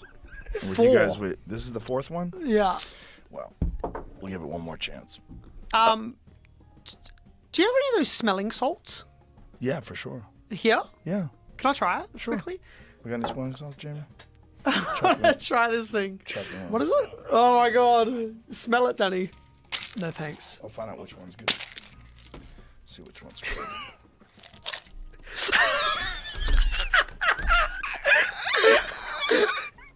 That's the good one. That's good. That's a good one. How do you smell it? Just a little bit of Just get it right under your nose and breathe in. Ah! What the fuck? Yeah. What the fuck is that? Give it to him. Dude, are you fucking serious? Come on, you're a drug rat. Oh, for fuck's sake. Dude, everyone's get the shit in reactions here, are- bro. I feel like I can't be peer pressured. You're a lab rat. Do it. Oh, goddamn. Yeah, that's what I'm talking about. Let's go. It's like someone fucking lit your nostril on fire. That's what it feels like. And that one's been open for a few weeks. You should really try them when they're brand new. It's Oh my worse than God. that? Oh yeah, quite a bit. Dude. Yeah, quite a bit. I mean, I gave it a jolt, but it didn't really like go down to my toes. God damn. Yeah. That's it looked like I intense. went to your... Dude, that's fucking crazy. Those guys do that stuff before they power lift. I guess somehow or another it excites your system, and I just want to go for a run. yeah, there it is. Maybe Yeah. worse like Oh that, my man. god. It's I rough. feel like that opens up your airways a bit as well. Does something. Probably not good. They say you're only supposed to do it twice in a day, right? We've done it dozens. I feel like it's saying you play Uno and the loser has to do it At every the time. comedy club, at the mothership, we have them laying around the green room. People are always like taking turns taking hits of it. It's become a thing. Dude, that's like the hand. You should sneak it into... It's like the Yeah, hand. Where did you guys come up with the concept for the hand? So my big inspiration point was this car accident that I was in when I was 16, and I sort of split my eye open here, and it was like a really. I remember I went to sleep in the back of my friend's car. Everyone had just got their P plates, and then he crashed it. And then I went to hospital afterwards with this busted open face, and I just couldn't stop shaking in hospital. So I was like trembling. They were turning on all the heaters, giving me extra blankets, doing anything they could to like get me warm. And I just would not stop shaking. And then my sister came in to visit me. She sat next to me and she held my hand, and then the shaking just stopped. And it was just that moment, like the power of her touch pulled me out of this state of shock that I was in. And it just, hands and connection and all that was in the first draft of the script. It was so prevalent. It was the main theme of the film, so it just felt right to be our object of horror. And did you have different ideas about where the hand came from? Oh, dude, we've got an entire mythology Bible that breaks down everything. Where it came from, who it went to, everyone that's ever had it. We've broken down everything. Every spirit that connected with each kid, why they were drawn to each of those kids, what emotions were they connecting to. So we've blocked all that out. But Once they were supposed to see a draft delivered, and they're like, the script's exactly the same. It's like, yeah, but the pitch Bible, the mythology Bible is different, guys. they're like, we're meant to have a draft of the script done. I was like, yes, but this mythology Bible. It was just so that's much never fun. going to be on screen. Why are you like? Because it's fun to explore and have just little hints at the history of it. Yeah. So I think for the sequel, we can explore that a little bit more. But even with the sequel, we're writing two versions of the sequel right now. One that's continuing on with the characters from the first film, and then another sequel idea, which is a whole bunch of different characters in a different country. I don't want to spoiler alert, but I love the end of it. Oh, fuck yeah. Yeah. Yeah. Full circle. It's that thing that when you're like drafting and redrafting and you're always figuring things out and you can strengthen things and you really follow an idea or a theme and you just find things like that ending. Yeah, and you punch them all through the script. That's a cool thing, like movies that are layered like that and like work on different levels. That's the stuff that we liked watching. So when you get to that point in the script where you can really thread theme and stuff and subtext throughout the script, it just makes it feel so much more complete. Normally when we write, our poor co-writer, we'll just write like 50, 60 pages of scenes, moments, characters, things like that, interactions, and we're not thinking of, this is, the midpoint, this is the characters, this point in the story, that like a film structure. It's just like a world and characters and things like that, and then like a basic kind of outline, and then our poor co-writer's like, okay, I've got to try and fit this into like film structure now, and like this means this, and like kind of navigate the mess that we just give him. And always try and attribute different things with... So exploring things that really bother you, or like I remember when our grandfather passed away, it was Christmas Day, and our dad was trying to give him CPR, and his vomit was stuck in his beard. Like my dad was giving my grandfather CPR, and my grandfather's vomit was stuck in his beard. And I remember that was sticking in my mind, the vomit in his beard. So even that's in the scene where the dad pulls out the mum who's overdosed and is trying to give her CPR. So it's just like tapping into small things like that. Anything that bothers you, just try and express it in a way or put it in there. So yeah. That's part of the writing process. The whole process of filming it and then editing it and then seeing a final draft, like what was that like when you watched the thing for the first time all the way through? I remember because we were editing while we were on set. We have to bump out of a location in 3 days. So we shoot all day, we'd go home and edit all night. We'd go back to set, shoot all day, then we'd go home and edit all night. No sleep. No yeah. sleep. A couple Just- of 3 days in there. Yeah. But 3 you days should have straight. had the fucking smelling salts for that. Because it's sort of like, it's so engaging and stimulating, and you have to make sure that you've got every single shot that you could possibly want, because we know we don't have the budget to come back here. As soon as we wrap this location, we're done. That's the only shots we're ever going to get for this film forever. So that was like a thing. And I remember when I edited together some of the sequences, that first possession, I just started crying. Because I was like, fuck. So shit. I started crying because I was like, I can't believe what came out of this. And it's everyone, our cinematographer Aaron McCliskey, our production designer Bethany Ryan, our producer Samantha Jennings, the performances of everyone. It's all those crafts and all those masters putting all their energies into this one thing that makes it more heightened or more incredible than you could have imagined. Even like our sound designer Emma Boarding-Young, as soon as she started doing passes and you see things getting stronger with every single part. I don't know, man. It's the most Yeah, you're like rewarding molding it thing. each time. The first time, though, I feel bad for our editor. When it came time to edit the movie, I had an edit of the whole movie. Danny had an edit, and the editor had an edit. And then he's like, let's just watch mine and give me broad strokes. And then we started watching, like, and like 2 minutes. We're like, oh, stop. We got to do a scene at a time. We got to do it scene by scene, and then like kind of look at all 3 cuts and kind of do it like that. So it was like a big process of like looking at what works best for the overall. I think it's story an annoying process because people don't usually work like that. It's a unique way to work, but because we've been doing so hands-on with the YouTube stuff, well, luckily they were accommodating. All those heads of departments were down. Yeah, like to do that, but Yeah. we were really involved in Is it difficult when you're so close to something and then you watch it to see it the way an outside person would see it? Because you're aware of every detail and how it was made. And is it difficult to like have an objective perception of what the film was like? I just know that when we finished it, and I was like, this is really good, we'd bring in someone to watch it. So when we were at the editor, Jeff Lamb's house, his studio is underneath his house. So he brought his son in to just watch it with us. And you could feel when things are sagging and not working. And you need that outsider's perspective when you're not attached to it. Right. Yeah. And you can kind of see it in the body language that they're kind of like, hey, this is getting fucking boring now or something like that. You can just feel the energy of the room. Another thing you can do is separating yourself from it, taking a bit of a break from it and coming back to it's a good thing as well. That's good for writing too. Also having like a group, films do it a lot. We only did it once where we had like a bunch of different people come in from like all different age ranges and like, you know, like a real old person, like uncles, a teacher, younger, like teenagers, and they all come and watch the movie and then like ask, did it all make sense? Is there stuff that felt like it didn't make sense, didn't click with you? Is there parts that sagged or got boring? And you kind of get different input. And if a lot of people are saying the same thing, then you kind of go, you know, oh, maybe there's something here. Maybe that isn't clicking right now.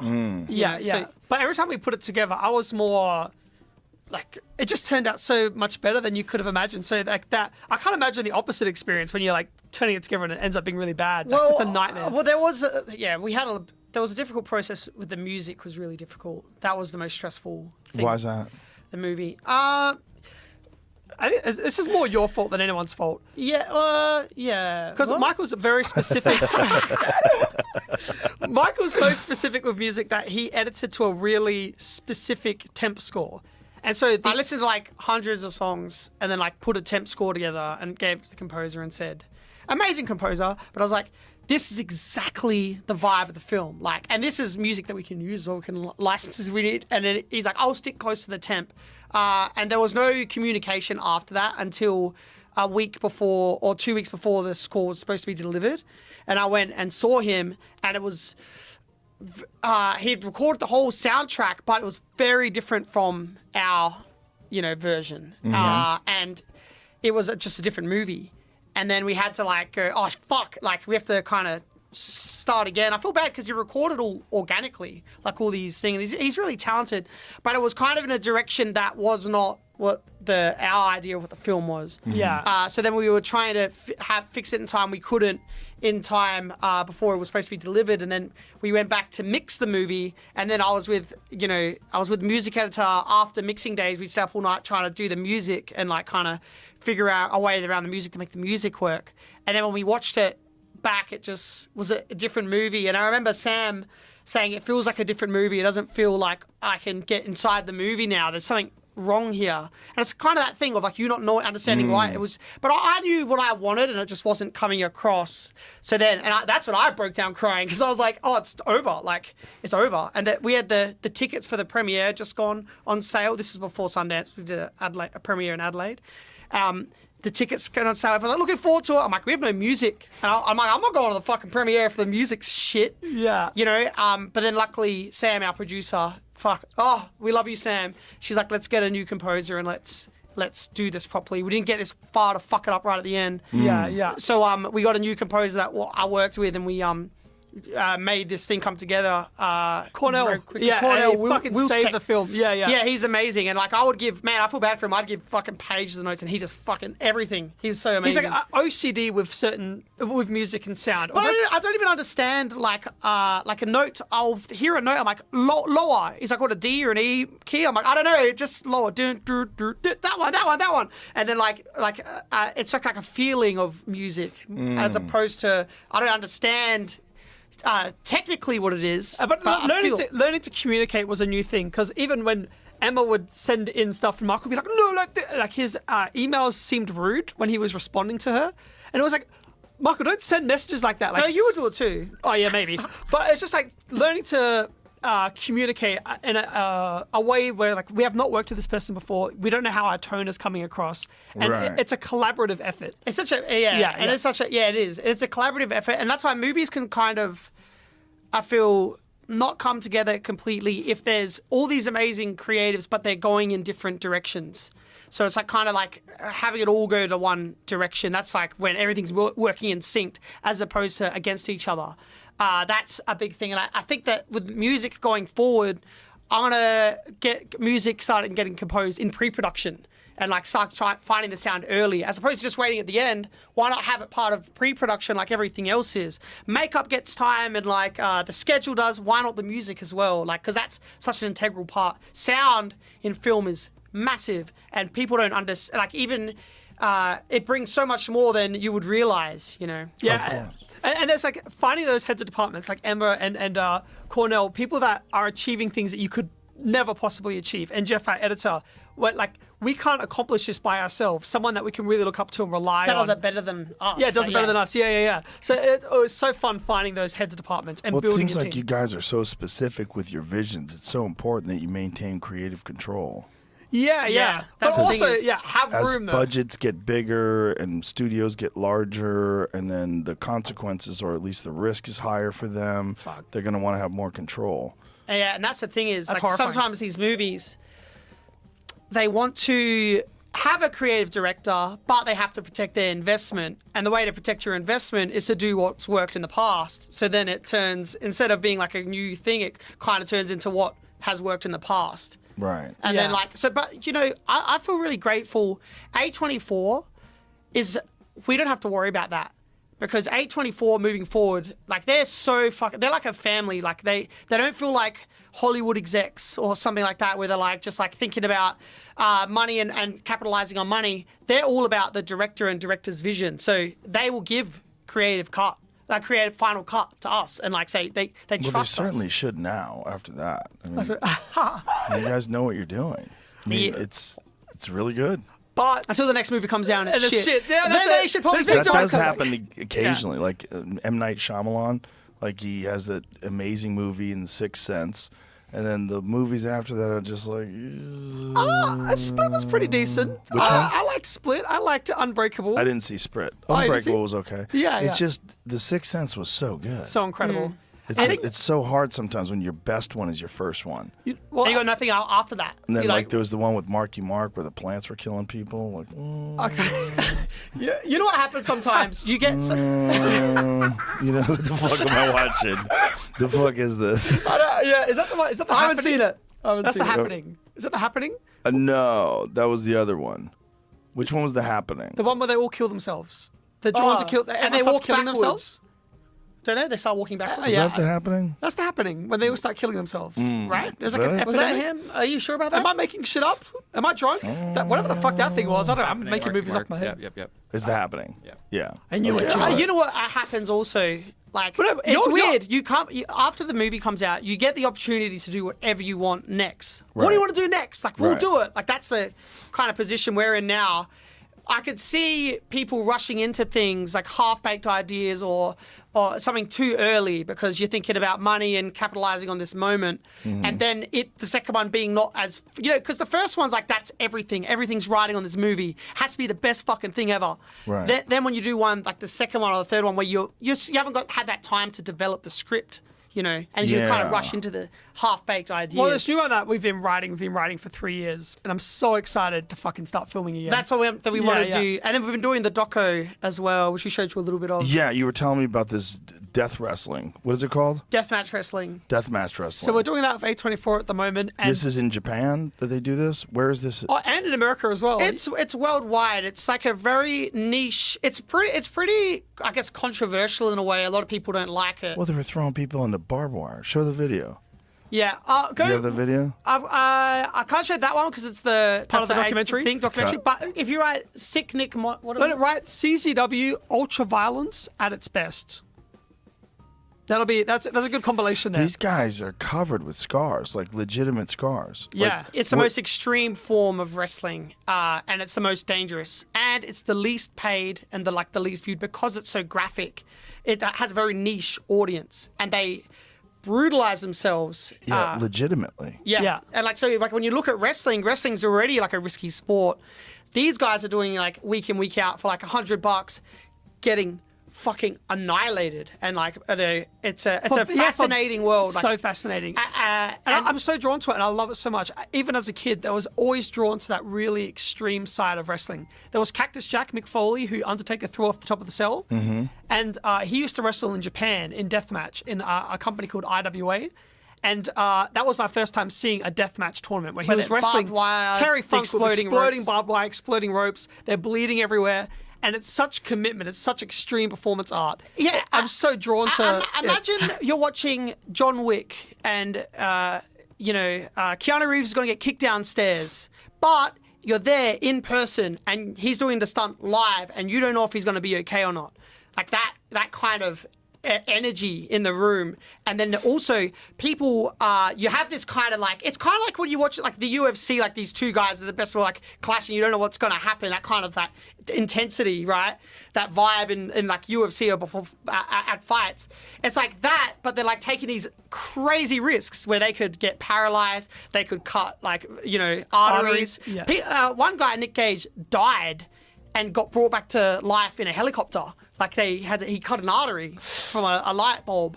Jesus. And we did some events as well, like on the YouTube. I did because we used to do it when we were kids, deathmatch wrestling as like teenagers. Yeah. And we did a video for our YouTube, and then like of us as kids, and then fans were like, oh, do that again. We want to see you guys do that now. So we organized some free events where we got everyone to come for free to watch us wrestle, and they thought it was like a gimmick thing, and then we went fucking hard.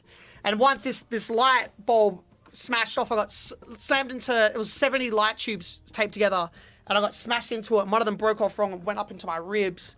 And I was like, and I hadn't felt anything before that because of the adrenaline. The barbed wire I didn't feel, thumbtacks I didn't feel. I really felt that, so I was like, I've done something here, but let's continue the match. And then I was like getting bloodier, and then I laid on a table, and a guy went on the balcony, jumped onto the table. Is this from one of them?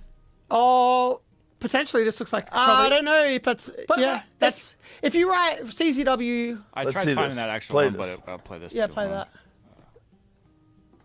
Oh Jesus, he missed. He missed. Oh, that's yeah.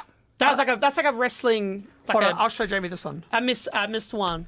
But wait, if you God, that guy gotta get fucked up from that.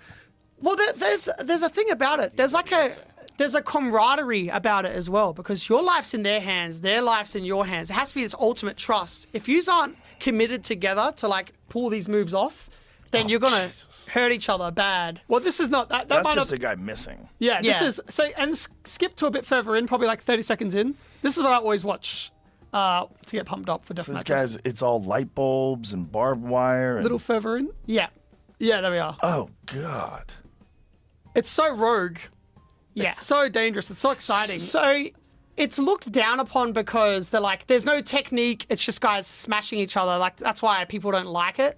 But to me, there is technique. There is. I feel like there is, yeah, and especially now, like it's not just because they're like if you. Good Lord. Yeah, it's intense. But you can't turn away, can you, And Joe? how bad do these guys get fucked up doing these things? It depends It on can be bad. Sometimes they're okay, and sometimes you're not. Oh God. Yeah, it's pretty insane. Look at the audience. What's your first thought, Joe, when you see that? Totally unnecessary. But you can't turn away. I can. Do you feel like if you're watching two wrestling matches, one's standard and one's that, you'd be on that one? I feel Probably. Yeah. Yeah. Yeah, because you're probably gonna want to see how bad someone gets hurt. Yeah. Normal. Or you see know, them car defy. accident vibes. Can't look away. It's Well, sort that's of the thing or as watch well, them there's defy death. They're defying death. But there's like a respect from the fans as well. Like you're putting your body on the line like that Yeah. extreme for our entertainment. When it's like 300 people in the venue, Yeah. and these guys are like risking everything to entertain. That's something that's like there's a respect that comes with that. That's in those Okay. environments. It's unlike anything you've ever experienced. I think it's go Ronald WWE beatdown. This is fucking crazy. Which one's this one? It's just a fucking weed whacker. No way. Oh, Jesus Christ. Okay, I get it. I get it. Shut it off. Go Ronald WWE. Let me just show you this thing that happened to me when we were doing ours. I was dressed as Ronald McDonald. It's one of our characters on YouTube. And when I got the thing up my ribs, and then I got put on this table, and the guy jumped, and I felt all the pressure like flesh. You're doing a really bad job at. Oh no, that's not a different one. Not this video? No, I write Ronald WWE beatdown. Yeah, Ronald WWE. Right into the search. Yeah, that first one. That first one. And just go like halfway through. Yeah, a bit further. Oh. Oh, that's the. You're making us look stupid and crazy. Yeah. This is one side. When we have the stunt guys, I purposely tell them not to come to this stuff because this isn't like normal stunt performing. You just got hit over the head by a neon light bulb. Yeah. So that's. Oh yeah, that's the one that. Yeah. This is one that went up into my rib. Oh God, dude. And keep going for another minute, and you'll see like when they put me on the table.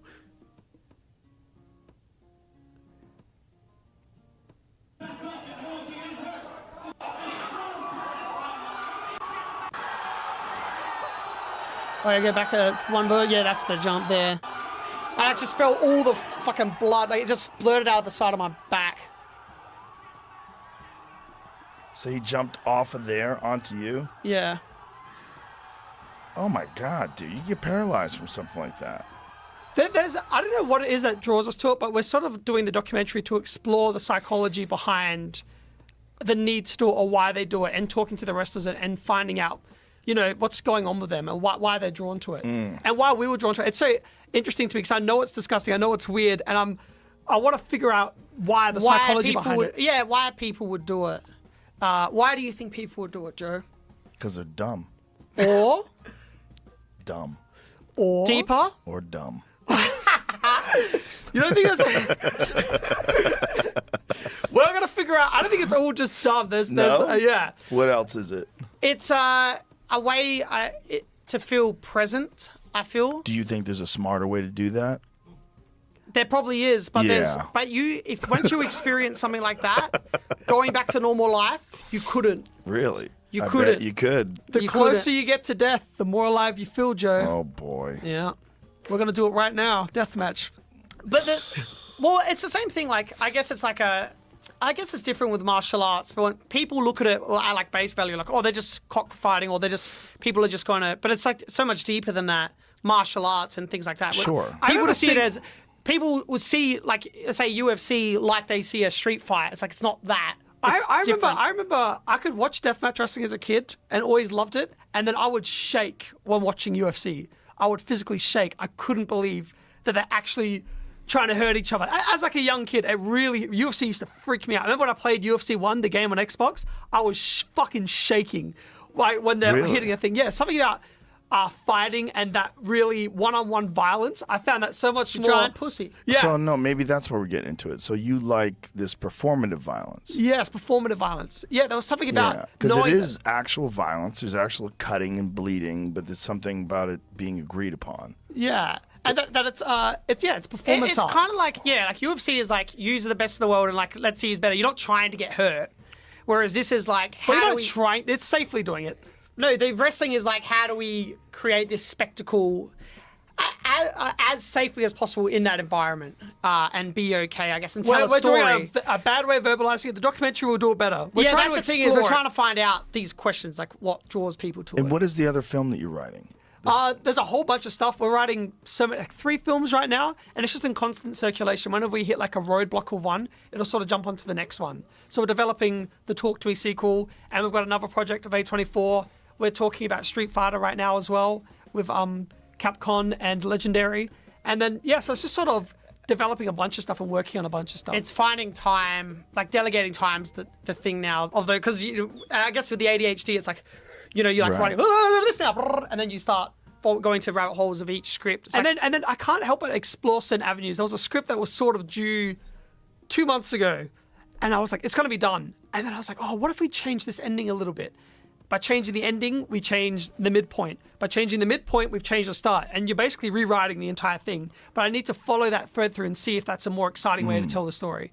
And so we're a little behind on things, but we're getting there. We're getting there. We're trying to figure out. We want to shoot early next year, and I need to figure out sleep as well. I have a big sleep issue as well. Like, I've had it my whole life, like not being able to fall asleep, and then when I fall asleep, I wake up every 90 minutes or something like that. What's your diagnosis?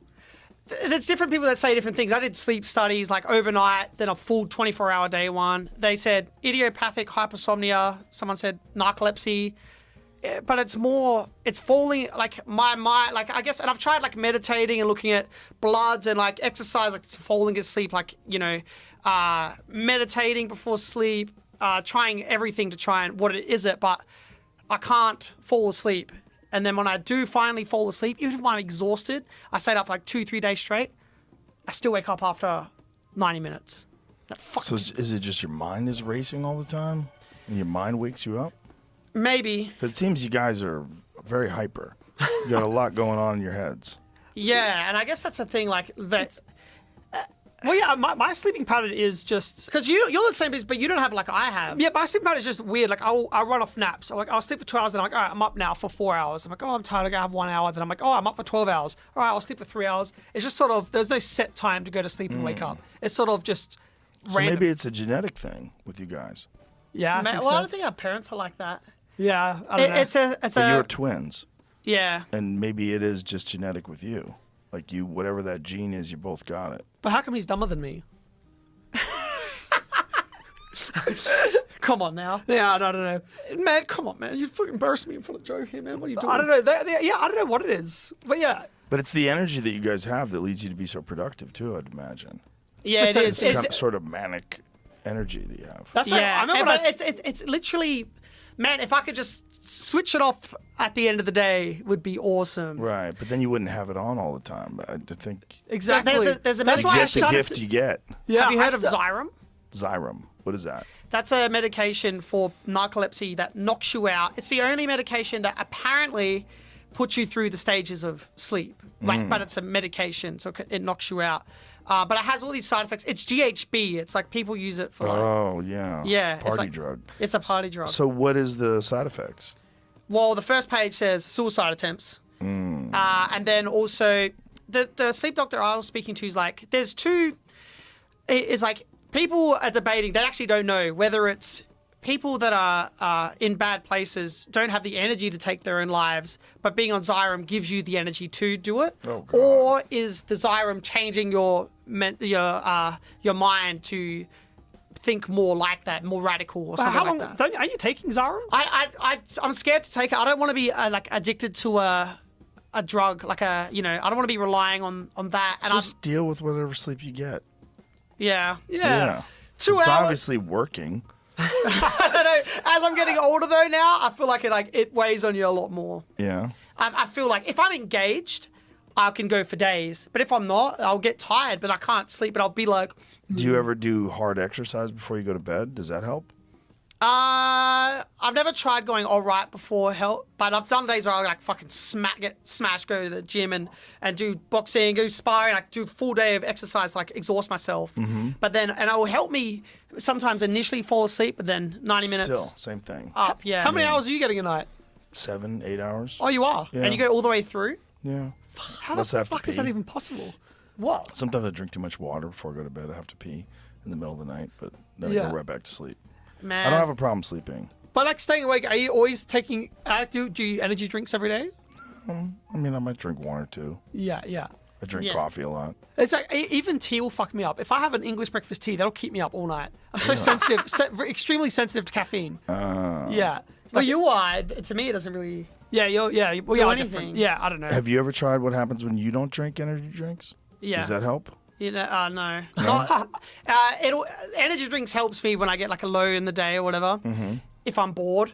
But when I did a full health streak, you know, like when I had like a diet that I was sticking to and like a time, getting up at the same time every, morning, going to get the sun in the morning, and then doing all that, whatever, like I did that, and then it's still. The frustrating thing is when you do go to sleep, but it's the waking up and you're like, fuck. Like, man, I was like, I got to sleep, and then you just wake up 90 minutes. And it's like, I used to think it was a good thing when I was a kid, because I'd be like, oh, I still have 6 hours before I have to get up for school, and I go to bed, and I wake up again. I go, oh, I've still got 3 hours. Like, it was like, I felt like I was getting more sleep, because when you wake up and you're like, oh, I've got to get up now. Right. It was like waking up and being like, oh, I don't have to get up yet. Right. But it was like, what a weird psychological. You're rambling right now. Yeah, I'm rambling. Fuck yeah. Yeah, but yeah, I think that. Let me just complete side note. There's a UFC fighter you're going to see come to the UFC. Heavyweight. Brando the Balkan Bear. Right now, he's training with Izzy. He trains with Izzy. This guy is going to be a problem in the heavyweight division. You've Is heard he it here signed first. for the UFC? Not yet, but he'll be there inside a couple of years. Yeah? I promise. You heard it here first. Is he your friend? Yeah, he's a friend. 6'6", fucking machine. And he doesn't fight like a heavyweight. He's fast. Is there video on him? Maybe. You can probably find he does a lot of kickboxing, doesn't he? Muay Thai. She's training MMA now to get ready for the UFC. This is the dude? There he is. The Balkan Bear, Balkan baby. Bear, baby. Let's go. Let's see if there's any highlights of him. I remember we watched him do a tournament where he did 3 matches in one night. Yeah, he fought 3 times in one night. Like one of those tournament things. And he won like 20 grand. Oh, that's actually a YouTube video called that. Surely there's some. Oh no, he's on a count. I think he was. Dude, that guy's massive. Oh, he got dropped? No, he didn't. No, he's undroppable.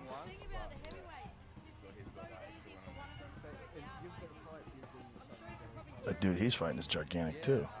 Holy crap. Dude, and Brando's massive. That other guy's fucking huge then. Wow.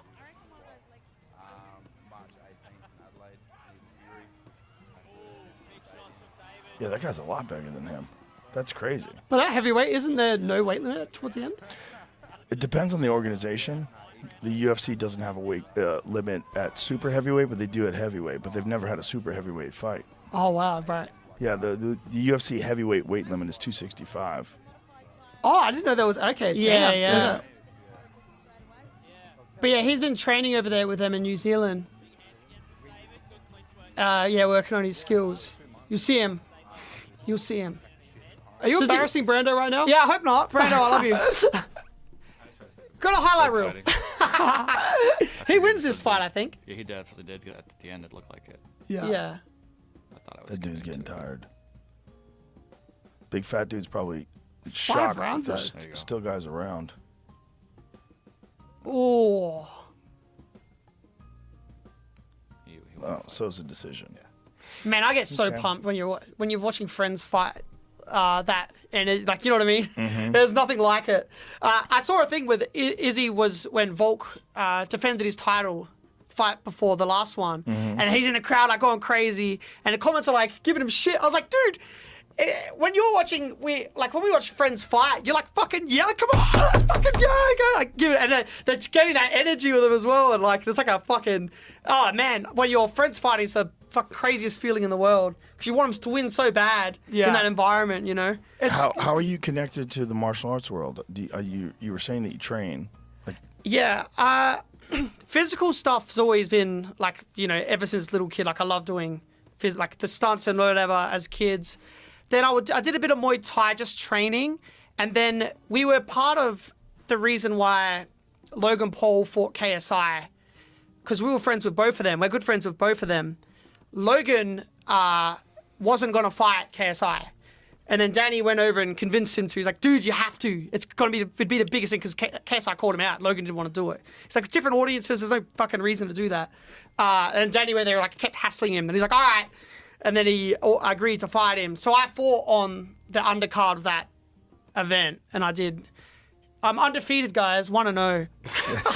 And there's also, we even sponsor a fighter named Tim Rogers, who's champion right now in South Australia, which I think he could maybe crack into the UFC as well. Yeah, so I just obsessed with it and watching it. It's just like a thing that we love as well. Like I listen to Ariel Hawani every day. The fight news, everything. I love it. I like obsessed with it.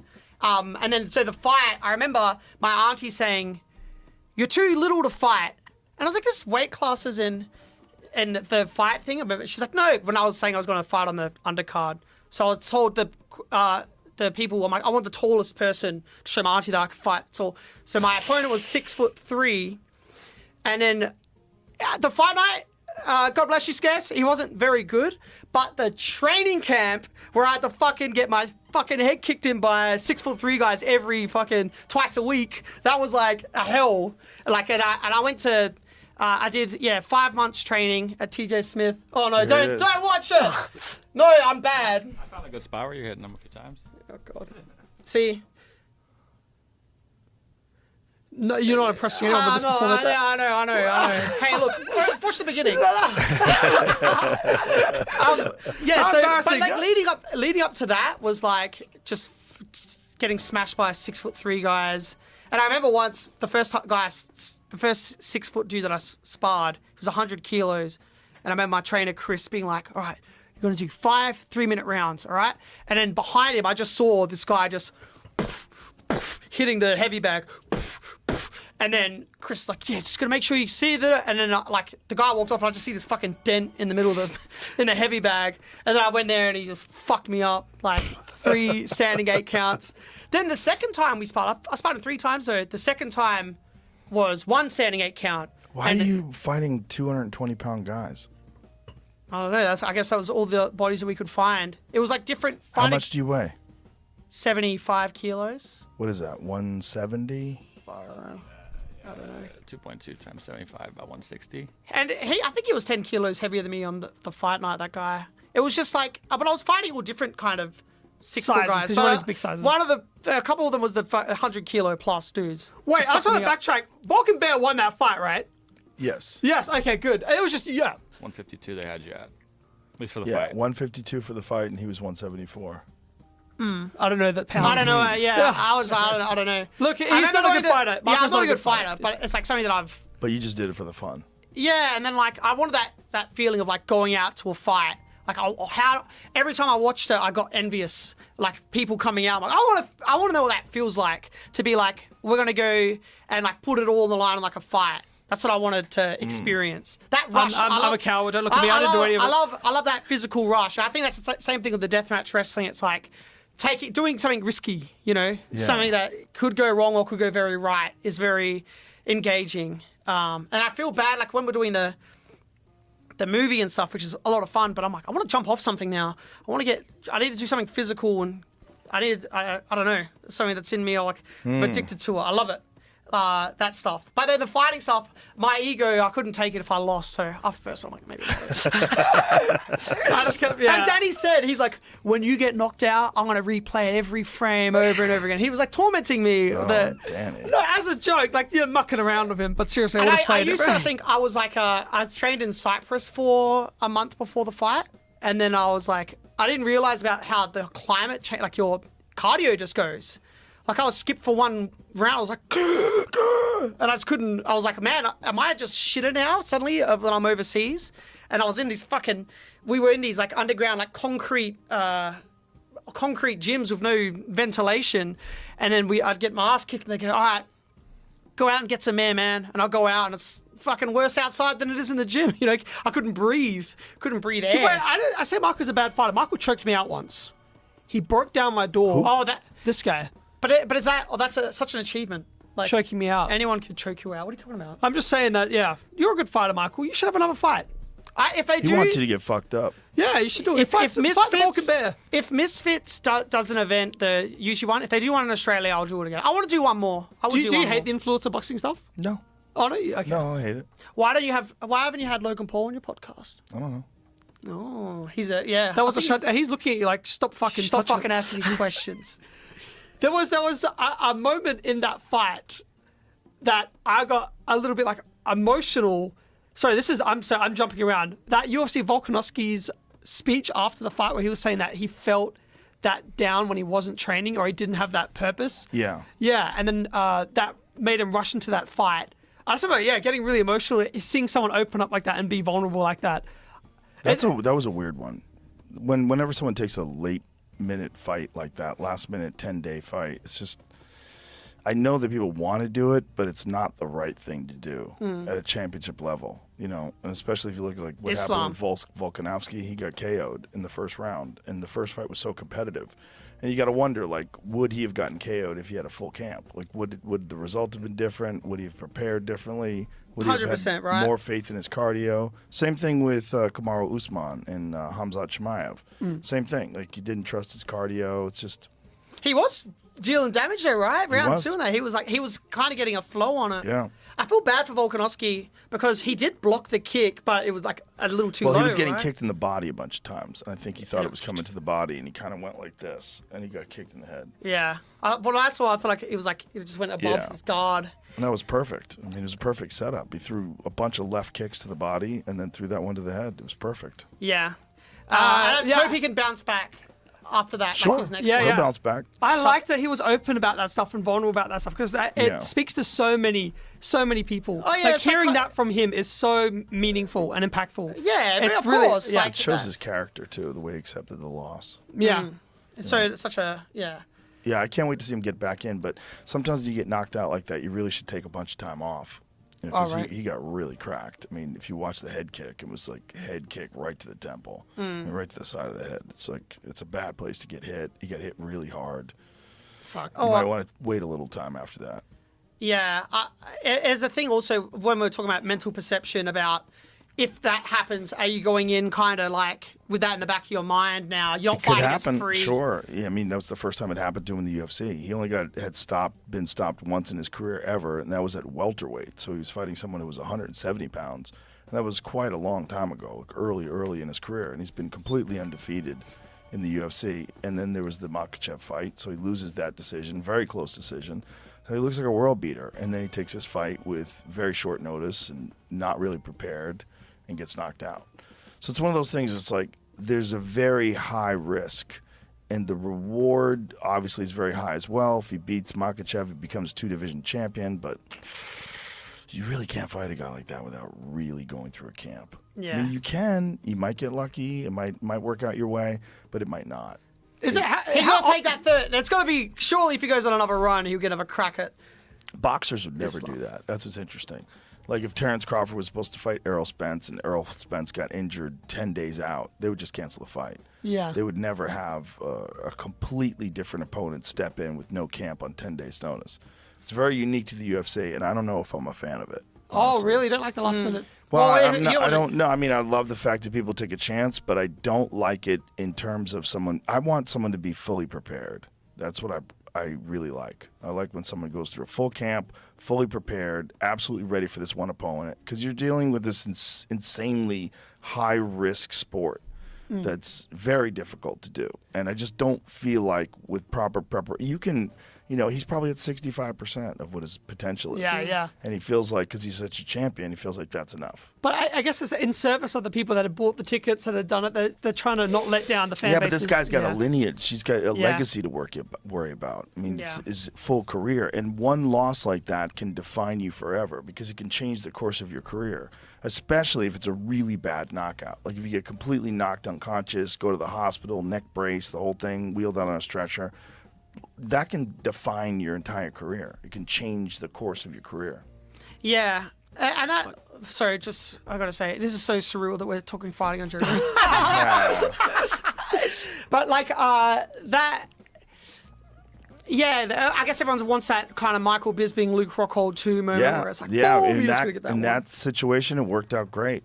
Yeah, it's You know? rolling the dice. It's like, Yeah, he rolled the dice. But Michael Bisping is a crazy dude. I mean, that's a guy who fought 10 people with one eye. I like that reveal thing where he pulled. Yeah, that's Wild. crazy. I mean, just wild. Yeah. How uncoordinated. Our dad has one eye, and he's like a bit off. Your depth perception gets very skewed. Like, Yeah. You don't exactly know where things are.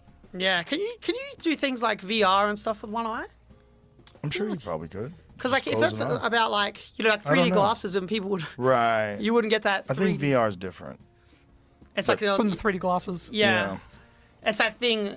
We were just talking about it before. How crazy is AI going to take over? It is, I guess, everything, and you can't. Not fighting. Yeah, it depends on how convenient it is to use. Like if it gets to glasses, just regular glasses, yeah. Yeah. It's going to be, I mean, it's going to get better and better and smaller, and with battery technology and all sorts of other things that are going to be, all new innovations.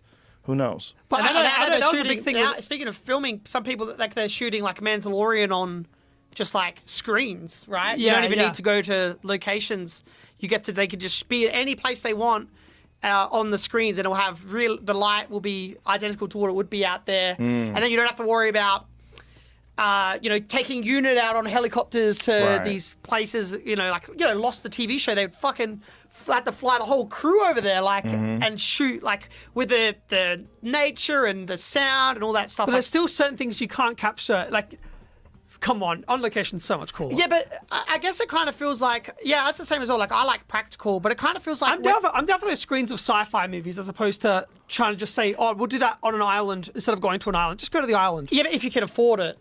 Why? But I think it's... But I'm just trying to think, because I like practical as well. If the CGI and stuff gets to a point where you literally can't tell the difference between the model car and, a real car, then it's like... It's kind of like... It reminds me of when they were doing Disney movies back in the day where they would draw every single frame. Mm-hmm. And then when that CGI came in, like Toy Story, I think Toy Story was the first film to do it, where they're like, we don't need to do that anymore. We can do it Well, through that was the the first computer. 3D film. Yeah, we do it through a computer, and then like the traditionalists are like, no, what the fuck? You're like moving it like this is a work of art to do each frame. But it's kind of like it kind of feels like that now, where it's like No, because you got to embrace it more. I feel like maybe. it's different because AI is. If you look at the artist AI, it's taking. Oh yeah, I don't know. Actually, it's a tricky conversation. That was part of the writer's strike. Was trying to figure out artificial intelligence and if it can be AI writing. Yeah, AI writing and incorporating it into film writing and screenwriting. It's crazy. That's even a. It's horrifying. But yeah, It's always unavoidable at this point. Yeah. I feel like stories coming from the heart is going to always be better than something that's I think it would be very accumulated. difficult to write a movie like Talk to Me and do In that AI. through AI. Very difficult. Yeah, 'Cause there's something about human creativity, at least at this point, that's Yeah. very unique. Yeah, because it's drawing from personal experience. It's not drawing from Yeah. everyone's experience. It's like it's a personal subject. It's impossible to replicate it because it hasn't happened to someone else. It's your own personal experience. Yeah, it could do things based on things that happened in the past, but this isn't like that person's experience, I guess. No, it's not an expression of any single person. So it can't be unique art. Well, listen, guys, whatever you're doing awesome shit. I mean, that movie was amazing, and whatever you're doing next, I'm going to be watching because I think you guys are very uniquely talented, and you're full of energy, and it was a lot of fun. Thank you A lot so of fun much for talking having to you. us. It's very it was an honor. Thank you so much. My pleasure. The honor was mine. Tell everybody how they can access your social media, where you guys are at, how they can find you. Just watch Talk to Me. Stream Watch Talk to Me Go or stream it. It's awesome. for Halloween. Yes. Yeah, it's a good Halloween movie for sure. Yeah. Halloween stream, talk to me. Thank Listen, you guys nailed it. You should be proud of it, and congratulations. Thank you again, Cheers, Joe. thank you. Thanks for being here. All right. Bye, everybody.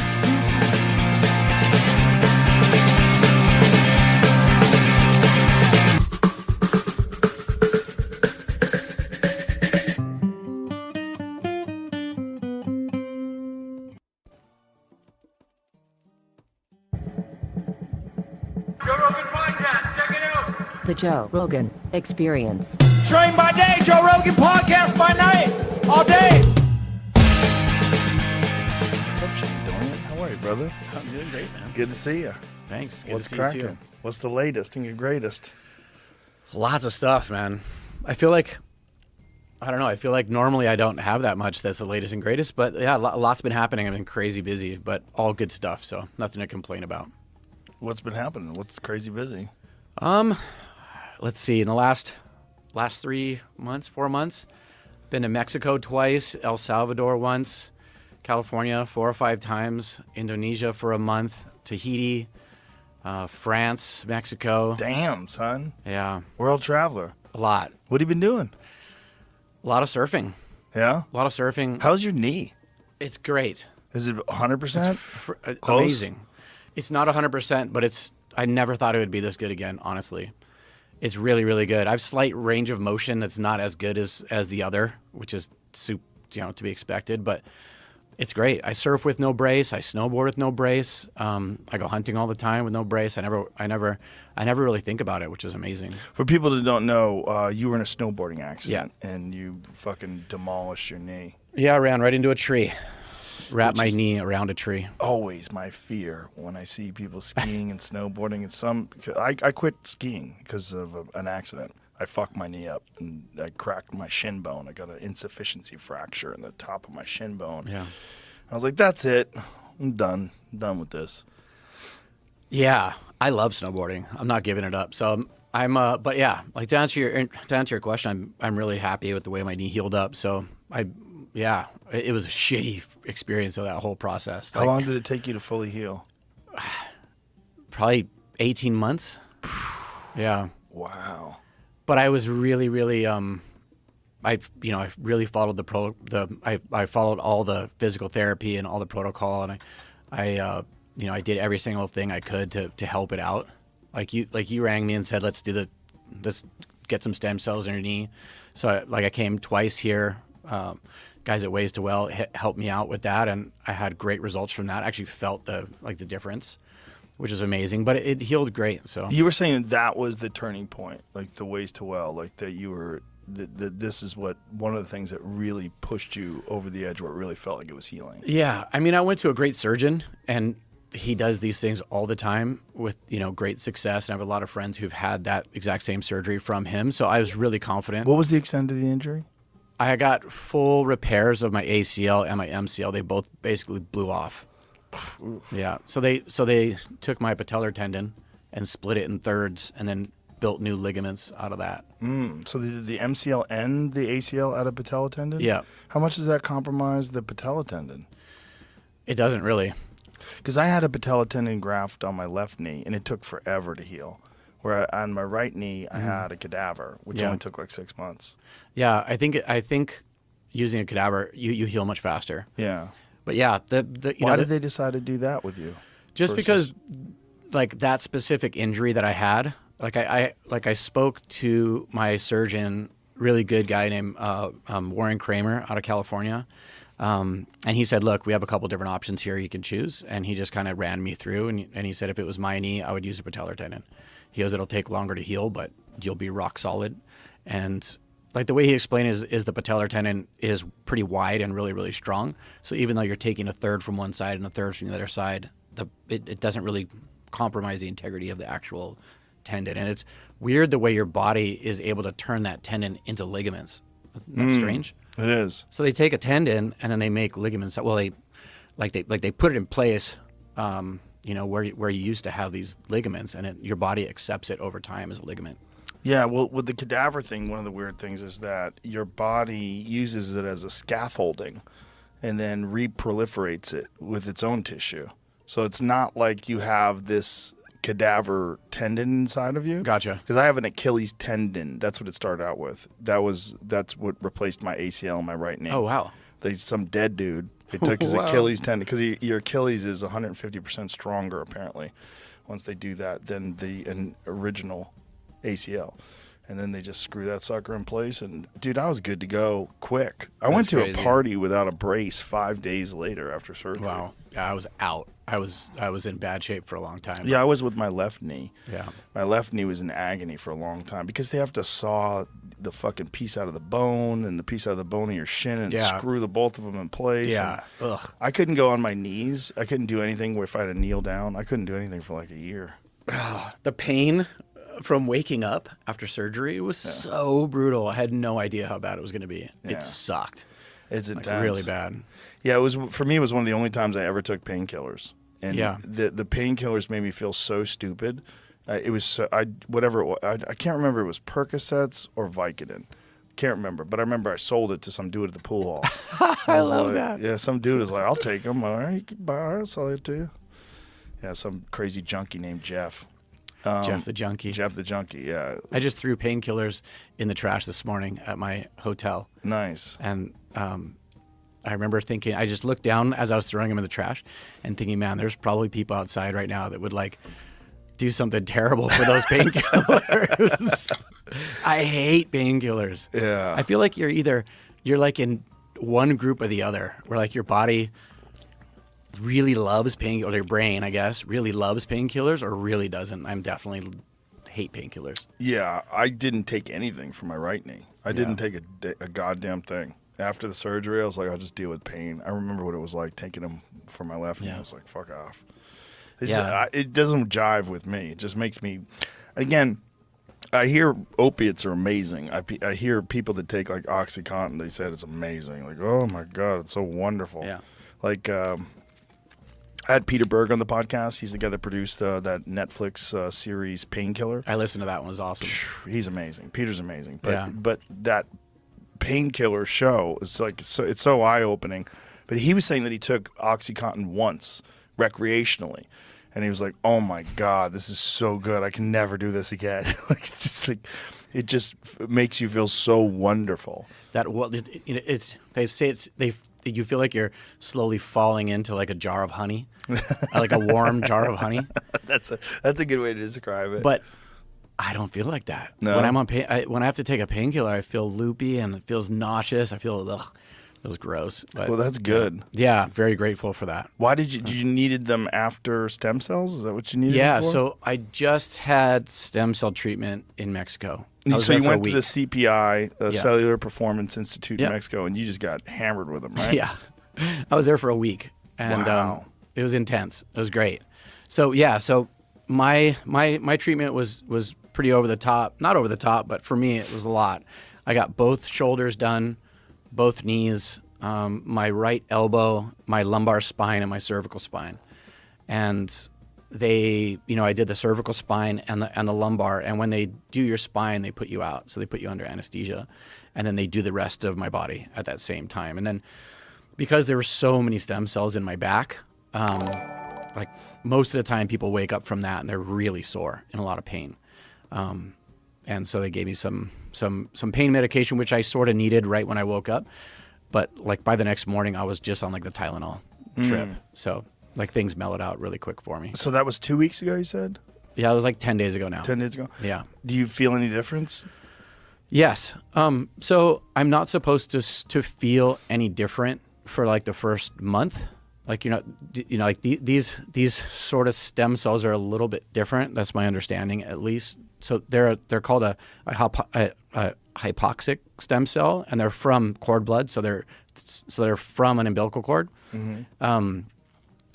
And I got 180 million stem cells injected, and then I got 100 million stem cells in an IV, and so those kind of stem cells they're called hypoxic, which is, I think it means that they do really, really well under very low oxygen environments. So they're able to live in my body for up to 12 months. Live, I don't know if that's the right word, but they stay active and growing in your body for 12 months. So so now it's just a matter of me following the protocol, which is not that fun. And so the protocol involves essentially a lot of rest, right? You're not supposed to train. Like, what is the protocol? Yeah. Hey, Canada. So 2024 is going to be your year, huh? The year you finally start exercising, stop eating junk food, stop looking at porn. Well, you might be able to fool your friends, but you definitely can't fool your internet provider. They can see all your naughty late night searches. In fact, they've got a naughty list on all of us about a mile long, except for me, of course, because I use ExpressVPN. Most people don't realize this, but private mode doesn't keep your activity private. Your internet provider can see all the websites that you've ever clicked on. And you know who else can see everything? Whoever owns the Wi-Fi that you are using, like your boss, your school, or even your parents. But because I use ExpressVPN, all my traffic gets rerouted through an encrypted server, so all my browsing activity stays between me and my God. ExpressVPN's app works on all of my devices, so whether I'm on my phone, my tablet, laptop, whatever, I'm always protected. And best of all, ExpressVPN is super easy to use. All you have to do is tap one button to turn it on, and you are protected. So give yourself the gift of privacy with my personal favorite VPN. Visit expressvpn.com/Rogan and get 3 extra months for free. That's expressvpn.com/ROGAN. expressvpn.com/Rogan. Yeah. So the protocol with these specific stem cells, like because they, sort of live so long in your body, the first 2 weeks is basically nothing. It's like maybe 15 minutes of like walking per day.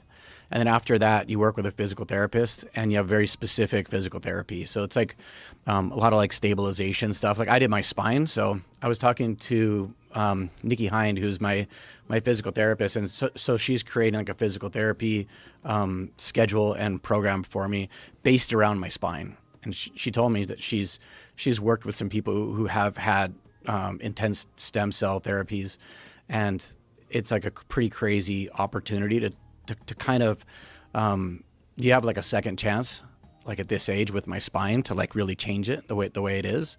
So I'm pretty excited about that. I have some like degeneration and some bulging discs in my lower back, and then I have my upper back, my cervical spine is pretty fucked up from all the surfing wipeouts I've had. Whoa. So surfing wipeouts, like when you hit the ground and the water comes on like top falling of off you? a 60-foot wave and hitting the surface of the water, that impact with the water like moving at, like 30 miles an hour and you go in the other direction. That, yeah. Fuck. So my neck is jacked up from a lot of that.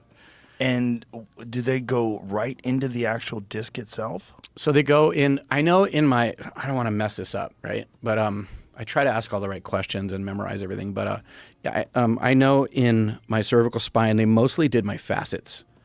But in my lower back, I think they went straight in the discs. So they did my SI joint and then like my C5, C4. I don't know if that sounds correct. But so yeah, they did the discs. Wow. So and is it supposed to make the disc expand? Yeah. And make it larger, and so there's more cushion between the spinal column? Yeah, exactly. Wow. And they regrow tissue, they regrow ligaments, and so where there's been a lot of wearing down, a lot of times it'll regrow that. So I did my MRIs before my treatment, and then I'll go back 6 months from now and get updated MRIs. They're really good about the data, so they want to see your progress. So the doctor will go over you with your new MRI 6 months from now and compare them exactly to the previous MRI and go, hey, here's where your knee was, or here's where your discs were, and here's where they are now. And so they tried, that's the goal, right? Is for you to see some major improvement. And is a part of the thing with not exercising at all, just make sure that you don't do any breaking down of the body while it's going through this process of accepting the stem cells? Is that? Yeah, that's a good question. So my understanding is, so in your body, like the way an injury or like a torn ligament or a torn rotator cuff shows up in your body, it's just inflammation. And inflammation is like basically like a magnet for stem cells. So the stem cells go exactly where they're needed in your body. They're really smart. So the stem cells were injected straight into the joints and into the areas in my body. But what'd you ask me again? What was the question? I said the idea of no exercise. Yeah. Is it just like you just have no strain on the body whatsoever for a long time while these stem cells sort of just start doing their work? So what you don't want to do is create inflammation that wasn't there already, because you want your stem cells to go to your inflammation that you already had beforehand, right? So you want it to heal your body where you need it the most. So you don't want to, like, if I went like running 15 miles right now, my stem cells would get confused and trying to go to my calves to try to repair that muscle soreness, because that's inflammation. Right. And so you don't want to do that, and you don't want to decrease inflammation either when you get stem cells, which is interesting. So I can't do the cold plunge. Right. I can't do I can't do the sauna. Can't take anti-inflammatories. How long do they tell you not to do the cold plunge or sauna? Like 5 or 6 weeks. Really? Yeah. Wow. Because these stem cells are so active for so long that if you really want to get the most out of the treatment, that's the protocol. And I was like, they're just saying that. You know, they're just saying that for like the like general public, but right.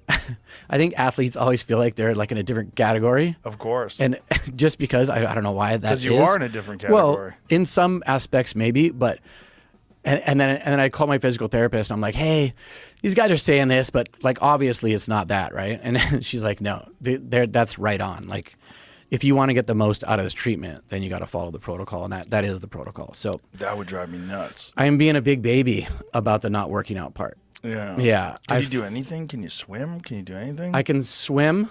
They encourage you to swim. You can walk a lot, and like unless you have pain, so in your knees or something you get pain. Right. Because the stem cells are like really active in your body. So like if you get knee pain, it could flare up because of the stem cells. But if you're not having that, then you can walk a lot. And then I'll be able to do like resistance training with bands and stuff like fairly soon, like probably like 4 weeks from now. And then, but it's difficult, you know, like at my age, I'm 51 and for like 18 months, I've been pretty on it, like trying to be fit, trying to get my fitness better, really trying to get in shape. You were looking ripped, dude. You sent me a picture. You're looking good. Yeah. It's funny how guys will do that. The guys will be like, hey, update right here. Especially when you work freaking hard, dude. Yeah, you want people to see it. It takes a long time, especially me. I'm like I don't know, the way my body works, like if I don't work out, like, so right now, if I didn't work out for like 3 months, I'll lose so much, right? Like like I feel like I'm going to turn to mush. Right. Once I mush, it might take a year to get back. Right. That what I lost in like, 1 month or 6 weeks or something, which is wild. Yeah. Yeah. It sucks. And It's I'm a bummer. not cool with it at all. So yeah, it really makes you appreciate it though once you do get it back. Like if you do get out of shape and then you get back in shape, you realize how hard it is. That's one of the reasons why I'm so fanatical about working out, because I know that when I've gotten out of shape, that road back is a lot different at 56, which is how old I am, versus 30 or 25. Yeah, the road back's road long. back at 25 is a couple weeks. And Yeah. You're good to go. Like Yeah. you're tippy top shape again. But at 56, it's like months. Yeah. This is cool. I one thing I did learn, and I'm trying to keep this in mind when I'm sort of being a baby about all that thing about not working out. Your muscles have a really strong memory. So if you're really fit and then all of a sudden you go through a period like I'm going through right now where I'm probably going to get unfit for a little bit, it'll come back much faster, back to kind of exactly where you were before really quickly because your muscles have memory. So definitely in comparison to someone who's out of shape. Yeah. Someone who never works out at all, it will take them forever to get into the shape that you were in. Totally. Yeah. Yeah. Big difference. But I guess I forget exactly. I think it was Andrew Huberman who was talking about it, and he was saying that like there's like muscle bellies within your muscle, and so if you develop those muscle bellies, they have a really solid memory, and so when you try to get back in shape, you'll snap back way faster. So I definitely have heard that before, and it definitely makes sense. You know, that your body recognizes like, oh, this is a place that we've been before. We have a memory of this, so we'll just get back to where that is. And just because to get someone who's, one of the things that drives me crazy is that people that are really out of shape that have never worked out, and they're like, I gotta get into shape. I'm like, okay, do you know what you're saying? Like, that you don't like. I have a friend of mine. He's overweight, and he's been talking to me about exercise and just like, I'm worried about being sore. I go, listen, man, if you want to do this, yeah, I go, if you want to do this, I go, I will work out with you, and I promise you, you will barely get sore because I'm not going to make you. We will work out for maybe 20 minutes. Yeah. And he goes, why just 20 minutes? I go, because you're not doing anything right now. Like you shouldn't. If you try to do what I do every day, your body's going to tear apart. Like you'll blow your shoulders out. You'll ruin your knees. Yeah. What we want to do is just slowly build you up. What I'll have you do is just do like 5 push-ups, 5 body weight squats, 5 sit-ups, take a break, relax. Yeah. I'll show you some stuff that we can do with bands. I'll give you some different exercises that we could do with kettlebells. Very light, just clean press. I'll just have a couple of things that you do, some swings. And we'll work out for maybe 20 minutes and then stop. And then I want to see how you feel the next day. And then I'm going to get you in the cold plunge. I'm going to get you in the sauna. And then in 2 days, we'll do it again. And if we do it again, it's still the same thing. Very light, 20 minutes. And I would do that. And I told them I will do that with you for a couple weeks before I have you really straining hard. Yeah. I don't want you like hurting yourself because too many people, they try to make up for years of abuse. And they try to just jump right back in and fucking run a marathon. Yeah. Like, don't do that. You need to. Your body is out of shape. Like you have no muscle tissue. You're surrounded by fat. Like we got to build it back, nice and slow, the same way it got sick. Yeah, build it back. Well, so many people take 20 years to put on 100 pounds and then expect to lose it in 3 months, you know? Well, and then that's the big hook with all these stupid diet programs. Yeah. 10 weeks to 6-pack abs. Like, no, that's not going to happen. No. It's not going to happen. I feel like people really tend to overestimate how much you have to train, too. Like the duration per day. Right. Like exactly what you said, like your friend, that misconception of like, oh, I need to work out an hour every single day and the person's totally obese or something like that. You don't need to at all. Yeah. You know, and consistency is way more important than even intensity. Yes. You know what I mean? If you're kind of intense, but you're super consistent, you do it every single day or 5 days a week, you get insane results in 6 months. Well, that's one of the things that the Russians figured out with wrestling. That instead of these like unbelievably brutal, intense workouts like the American wrestlers were doing, what they were doing was very high volume technical work over long periods of time, like several hours per day. And they were training multiple days, like almost every day a week, but not high intensity all the time. Yeah. And they were developing a far greater array of skills. The skill improvement was greater. And then overall fitness was also getting great too because you weren't breaking yourself down and then forcing yourself to work out with a broken down body. They were doing it the correct way. But the correct way and the tough guy way are very different things. Like the tough guy way is fuck it, just fucking grind, get in there and push, and that's a good mentality sorta. But you can trip yourself up with that because you'll literally put too much of a demand on your body than your body's capable of meeting. Like your mind can be tougher than the actual physical ability of your body to recover and move. Yeah. And I think it's easy to overtrain too when you get sometimes you get addicted to training. Like I am for sure. Yeah. I love working out. I love it. But you know, I train so differently now than I did when I was in my 40s and my 30s. I think I overtrained a lot when I was younger. Yeah. And now I'm realizing, at least for my goals now, like my goal with working out now is like specifically so I can continue doing the things I love to do as long as possible. I want to bow hunt. I want to snowboard. I want to surf till I'm in my 80s. Yeah. You know, that's the real goal, or maybe as long as I possibly can. Right. I like getting super jacked or getting super shredded or whatever. That sounds like fun too. But really, it's all about like performance, long-term performance. Can you do yoga after stem cells? No. Is that no? No, they specifically said that. Yeah. Yeah. But you can, but not at first. So the first like month to 8 weeks are really important for the stem cells. And it really depends. So like if I just had like a say like a torn rotator cuff and I did the injection on my shoulder, I could start start getting back in the gym much faster. And I could start doing squats, and I could start doing all this other stuff. Like once they're settled into where they are, is fine. But you don't want to create inflammation in those areas. So as long as you're not doing overhead presses on that shoulder, you're probably going to be you're going to be just fine. So with me, I had extensive stem cells throughout my body, especially in my spine and my back.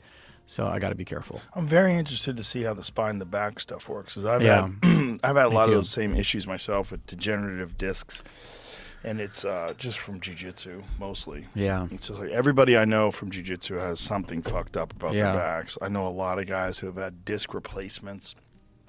They open you up and put a fucking titanium disc in there. Yeah. And like, the problem with that is like they got to replace it someday. Right. And so you want to Fuck. put that off as long as you can, right? Yeah, but fuck that. Yeah, fuck that. Fuck that. A second spinal surgery? Do they go So it's back like in there such again? a nightmare. And a lot of times they go from the front, I heard. They go through your neck. Through the front Ugh. of your neck to get to there. Gnarly. Yeah. I guess it's the best way to do it. Yeah. They open you up. They open up a slit. Yeah. And spread it open like a keyhole. Yeah, I'm gonna try with the stem cells for now. Yeah. for sure. Yeah, you're fit, dude. What have you been eating? I know I asked you when I was texting you, but I wanted to get a full breakdown of Joe's food program. It's almost all meat. Yeah. Yeah. Yeah. I'm almost entirely. That's all I eat is meat. Okay. Yesterday, we need my to unpack entire this. day was almost. My entire day was like 95% elk. Wow. Yeah. That's all I eat. That's freaking awesome. Yeah. It's okay. For me, it just seems to work. I mean, I've tried a bunch of different diets, but for me, there's a lot of benefits to this carnivore diet. And one of the biggest ones, because I do this for a living, right? So one of the biggest ones is the cognitive benefits. Yeah. There's some giant difference between your body running on ketones, which is essentially what it runs on when you're running on just fats and protein, versus your body running on sugar, carbs, and, pasta and bread. Yeah. That stuff would make me crash, and I would feel dull. Like my mind would feel dull. And when I started back on the carnivore diet, like one of the first things that I noticed, like almost immediately, was that I had an extra gear verbally. I get an extra gear cognitively. Yeah. Like, oh, my mind is forming sentences better. Like it's quicker. I'm more in tune with conversations, which obviously because I do this for a living, it's fucking so critical. Like Yeah, I it's would huge. stay on this diet just for that.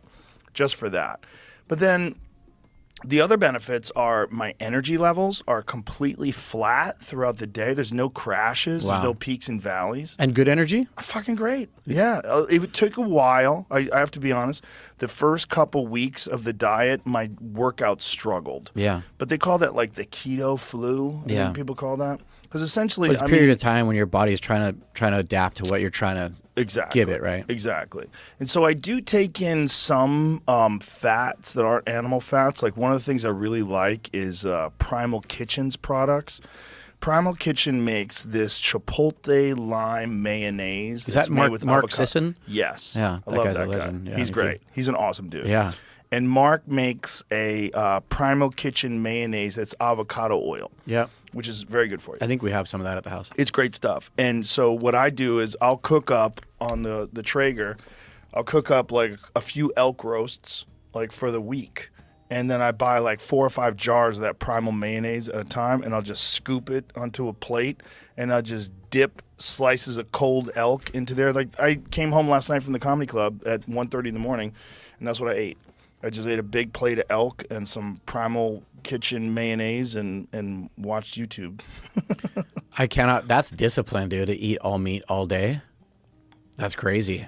I'm pretty decent. Like I'm pretty decent. Like with discipline, and even with my food, I'm really disciplined with working out, and kind of disciplined with food. And I'd say for like 80% of my food intake is like pretty darn good. It's like meat and eggs for the most part.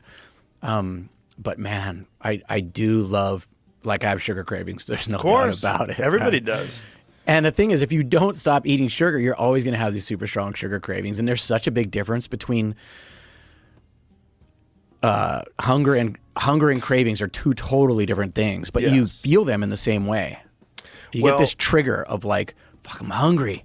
hungry right now. I've always said that, like, if you just give me a ribeye steak and I eat the ribeye steak, I will be satisfied. Right. And I'll be done eating. I might not even eat the whole steak. You'll Like, stop like when a you're done. Right. For sure. But if there's a bowl of pasta Mhm. right next to that, I'm going to dig into that spaghetti. Yeah. I'm going to fucking eat that whole thing. And then I'm Yeah. going to be like, oh. And then my stomach's going to be bloated. And I'm like, oh. Like, I've had giant meals and then just looked at my stomach in the mirror. I'm like, what are you, pregnant? Like, what is that?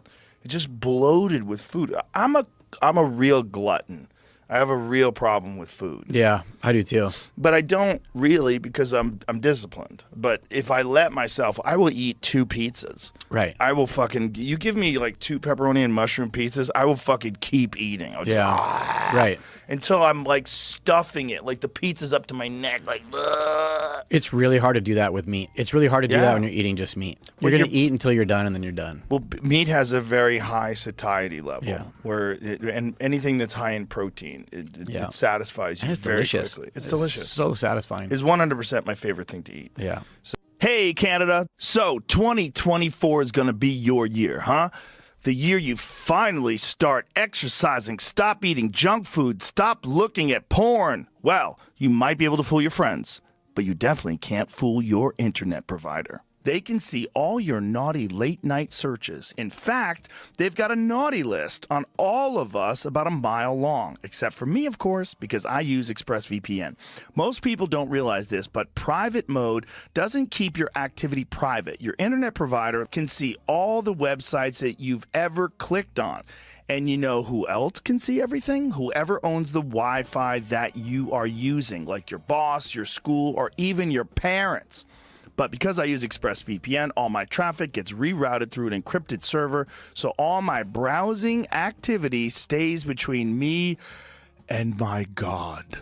ExpressVPN's app works on all of my devices, so whether I'm on my phone, my tablet, laptop, whatever, I'm always protected. And best of all, ExpressVPN is super easy to use. All you have to do is tap one button to turn it on, and you are protected. So give yourself the gift of privacy with my personal favorite VPN. Visit expressvpn.com/Rogan and get 3 extra months for free.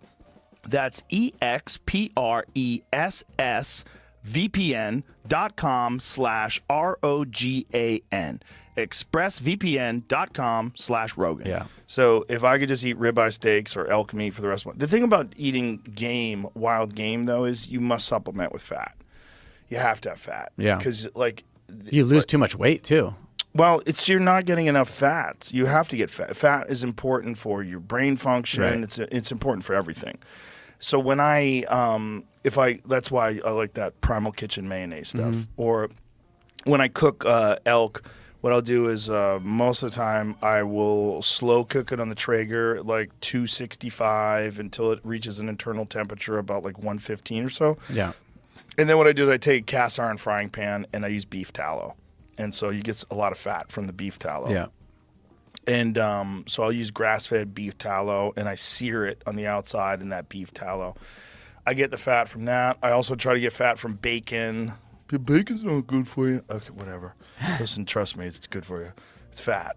You need fat. Like It's not animal good fat. for you if you're eating all cheeseburgers from McDonald's and But that's processed not food, what the problem and then you is. put bacon on top of that. But if you're eating clean, the bacon's not fine. the problem. Yeah. The real problem is there's a giant issue that people have with processed foods.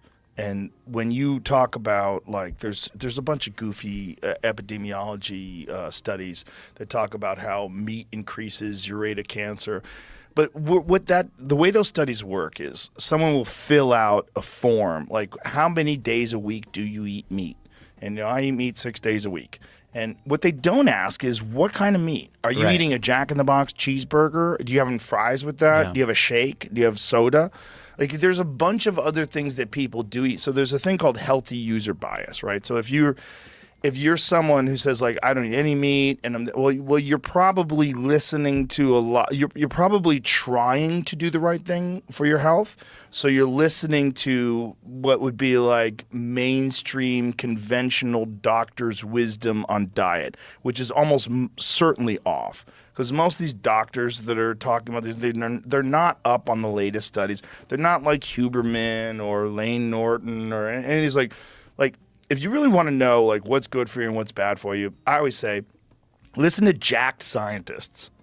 Like those are the guys that are going to tell you, like these are the foods that are actually good for you. These are the foods that, and almost everyone agrees. Sugar's terrible for you. Sugar, breads, pastas, and then you get into the more controversial areas of seed oils.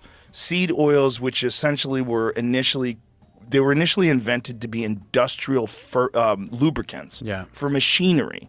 And they figured out, have you ever like seen the process where they take like canola oil, which like you think of as like, oh, canola must be corn, must be healthy. No, it's rapeseed, which is that word people don't like rapeseed. What the fuck is that thing? I don't want to have nothing to do with that plant. Well, that's what canola oil is. And then there's like safflower oil and sunflower oil. Oh, those sound wonderful. Not good for you at all. Yeah. Avocado oil is, though. Avocado oil is very good for you. Olive oil, very good for you.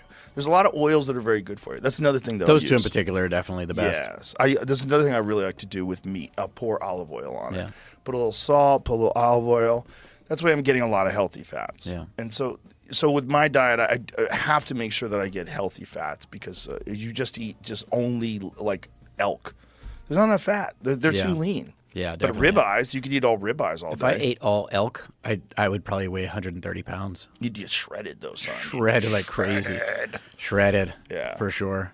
So for what I was saying was like for the first 2 weeks, it was really hard. My workouts were rough.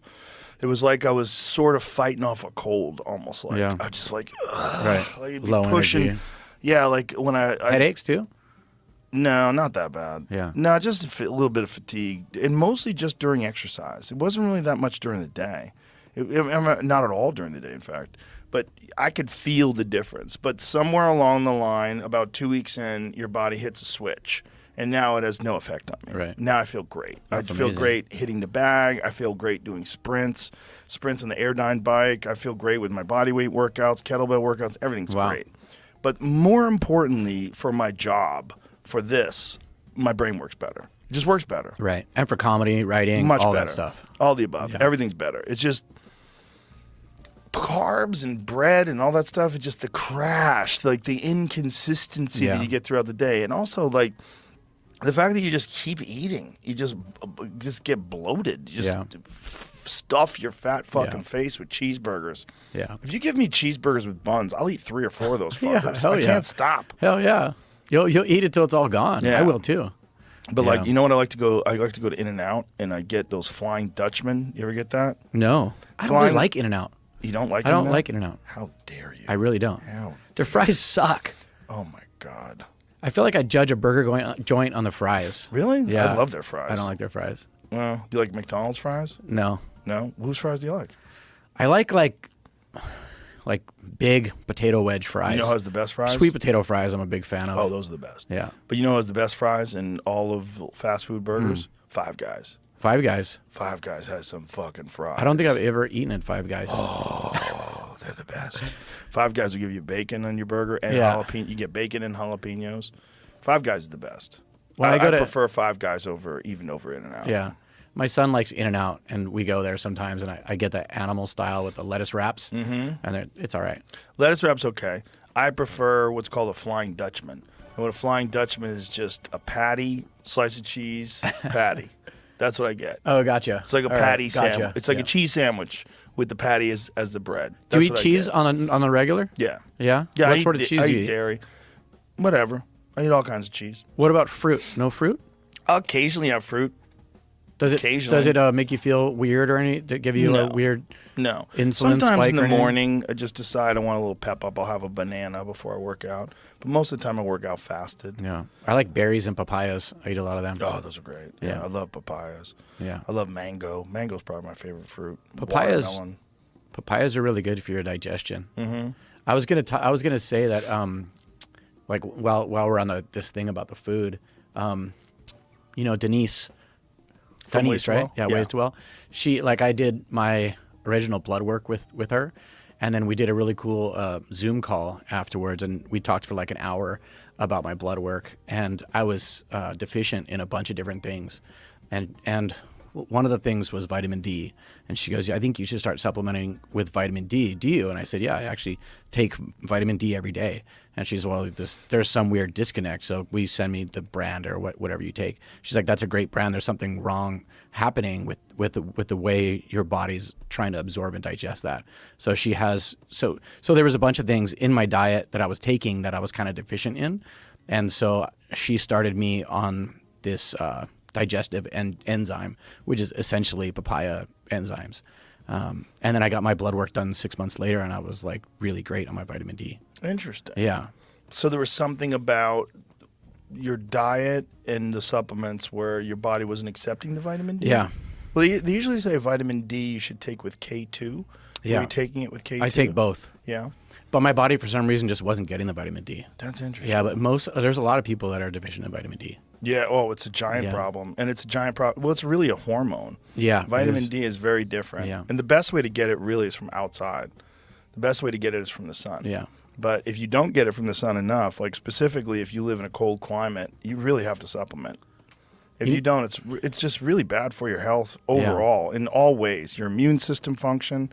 Something like at one point in time, like 74% of the people that were in the ICU for COVID were deficient in vitamin D. Yeah. Which is crazy. Yeah. I mean, I think that most people just in general are deficient in vitamin D. Yes. And it's surprisingly, most surfers are deficient in vitamin D. And they're outside in the ocean. Crazy. Yeah, it's very weird. How is that possible? Doesn't make any sense, but it's true. What could be causing that? I don't know. Like, what about surfing? I have no idea, but that's an actual thing. Is it possible that somehow or another there's something about the water? I surf. I'm in the sun every single day. Doesn't I'm make any deficient in sense. vitamin D. And you tan. And I was really deficient in vitamin D. That's wild. Yeah, it's pretty weird. That's wild. Yeah. God, I wonder what that would be. That doesn't even make sense. I know. Very strange. I would think if anybody would have like super high levels of vitamin D, it'd be surfers. Yeah. Right? Shirt off, Yeah. shorts on, barefoot. Yeah. I don't Your know whole what it is. body is like a big old fucking solar panel Yeah. for vitamin D. I don't know, but I definitely wasn't getting it. So I have Wow. I have to supplement that. I have to supplement a couple different things. One of the things that I do that Huberman says to do is I spend the early part of the morning like staring into the sun. Yeah. I get up in the morning and the first thing I do is go into the cold plunge. And with where my cold plunge is set up, like when I get in the morning, the sun is like right there Yeah. in the sky when I'm freezing my dick off. So I just lie in this thing and like stare at the sun, and it's an amazing way to wake up. It just fires me up like right away. It just changes my whole day. Yeah. You know, like whatever sluggishness and weirdness that I have, I get in that thing and it's like, yikes! And I'm staring at the sun. It's like Yeah. all my levels just go right back up to normal.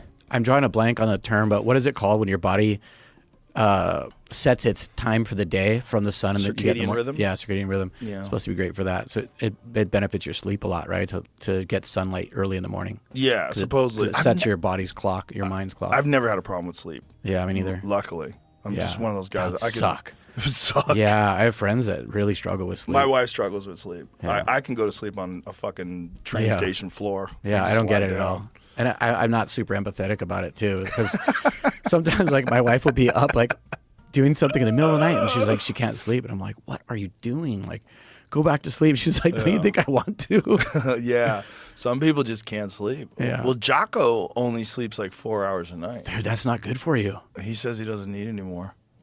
Yeah, but I his don't brain know. does. I don't know. I don't. Maybe know. not like for functioning right now, but like long term. Yeah. Like you ask Andrew Huberman, and that's one of the things you could do to like help your brain function as long as possible. And like with Alzheimer's and all kinds Yeah. of brain issues, like long term, sleep is a major factor. Yeah, it's a major factor if they look at the correlation between like the amount of hours you sleep and the Yeah. instances of Alzheimer's. There seems to be some sort of a Yeah. connection. Huge. Yeah, I don't know. Jocko's a different kind of animal, though. And maybe He's definitely seems built different. yeah, maybe he just doesn't need it. I think there's certain people. I think Arnold is one of those people too. Schwarzenegger. I think he said he only sleeps a few hours a night. Yeah. I think there's certain people that just like they have just different requirements. There are people that like physically don't need as much sleep. Like everybody needs some sleep, but I think there are people. I'm not one of them. I can notice the difference between 6 and 8 hours. I know it's a big difference. 6 hours, I'm like, oh, I got to push. There's an extra push. Whereas 8 hours, good to go. Yeah. You know? I sleep 6 or 7 hours a night. But I feel like everybody's different. Like there must be outliers to only sleep 4 hours a night and function well. It must not affect your hormones as much as most people. Because like I feel like most people, if you sleep 4 hours a night, it's terrible for your hormones. It really causes depends. a crazy crash in your hormones. I think it really depends on what you're doing.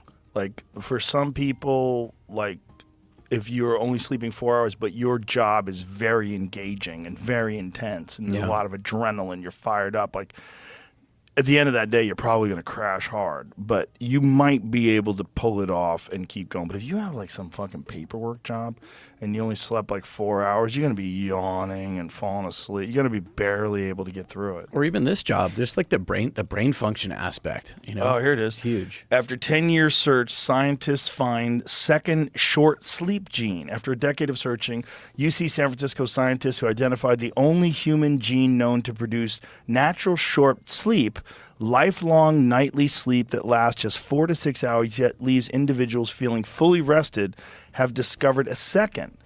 It says, before we identified the first short sleep gene, people really really weren't thinking about sleep duration in genetic terms, said Ying-Hu Fu, PhD, professor of neurology and member of the UCSF how do you say that? Wheel Institute for Neurosciences. Fu led the research teams that discovered both short sleep genes, the newest of which is described in a paper published August 28, 2019, in the Journal of Neuron. According to Fu, many scientists once thought that certain sleep behaviors couldn't be studied genetically. Sleep can be difficult to study using the tools of human genetics because people use alarms, coffee, and pills to alter their natural sleep cycles, she said. These sleep disruptions, the thinking went, made it difficult for researchers to distinguish between people who naturally sleep for less than 6 hours and those who do so only with the aid of an artificial stimulant. And natural short sleepers remained a mystery until 2009, when a study conducted by Fu's team discovered that people who had inherited a particular mutation in a gene called DEC2 averaged only 6.25 hours of sleep per night. Study participants lacking the mutation averaged 8.06 hours. The finding provided the first conclusive evidence that natural short sleep is, at least in some cases, genetic, but this mutation is rare, so while it helped explain some natural short sleepers, it couldn't account for all of them. Interesting. Yeah, that is interesting. I think Jocko is just an animal. Yeah, just must vary. I think he likes being tired. I think he likes waking up tired and then pushing through it. He's probably so used to suffering on a daily that just becomes his baseline. If he's not suffering, he probably doesn't feel right. Yeah. Right? Well, how many fucking, go to his Instagram. How many photos are there of his watch? Yeah. At 4:30 in the morning. He's got the just worst says, but "Go best time." Instagram, but the worst Yeah. Instagram. You're just like another watch photo. But you know he's getting after it. Yeah, I know. It's a shitty Timex watch with Yeah, scratches so all good. over it that he's probably had for a decade. Look at that. My go-to when I'm working out, Joe, is I'll like go on Spotify and I'll search Jocko, Goggins, Rogan, gym motivation, and they'll have like these like snippets from different like YouTube videos of your show when you have someone on and you're getting psyched, or Goggins saying you're a bitch if you don't work out harder, whatever it is, and then like Jocko like saying a bunch of stuff, and it's like this hyper motivational stuff, and I'll listen to that as I'm working out. I swear, for sure, it's like maybe 30-40% difference in my output. Isn't that wild? Like I work way harder. Isn't it wild what inspiration could do? Like, Yeah, like a Rocky it's crazy. movie. Yeah, I It's send like it to a people. drug. I'll be working out and so fired up. I'll share it and be like, hey, next workout, you got to try this. It's like that good. It's like pre-workout, but the whole thing. Yeah, it's interesting how something that happens to you that's inspirational, like some sort of mental fuel. Yeah. It's like a physical drug. Your body responds to it like a Mhm. physical drug, and you get fired up. Yeah. Yeah, it's real. Like music is like that. Like most of the time, I don't work out to music. I just work out. Yeah. I usually watch something on TV. I'll watch fights or something on TV. But every now and then, I work out with music on, and my God, like you got like an extra gear because of the music. You get fired up by a good song.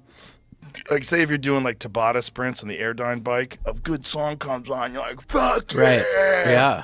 It just gives you extra energy. Yeah. And it feels so good when you're done, when you really worked hard. Yeah. I love that feeling. It's a drug. I mean, inspiration Yeah. is a drug. Inspiration through music, inspiration through movies, inspiration through little short Instagram clips. Yeah. It's a drug. Yeah. It's crazy how what you listen to through your headphones can completely change the way your brain's thinking and just give you more output physically. Mhm. Like it's pretty damn cool.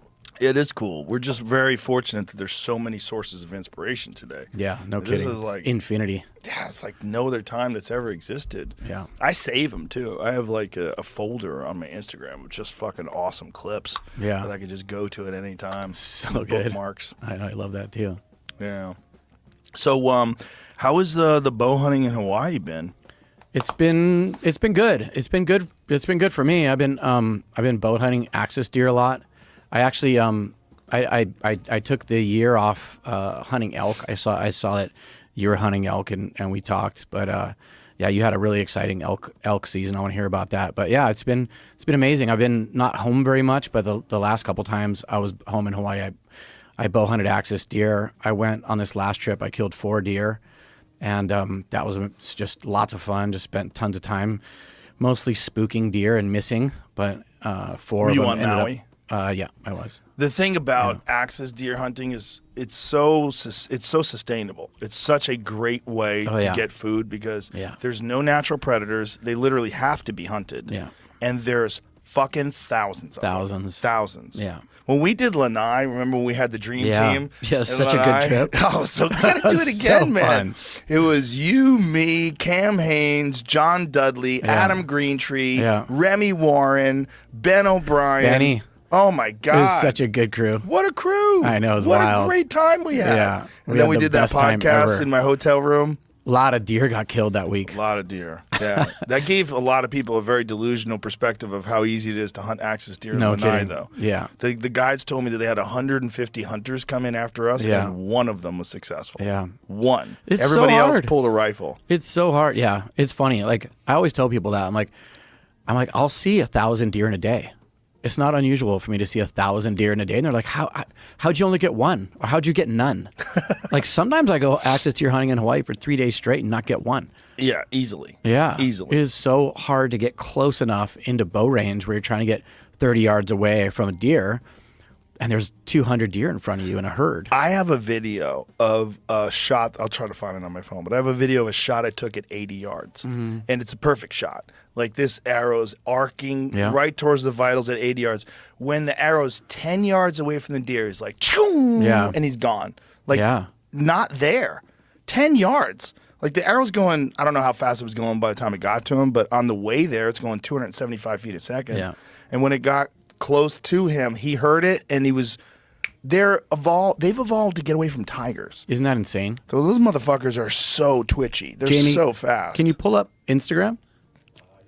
Can you go to Matt Miola, his page? One of my really good friends that I bow hunt with in Hawaii. How do you spell Miola? Meola. This guy is one of my favorite human beings, by the way. He's a legend. Really good bow hunter, great surfer, one of the best air surfers in the world. But Air? What's an air surfer? Like he's just incredible at airs. Like see that take air air. that up on the upper right? Oh Jesus, he's the man. Wow. If you scroll down, if you scroll down, there's one. He's so funny. This guy, great fisherman, great bow hunter. Okay, go back up, in the middle, right there. No, axis right in deer? the middle. I think this one. If you see it, it'll show his taking shots at axis deer, and you'll see his arrow in the air. You see it, and watch the deer. It's going perfect. He's like, fuck it, let me get out of here. Look at that. That was a perfect shot. Yeah. And a clean miss at the same time. Yeah, it's nuts. And They're so fast. There's another one right here. Well, when we went to Lanai, Look at this. I know it's crazy.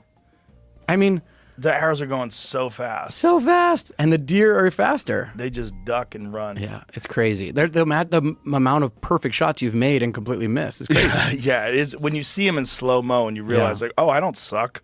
Like these things are fucking greased lightning. But they will make you throw your bow in the air. They'll make you buy a rifle. Yeah. I know so many people who have tried to go bow hunting for axis deer and end up Yeah. shooting one with a rifle. Well, with a rifle, it's more ethical because the reality is with a rifle, you're going to 100% get a deer. And if you want Or to just 10. and if you want to get that meat, that's the way to do it. Yeah. Because they can't dodge bullets. If you're if you're filling the freezer, that's the best way. 100%. By far. 100%. By far the best way. The best way to do it. And I'm not opposed to rifle hunting. I mean, I shot a I'm pig. not either. Shot a pig last week with a rifle. It was awesome. And after a long ass bow hunt, I just loved like having it on a rest, looking at that fucking reticle and just boom, and he just stoned him and he just dropped dead. And now got, he was a big ass fucking pig. So I have, I mean, who knows how many pounds of sausage I'm gonna get from this? It's gonna be amazing. I'm excited. Awesome. They make great sausage. But he was a fat boy. I've only killed one animal with a gun. Really? Yeah. What It was size is that the first fucker? animal I ever killed. What size is Wow, that? that's a freaking dinosaur, dude. Big ass pig. Yeah. Big cool ass looking too. Wild boar. Yeah. And where I was at in California, they're overwhelmed with them. There's Yeah. so many. We saw hundreds of pigs Yeah. every day. Hard to get close to though, right? Yes. Yeah. They're very, like very rolling smart. hills. Yeah. Very Yeah. smart. But with a rifle, it's like so much easier. Yeah. All you just do is just like squeeze it, don't move, boom. There's so Yeah. much less moving stuff. For Like, sure. when you're at full draw Yeah. and you got your anchor point, I have a nose button, so I Yeah. have to touch this thing to my nose, and I have to make sure that my finger is like right under my jawline. Right. A lot of things to think about. there's like a lot of shit going Shot on that has process. to be my elbow, make sure it's up in the air yeah. and not like this. There's like so many. Like you have to I have to think the bubble has to be leveled. Yeah. Make sure the housing is centered in the peep sight, and you're going through all this while you're in this like high pressure situation with this fucking massive elk of a lifetime is standing in front of you at 50 yards. Yeah. And then you got to put the pin on its vitals. Then your nerves are going, so you got Yeah. to make sure you center in that pin and make sure that pin's not moving too much. And then the shot breaks perfect. But when it does happen, and you hear that whack. And then the elk runs off, and in this case, in California, my elk died in literally 10 seconds. Yeah. It was the fastest I've ever had an elk die. It was a perfect quartering away shot, so it shot through the ribs, like a little back. So, quartering away shot. What that means, folks, is instead of the animal standing completely sideways, it's slightly facing away. So it's looking away from you slightly, which is actually a much better shot because then you're going through like 3.5, 4 feet of body cavity with a broadhead. Yeah, it opens up the vitals. Yeah, and the animal died almost instantly. It ran for 80 yards, like as much as it could before it just died, and it died instantly. So let me ask you this. So I'm totally not opposed to rifle hunting at all. I think rifles are great for filling the freezer and totally 100%. ethical hunting. But for you that rifle hunt sometimes and bow hunt sometimes, the feeling of making the perfect archery shot on a bull elk and the feeling of seeing that arrow go through the air and hit it exactly where you aimed and that elk going down in 10 seconds, it's a different feeling, right? It's way better. Yeah. It's much, much, much, much, much more difficult because you can have a very ethical shot on a deer with a rifle at 200 yards. Where the deer might not have any idea you're even there. Yeah. So especially if you're prone, so if you have a pack and you rest your rifle on the pack and you're lying down on your stomach, and you breathe out and relax, that bullet is flying so straight. If your rifle is zeroed and you look at the reticle and you get those crosshairs perfectly on the vitals, that's a dead deer. Yeah. 100%. Yeah. Whereas with bow hunting, you've got wind, you've got all sorts of shit going on, and you have to get so close that you're within the animal's senses. Like when I crept up on this elk that I shot last week, I wore 2 pairs of wool socks. I took my shoes off so I could creep in because he was bedded. And it was so damn cool. It was so cool because it was the perfect opportunity because he was bedded and he was looking away from me. I was like, oh, he's dead. He's dead. I just have to do this the right way. And so I started out at like 110 yards, and I crept in very slowly, the final 60 yards, and it took, because there was like a bunch of shit in the way, I had to get to 50. And I got to 60, I was like, I like it, but I don't like these branches and shit. I got to get to the right, which is like another 10 yards. It took me like another 10 minutes. Yeah. It was nice and slow. But when I got to 50, and he was still bedded, I'm like, oh, he's dead. I just have to wait for him to stand up. Mm-hmm. And then eventually he got up, stretched his legs out, and whack. Were you on your knees He or was done. standing up? Standing. Yeah. I was standing in the tree. There's actually a video of it. It's Wow. on my Instagram. Very cool. Pull that video up because it's dope because you see how good the Origin camo is. Mm-hmm. We're working with Origin now. And Origin is Jocko's company. And Cam Haynes, me, and Kip Folks, who started Under Armour. Yeah, Kip's we're a man. working I for love that That's guy. me right up there. Yeah. So look how well I blend Yeah. in. And It's great. whack. And you could actually hear it. Give the volume so you could hear the whole thing, which is for a bow hunter. Listen to this sweet shot. Listen to this. Yeah. That's what you want to hear. Yeah. Great noise right there. It's the best. Yeah. But it's also interesting, like at 50 yards, listen to this. There's like half a second though. Yeah, definitely. That's enough There's time. time there. Like for an axis deer, that Oh, yeah. motherfucker would be gone. Gone. Yeah. Hard to imagine, but yeah. the elk, he had no idea what that was. Yeah. He didn't even look. He just heard the slap into his body and he was gone. He was gone in 10 seconds. That's the other difference too. Like gun hunting and bow hunting, like it's so different. Like I guess like there's two super big things that I can think of are super different. Is like one is if that elk was behind some grass or brush, you can still shoot. Yes. If you aim well, it's gonna go right through that shit. Right. With an arrow, there's no chance. Right. And then the other thing is, if you're going archery hunting for elk or axis deer or something like that, you got to practice a lot. A lot. With a gun, if that thing is zeroed in, Yeah. and you've shot a gun before, the animal's dead. I hadn't shot a rifle in over a year. Yeah. And I shot that pig. Imagine doing that like with a bow and going bow hunting. I would never do it. I would never do it. I would never do it. I would never even think That's a about huge difference. I would never even consider doing it. Yeah. Right. It'd be unethical. Right. For sure. And so in Texas, it was 105 degrees in the summer. And I was outside in the summer every day for 3 hours practicing. And so what I'd do is I'd bring a 64-ounce hydro flask and I'd fill it up with water and liquid IV.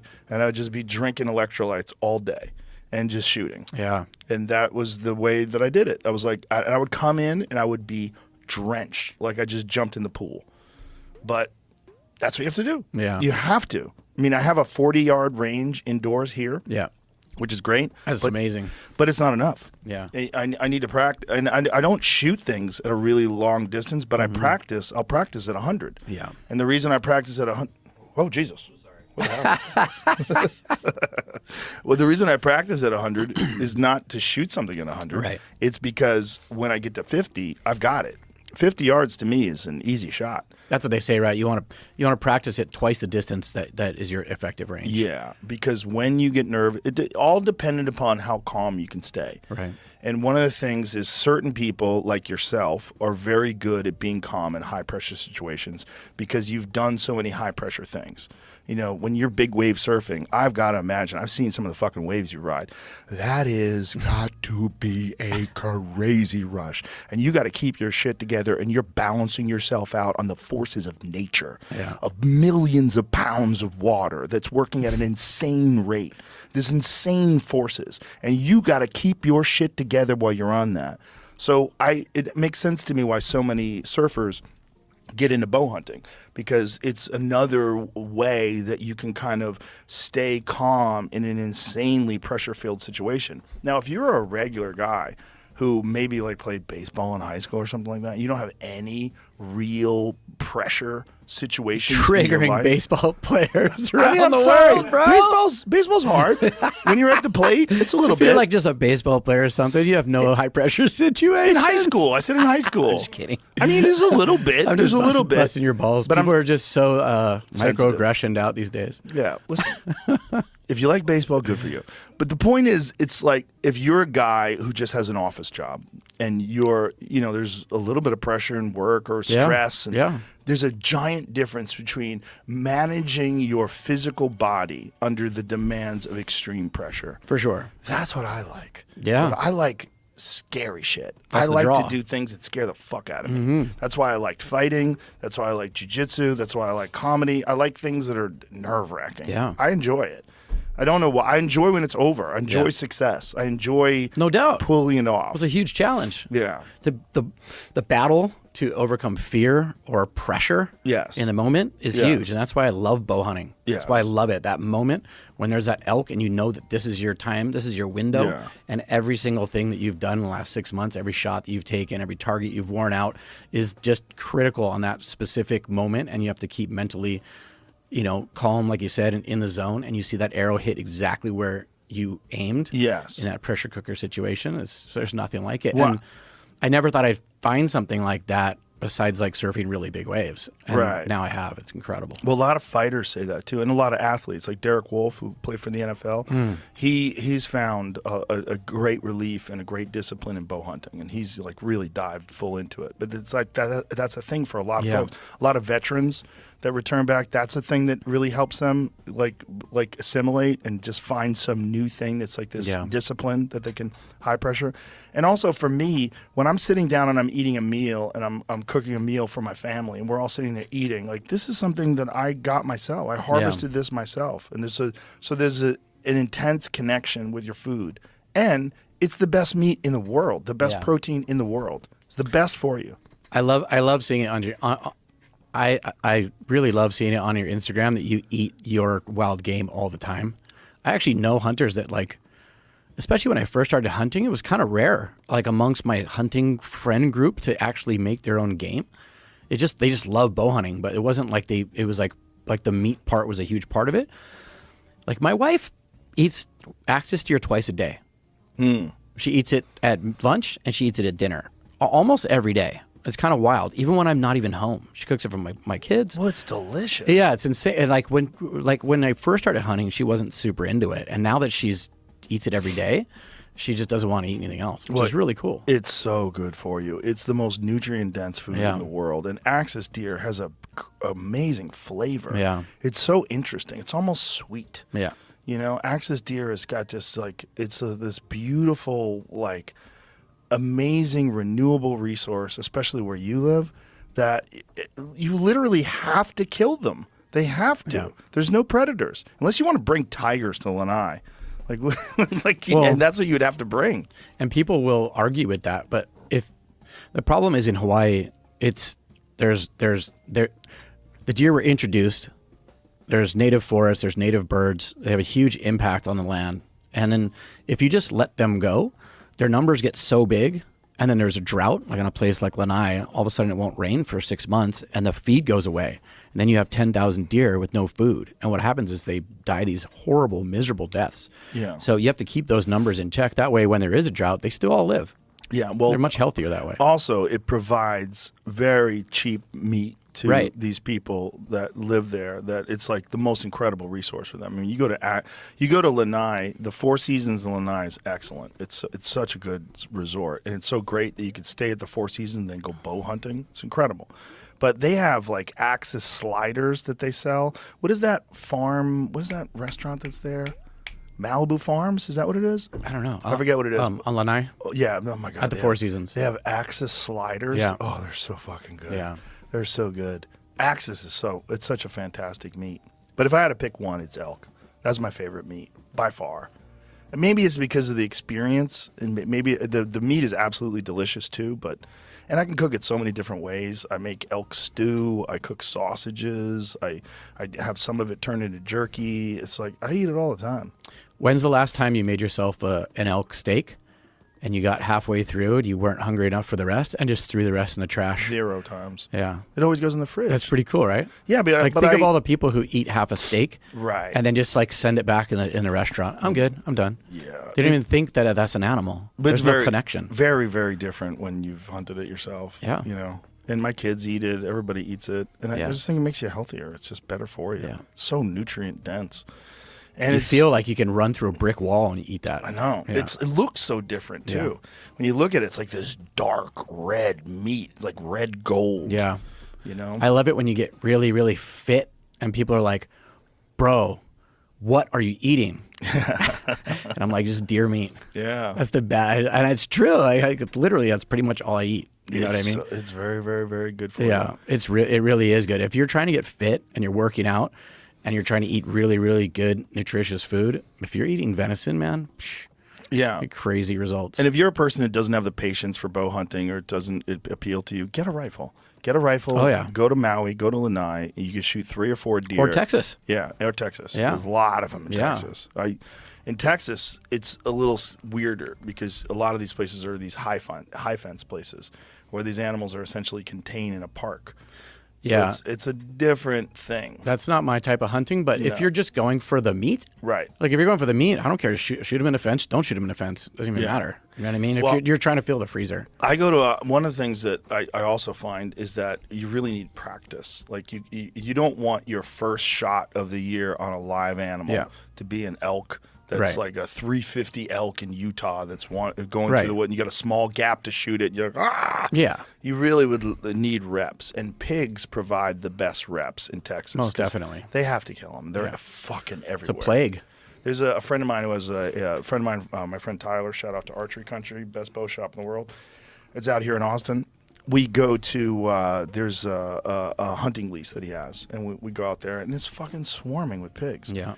And, you know, you can practice on pigs. You get this amazing meat from those pigs, and you can get those shots in, which I think are critical. There's so many bases you have to cover if you want to be a successful bow hunter. And one of the things I should shout out is Joel Turner, because this shot IQ system that Joel Turner has developed, he's a sniper, and he worked with SWAT teams, and he was trying to figure out, like, what is it about these high pressure situations that cause people to flinch and panic and get target panic and fuck up shots, and especially in a hostage situation like with a sniper, it's insanely important that you keep your shit together. Yeah. Because you might have to make a headshot on someone who has a knife to a hostage. Right. You can't mess that up. You can't mess that up. And so Joel researched what happens to the mind and what are closed loop and open loop systems. An open loop system is like when you're swinging a bat at a ball. So like you can't stop it. You know, you're swinging that bat, and once you initiate that movement, it's going. It's going. A closed loop system is at any time you can stop. So during the process of a shot, you are well aware of what you're not just like hammering the trigger Right. and flinching and panicking. What you're doing is going through this very specific shot process. I have things that I say to myself in my mind while it's going on. I keep talking to myself so I'm never flinching and panicking and freaking out. I stay in my shot process. And because of Joel, I've been much, much better at like keeping my shit together during those, and I've been doing that for about 5 years now. Is that a book or a podcast or something? He's got a website. What is it called? ShotIQ.com? And it's just information that you consume and then you practice Yes. Well, he breaks it down to you. One of the things that he makes Is it like video based, the stuff he does? Yeah, that's video cool. based. I'll have to check that out. He talks about he's thoroughly researched this. I mean, he keeps improving it and updating it, but I know like world-class archers like Levi Morgan who use it, who's like literally the greatest archer of all time. He uses it. And these guys use it in order to have a process that you utilize while you're in the middle of a shot to keep talking to yourself. Cam Haynes developed his own process on his own and didn't necessarily know that that's what he was doing. He just knew what was best for him. And what he does is he puts the pin on the animal, and then he says to himself, keep the pin on him, keep the pin on him, keep the pin on him, keep the pin on him. Boom, the shot breaks. It's interesting. Yeah, but he's going through it in his mind. Like when he's at full draw on an animal, he's like, keep the pin on him, keep the pin on him, and the shot breaks. Whereas some people, like, they see and they just fucking flinch, and then they fucking hit him in the antlers. So many people, like, freak out in that moment. And having a process, I think the biggest thing is just, even if your process isn't perfect, having a process to think about instead of thinking about the pressure, start thinking about that moment. Yes. When you're just sitting there at full draw and you're like, hey, pin on the animal, get my anchor really good, look at the bubble, okay, first pin for sure, or third pin for sure. He's at 50, it's a third pin, or whatever it is. Having that process, and then high elbow, pull through the shot, and then, like, and follow the arrow. Yeah, follow through. It's, I think just having that process and like really talking to yourself in that pressure cooker moment is the way for sure. Remy has an interesting thing he says too. Remy says, "Be the arrow." Oh, really? Yeah, which I like. I incorporated that too. I like that. This idea of be the arrow. Like you are literally thinking you are the arrow. Yeah. You know where you want that arrow to go. You're concentrating on the be the arrow. And then when he releases that shot, he's like following it. He like is the arrow. And then whack. And very few people are more successful than Remy. one of my bow hunting mentors, Jeff, he used to take me bow hunting when I was a lot younger, and he goes, you know what I used to always tell myself when I was at full draw and right before the arrow broke? He said I would look at the animal. The last thing I would do is say, "You're gonna fucking die." Ooh, that's intense. Yeah. And it sounds kind of messed up. There's all these non-hunters listening to this, like, whoa, that's really messed up. But he goes, like, think about it, like psychologically, that's what you're doing in that moment, and you got to like really embrace that instead of hoping. Instead of coming from a perspective of hope, like, oh, I hope that arrow gets there in the right spot. I hope I don't mess this up. It's like that confirmation in your mind telling yourself that this is what you're doing here. Yeah. This is the intention. The arrow's going to go there, and that's what's going to happen. And believing instead of hoping, you know, that's the difference. But like the way he said it was interesting. But he's like, it's powerful. Honestly, he's like, so having a process and being super confident that all the work is paying off, and in the moment you're going to make that shot is key. It is a discipline, and if you want to take this journey, you have to understand it's a discipline, and it requires work. It requires a lot of work and a lot of thinking, and it's going to be a lot of pressure. But that's what I like about it. Yeah. And again, at the end result is it's so rewarding. Yeah. Isn't it crazy? I don't know if this is going to take us down a rabbit hole, but I like rabbit holes. I was just tripping the fact that we're here in your studio talking about bow hunting and food, and there's a war. There's like people putting missiles together into a machine, like some launcher thing right now, and well, Israel is about to right at this moment Gaza. They're talking about a ground invasion of Gaza, and they're preparing for it. This is gnarly. This is terrifying. Yeah. It's so terrifying because we're so close to World War III. We're so close. It's no joke, man. That's really feels like that's what's happening. It is happening. Yeah. It scares the fucking shit out of me. Yeah, it does me too. And someone from the government was just having some sort of a press conference where they're saying, you know, we are at war and war is messy and this. And I'm like, whoa. Shouldn't we be doing everything we can to avoid this? Every single possible thing that we can to avoid this. And it doesn't seem like they look ahead. They just go, here's what we got to do. Right. Here's what we have to do. Like, I get it. It's like what happened on October 7th, was it? Yeah. Is horrible. Absolute atrocity and like barbaric and absolutely terrible. And I get it. You have to retaliate and you have to do what you got to do. But how do you do that? Like of course you want to get rid of Hamas. That sounds great.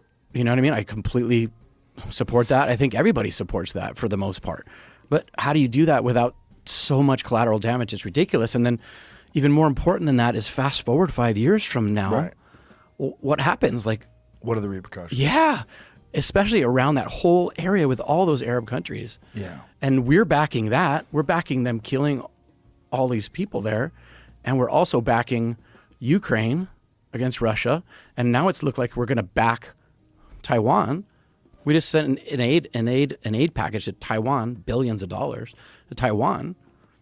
It's like we're opposing all these, like, you know what I mean? Yeah. We're opposing China, Russia, and now these Arab countries. Yeah, it's scary, man. I'm not the person to talk politics, but that, I mean, or international military strategy. But I just watching the news and trying not to, and just try. And it's funny because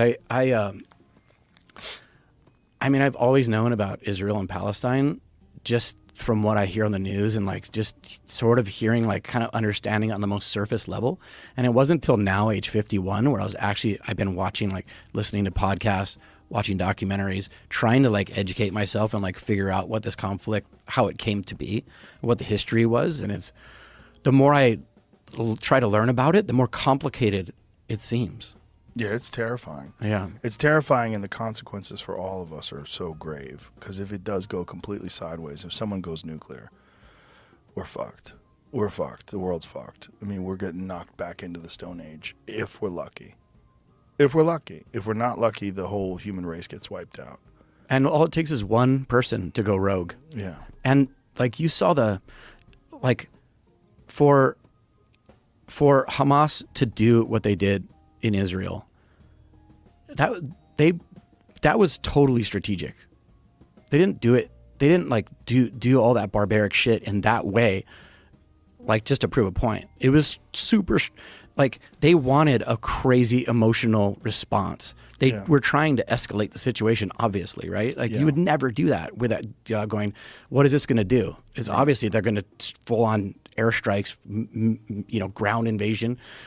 It's pretty obvious that that's going to happen. Yeah. So they basically wanted that to happen. They wanted, like, I listened to the Coleman Hughes podcast. You just had Coleman on the show a couple days ago, whatever that was.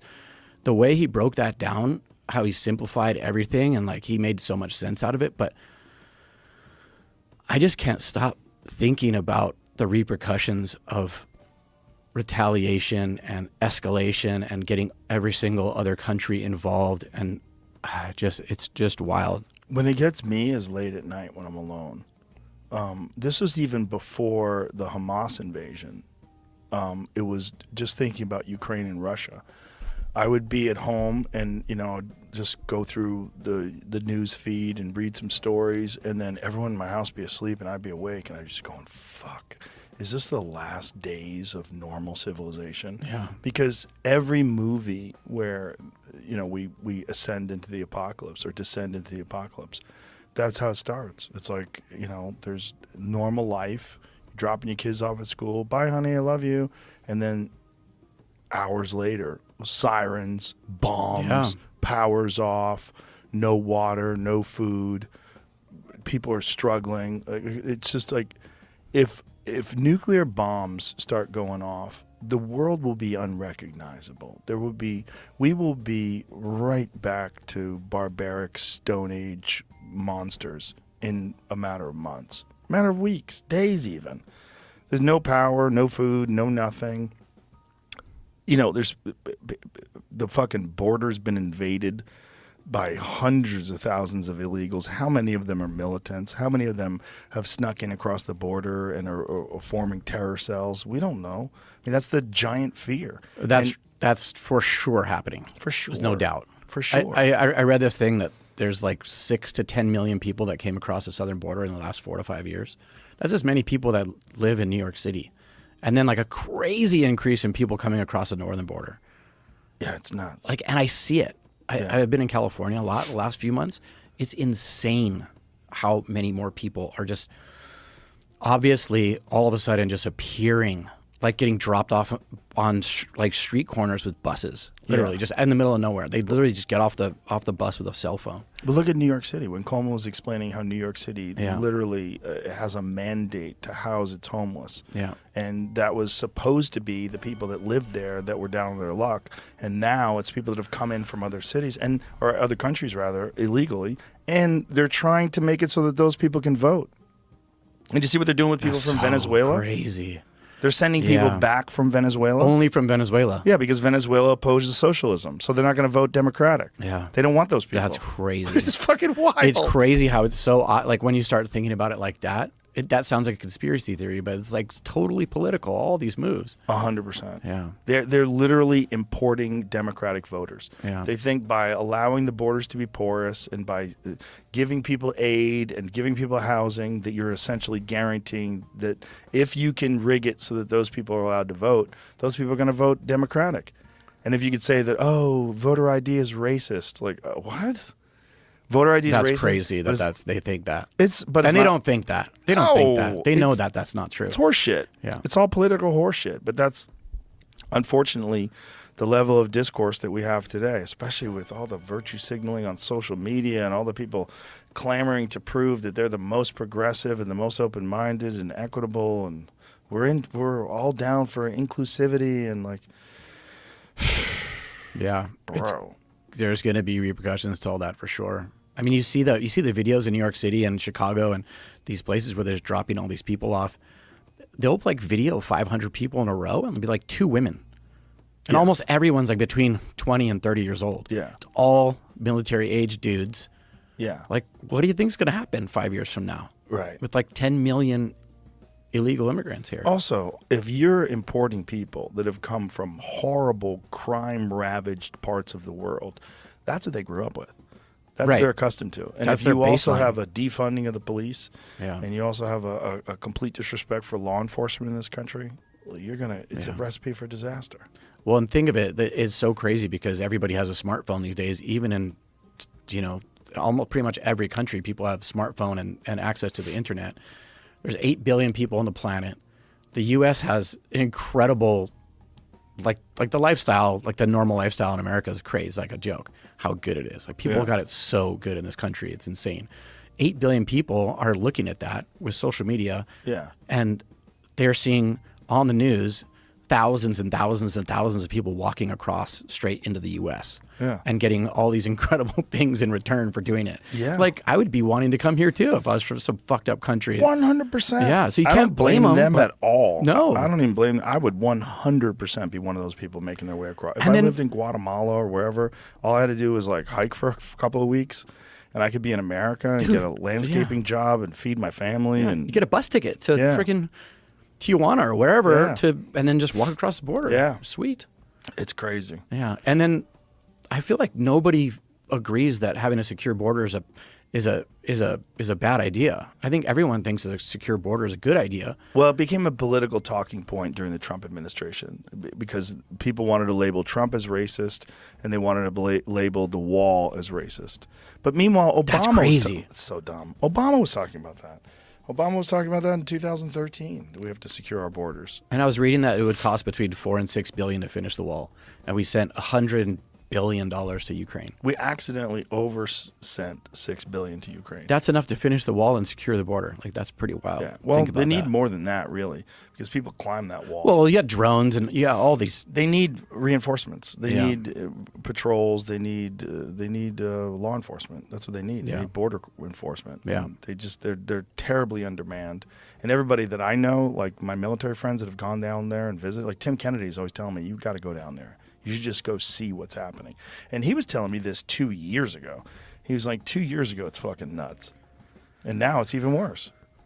It's great. I feel like the problems are like slowly then suddenly with that type of thing, where like you don't really realize. It's like like in New York, they're like, it's a sanctuary city. Everybody's welcome in New York City. Just come here. And then like next you know, every single immigrant that went there was getting like a $300 to $500 hotel room each night, and everybody thought that was a good idea.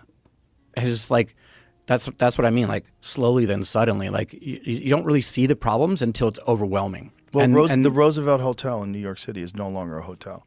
I stayed there before, the Roosevelt. The last time I was really in New York City, I stayed at the Roosevelt. The And it was Roosevelt awesome. Hotel is now a complete housing center for migrants. Oh man!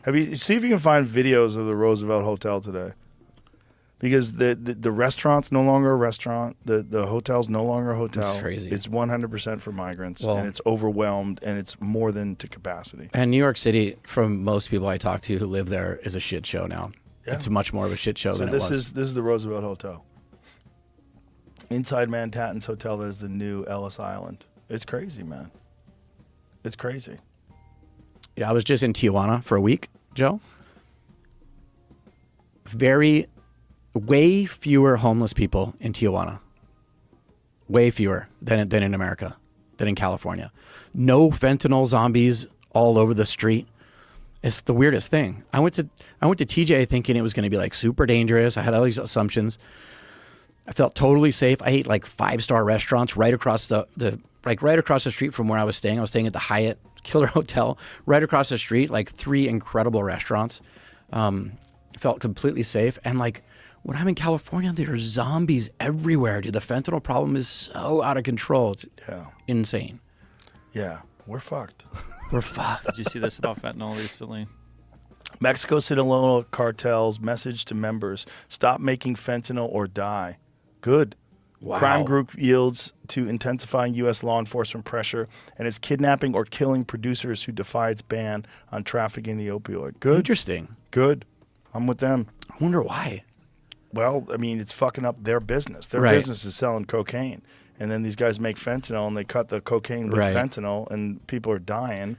And then law enforcement pressure starts ramping up. And then what they're really worried about is an invasion. The military decides to go after the cartel. The Right. cartels are fucked. Right. I mean, they start airstriking cartels with jets. Gnarly. That's a wrap. Yeah. Crazy. How crazy is that? How the fentanyl these days is mixed with trank, or it's trank. Have you heard of that? What's trank? I can't believe you haven't heard of this. Trank with a Q. So trank is fentanyl mixed with a horse tranquilizer. So the horse tranquilizer makes the fentanyl last much longer, is my understanding. Jamie's probably looking it up right now. But the trank is a horse tranquilizer. They mix it with fentanyl, I think, to make it last longer and make it more powerful. And the fucked up thing is it's so toxic, they all inject it. It's so toxic that it's so poisonous in your body that your body's trying to get rid of it. So it creates these massive sores where the drug is trying to get out. I saw that in Russia. Yeah, and people no, it's here now, dude, big time. People are getting sepsis and having to get their limbs amputated. It's really, really gnarly. Go back to that article that you were just posting. DA message about okay, it. Xylazine. Xylazine is making the deadliest drug threat in our country that our country has ever faced. Fentanyl even deadlier, said Administrator Milgram. DEA seized xylazine and fentanyl mixtures in 48 of 50 states. The DEA laboratory system is reporting that in 2022, approximately 23% of fentanyl powder and 7% of fentanyl pills seized by the DEA contain xylazine. Fuck. Yeah. I have a weird, I don't know if obsession's the right word, but I like watching drug documentaries and interviews with drug addicts and DEA agents, all that kind of stuff is just kind of fascinating to me because I don't have a drug problem, and it's just interesting to me how people will choose to go down that road over and over and over, even though it just seems like the worst thing ever. But the addicts, when they talk about being on fentanyl, they'll choose the xylazine now with the fentanyl because it's much better. And they know they're going to die from it really soon, and they keep choosing it. It's pretty wild.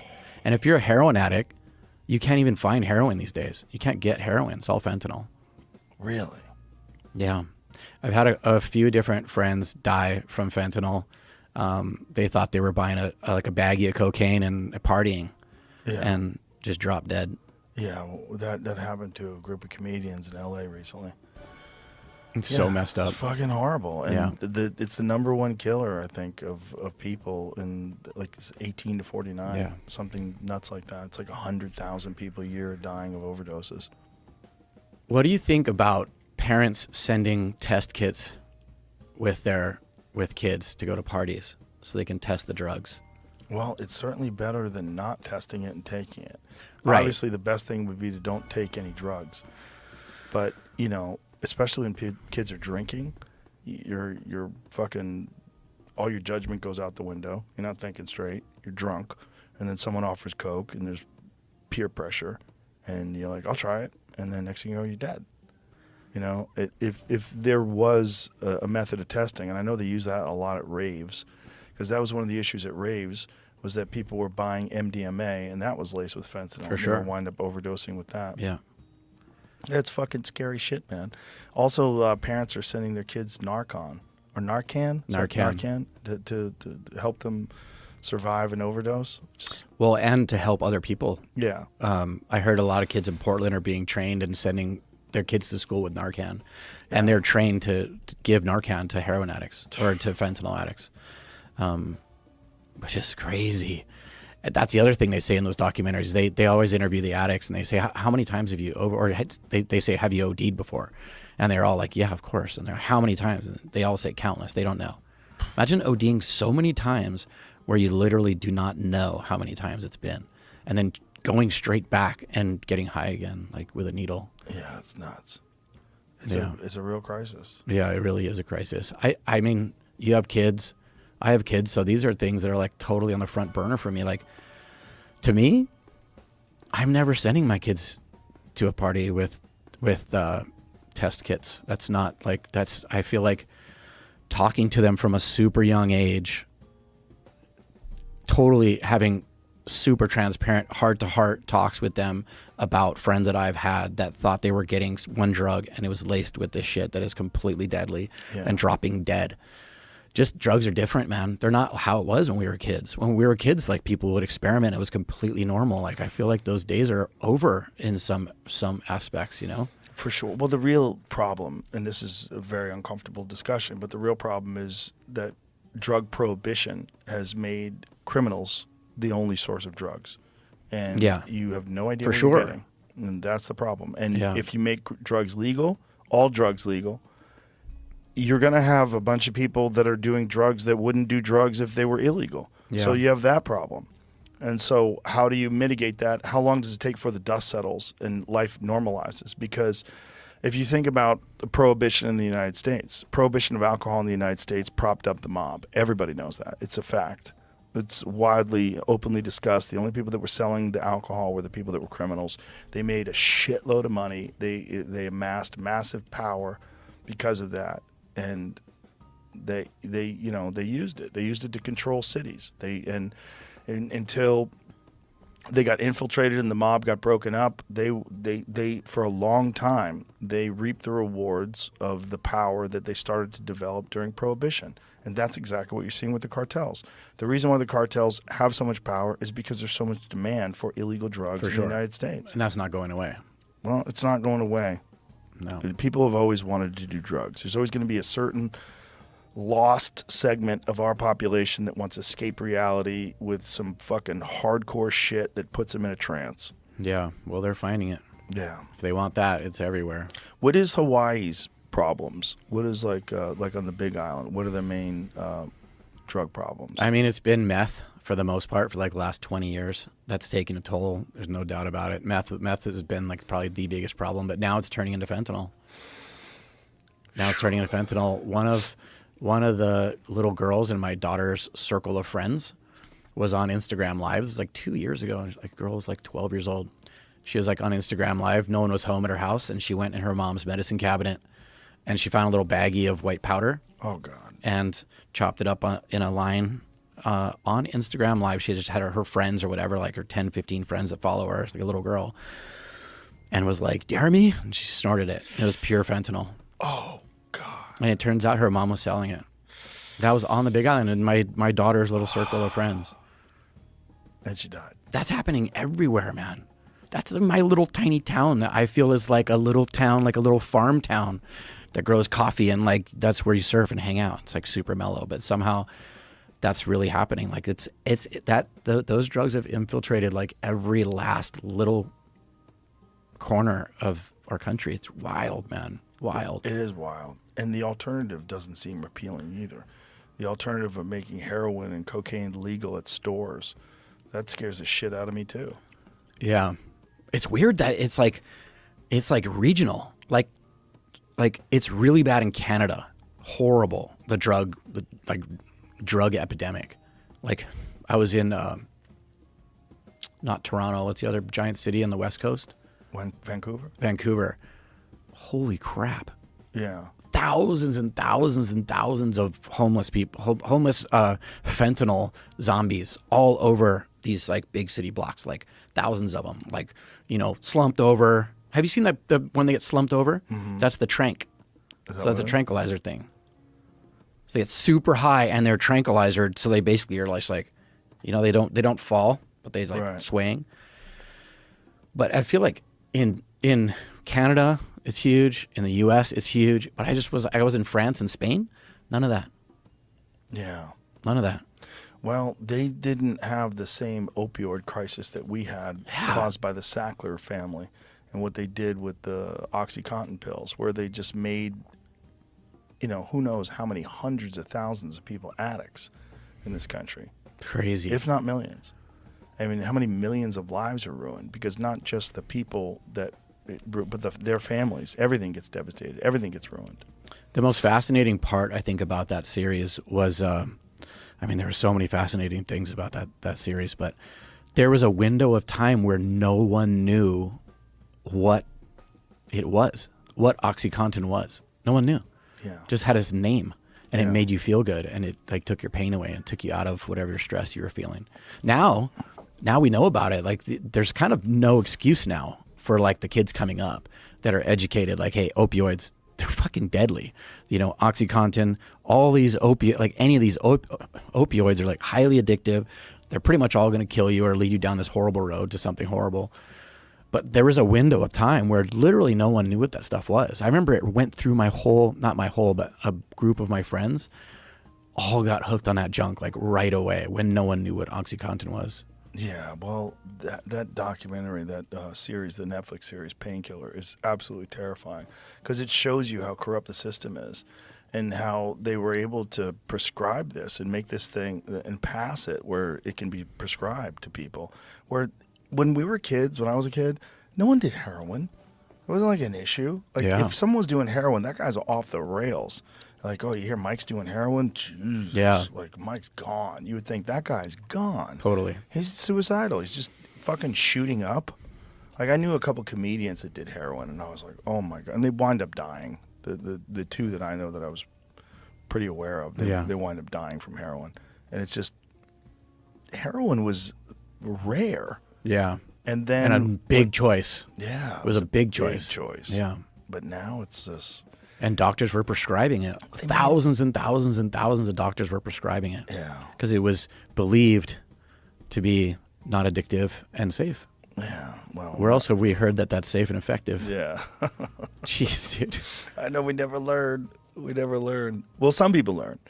But it's so difficult to be completely informed. And the problem also is that young people, they make bad decisions. They're young. They don't have a lot of life experience. You know, and they think they're just going to party and other people are partying. It's no big deal. I'll just have fun. Yeah, there's no doubt. And I think that OxyContin thing was at least in my lifetime, was the first time I started seeing people start to distrust doctors. Mm. Do you know what I'm saying? Yeah. Like they were starting to look at doctors, like especially after those documentaries came out in those docuseries. What was the other one called? Dope Sick. Yeah. Because doctors were like all of a sudden on board with this whole prescription thing and over-prescribing like crazy and like buying it hook, line, and sinker, whatever those pharma companies were telling them. And then with the whole COVID thing, it just accelerated that whole distrust of. I feel like that's a really sad thing. Yeah. When I was a kid, you just trusted your doctors implicitly. I would call my personal doctor and ask him anything and believe anything they said. Yeah. These days, if I have a broken arm, I'm going to go to the doctor. If I have if I have something super specific, I'll go to the doctor. But it's crazy. Well, I feel like it's different. It's changed now. Doctors that are captured by a system, and doctors they're essentially rule followers. You know, there's a very rigid system that like the FDA forbade them from prescribing ivermectin during COVID, which is wild. Wild. Because now it's legal to prescribe. Yeah. Just like now they allowed it to prescribe. And there's I don't know who's right or who's wrong, but there's a lot of randomized controlled trials that show that it's effective. So like, what the fuck is that all about? Like, what did they do? Well, I'll tell you what they did. There was a cheap and effective drug that is generic. So they can't make any money off of it. Right. And then there's this other thing that they can make billions of dollars off. So they pushed that. And anyone that supported that cheap and effective drug, they were marginalized. They were mocked and that was the media was involved in it because of the amount of money that these pharmaceutical drug companies spend on media advertisement. That's the giant problem. So crazy. There's only 2 countries in the whole world that allow pharmaceutical drug companies to advertise on TV, and that's the United States and New Zealand. And New Zealand is much more restrictive than the United States is. And the most fucked up thing is not only are they able to advertise in the U.S., they're able to advertise on our news channels.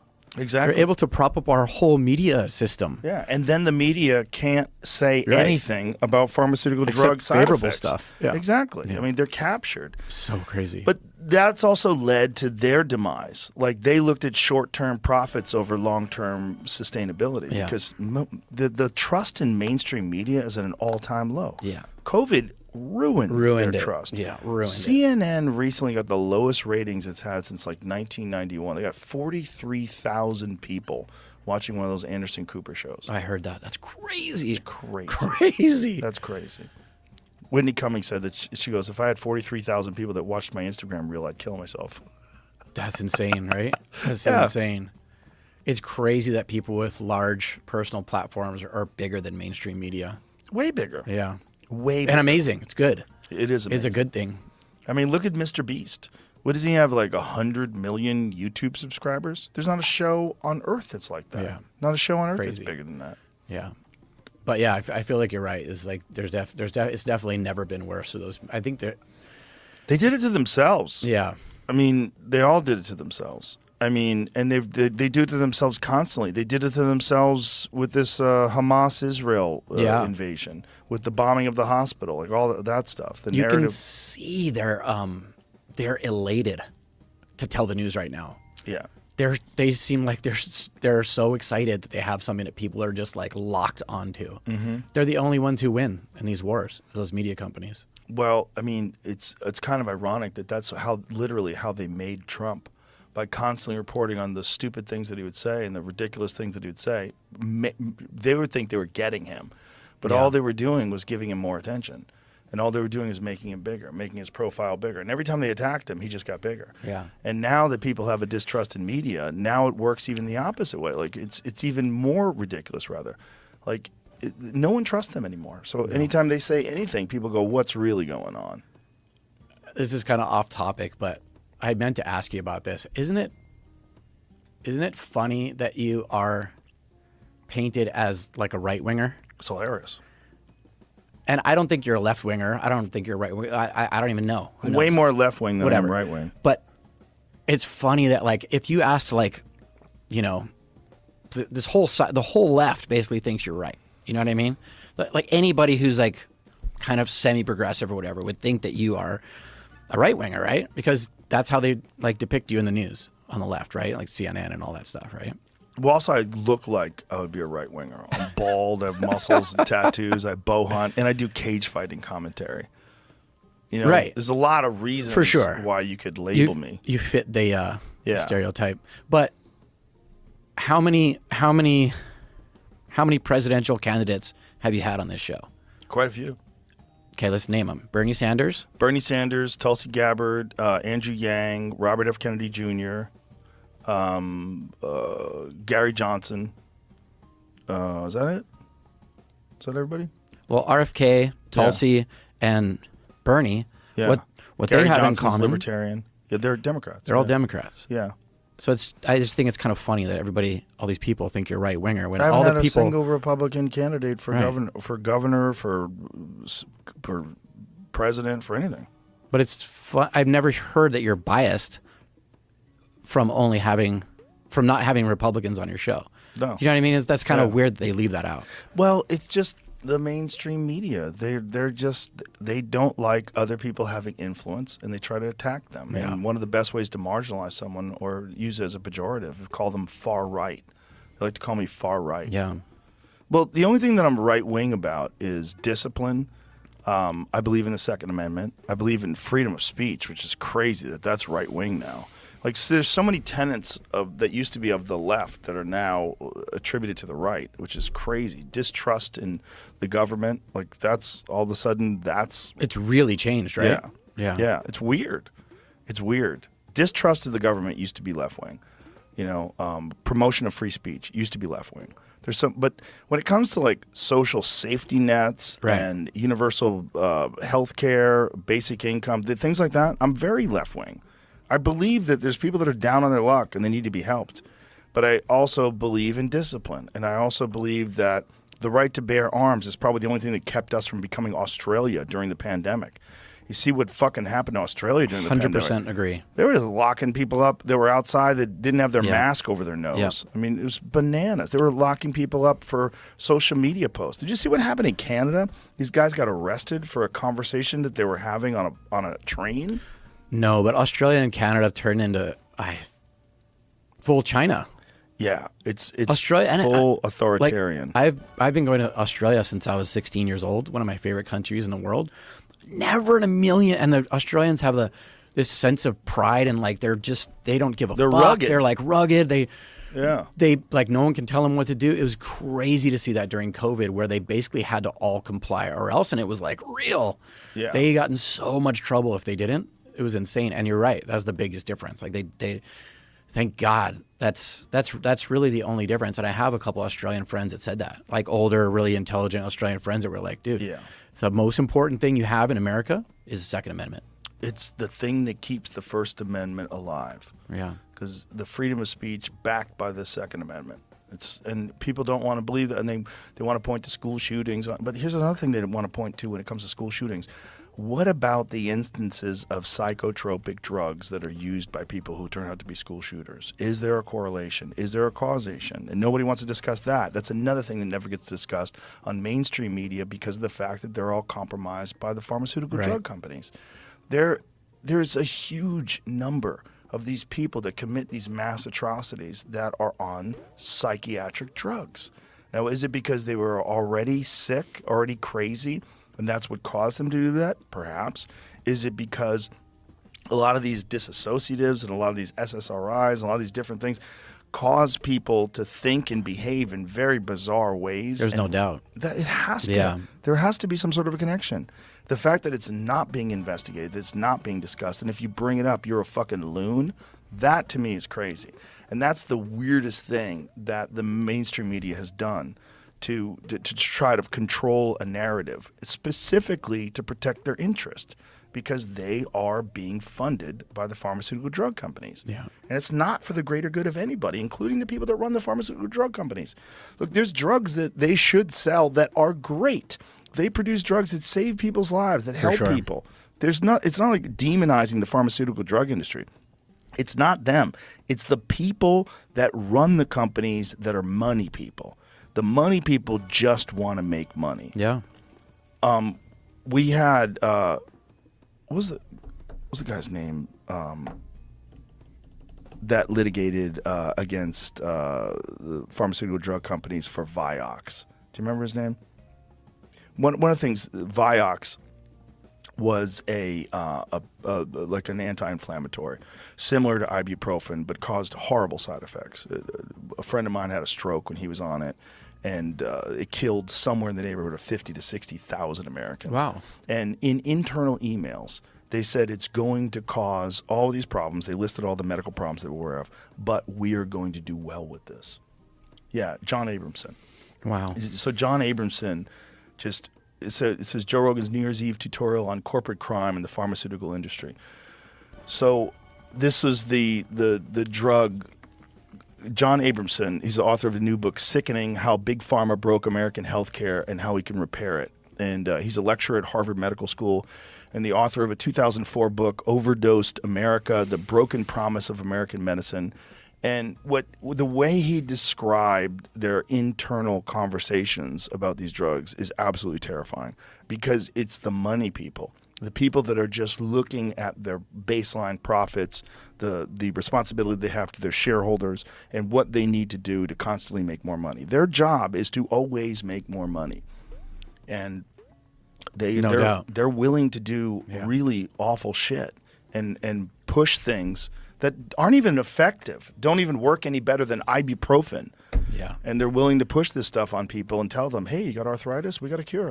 Right. Oh. And I feel like a lot of times when people have mental health issues and they go and seek help, a lot of times they get put on drugs like immediately without other. And nowadays there's a lot of other options. There's brain treatment. There's like hallucinogenics that they're doing. Like there's a lot of different options now, and I feel like that like the pharmaceutical option should be maybe the last option in some situations. You know what I mean? Yeah, in many, many situations. Yeah. And in some situations, it's a good option, and that needs to be addressed too. It's not like it's not binary. There's some people that I'm friends with that got on antidepressants and it changed their life. Right. Got them out of a funk and allowed them to make changes, and then slowly weaned off. My friend Ari, he got on them and then eventually got off of them, and he changed his life. He got much more successful and happy. And then realized, like, okay, now I'm happy, now I'm successful. I need to get myself off of this stuff, and stayed happy and stayed successful. It's interesting when you start making different, like when you get your brain pretty good, then you start making different life choices. You get healthier all around and maybe successful in your work, and you start having like meaningful relationships with people. It helps heal your brain. Yeah. You know what I mean? It helps heal your perspective as well. It can make a significant how you view difference. life. Yeah. But that's a big one with psychedelics. But the problem with psychedelics is they're not profitable. And, you know, you go to Peru and fucking take a brew in the jungle that they make out of leaves, and it fixes your life. Like, the not a lot of money in that, you know? Yeah. And you definitely don't get people addicted to it. I think it's starting to emerge, though, in some of these clinics that are like alternative mental health type of places. I've been doing, I think I talked to you about this in the past, but I've been doing a bit of like brain treatment, So like years ago when I was surfing a lot of really big waves, I had kind of a cluster of concussions. Over like a 6-year period, I had 5 really bad concussions. And they were all like pretty close to each other, and a couple of them were really, really bad. Anyway, I started noticing some kind of mental health issues, not super bad and not extreme, but it was starting to creep in. Like my mood started kind of going downhill. I started seeing I was kind of getting more and more pessimistic. Didn't like being around people even more so than like I'm not the most social person, but I started like having like anxiety about going in like big groups of people, hanging out with big groups of people, going to like public functions, stuff like that. It would really freak me out. Now I was also getting pretty like mentally sloppy, like a lot of brain fog. My mental clarity was getting worse and worse. I was being super forgetful. Anyway, I met a guy who has like a brain treatment center in California. So I went and got an EEG, it's called. So they measure like your brain function, your brain activity. And they get like all this data about your brain. And then I had some brain treatment. And then they sent me I got this at-home brain treatment machine. Basically, I put this thing on my head in the mornings. Is it magnetic? For 30 minutes. Yeah, it has electrical pulses that goes through and into your brain and stimulates brain activity. Anyway, I hadn't had my EEG done in a long, long time, and I was just in California, and I was really curious because so my machine at home is programmed. Its protocol is just for my brain, specifically for my brain, based off my EEG. And so I wanted to get a new EEG updated so I can update my protocol at home so it works on my brain how it is now instead of how it was 2 years ago. I didn't know if there was a difference or not. So I got an EEG the other day, talked to a neuroscience for like half an hour on a Zoom call. He walked me through my chart from my EEG 2 years ago, my chart now. And he's like, what have you been doing? And I'm like, I've had some, I have a machine at home doing my brain treatment, but I'm never home. I don't do that much. And he was like, what, is there anything else that could like make your brain better? Because we're seeing significant improvements in your brain function. It is wild. That is wild. And I've noticed it. I've noticed like more mental clarity, better mood. And I've done a couple different things. I told him about the stem cell treatment, but it was right before that. So I don't think that there was like a correlation between my current stem cell treatment and this EEG. And he's like, what else have you been doing? And I told him I started TRT just over a year ago. And after I started TRT, I felt a significant improvement in my mood and my mental clarity and my energy. Well, that is one of the things that happens with concussions, especially multiple concussions, is it damages your endocrine system, damages the pituitary gland, which is apparently very sensitive. And my good friend, Dr. Mark Gordon, who's done a lot of work on traumatic brain injuries with veterans and with football players and fighters, they've found that a significant number of them suffer from low testosterone and low hormones because their brain is just not producing them correctly anymore because it's been damaged. And by replenishing those with testosterone replacement therapy and hormone replacement therapy, they've alleviated a lot of the problems that people had. Suicidal ideation, a lot of like significant depression issues that they've been able to mitigate. Yeah. With hormone replacement. It's amazing though that we have that's even an option these days. It's incredible. Incredible. Well, we're in the right time. Yeah. With stem cells, with TRT, with hormone replacement, with the understanding of nutrition, and with this brain machine that you're using, these treatments, we're in a good time. For that. Yeah. We're very, very fortunate. I'm thankful. I'm grateful for all. If we lived in the 50s, we'd be fucked. Just think about your knee surgery. Like my good friend Steve Graham. He was on the U.S. ski team in the 1980s, and he's had some fucking, I don't want to butcher this, I think he's had 70 surgeries over his whole life. He's had his shoulders replaced. He's got 2 artificial knees, like everything. But his legs, like the sides of his legs, are just covered in scars from these old school surgeries where they would open you up like a fish and take a chunk of your hamstring and fucking drill it in place, and it would last for a little while and blow out. And you have to go in and do it again. Yeah. Modern medicine's insane. It's insane. Yeah. It's How insane. precise and like it's so predictable that they know it's going to work. Like my surgeon for my knee was like, dude, you're like tripping on this for no reason, Shane. Like, don't be a bitch. It's just, you know what I mean? He's like, I do this every single day, multiple times a day. your knee's going to be amazing. Like 50 years ago, like you said, it would have changed my life. I never would have surfed the same ever again. Yeah. I can surf at a really high level still.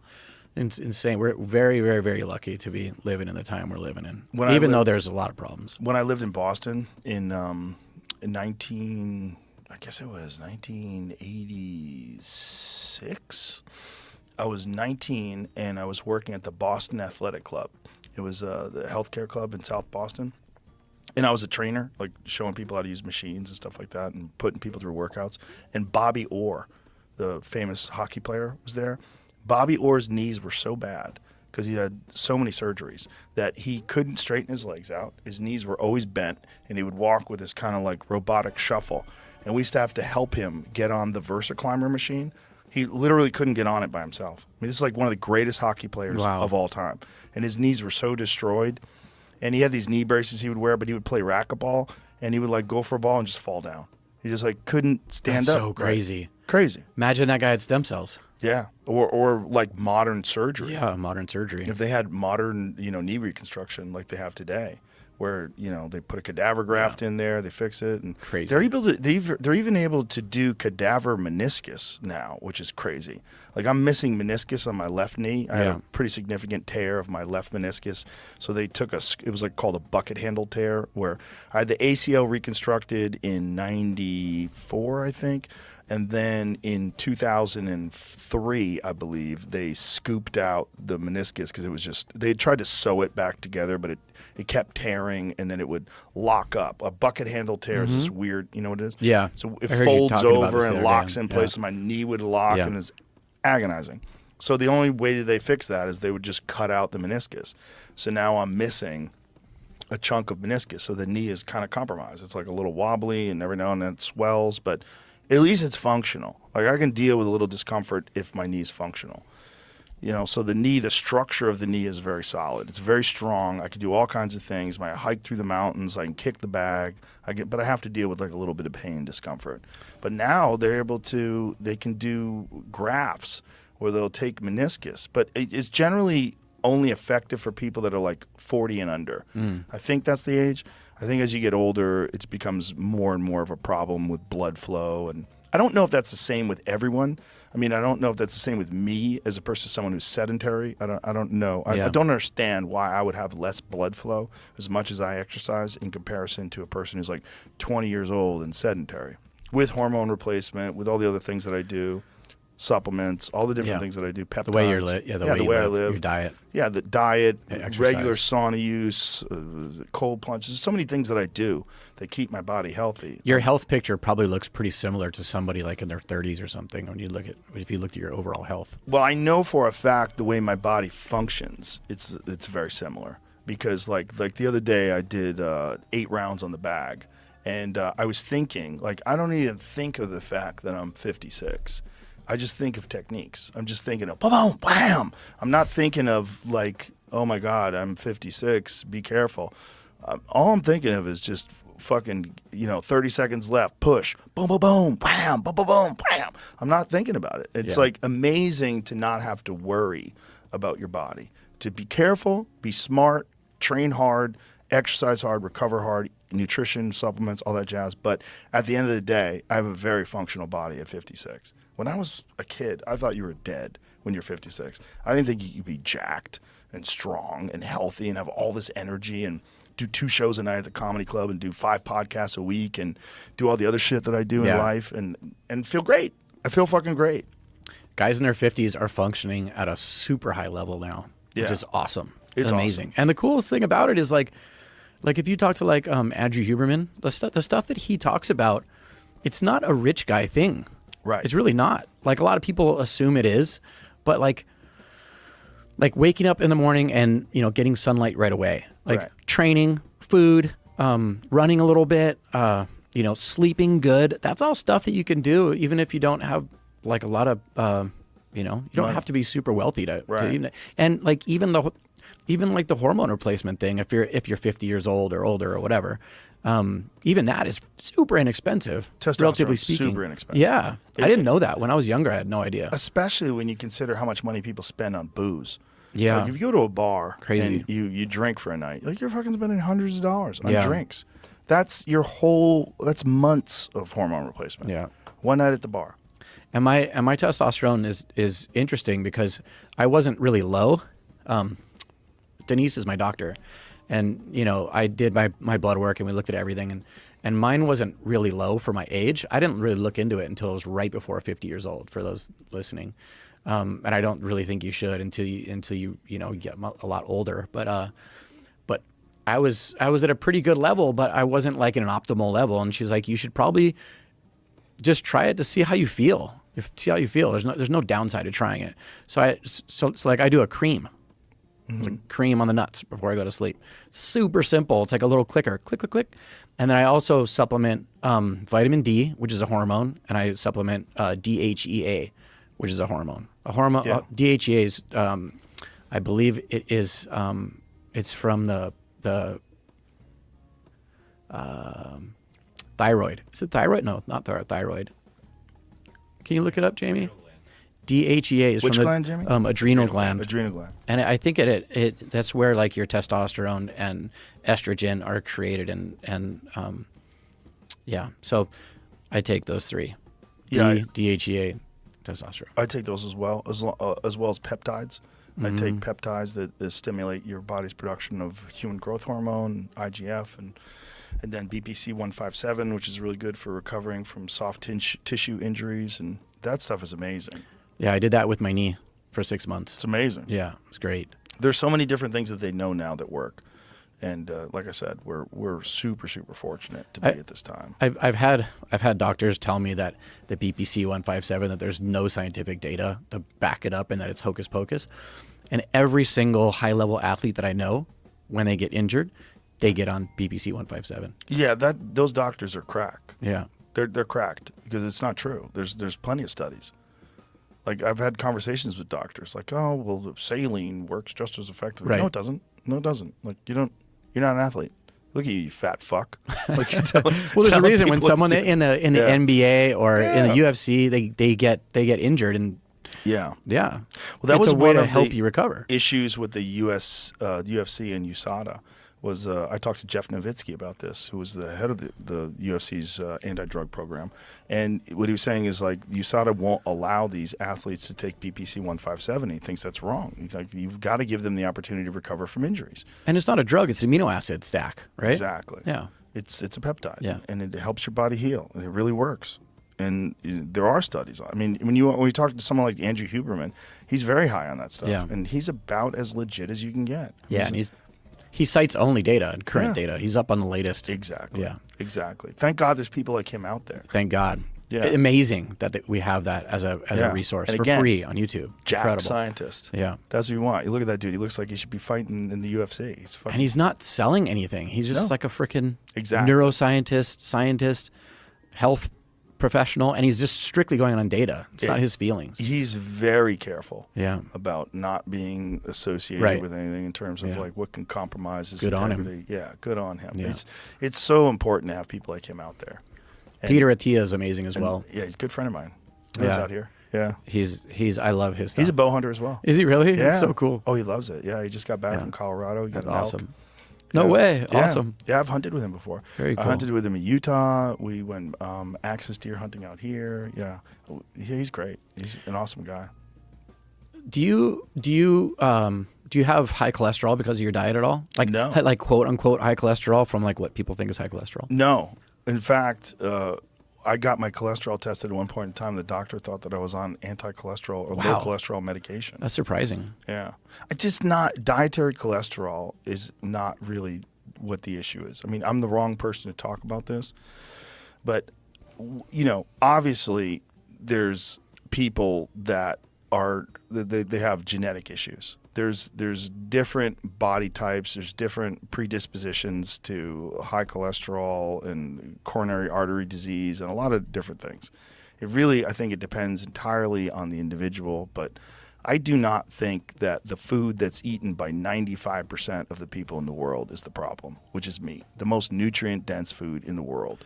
Well, the processed food is the problem. Processed food. Yeah. Processed food, overabundance of calorie-rich, simple carbohydrates that people consume on a regular basis, fructose corn syrup, all that shit. All that shit is terrible for you. And, and that's the problem with these epidemiology studies is that when they ask a person, like, how many days a week do you eat meat? And you say, well, look, if you show the people that are eating meat 5 days a week, there's a higher instances of cancer. Yeah, but let's break down what else they do. How many of those people are drinking every night? How many of those people are smoking cigarettes? How many of those people are eating high processed food with that meat? How many? Yeah. What is that? What's the form that meat comes in? Does it come in a Burger King Whopper, or Right. is it from grass-fed steak and broccoli? Big difference. Yeah, big fucking difference. Huge difference. Big fucking difference. There's just so many factors that lead. And all I know, I'm not telling you how to live. I'm not telling anybody else. All I know is how I live is the best way for me. I have never had better results than the way I eat. And I'm not the only one. There's a lot of people that eat the way I eat now. And it seems counterintuitive based on conventional medical advice. But I'm all in, and I feel fucking great. Yeah, well, you look great, and you live great. You have more energy than anyone I know. You're so damn busy; it's ridiculous. You do so much, dude. You're like the busiest guy ever. I'm busy, but I'm happy. Yeah, it's all good things. It's all good things. Yeah, it's all things I enjoy. And it's things you're choosing to do. Exactly. And they keep you young. That's the difference. Well, they keep you engaged, But you got to be careful. You got to be very smart and taking care of your meat vehicle. This is the thing that you use to travel through this life. Yeah. We only got one of them. Yeah, allegedly. Yeah. You don't get a redo as far as I know. No, you might. I don't know. Who knows what happens when you die? It's all just guesswork. But right now, you're alive and take care of yourself. You can. It's possible to do. You just have to be dedicated to it. And it has to be a thing that is just a normal part of your life, like brushing your teeth, taking a shower, normal stuff. So it got to be a part of your life. Well, and we have guys like that guy, Mark Sisson. How old is he? He's in his 60s, right? He's in his 70s. 70s. He looks fucking great. Fit, dude. Yeah. He's setting the bar high. Yeah. Really high. I And like that. Full of energy. Yeah. Very healthy. Vibrant. Yeah. Super sharp. Yeah. And again, that yeah. company, that Primal Kitchen, is a fucking great company. They make for good stuff. Healthy choices. Yeah. Yeah, it's again, we're very fortunate that there's enough alternative sources of information where people do have the data and they do understand. Like, cut through all the there's so many people that are still poisoned by the studies that the sugar industry funded in like whatever it was, the 1950s or 1960s, where they bribed scientists to say that coronary artery disease is caused by saturated fat, which is just not true. What it was sugar. And they knew that these people were over-consuming processed foods and sugar, and that was leading to the decay in their health. And they passed the buck onto saturated fat. And they got people eating that fucking margarine bullshit, and I can't believe it's not butter and all that crap, thinking that they were doing better, that they were being healthier than actual butter, which is actually good for you.